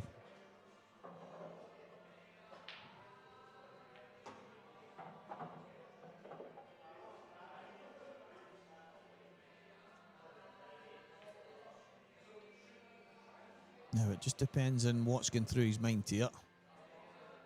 He can still play the yellow at the bottom.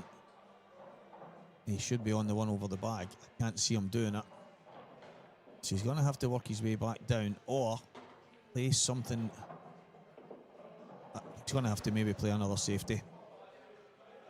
Yeah, I think that yellow doesn't go to the bottom left, which is why he's playing the safety. Gareth, maybe. Because the other thing is as well is the yellow on the bottom on the right by the right cushion. That's your link-up ball to the yellow. You've then got to be straight on it. Yeah, exactly. Which, no, it's not easy.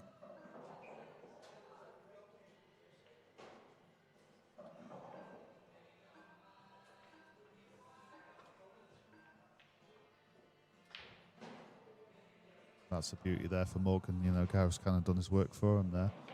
So he's got a bit more free reign now with this. Yeah, he's... That yellow I mentioned on the right cushion is a bit like an easy connector. He doesn't have to be straight on it. Well, that's okay, but I think I'd rather it in still, though. He'll obviously, I would imagine he'll maybe try and just pop in the 2-1 just to save himself another positional shot, but you know yourself, worst case scenario, he's got one more shot to play, but I'm pretty sure he'll be okay with that. Yeah, he just doesn't want to ideally, he wouldn't have wanted to play that because he doesn't want to potentially lose the object ball. So he would love it if that wasn't over the pocket, but he'll just softly drop this in to make sure he doesn't lose control. He'll just play this nice and easy. As soon as he landed on that angle, it was always going to be drop, and it's going to be 9-6 and Morgan to break. Gareth had a chance, and it was a good chance. Bad positional shot has led to Morgan getting back to the table. And all you can do is keep plugging away. It's a chip in a chair. He's still in there fighting. Exactly, yeah. You just never know. Doesn't take much for the momentum to swing. That's it, exactly. And this game is all about momentum. It can go one way, it can go another. I'm looking at the table. On the opposite table, Scott Gillespie has obviously missed a black because Liam's at the table with all the reds gone and he's rolling in yellow. So, do you think Morgan will try my side break? My cushion break?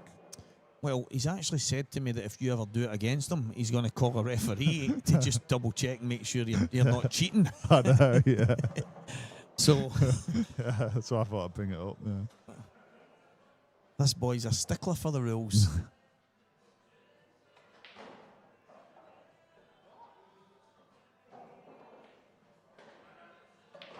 So yeah, Liam's just played a couple more shots and he's now in absolutely perfect position, so we can't imagine anything going wrong there.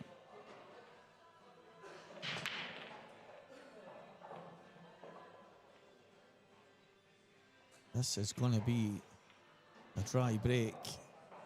Liam Dunster playing speed pool over there. Takes a 7-2 lead now.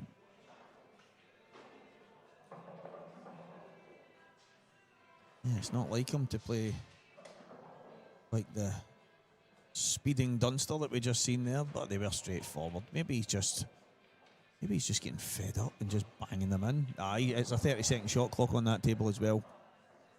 Yeah, it was 30 seconds for about like 4 or 5 shots. Within about 4 shots, so. Now Liam Dunster 7-2 ahead of Scott Gillespie. As Gareth Hibbett hasn't managed to go over the line here yet, but he's got another bite at the cherry.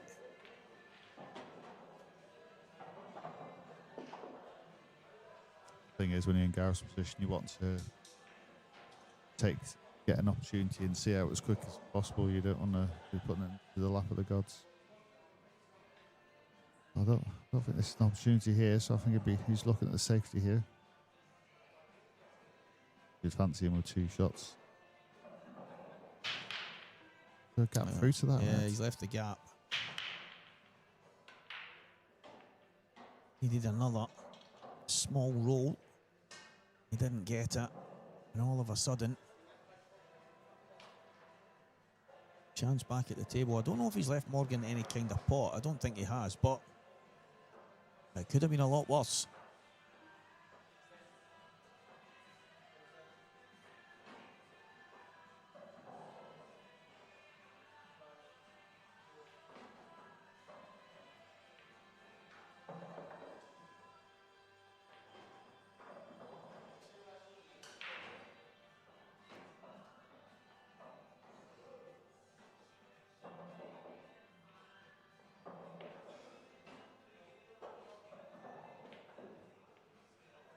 Yeah, what a shot. Great shot. In the context of the match, that was match over if he didn't make that. Great shot under the pressure.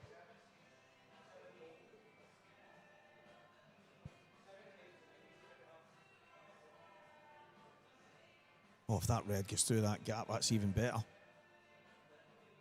Was he I going think to play he'll the be playing plant? the plant. Yeah, I don't believe it goes.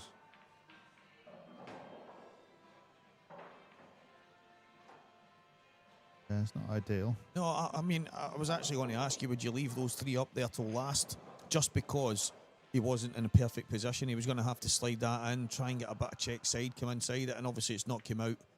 I think ideally, but I mean, you don't want to overhit that plant and lose the first red. So I think that was the worry there for Morgan. I was thinking maybe take these balls away down here first, then just jab the plant and play the one to the top, one to the middle, and then the 8 ball. I like that, yeah. But he's obviously going to go really well. Yeah.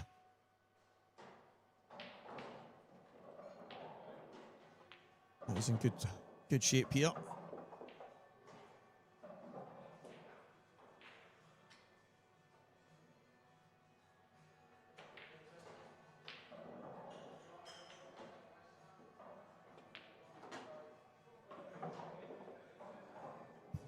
Yeah, perfect position there. Nice little bit of angle, so.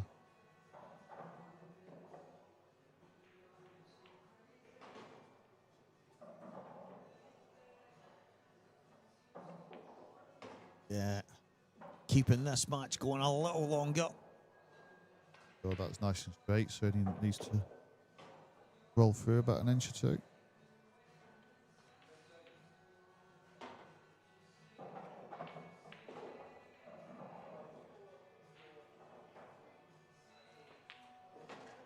Yeah, 9 frames to 7.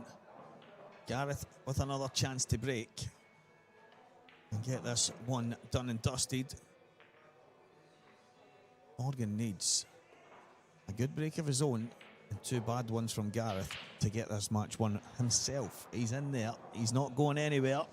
And talking about dusted and the duster, Liam Dunster, he's got an opportunity to take an 8-2 lead. 2 yellows left. He's potted one now and he's in a perfect position. Pace control on his last yellow to get on the 8 ball.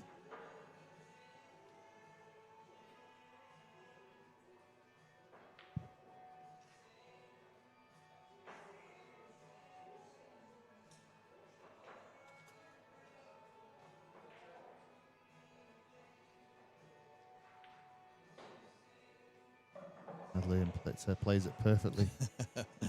Absolutely spot on. Here we go. Gareth Ibbott break. Is this the moment?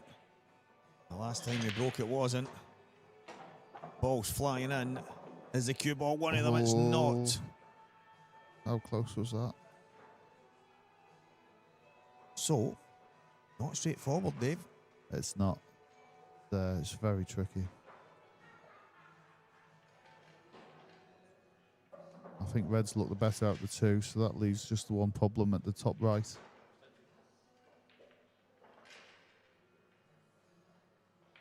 So, is he looking at cutting the red into the middle and disturbing it? I think he is.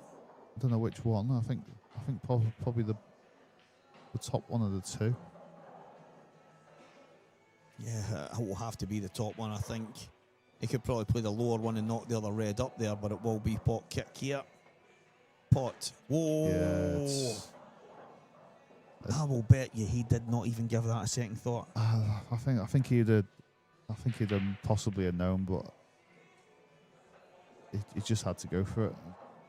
I mean, he did pot it on the miss it on the fin side as well. So, but it was hard to make the cue ball widen as well with it being so thin.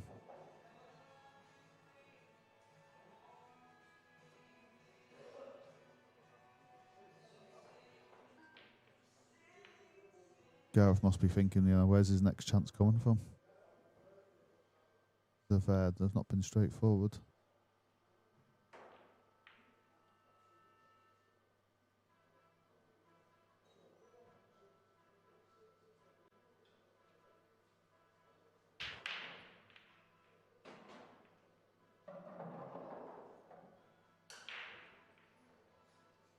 Morgan do two things: either play this shot or maybe put the cue ball the other side and put the red over the top left, and then link it up with these ones in the middle.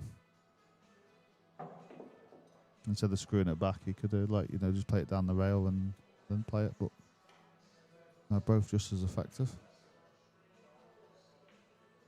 Probably less chance of losing the object ball actually playing this way.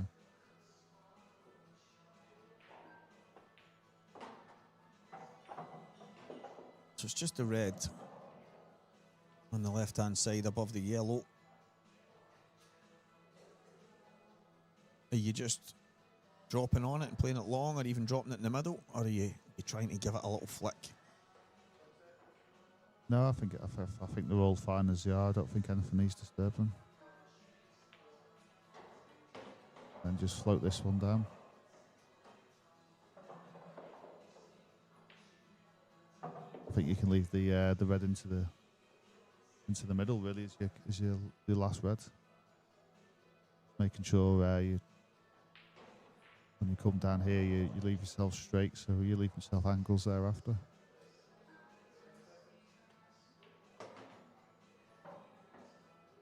Straight, angle, straight. That's what you want for these last three reds.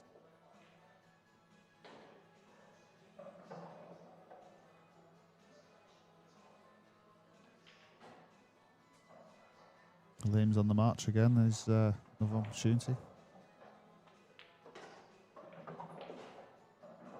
So he could do it either way. He might even change to play the middle if he feels he can stun it and still get through to the other red. Yeah, maybe just bring it back half an inch.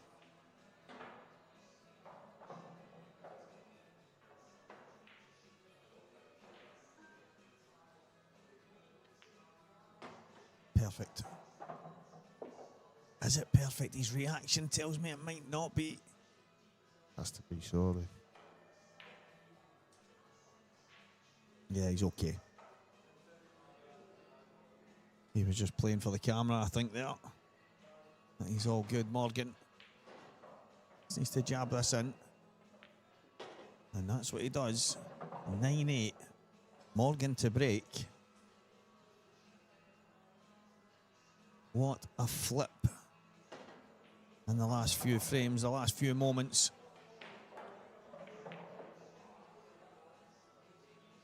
So, Morgan gets a good break. He's only a bad break from Gareth Ibbott away from winning this. Yeah. And Gareth must be thinking, where's his chance coming from?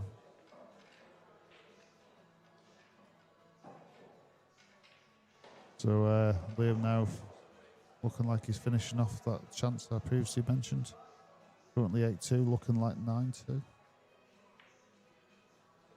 A couple little roll-ins.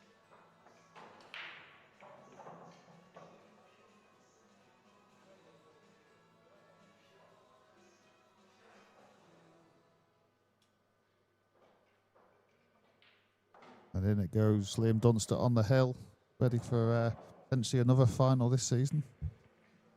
I'll tell you all what, guys, everybody watching, when this match had already started and numerous frames had been played, there would have been a load of shouts saying, yeah, just let Liam Dunster to be holding the tournament up. I say to him every day when I come in, trust you to be holding the tournament up. And he always goes, I know.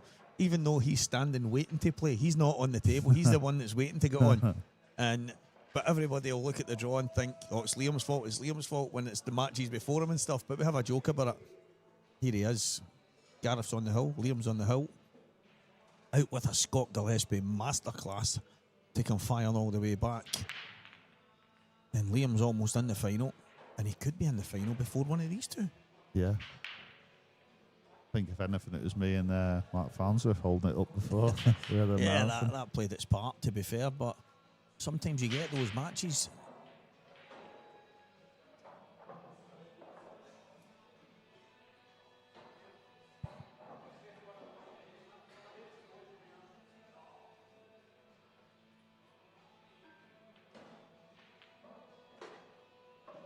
So Morgan didn't get the break that he would have been hoping for. He got a decent connection, he got a decent split. I noticed that he changed his break again. And he's got the split he wanted, he just didn't get a ball. And I think it's ended up that this match is going to end on the Morgan McInnes break, because this is the best layout I've seen in probably the last 4 or 5 frames. Yeah, it really is. I just feel it's just this shot now. He just needs to make sure he's straight on the one down the bottom left. And he is, so really good opportunity now for Gareth. He's been waiting for this chance for a while. He'll be hoping he can take it. It's the fact he doesn't have to really do much after that shot, so.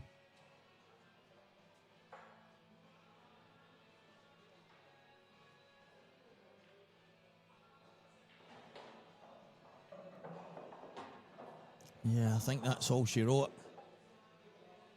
If this is a Gareth and Liam final, then it's a repeat final from about 5 years ago in Manchester, JJ Club.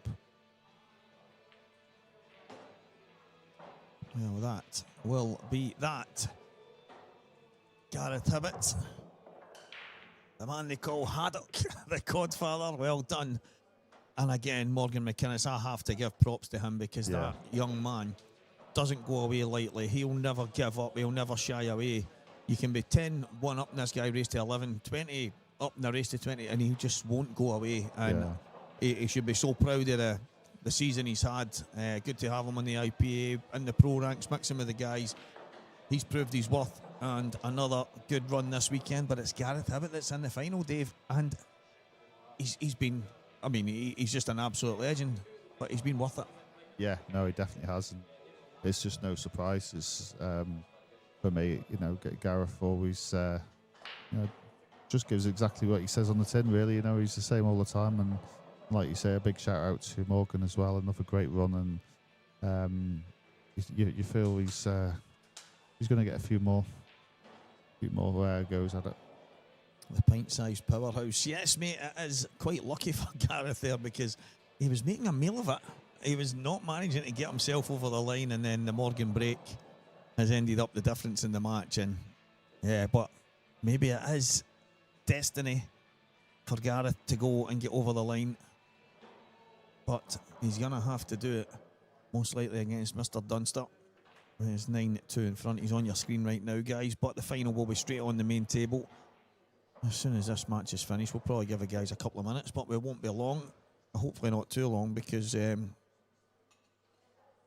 might need to go out and put some money in the parking meter to cover tomorrow at this rate. Well, Liam now has 2 shots, so an opportunity to clinch that match.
Good evening again.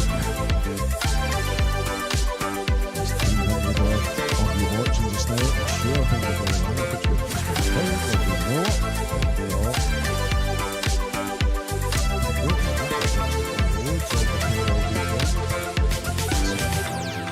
we're the two finalists have been excellent so far.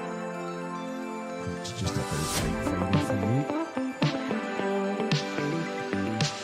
My tip, as always, and then stop. He's in the final against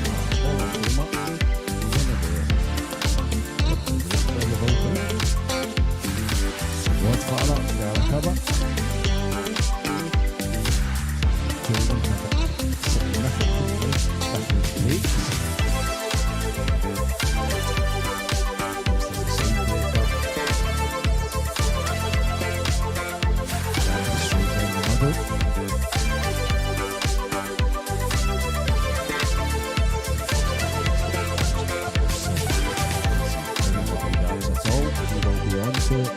The tournament referee, Mr. Kevin Chalmers.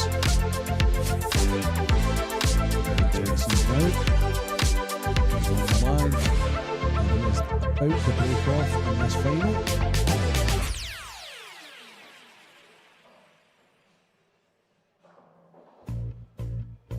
And as ever, I am joining the one and the only, and I think it's for the last time this year, Stevie. Stevie to talk about. It's been a long.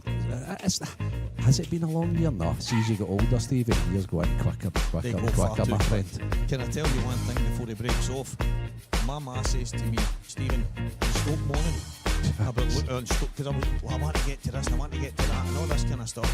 Stop moaning and stop being in a hurry, son. Because see, once you leave school, everything speeds up.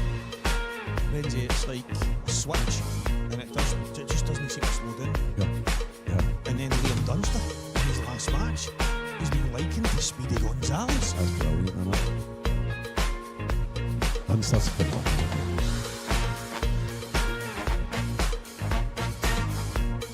It's been a bit of background music all day, guys. Honestly, they did a wee bit of Morrissey there, and before that, it was the Stone Roses. It was just went into like in Manchester, like. It was like being in Manchester for a little bit. It's been non-stop, to be honest. We have had a wee bit of... Oh dear. I said to Preston, young Preston McInnes, he was watching the Glasgow Morgan, he was like, do you know who that is? His son? Absolutely no idea. That's like UK Hall of Fame, like son of Morrissey. He was like, oh, interesting.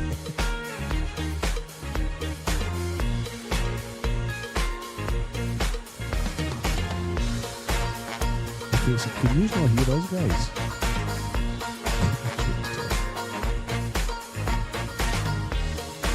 Don't understand what you're saying. Right, okay. Right, listen, we've obviously got a problem.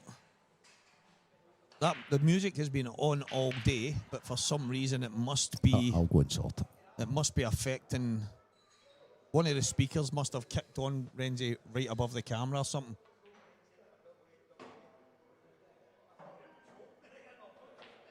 Yeah, so I think it's been done. But guys, I'm not going to lie, the music has been on all day, but I've got a feeling one of the speakers or something must have kicked into gear right above our camera. So we do apologise for that.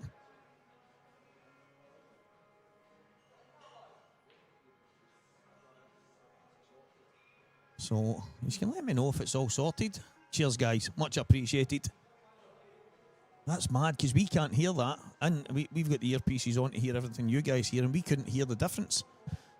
Well, thank you very much for letting us know. One of the big reasons why I do love the chat function, because without it, we could be sitting here all night wondering why we've got no viewers, and it's because, well, it's because you're all getting drowned out by the background music. Craig sorted it. He sorted it before I got there, so he must have seen the feedback. Yeah.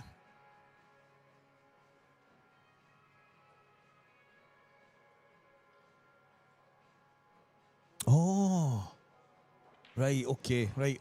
So it wasn't the music in the hall. Craig had some kind of background IPA music playing. Oh, okay. So it was his fault. Well done, Craig. Well done for fixing it there, Craigie boy. As we were discussing, it's been a long year. Okay. Cheers, guys. So, I wonder if Gareth has two little errors from him in his first two visits to the table.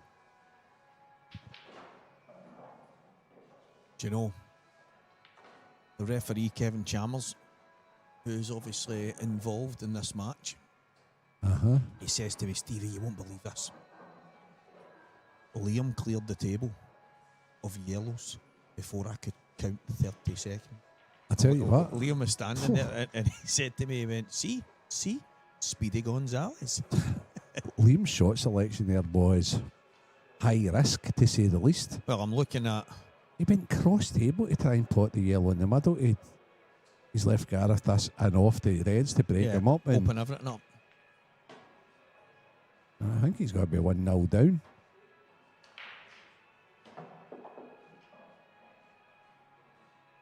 Yeah, maybe we're seeing the newly improved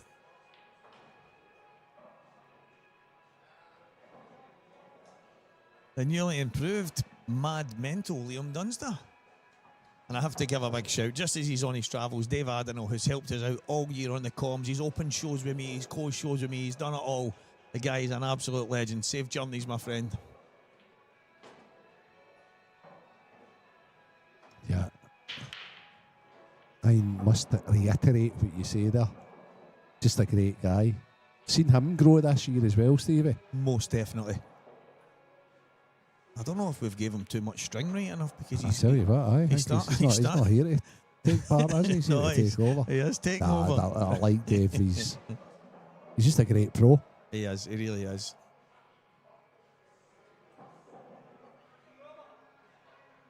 Talking about great pros, you can't give Gareth about 3 chances in a frame. I would like to know, obviously, I know Gareth played a wee bit of snooker and stuff like that, and I don't know how many different rule changes there's been in the world of pool. I know he's been about a wee while. The success that the guy's had is just unparalleled through the years, but I would love to know when his kind of breakout year and all that kind of was. Yeah. Well, there is footage, Stevie. I watched quite a wee bit on YouTube of the old stuff and that, and there is footage of Gareth playing in what would have then been a tobacco sponsorship Embassy World Pool Championships, and that would have been 90s, you know. That's Mick and Ross era, isn't it? Or maybe just no, at the back of that? No, because I think it was the rules of the world, or the world rules back then as well. It would have been, right, but in a different rule set at the time. Gareth played in latter stages of like the Embassy World Championships in the 90s, I would say, most definitely. Maybe the early 2000s. So he's been about the scene for quite a while. And he's played in the IPA for forever. Yeah, he has. You know that there's been some great players played in the IPA. Gareth Potts, Mick Hill, Chris Mellon, all these guys. Oh, wow. Oh, wow. His break's been unreal, that little cluster at the top, but look at the reds. Oh, wow. Okay. If anything, he's maybe hit them so well that they have clustered upstairs, which is very unusual, Stevie. Yeah.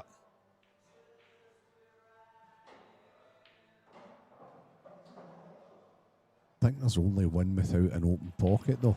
Well, it does go, but there's only one that you would consider dislodging, and that's the one tight to the yellow at the top right.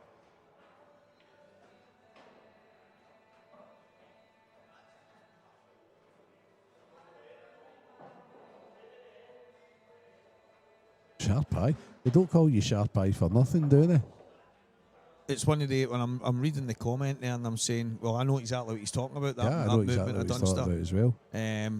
as I say, there's a couple of things I had mentioned to you before, and I says that looks like methods. And I remember talking to I didn't realise at the time that he'd had a couple of wee lessons here and there, and he's obviously been tuning into some stuff. But I've not seen enough of him the day to notice if that's something that. But maybe it fatigues him. Yeah, you maybe. just don't know. But I do know that he's probably still got a big tendency to do it in the big shots. Yeah. But Liam usually treats every shot as it's a big almost shot. as if he takes the cue back in his hand, and then it's all like a motion. No, I've not seen Sharpeye. I've not seen him doing that a lot either. I don't know if he's just much more confident now. He feels as if he doesn't need that. But it's so unlike him to change routine, because the boy's all about routine. So, okay, so the problem ball is still there. So what is he doing with this? What is he doing with the problem ball? Right middle, right bottom. He's looking at the middle. This is needle stuff for Gareth Hibbert.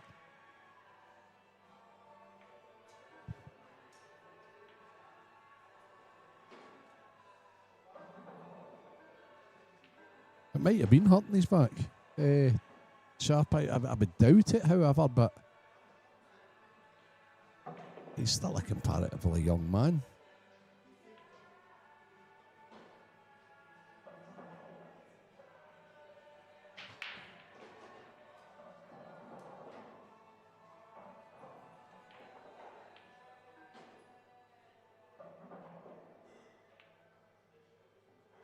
It's a great pot.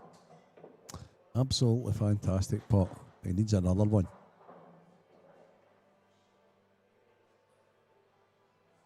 Not only does he need another one, but he needs to actually play a good positional shot. He's going to be flirting with this yellow on the left-hand side, close to the middle bag here.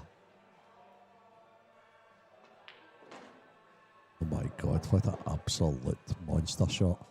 That's the ones that I think Gareth Hibbert's the best at on the... Yeah. On our body. Yeah, I think you're... Again, that's the kind of shot that I think Gio's good at. It's that kind of shot, that clutch shot that just... They make it seem effortless. I was talking to... when I was watching Gareth playing Morgan, I was up sitting beside Preston. And Preston's one of my wee students. And we were discussing Gareth's game. And what we were discussing about his game was that he plays a lot of big shots, big attacking shots, pots. And because he's so good at snooker, he doesn't fear anything like that. And the amount of times he pulls off that big shot's incredible. There's another spot for Kaiser Sosi. Neither finalist using Tyrone chalk.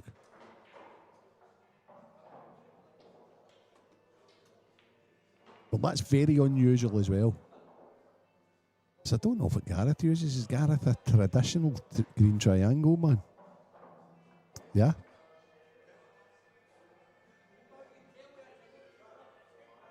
Well, he must have the ball clean, because I've brushed the table a couple of times after he's played and it's not saturated.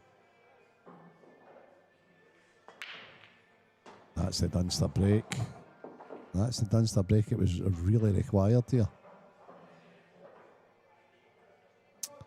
He's going to be going reds. He could very well try and play the tough red's the red that's closest to the 8 ball.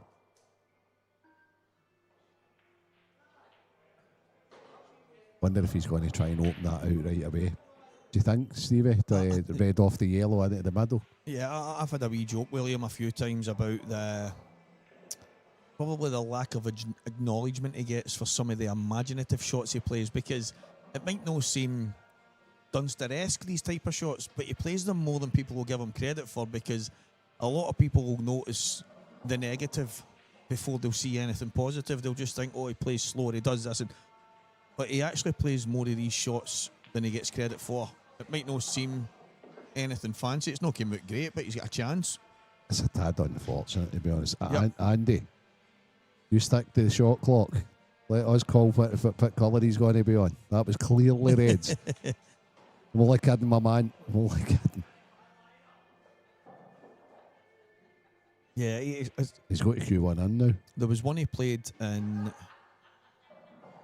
it was Coventry, and he played, it was a ball in off two balls that were indifferent. So one off, one to the left, then in off the one to the right. And it was a great shot, and we had the highlights, because we had the other people helping Craig at the time, so the highlights were on the screen in front of us. Yeah, the high vis team, yeah. Yeah, and he looked at it, so we're looking and I says, well, there you can see that shot, Liam. The viewers at home have just watched it back. And he says, couldn't have been me. I don't play shots like that. yeah. And I says, I went, quite deadpan. Yeah, sure. And I says, well, I've mentioned that you've been quite imaginative at times. And he's like, no, but Stevie, I don't play shots like that. And he's got that kind of humour. Yeah, it has. It's like kind of dry, straight-faced kind of. But hey, listen, you don't have to play the big shots, Renzi, when you're playing the kind of bullies playing. Do Yeah. you know what I mean? It's good to have them in the locker. 100%. You might have to play a wee one here. You might have to dig down on this ball here.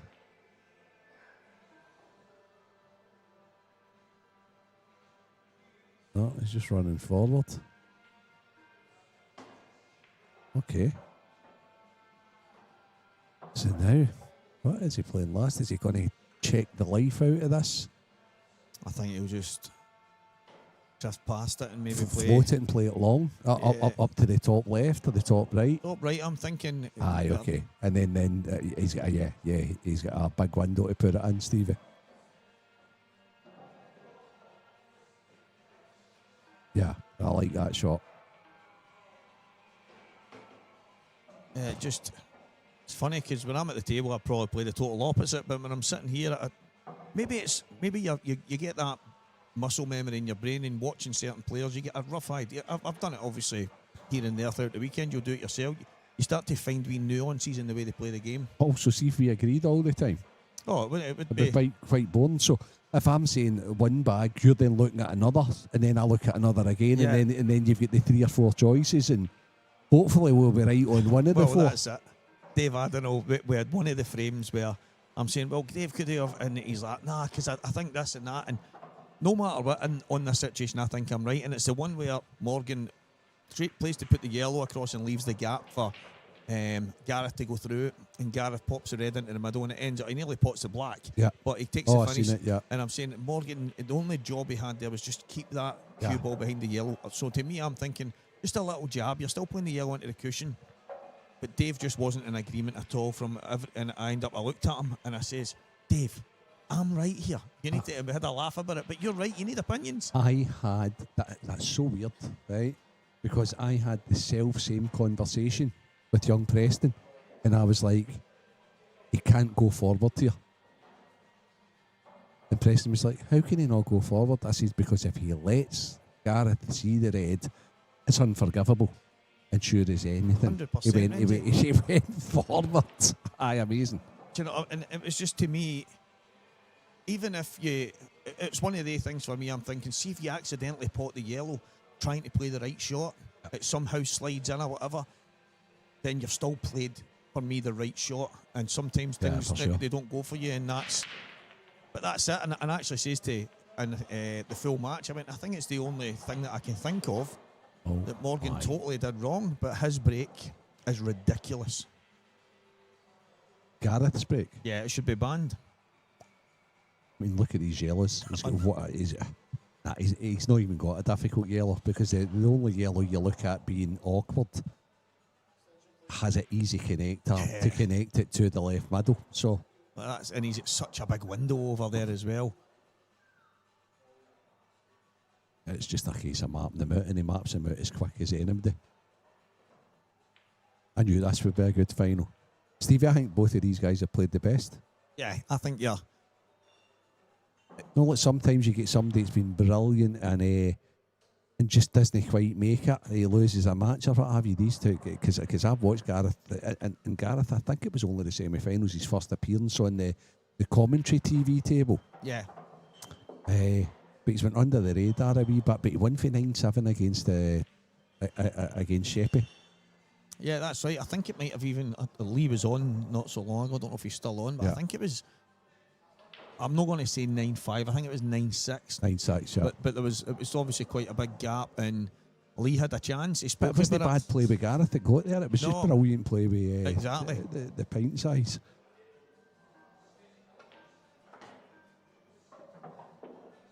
He's overcooked that slightly.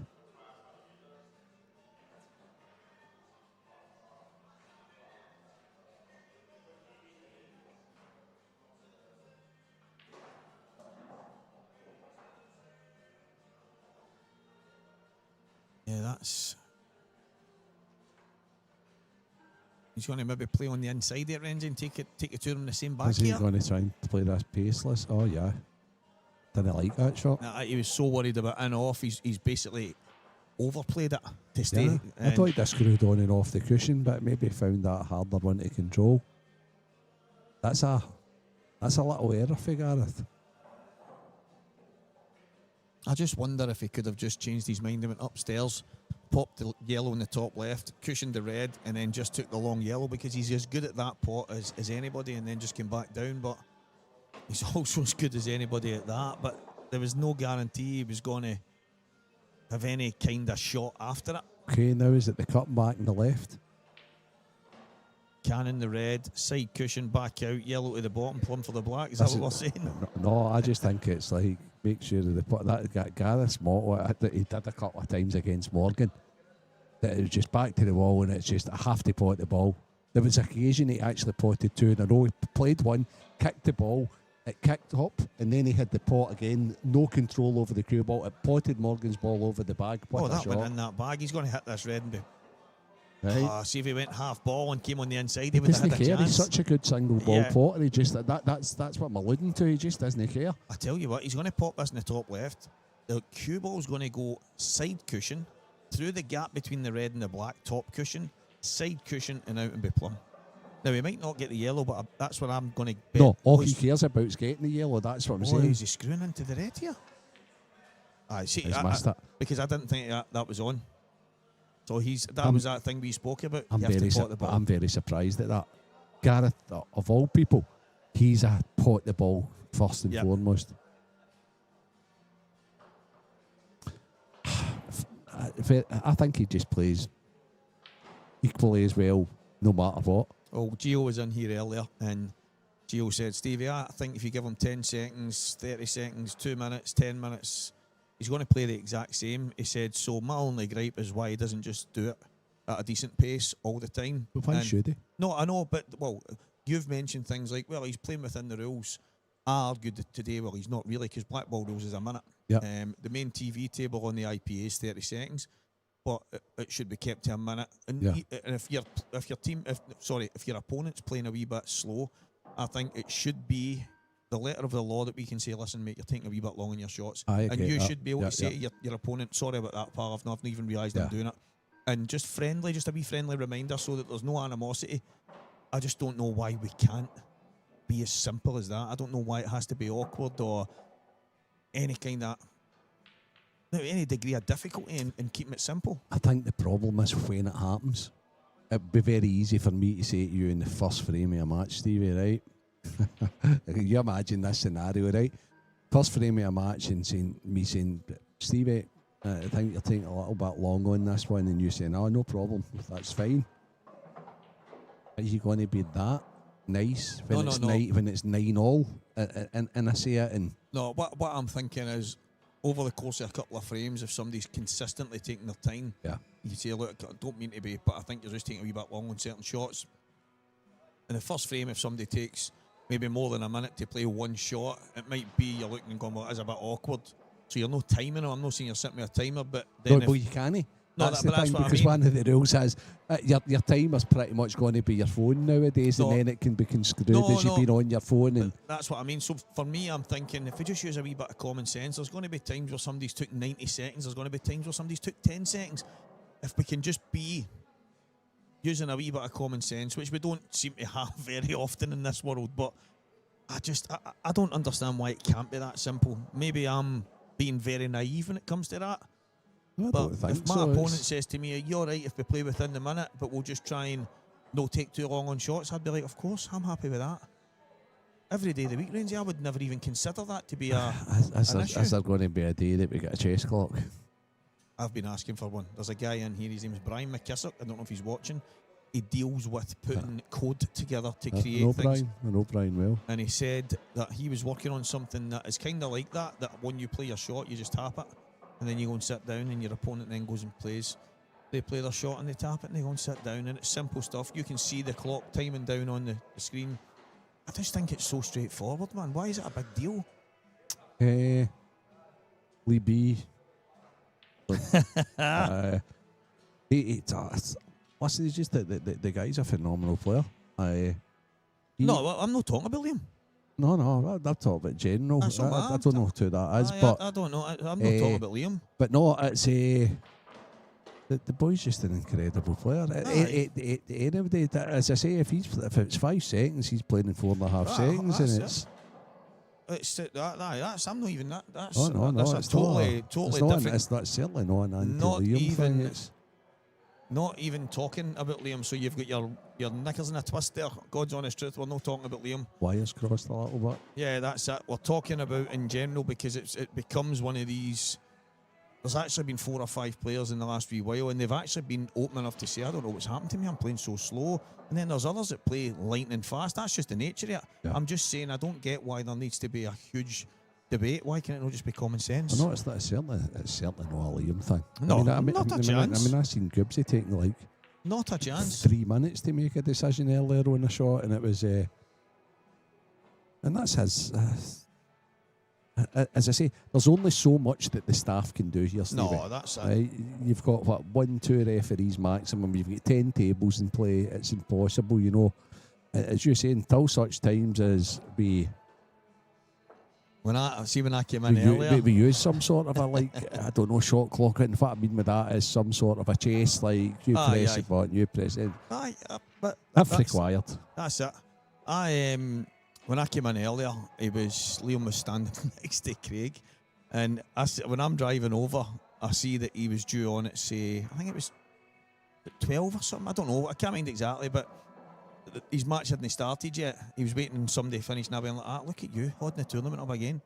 And he's laughed, and he's went like, "Oh, it's always me." And I went, "Of course it is every time." And then when he was in the semi-final there, and they've nearly finished the match before the 10-8, and that's when he's like, "Hey, exactly, that's why they call me Speedy Gonzalez." But no, listen, it's no talking about Liam there. We're 5 frames in. It's Liam's breaking here in the frame 5, in fact, do you know what Gio said earlier when he was mentioning it? He went, "I'm no dad." He said, "I just don't know why he doesn't do it all the time." He says, "But he's the best player in the world. Simple as that. He's the best in the world." I think he's the best blackball player in the world, Stevie. Well, this is the way I gauge it, and this was me. What a break! Me, Jake. Oh my God, what a break! Look at that, Stevie. He absolutely leathered him there. That's probably as hard as I've seen him play a cup break. Just plays that cup break brilliant. Honestly, he's usually really, but he slammed him there. That's outrageous. I wouldn't be surprised to see Liam playing yellow into red here.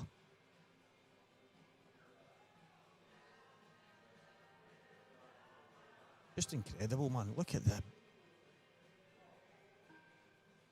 Is that the shot? Aye, I think you should play the yellow into red, pot the 2 of them, and then just finish your reds. Nice and simple. Easy here, innit? Aye, what I was going to say there, 5 frames in, Liam's made one mistake. He came across the table to try and pot the yellow. Yeah. Aye, that's right. Gareth's made 3 or 4. It's still only 2 all though. Yep. So it's, but if Liam can break like that, it'll be really hard to beat. I said to him, "I think that's it then, mate. Speedy Dunster." And he went, "It's not got the same ring here." Oh? Well, That's all right. Of course, because the Reds are still tappers. He's not at the same rank yet. He's looking for something. Yeah, he was talking about it earlier with some people, the Doomsday thing, and he said, "I don't think I'm getting away from it, Stevie." He went, "Because people are loving it." What a hell. Just I says, well, Becca's getting it done, mate. We've just to send an email and t-shirts are getting made. Okay. But I think he's been like kind of, he was against it at the start, but I think he's kind of warmed to it. It's no choice. I know. I said, you don't get to pick. No, it's no choice. You don't get to pick, son. Billy Snadden, please delete that, my friend. Craig, there's a guy called Billy Snadden on the chat. Could you get him deleted, please? Hello, Snads. How are you, my friend? You good?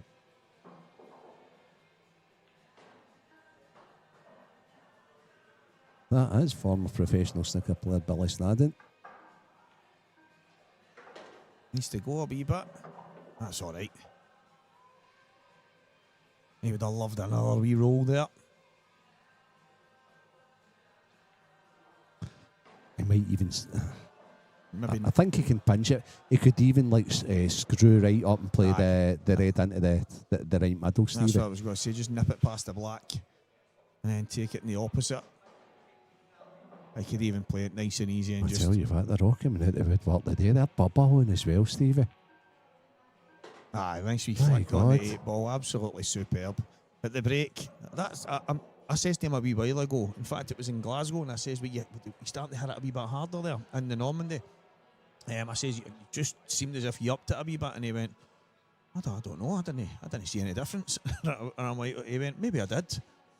Didn't even realise that he was, but that's the best break I've seen probably today.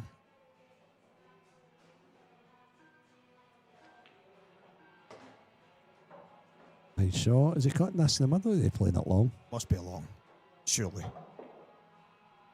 I thought if he was going to play it into the middle, he would have run on and off the top cushion. Sure. But that's his shot in it, that wee delicate, kind of screwy. Yeah.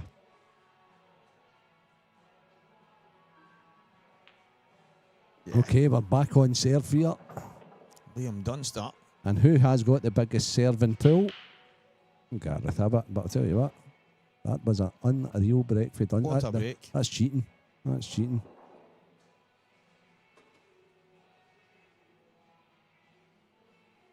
Tall, After what I've seen today, mate, I'm not looking forward to it. After what I've seen today, it's not going to be 10-0 to Celtic. It'll probably be about 8 or 9, mate.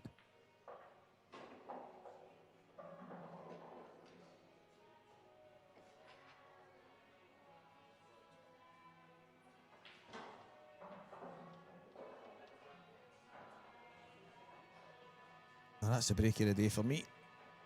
And I've watched a lot of pool, I can tell you that. They're right there. As good a break as there's been. Gareth has been absolutely blitzing them. But there's never a guarantee that you're going to have a chance.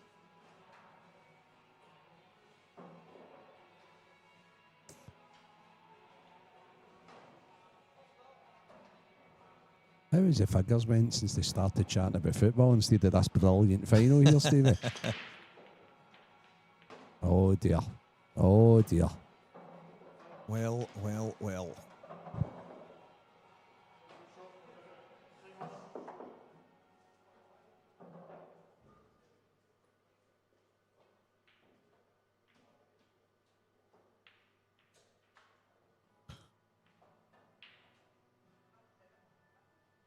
There's not many players I say this with, but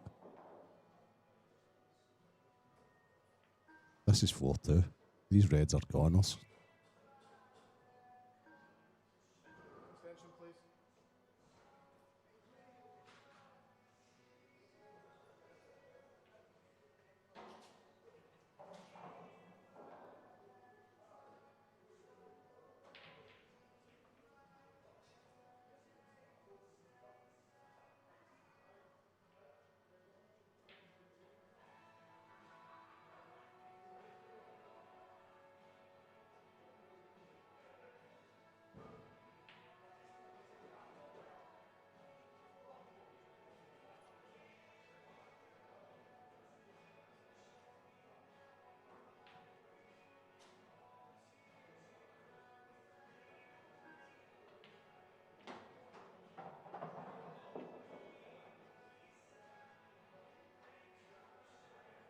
So is that right that Liam won this event last year? I know I think he won it a couple of years ago. Did he win it last year as well? Well, I wasn't I sure. think this is just his Christmas fund, to be honest with you. I'm just trying to figure that the guys. I've obviously getting a wee bit of information on what both of the guys. He's have won done. it before, because I can remember him going home with 5k cash. That was a couple of years ago, because I can remember Kev Barton saying, and there you go, there's your 5k cash.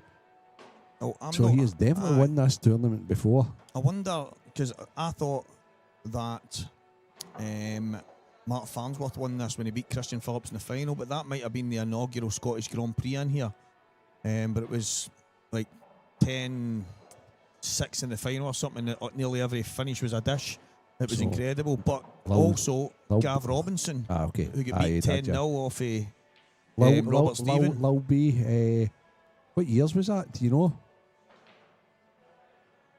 But I know he won it anyway. I know that for a fact. But that was the Barton regime. Gavin Robinson won it last year. Yeah. Thanks, Paul. See, Andy Betts is telling me that Liam won it last year. Okay. Maybe that was 2 years ago, Gav Robinson then. Maybe there was more than one tournament. There we go, yeah. Dan the Man, Fairway letting me know serious details. 2018, 2022 and 2024, Liam. And Gav was 2023. Dan the Man, we're missing you. Legend. We're missing you, just my friend. a legend. So Liam has 2018, 2022, 2024, heading for 2025. Not bad. Bang average, if you ask me. Not bad. 5k ago. You can see if he would just slow down a wee bit, he'd maybe win them all. Where did it all go wrong? Man, Unbelievable. It's just incredible, honestly.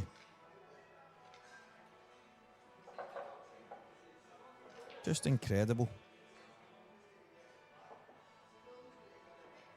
So Gav must have won it then in 2023, right? And it must have been the first Scottish Grand Prix then that Mark Farnsworth beat Christian Phillips in the final. Sure. I remember doing that and going away after it, going, that was like, I think it was like 14 out of 15 frames or something, or breaking dishes or some kind of dish. It was just nuts. It was absolutely mental, and it's obviously that. If Liam wins this, he will equal Mark Farnsworth on 20 ranking titles. Wow. Aye, in half the time or a quarter of the time. Is that Dan the Man Fairway again? Well, of course it is. Dan the Man. I bet you Liam knows that start. This year, Liam's won the Grand Final Professional that we've just seen, the International Pro, the Welsh Grand Prix, the UK Pro, the European Open. He's just been throwing things in all over the place. So he's also the mixed doubles world champion. And you say he wasn't going to be your player of the year, Stevie? I just don't think it's fair to give him it all the time. Gareth's let him off the hook a little bit here. Yeah.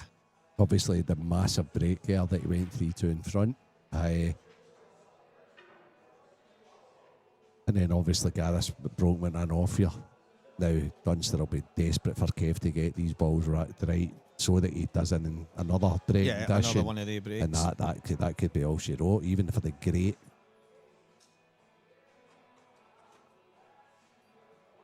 Ref's just trying to get the balls right, because look, Liam dissects him, and actually Liam's doing pretty well, because I've been on the receiving end of that when I'm reffing, and Liam will not break until all those balls are touching.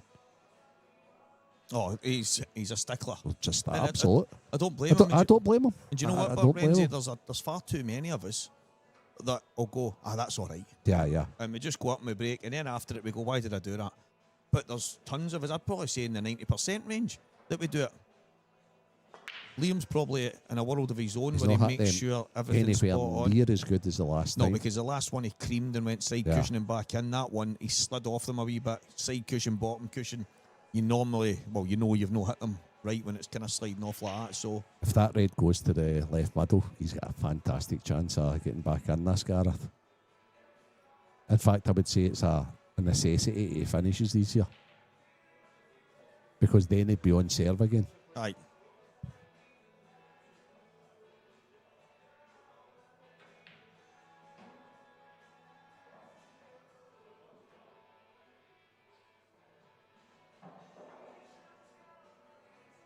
Well, is that red goes to the yellow in the middle? That's what he's looking at, I think. If it does. Must be tight because he's looked a few times, but it's the pace he played at Stevie. He's trying to force that yellow out the way at the same time, but I think that was one of these situations. Just pot the ball.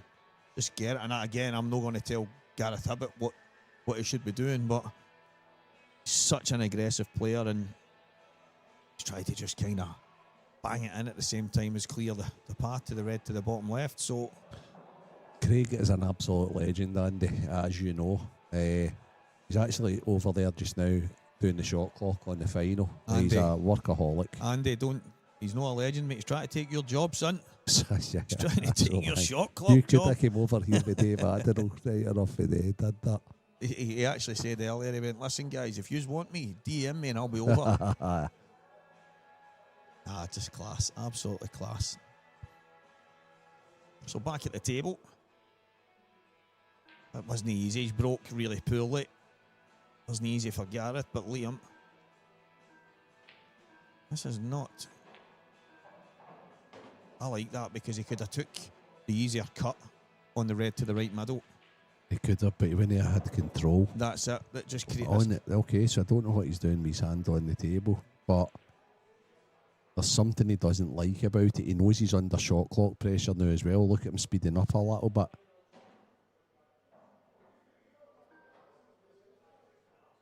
Okay, so he knows he's nudging in here and that's what he doesn't like.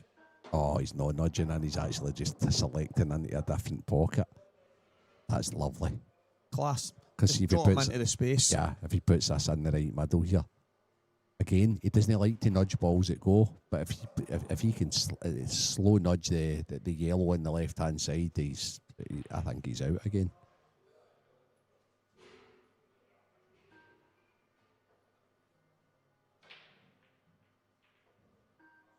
I actually thought he'd have played the one.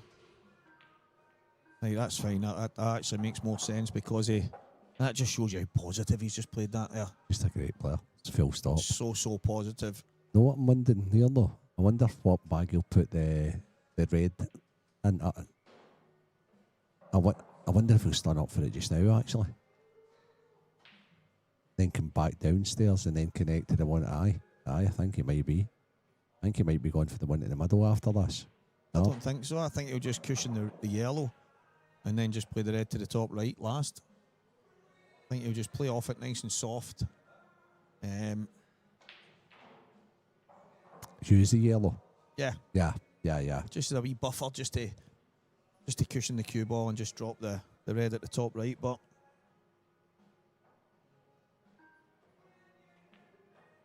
I have to say, he doesn't even need to use it now. Oh, by the way. Oh. Dave McLaren, no mention of UP here. Thanks, sir. Yeah. I don't know. All the kid and Dave that's just a little joke. He's talking about up and down, isn't he? Up and down. I don't know. Keep that to yourself, Dave. Come on.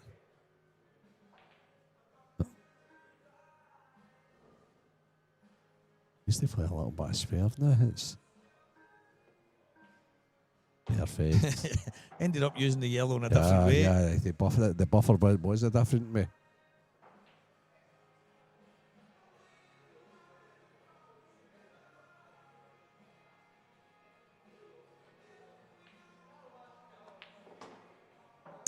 Love a little stun on and off.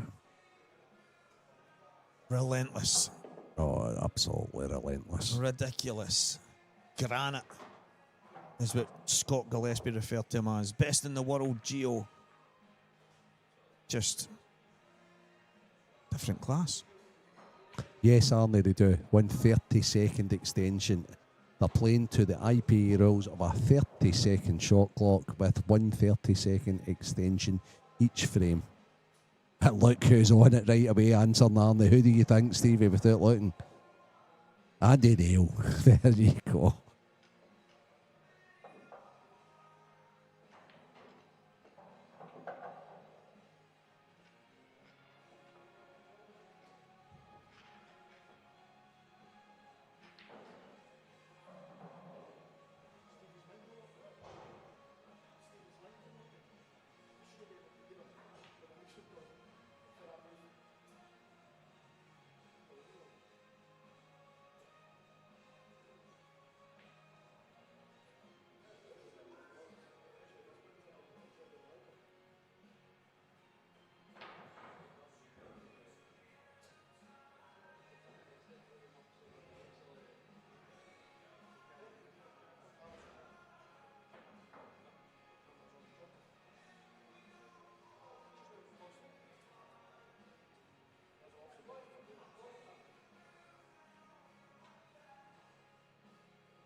Gareth away for a comfort break, Alan.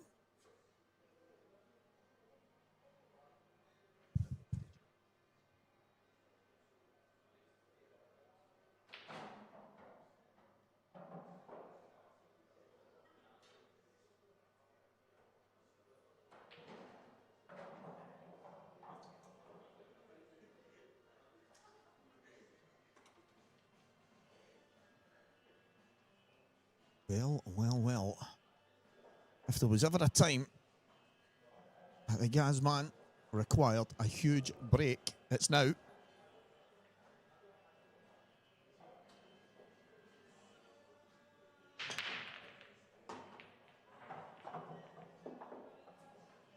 It's incredible. I was looking at the draw from the last 16 down and the guys that are in the home side. So the guys that all won through, the guys that won through in the main side of the draw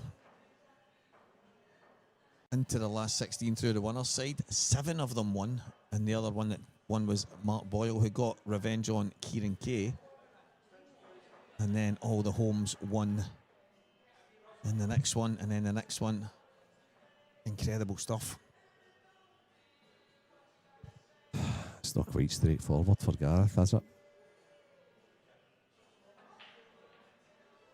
I was just looking at that, Renzi, on the draw, just mentioning to the guys there that all the guys that came through the winner's side, Dunster, Gav, Scott Gillespie, Farnsworth, Hibbert, Sanchez, McInnes, and young Kieran, that was all the guys that came through the winner's side.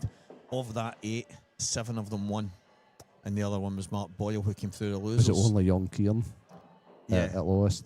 But he's... I noticed that somebody had posted there, got a big shout out, Yeah. young Kieran, for that, and yeah. But that's Kieran was the underdog that came through the winner's side. Sure. Normally it's really tough, and it is normally the top seeds, the top players, the pros that make it through, and then Dunster, Goobsy, Hibbert, McInnes were the 4 that came through, but it was all the pros in the quarterfinals. Kieran was you look at that last 16, Davy Markey, Kieran Kay, Lewis McHugh, who's next year's pro. It was all pros, mate, and it's the cream really does rise. Yeah, of course it does. The cream really does rise.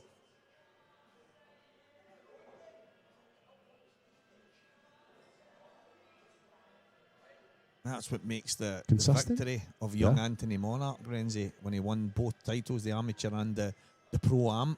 You get a taste for it though, Stevie. Winning breeds winning, doesn't it? You just get a taste, and it's not even the beating winning, it's just like, you need to get to the latter stages. You only want beat with one of the other top players. It's a race to 10, mate. Yeah, good as bees. It is a race to 10. Hi, Yvonne. How you doing? A good question. I think it is I'm not sure. I'm not sure if just as every year they'll lose some professionals, they'll gain some professionals. So I just think it's all about a numbers game. I would love to know all the answers. I don't, however. Yeah, the simple way to look at it is there'll be 64 men's pros next year. Yeah. It's as simple as that. And they were looking at 8 automatics. They put that out to everybody. But there'll also be some offers going out there. I think there is 3 winners of amateur titles this year who are outside that top 8. The likes of Keith Robertson, Ryan Burdett, David Compton. They 3 won titles. The 3 of them are outside the automatic spots. I believe that they'll be offered pro status for winning titles. I had a brief chat with Dave Compton on the social media outlet the other day, and he was saying that I couldn't make all the events. That's and I was like, but I says you'd be great for the pros and what have you. So yeah, that'd be nice if they got offered a ticket.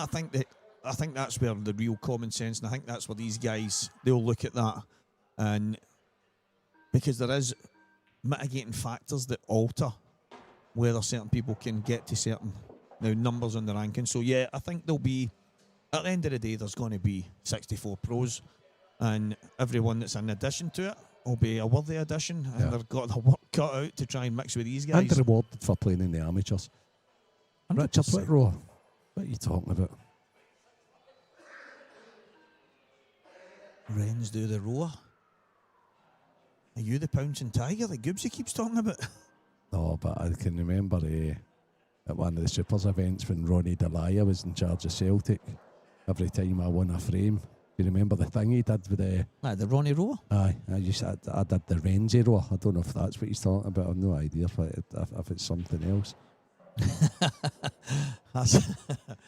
Yeah, Hassan Mia. He's another class. He's no really. He's played a couple of events. Renzi, I played against him, and he's some player. He's a bit lucky. He gets a few flukes here and there, but what a player. Q's like a dream. Obviously, a bit of a snooker background as well. But he's talking about Ryan Burdett, and he's saying there, hopefully he gets a spot. He's as mad as a box of frogs. Ryan's nuts. He won the grand final there, beating Jamie Burnett in the final. Beep, the Roadrunner. He's good. Good fun, good character, good player. It's a very good game with him and Louis then, if they were playing each other on the TV and just the box office stuff. Mate, that's it. Ryan, there's a few of them for me. Ryan, Pete Fisher, Lewis McCool, David Compton. They're all mad, but they are the kind of guys you want to watch play pool. While we were discussing this, Dunster's just dug in an absolutely outrageous pot into the middle after another little mistake by Gareth. Yeah, Gareth left him he's tried to play another safety. He's played a few safeties here and not got them right, Renzi, and you can't give Liam. Just got him off up. You cannot give Liam these chances.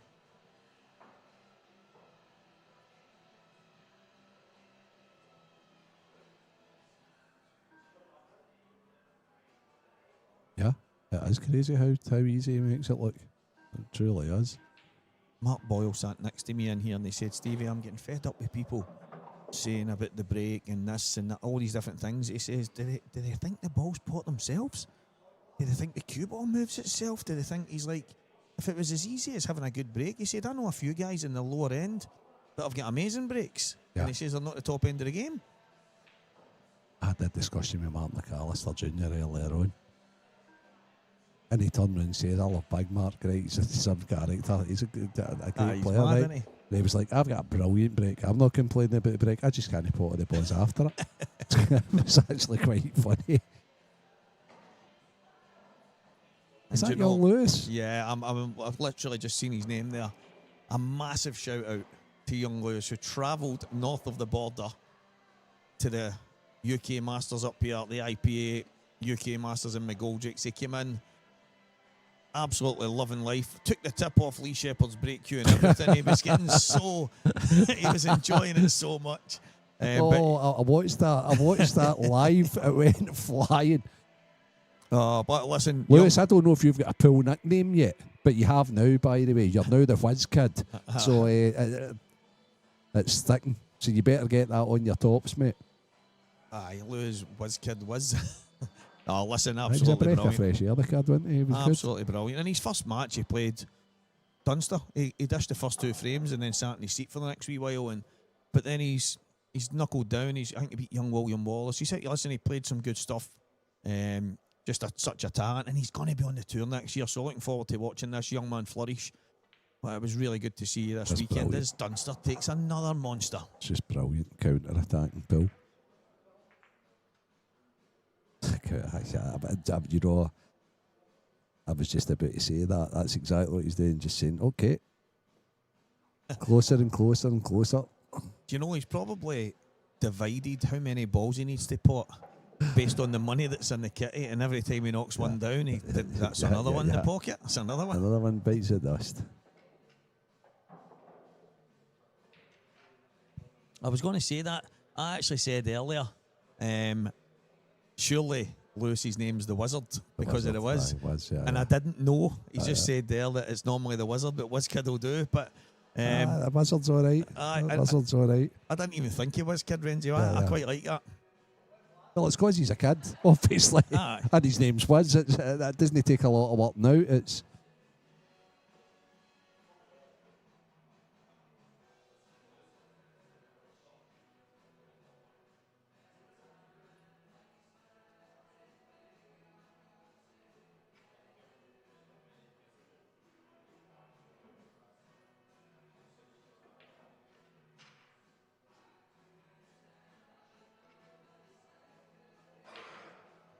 I don't think I like the rules of one. It's simple and straightforward as that. I just don't think I like the rules.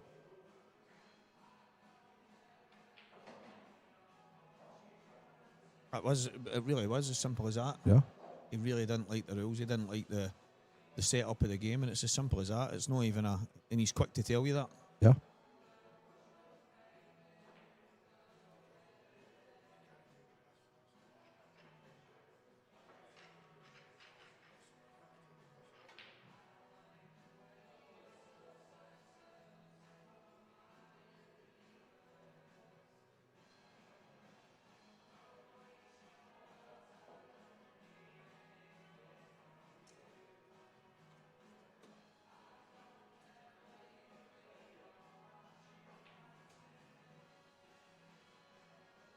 I think it was not just the rule, but like the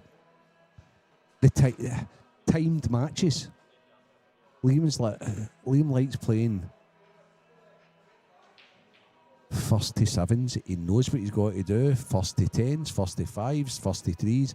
But to play to a 30 minute, the match is over after 30 minutes. I just don't think he liked that. No, there's also the 6 rate shootout, and I'm not going to disrespect because it's quite good TV, right? Listen, there's a lot of nuances to it that isn't normal, and that for me was one of the. And he spoke about it himself. And even when there was all this talk, you get your players, all that nonsense that was shouted about. Liam said right away, you can all do what you want. I won't be involved. Cousins plays the other rules, mate. So no, he wasn't in this tournament. Fine player he is. I mean, I don't know, heck of a nice guy, Big Tom, as well, for the record. Race to 100. Nobody beats the man on a TV screen. And that goes for all the greats. Oft. Race to 100, nobody gets near him because, see, you could be 30 frames in front of him, start to feel it. That guy will be like stone from frame 1 till he gets to that 100 mark, and I don't think anybody else has got that. Even if it's over 2 sessions, I just think Jake Dillon-Newlove, Rob Wilson, we're all speaking about it, and Rob and Jake and a few others, Clinton, that were talking, saying hand on table. They were speaking. They were all talking down at their neck of the woods and saying hand on table, nobody beats them. The break and all these other things that come into it, but yeah, for me, race to 100, nobody gets close.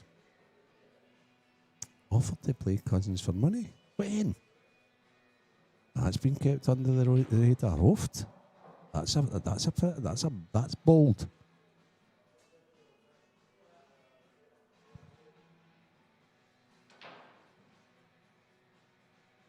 Was he drinking one night or something like that? Was so Liam like? Oh, he's not happy here. I'll tell you what, I can see this match happening now.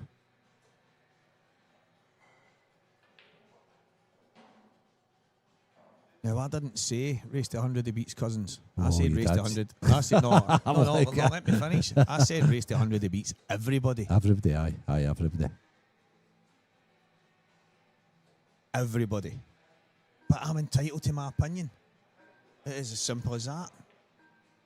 Just the same as I say, that would be the ultimate match, wouldn't it? the guys that were on the ferry going across, the guys over there, and they all play different people in different times, and they all know each other from all the different denominations of the game.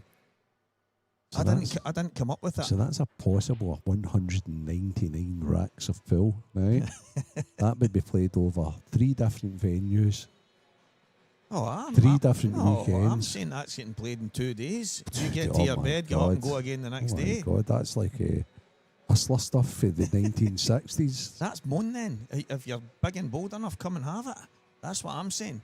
No, you're not getting to go and have a few weeks rest and get your... No.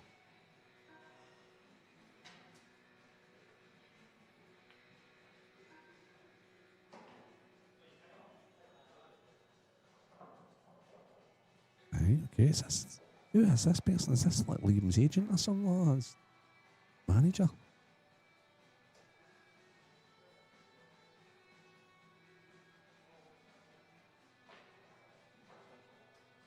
Doomsday. Bringing the doom to everybody. Bring it on.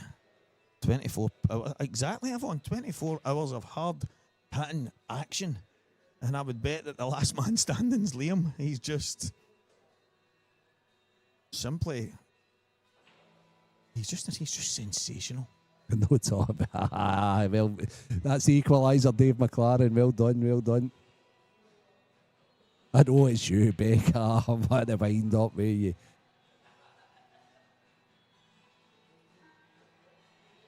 Shot clock ticking down. This red.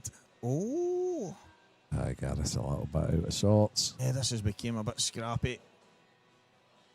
And that'll suit Liam as well because he doesn't mind. He'll just plug away, and we know Gareth's really... He wants to get in, get them done, move on to the next one. But he's been there, done it, wore the T-shirt many, many times, so... It's just so hard against this guy, though. It really is.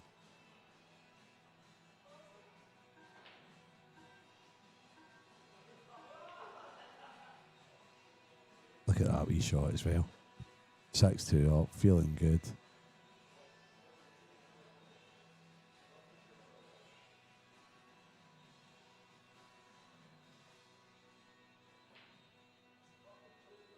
Yeah, it would be an awesome match.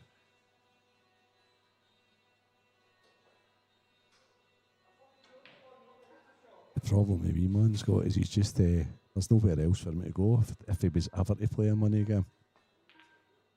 I mind to have discussions with him many years ago.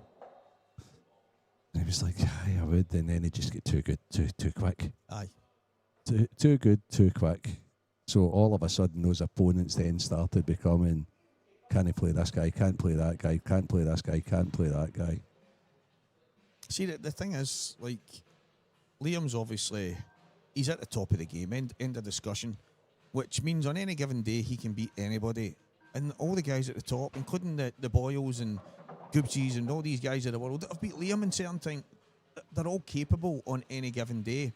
So it's not to say that nobody can beat him. I'm just saying at his very best, I just don't know if there's anybody got... All these guys have now they're like breaking dishing machines. I just think he's got everything. Absolutely. I've won about 6 weeks, and then he became absolutely brilliant, and then he started coaching me for about 6 years after that, to be honest with you.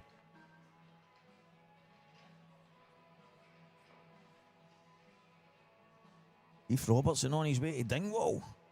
Wee drive. That's a wee drive for you, mate. Is that you just on your way back for dropping Eddie McVeigh off home? It must be just on his way home for dropping off fast Eddie McVeigh's done Keith's he done that much that he's taking a vacation up to Dingwall over the Christmas and New Year period. Brilliant. Clever. Very clever.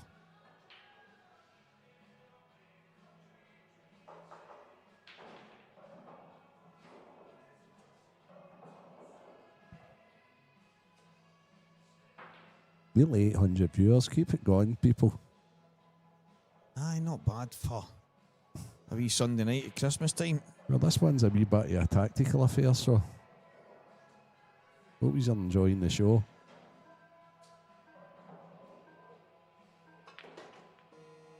That's a good shot Gareth just played. It's a tad unfortunate yet again. Or has he got this yellow to the right middle?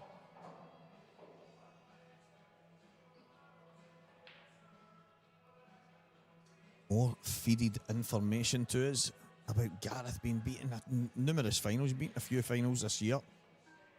And it'll be his first season since 2022 without a trophy if he loses this. Oh my. Oh, and lose it. It's looking closer and closer because he's trying. Is that Dan the Man Fairby? Yeah. Just unbelievable. Dan the Man.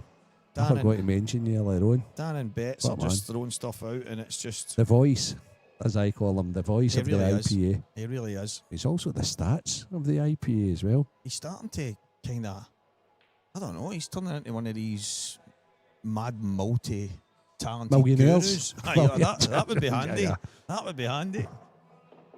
I mean, he puts the lights up, he takes the lights down, he cleans the place up. He's Wax just... on, wax off, just He does everything. He does it all. He really does. And I tell you what, we would be a lot worse off without him. That is for sure, Renzi. He's got a real passion for the sport. A good shot. I love it when he says that is ridiculous.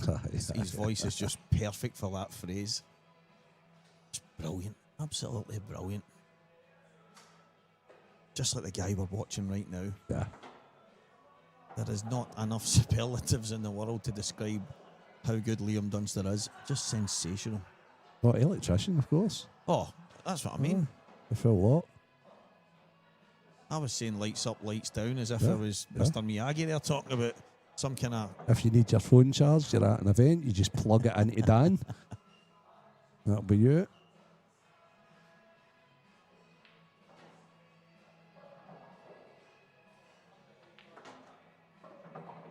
At a different level, the kid.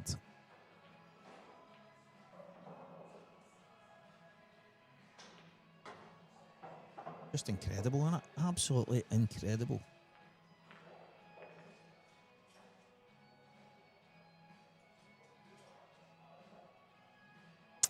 Yeah, see, Martin Jones, a wise man. I think that Liam would insist when he was be playing somebody of the highest level, like a Potts or a Michael Hill or a Tom Cousins. Probably not get away with it with Michael Hill though, because he's as clever as anybody, right? But definitely Tom. I don't mean to be disrespect, but definitely Tom or Potts or that it was blackball rules he played. No IPA rules, blackball rules. Because then if he was a couple of frames down, he'd just go dunk, which he doesn't need to do much Well, to be fair, nowadays, but he's as good a tactician as any. when people, there's a couple of tiny wee changes, and it's the 3-point rule and the 30-second main screen shot clock rule in the IPA. Everything else is more or less just blackball down to a tee, and they obviously got permission for those changes. It's that soft break, you know, could you imagine they're playing a big race and he finds himself 5 down and he just want to kill the momentum of somebody, a buzz player like Tom, and he just says, right, okay, we're going to play this frame this way. Boom. Yeah, exactly. You know. Not to say that he's not.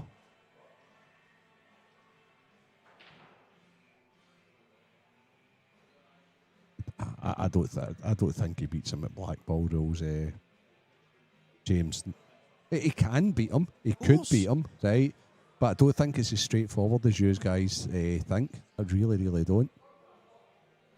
Because I think you don't realise how clever Dunster is. Keith was raging, Stevie.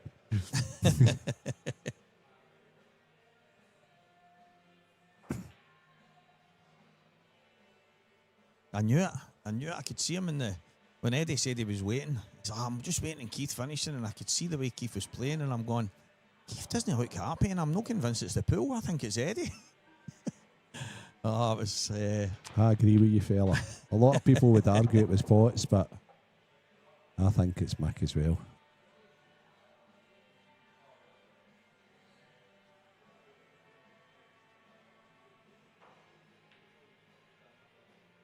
However, I'm going to say a bold thing here. Should I say it? Yeah, I'm going to say it.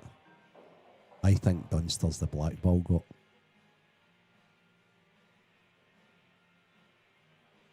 Well, why not? Who's ever played blackball better? Who's ever played blackball? Because the inception of blackball rules was probably about 1996 or what have you. Well, we didn't play it. Who's a better blackball player than Dunster? We didn't play it in the Glasgow League. I started playing pool in 2005, 2004, 2005, yep. And blackball came in about a season after I was playing. It was, you could still touch up behind balls and that, and then we got a set of rules handed into the pub and we started playing them before the season started, so it had to be around about then, surely. Dunster's a blackball got. Ah, easy.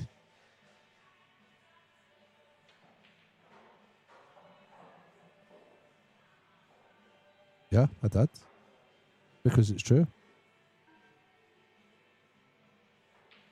Nobody's played these rules better than Dunster. Nah, it's true. There's a few that are up there, William. Yeah, there is, but they try and find somebody that's... I've just talked about consistently winning. Aye. Consistently playing, winning World Championships, European Championships. Not going to these team events, the IMs.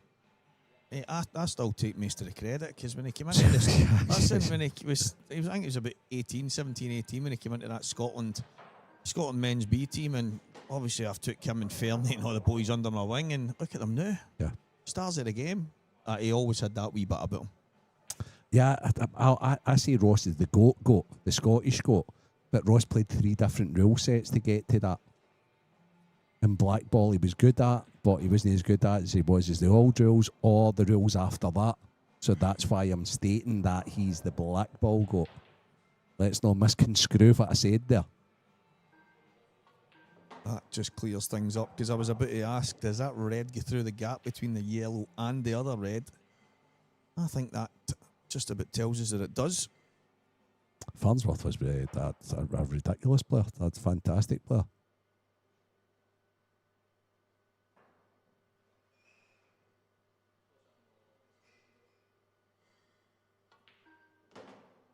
It would be a little unfair on Dunster as well, because although he's got unbelievable pedigree, unbelievable temperament, he's not played a money game.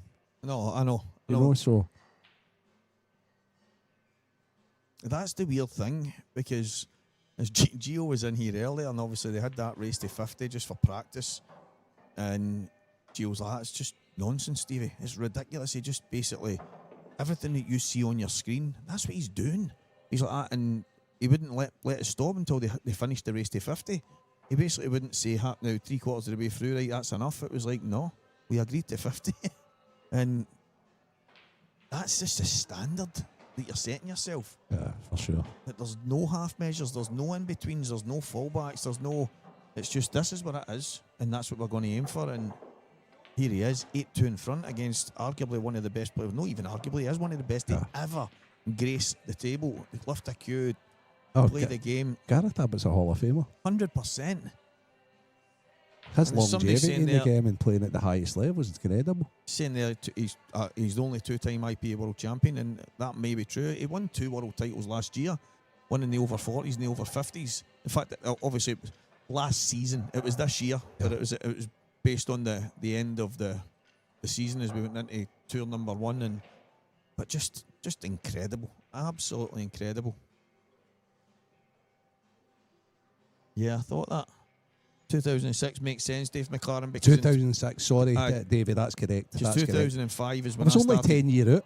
I started playing pool in 2005, and it was the old rules. Yeah. And then I remember It was probably you, because you were coming up, you'd go up to the pub and practice, but somebody came in with a set of rules and they get stuck in the wall. Yeah. And I remember reading them word for word, and we were all sticklers for the rules. I was actually part of the committee that put That's blackball rules together. With Ross. Some delegates from Wales, Ireland, England. And then Michaela got involved and writing the rules, sent them over to South Africa, and blackball rules were created, believe it or not, guys.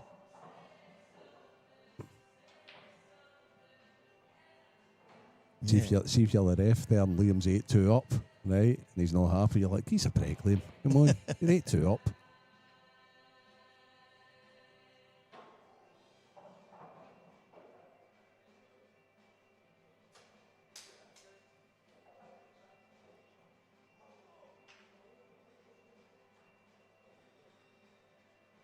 Mr. Kevin Chalmers.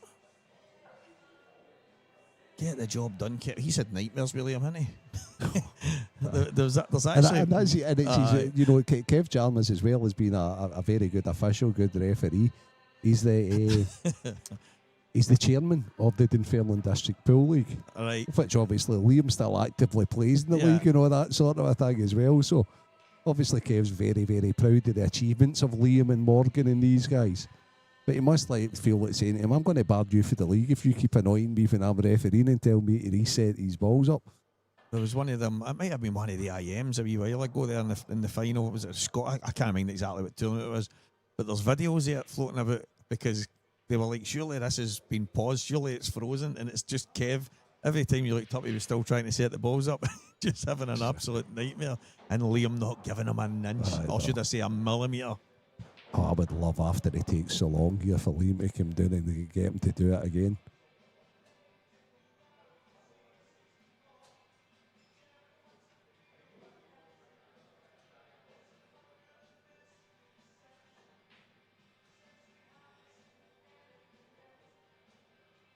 Good question. I think Liam is older than 30. Is he? He might be 30. Doesn't look at. I think is he 30? 29, 30, 31, something like that. Let's see him when he's breaking here to see if see the lines on his forehead. Tell you what, everybody better hope he's 30 odd, isn't he? Everybody better hope he's about 60 odds. Let me have a wee look here. Because if he's a bit for another 20 odd year, it's a disaster for everybody else. Which he's ultimately going to be. No, he doesn't look as if he's any. He must be getting Botox, I think, because there's no lines on the head at all. 32.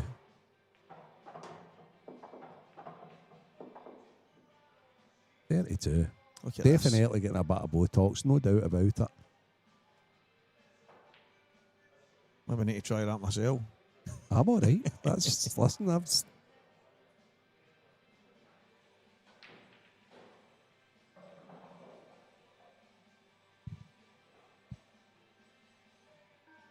32, Gareth's what, 50 something, whatever it is, so he's got 20 years to go. It's quite a scary prospect when I've already says that he's the blackball goat. Wow. Gio's 21. That's in it. Mental.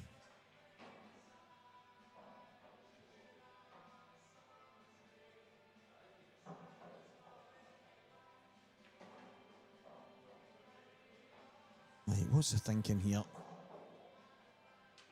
Just a wee flick on the yellow in the middle. Was he going to go reds? All right, fair enough. I don't know why. I think he's handy at chess. He was also good at, I think it was kickboxing or something like that.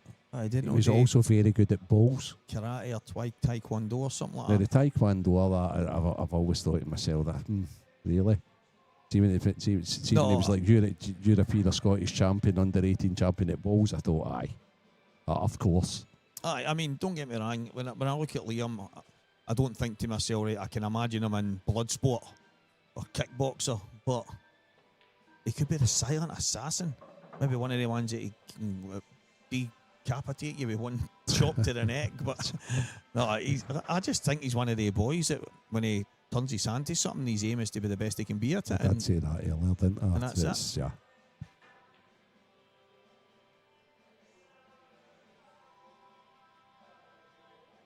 David Gillis, you are an absolute legend, a total gentleman. And I do agree with you, it makes a heck of a difference. When I'm sitting at home, I actually love listening to the guys now, I really, really do. It's, whether it's Stevie, or even if it's like a random money match and there's guys put their time in. And I think what then happens, Stevie, is you yourself, for example, people are then saying, I'm going to give that a go now. So you're a jet setter in a lot of ways that the people are like, I'm going to give that a try, and people are getting in now. And Paddy actually, he goes off his head with that. Yeah. And I try and say to him, Paddy, I can't do them all. Malfunction. And he'll go, no, but it's doing my head in. He said, they're all charging in now, and I'm thinking, but I'm no there.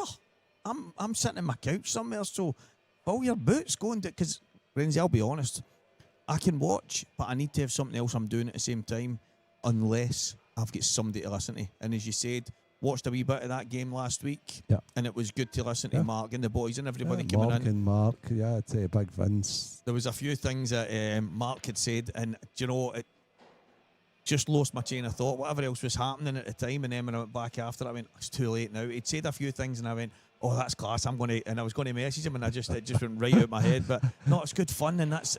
Rod, I know you're having fun. Chase yourself now, big man, right? chase yourself.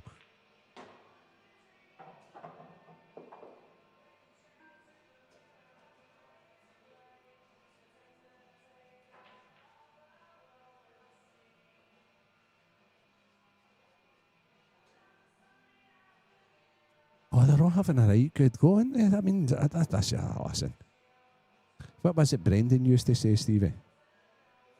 Talk to us in May, guys. Talk to us in May. That's it. Season May. Season May. And it's not, I don't mind Rod. Because Big Rod's a Hearts fan. Aye, but now all these other guys are like zombies. Now you've got Byers. It's unbelievable. He's just, on the way of writing that message, he's walked into 3 walls in his living room.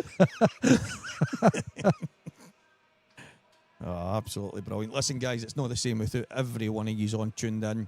Obviously, we're here to support some of the best players play the game. The interaction we use is one of the things it's been an eye-opener for Renzi, because obviously when I started and I was in here myself, and I'm having the time of my life with some of these guys, and then you were coming in and we spoke about it going, there's maybe a place for it, but because we were caught up in the general idea of maybe what other Cuesports are like and the way it needs to be.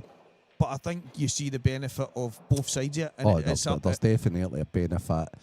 Sometimes it can go a bit too far. Obviously, we had a wee issue at the World Championship. That was dealt with, and there's a slot for both. Yeah, that's it. I also think, I've had numerous messages, as you know, and you might have had some yourself, and the guys will say, it could be something as silly as, thanks for basically replying to my comment on it by speaking to me. And some of these people are sitting in the house, they're having a buzz because this is happening, but they're getting a wee feel that they're involved. Very much so. Do you know what I mean? And that wee bit of fulfilment, it can go a long way. And there's a guy in particular, Lee Seymour, I'm going to mention him, I don't even know if he's watching, but he was having a wee bit of a time yet, and he's ended up kind of uplifted and stuff like that just because that we did give him that wee bit of acknowledgement. I think that goes a long way. This is a game of pool. Real life matters. Do you know what I mean? And if you miss Liam making a mistake because you were given, so what? Now there's more things out there, and we're blessed that we get to watch this, we get to commentate on it, we get to present it. But all these guys tuning in, that's what makes it for me. Yeah. Or put it this way, Renzi, there'd be no point in us being here. No, absolutely not. No, we'd still talk amongst ourselves. Of that, there's no doubt. So Liam has had 2 chances. He's made 2 mistakes in the one frame. Gareth's not used his free shot brilliantly there. Gareth wants to keep Liam off the hill for as long as possible. He's absolutely fine now, however. This should be going 8-3. Yeah, a wee stop of the rot.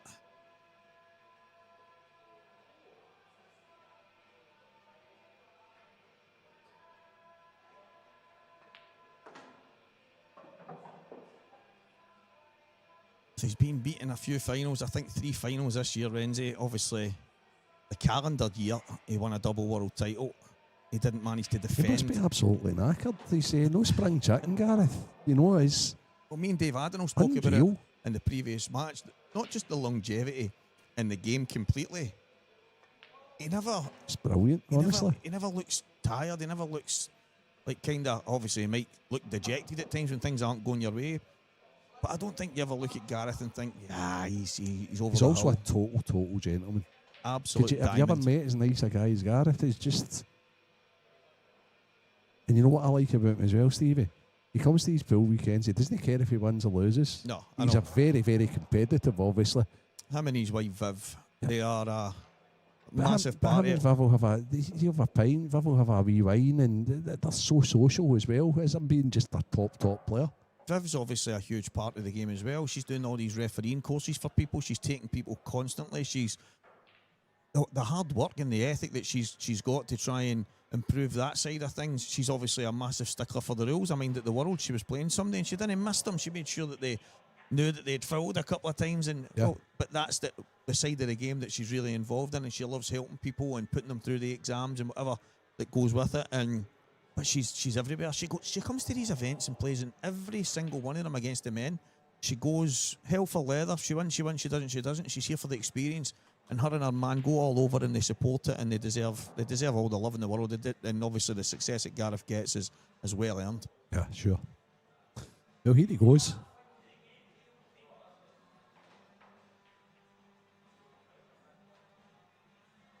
David Ross, thanks very much. Yeah, much appreciated, mate. 2 147s in a row. Yeah, back to back. It's called. That's no bad. I thought you knew that. Gareth? Oh, I mean, I would expect him to have hit plenty of 147s. Oh, Dan Fairway would know. Oh, Dan's probably got his last 100 147s the day at the tournament.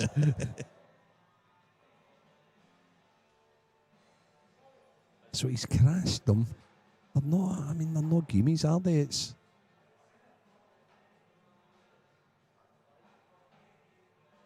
He did do 2 maxims in a row, but nobody's evenly fifth win. He had a But you know the thing is, heck of a milk ground, honestly. But there's somebody, Dave Adenau was telling me there was a guy he played with in one of the leagues, I think maybe in Isle of Man, and he played with Gareth when they were about 30, and he showed Dave a photo of them in their team, and Dave's like, Stevie, He's not changed a bit. not one bit. He's like, he looked like that in his 30s.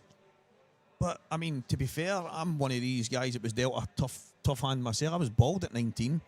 I was arguably the coolest. Not even arguably, I was the coolest bald young teenager on planet Earth. I was probably the only one. My God, would you believe that? I was probably the only one, right enough. But no, ever since I've known Gareth over the years in the world of pool, he's not changed a lot. But maybe that's because I see him regularly, if you want, so you don't really notice. But I just think he always looks fit as a fiddle. And I know he does the gardens and he works outside, so maybe there's a lot to say about working in the fresh air. He works as well as just being that unbelievable player. He's working out, mate, digging up gardens and designing. I mean, I think that's what he does. Either that, he's a groundsman somewhere or whatever it is he does. But yeah, he's fair play to the guy. He's just the consummate professional. He's just incredible. Now, he's got a bit unlucky there. He's pushed the boat out a wee bit. Is there an opening? Is that red at the top cut? I think it just about does. But does he come back and cause any bother for himself or even open things up?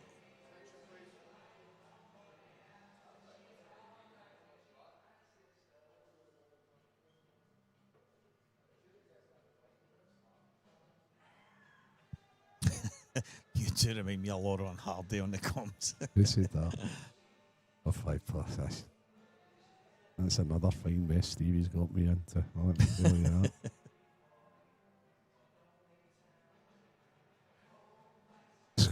What was it making? This is like that still game that every time they walk in the pub he says that it's 2 of them. St. Greavesy we get called a couple of weeks ago. Right, it was St. Greavesy a bit ago as well. Yeah, Dave, I think it's a thing that needs improved. Put it in writing to the boys. Yeah, Kieran Kay's comment on there for everybody to read. Absolutely echoing everything that we're saying about Viv. Just a class act.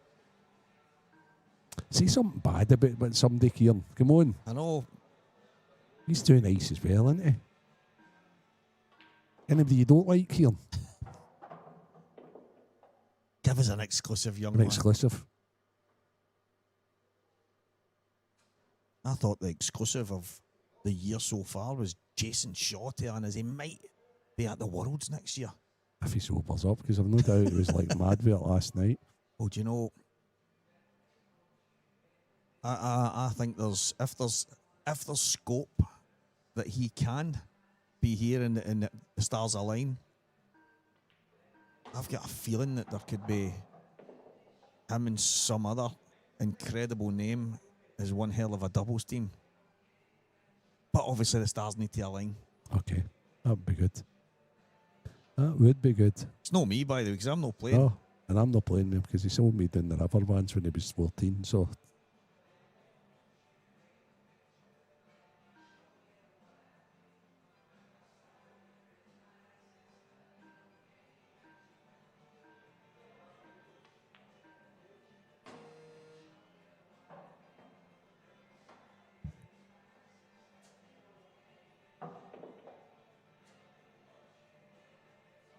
Okay, so Dunster is a couple of pots away from putting himself on the hill. Yeah, what has he got on the hill? Somebody actually wrote earlier, what's on the hill?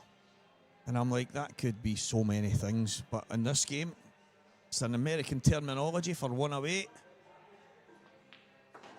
And we all know Renzi loves his American terminology. It's rails and banks and everything in between. Keeps calling the black. Well, it's not even a black anymore. It's a zebra. So he's just going to slide this last red into the side pocket. That was the amount of messages I got. Somebody actually says, surely you're going to have a dig, basically. He'll not get away with that in the IPA, let me tell you. I said, listen, this is life, this is the way it goes. And they went, but you're just saying that because he's your mate. Yeah, too good. Very good. Dunster is right now 9-3 up. And Renzi, I don't think you can put it any better. Just too good. Well, guys, I'm going to throw it out to you all. Who do you think is going to win from here? Answers on a postcard. It is really tough now for Gareth Abbott to mount any type of comeback. Writing maybe on the wall, but what a weekend again. But is it going to be? It looks like it is, Renzi. He's first in a few years, but he's not got over the line to win a major title. A few thank yous from the IPA. Firstly, to this guy next to me. He has been a breath of fresh air. Stevie the Talker Walker, not only is he a commentator, he's a presenter. He's got his own page. Check him out on Facebook and all the other platforms. To Craig Anderson. Unbelievable Craig Anderson, the streamer. And he's more than just a streamer, he's the TD. He is the TD. I tell you what, Paul and Santa, they have everybody multitasking, don't they? They do. All our referees, I did mention them by name earlier. I forgot Tom. Tom, if you're listening, sorry for forgetting you earlier on, but they did a great job over the year. Obviously, Paul and Santa, I think all the pros, I'd really appreciate it. Everybody that's played on the tour this year. Dan Fairway, obviously. All the guys at Steve and all the guys that do the tables. Big shout out to Bronwyn Ward, the TD, the hardest working person I know.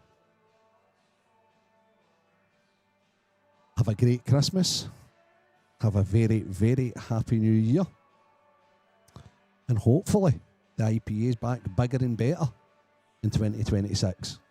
And all the sponsors, of course. Supreme, Aramith, Strachan,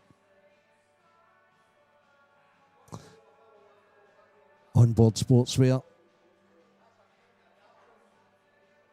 But with that dry break, we could be here a little longer, Stevie. Yeah, we could.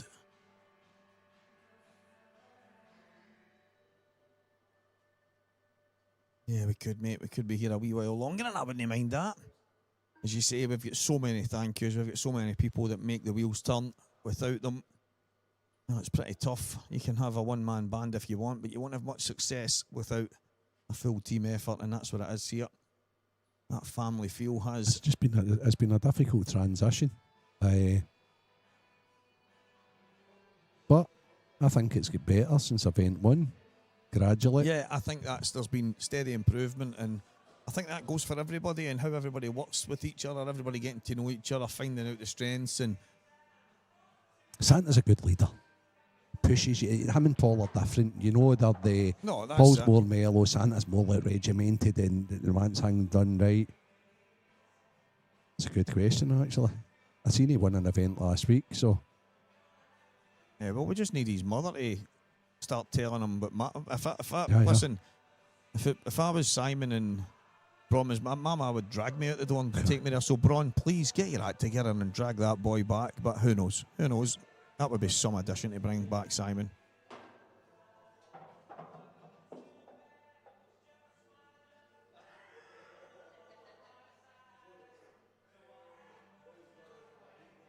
But another thank you. Obviously, after this, I'm going to go, guys, onto the main screen and do the presentation with both players. And obviously, I'll speak to both of them and what have you. But all of you guys. Oh, yeah, of course. Massive thanks. Yeah, without these guys. And the players, Stevie. Yeah, I just all think the players that get involved and come to all the events and what have you. But the people it's feeding back are what make this stream. They really, really are.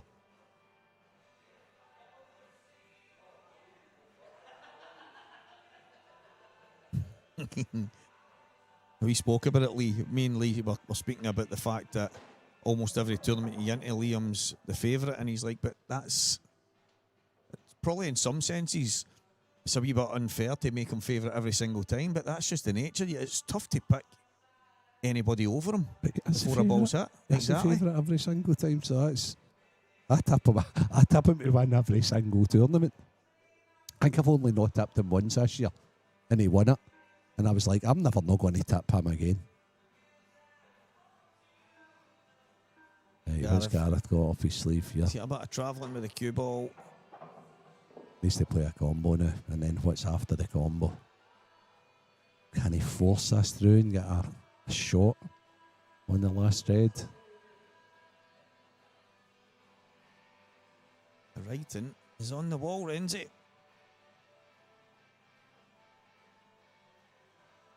It has been for a while, but the old phrase, it's not over till it's over, still comes into effect. Yeah. The only problem is, it is almost over. Aye. But as they say, there's some people in the park who think it's all over. It probably is now. I could even see Liam playing a double dislodge here.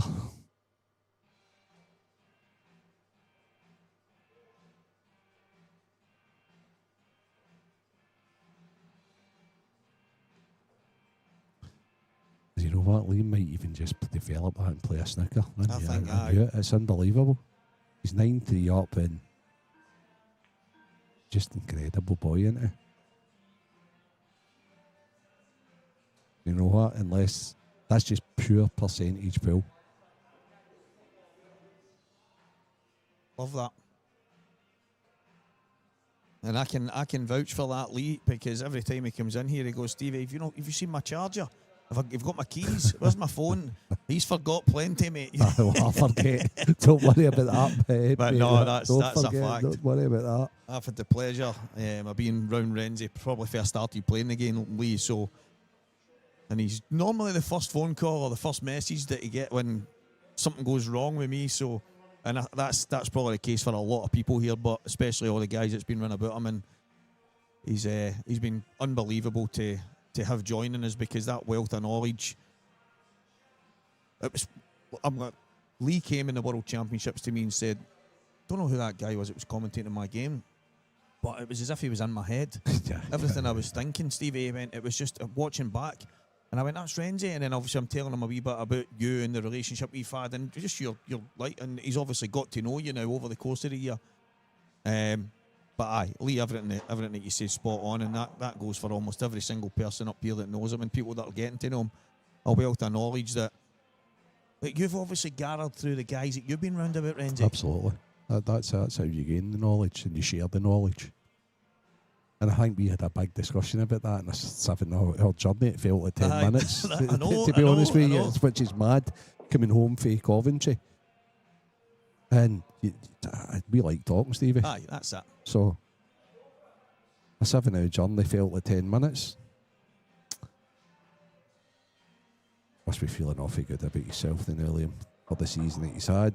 What a year. I heard he's going to donate the winning money to Cash for Kids, so...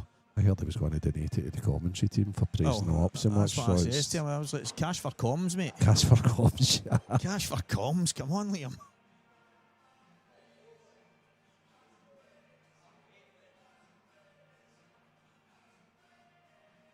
Gareth's played his part in one hell of a weekend. Yeah, he hasn't half. He's beat Dan Davey, he's beat Luke Sanchez. It's just a shame there's not as many people. But in saying that, we've got 700, 800 people watching it at home. Not a hell of a lot in here.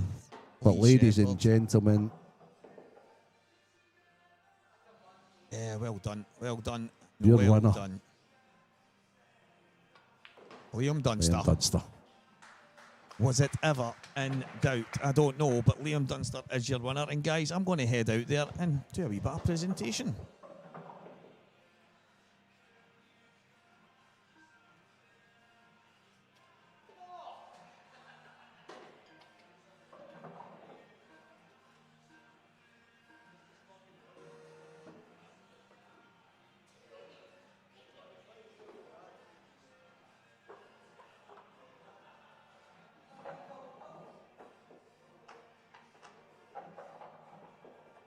So there we have it.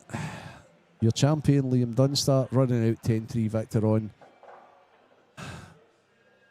Gareth Hibbett, who just hit the ball at the end. Stevie's just congratulating him just now. Shaking the hand of Gareth Hibbett.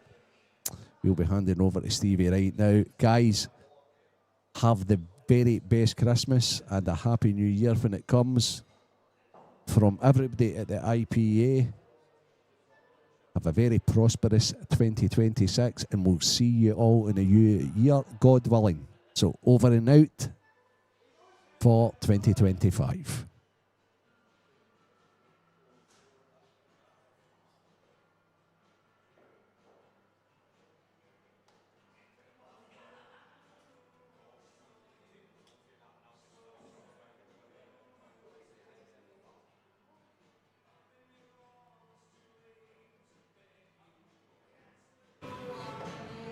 Welcome back, ladies and gentlemen. I am now here at the table at the presentation. I have to say, Liam Dunster and Gareth Hibbett have been sensational throughout the weekend, and it came down to this. Liam is our victor. And I have to say, a massive thank you to, I think it was 800 of you watching there, so a massive thanks to you guys. But there's not many people in here to give the guys a round of applause, so we'll just get on, and I'll give our runner-up, Gareth Hibbett, a shout. Gareth, commiserations. While we were in on the comms and we were looking through some of the details, it's a few finals you've lost this year, just came a wee bit short. Yeah, I don't know if it's just getting a bit older and tiredness, but I think my eyes deceived me on a few there. I'm missing balls that I think go, and then I've gone for the wrong balls because there was a red that I thought didn't go, and I've missed the yellows, and Liam's just knocked the red in, so I just, maybe a bit of tiredness. Yeah, maybe just the clock as well. I've struggled with the clock today. It's funny because you're saying I'm maybe getting a bit old, and everybody watching, there's close to 1,000 people watching there, and they're saying it's amazing. Gareth still looks like he's not missed a step. And I'm saying I wonder if it's because he works outside. And we're actually talking about that in there, but you're still going really deep. These are some of the best players on the planet, and you're still there. Yeah, I'm happy with the season, Stevie, to be honest. I did well at the Worlds in the old men's comps, obviously, so I picked a couple of trophies up and then a few runners-up and semis and stuff, so yeah, come up against Liam a few times and he's just up the game, hasn't he? So we've all got to try and get there with him now. Obviously there's been big changes at the IPA. This is the last tournament of the calendar year. It's been a decent year. There's obviously a bit of momentum trying to get into next year, but big changes, new faces, it's getting there. Yeah, definitely. Yeah, there's been some great events this year. We've been to some good places, and there's a good buzz. Well, cheers, Gareth. Commiserations, you're runner-up, and thank you very much for an amazing year, mate. Thank you. Cheers.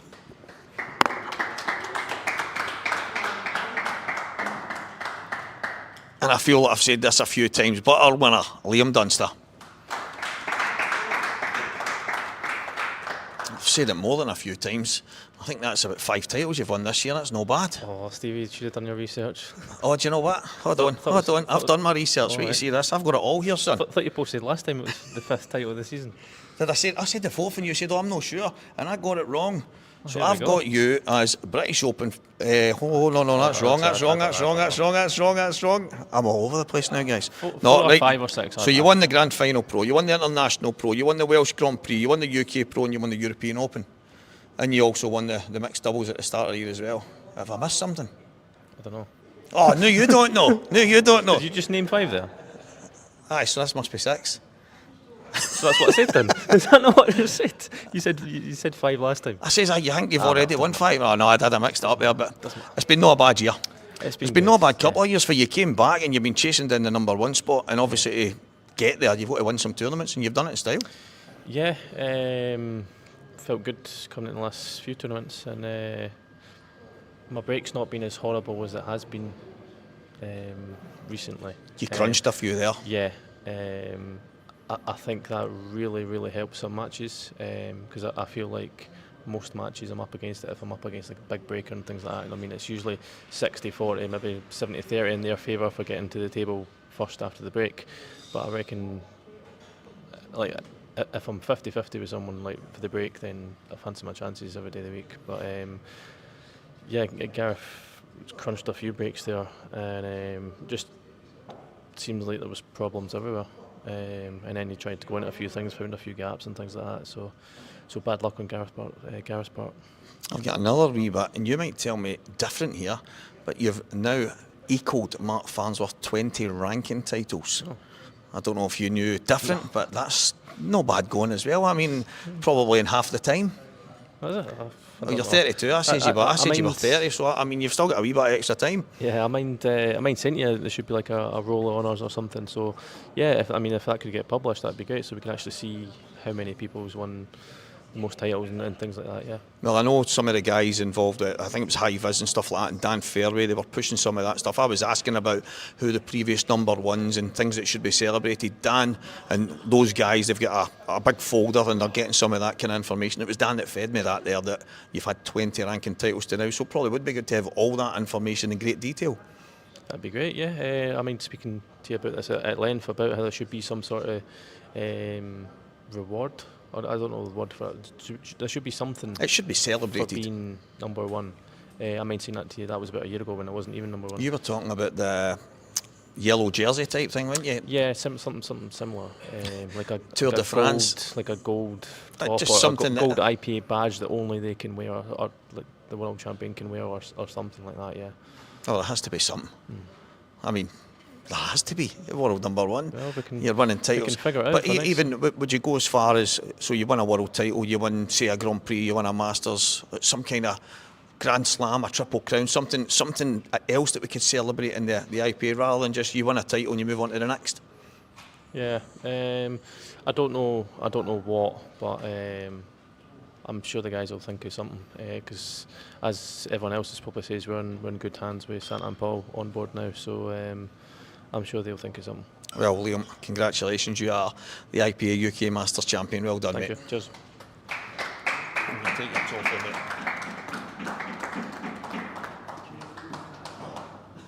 Trying not to put any finger marks on it. Well, guys, what a weekend. Started early Friday. Well, I'm now here Sunday night, quite late in the Sunday night. Well, Liam Dunster's taken the title, but I have to mention the year we've had. There's been big changes here at the IPA.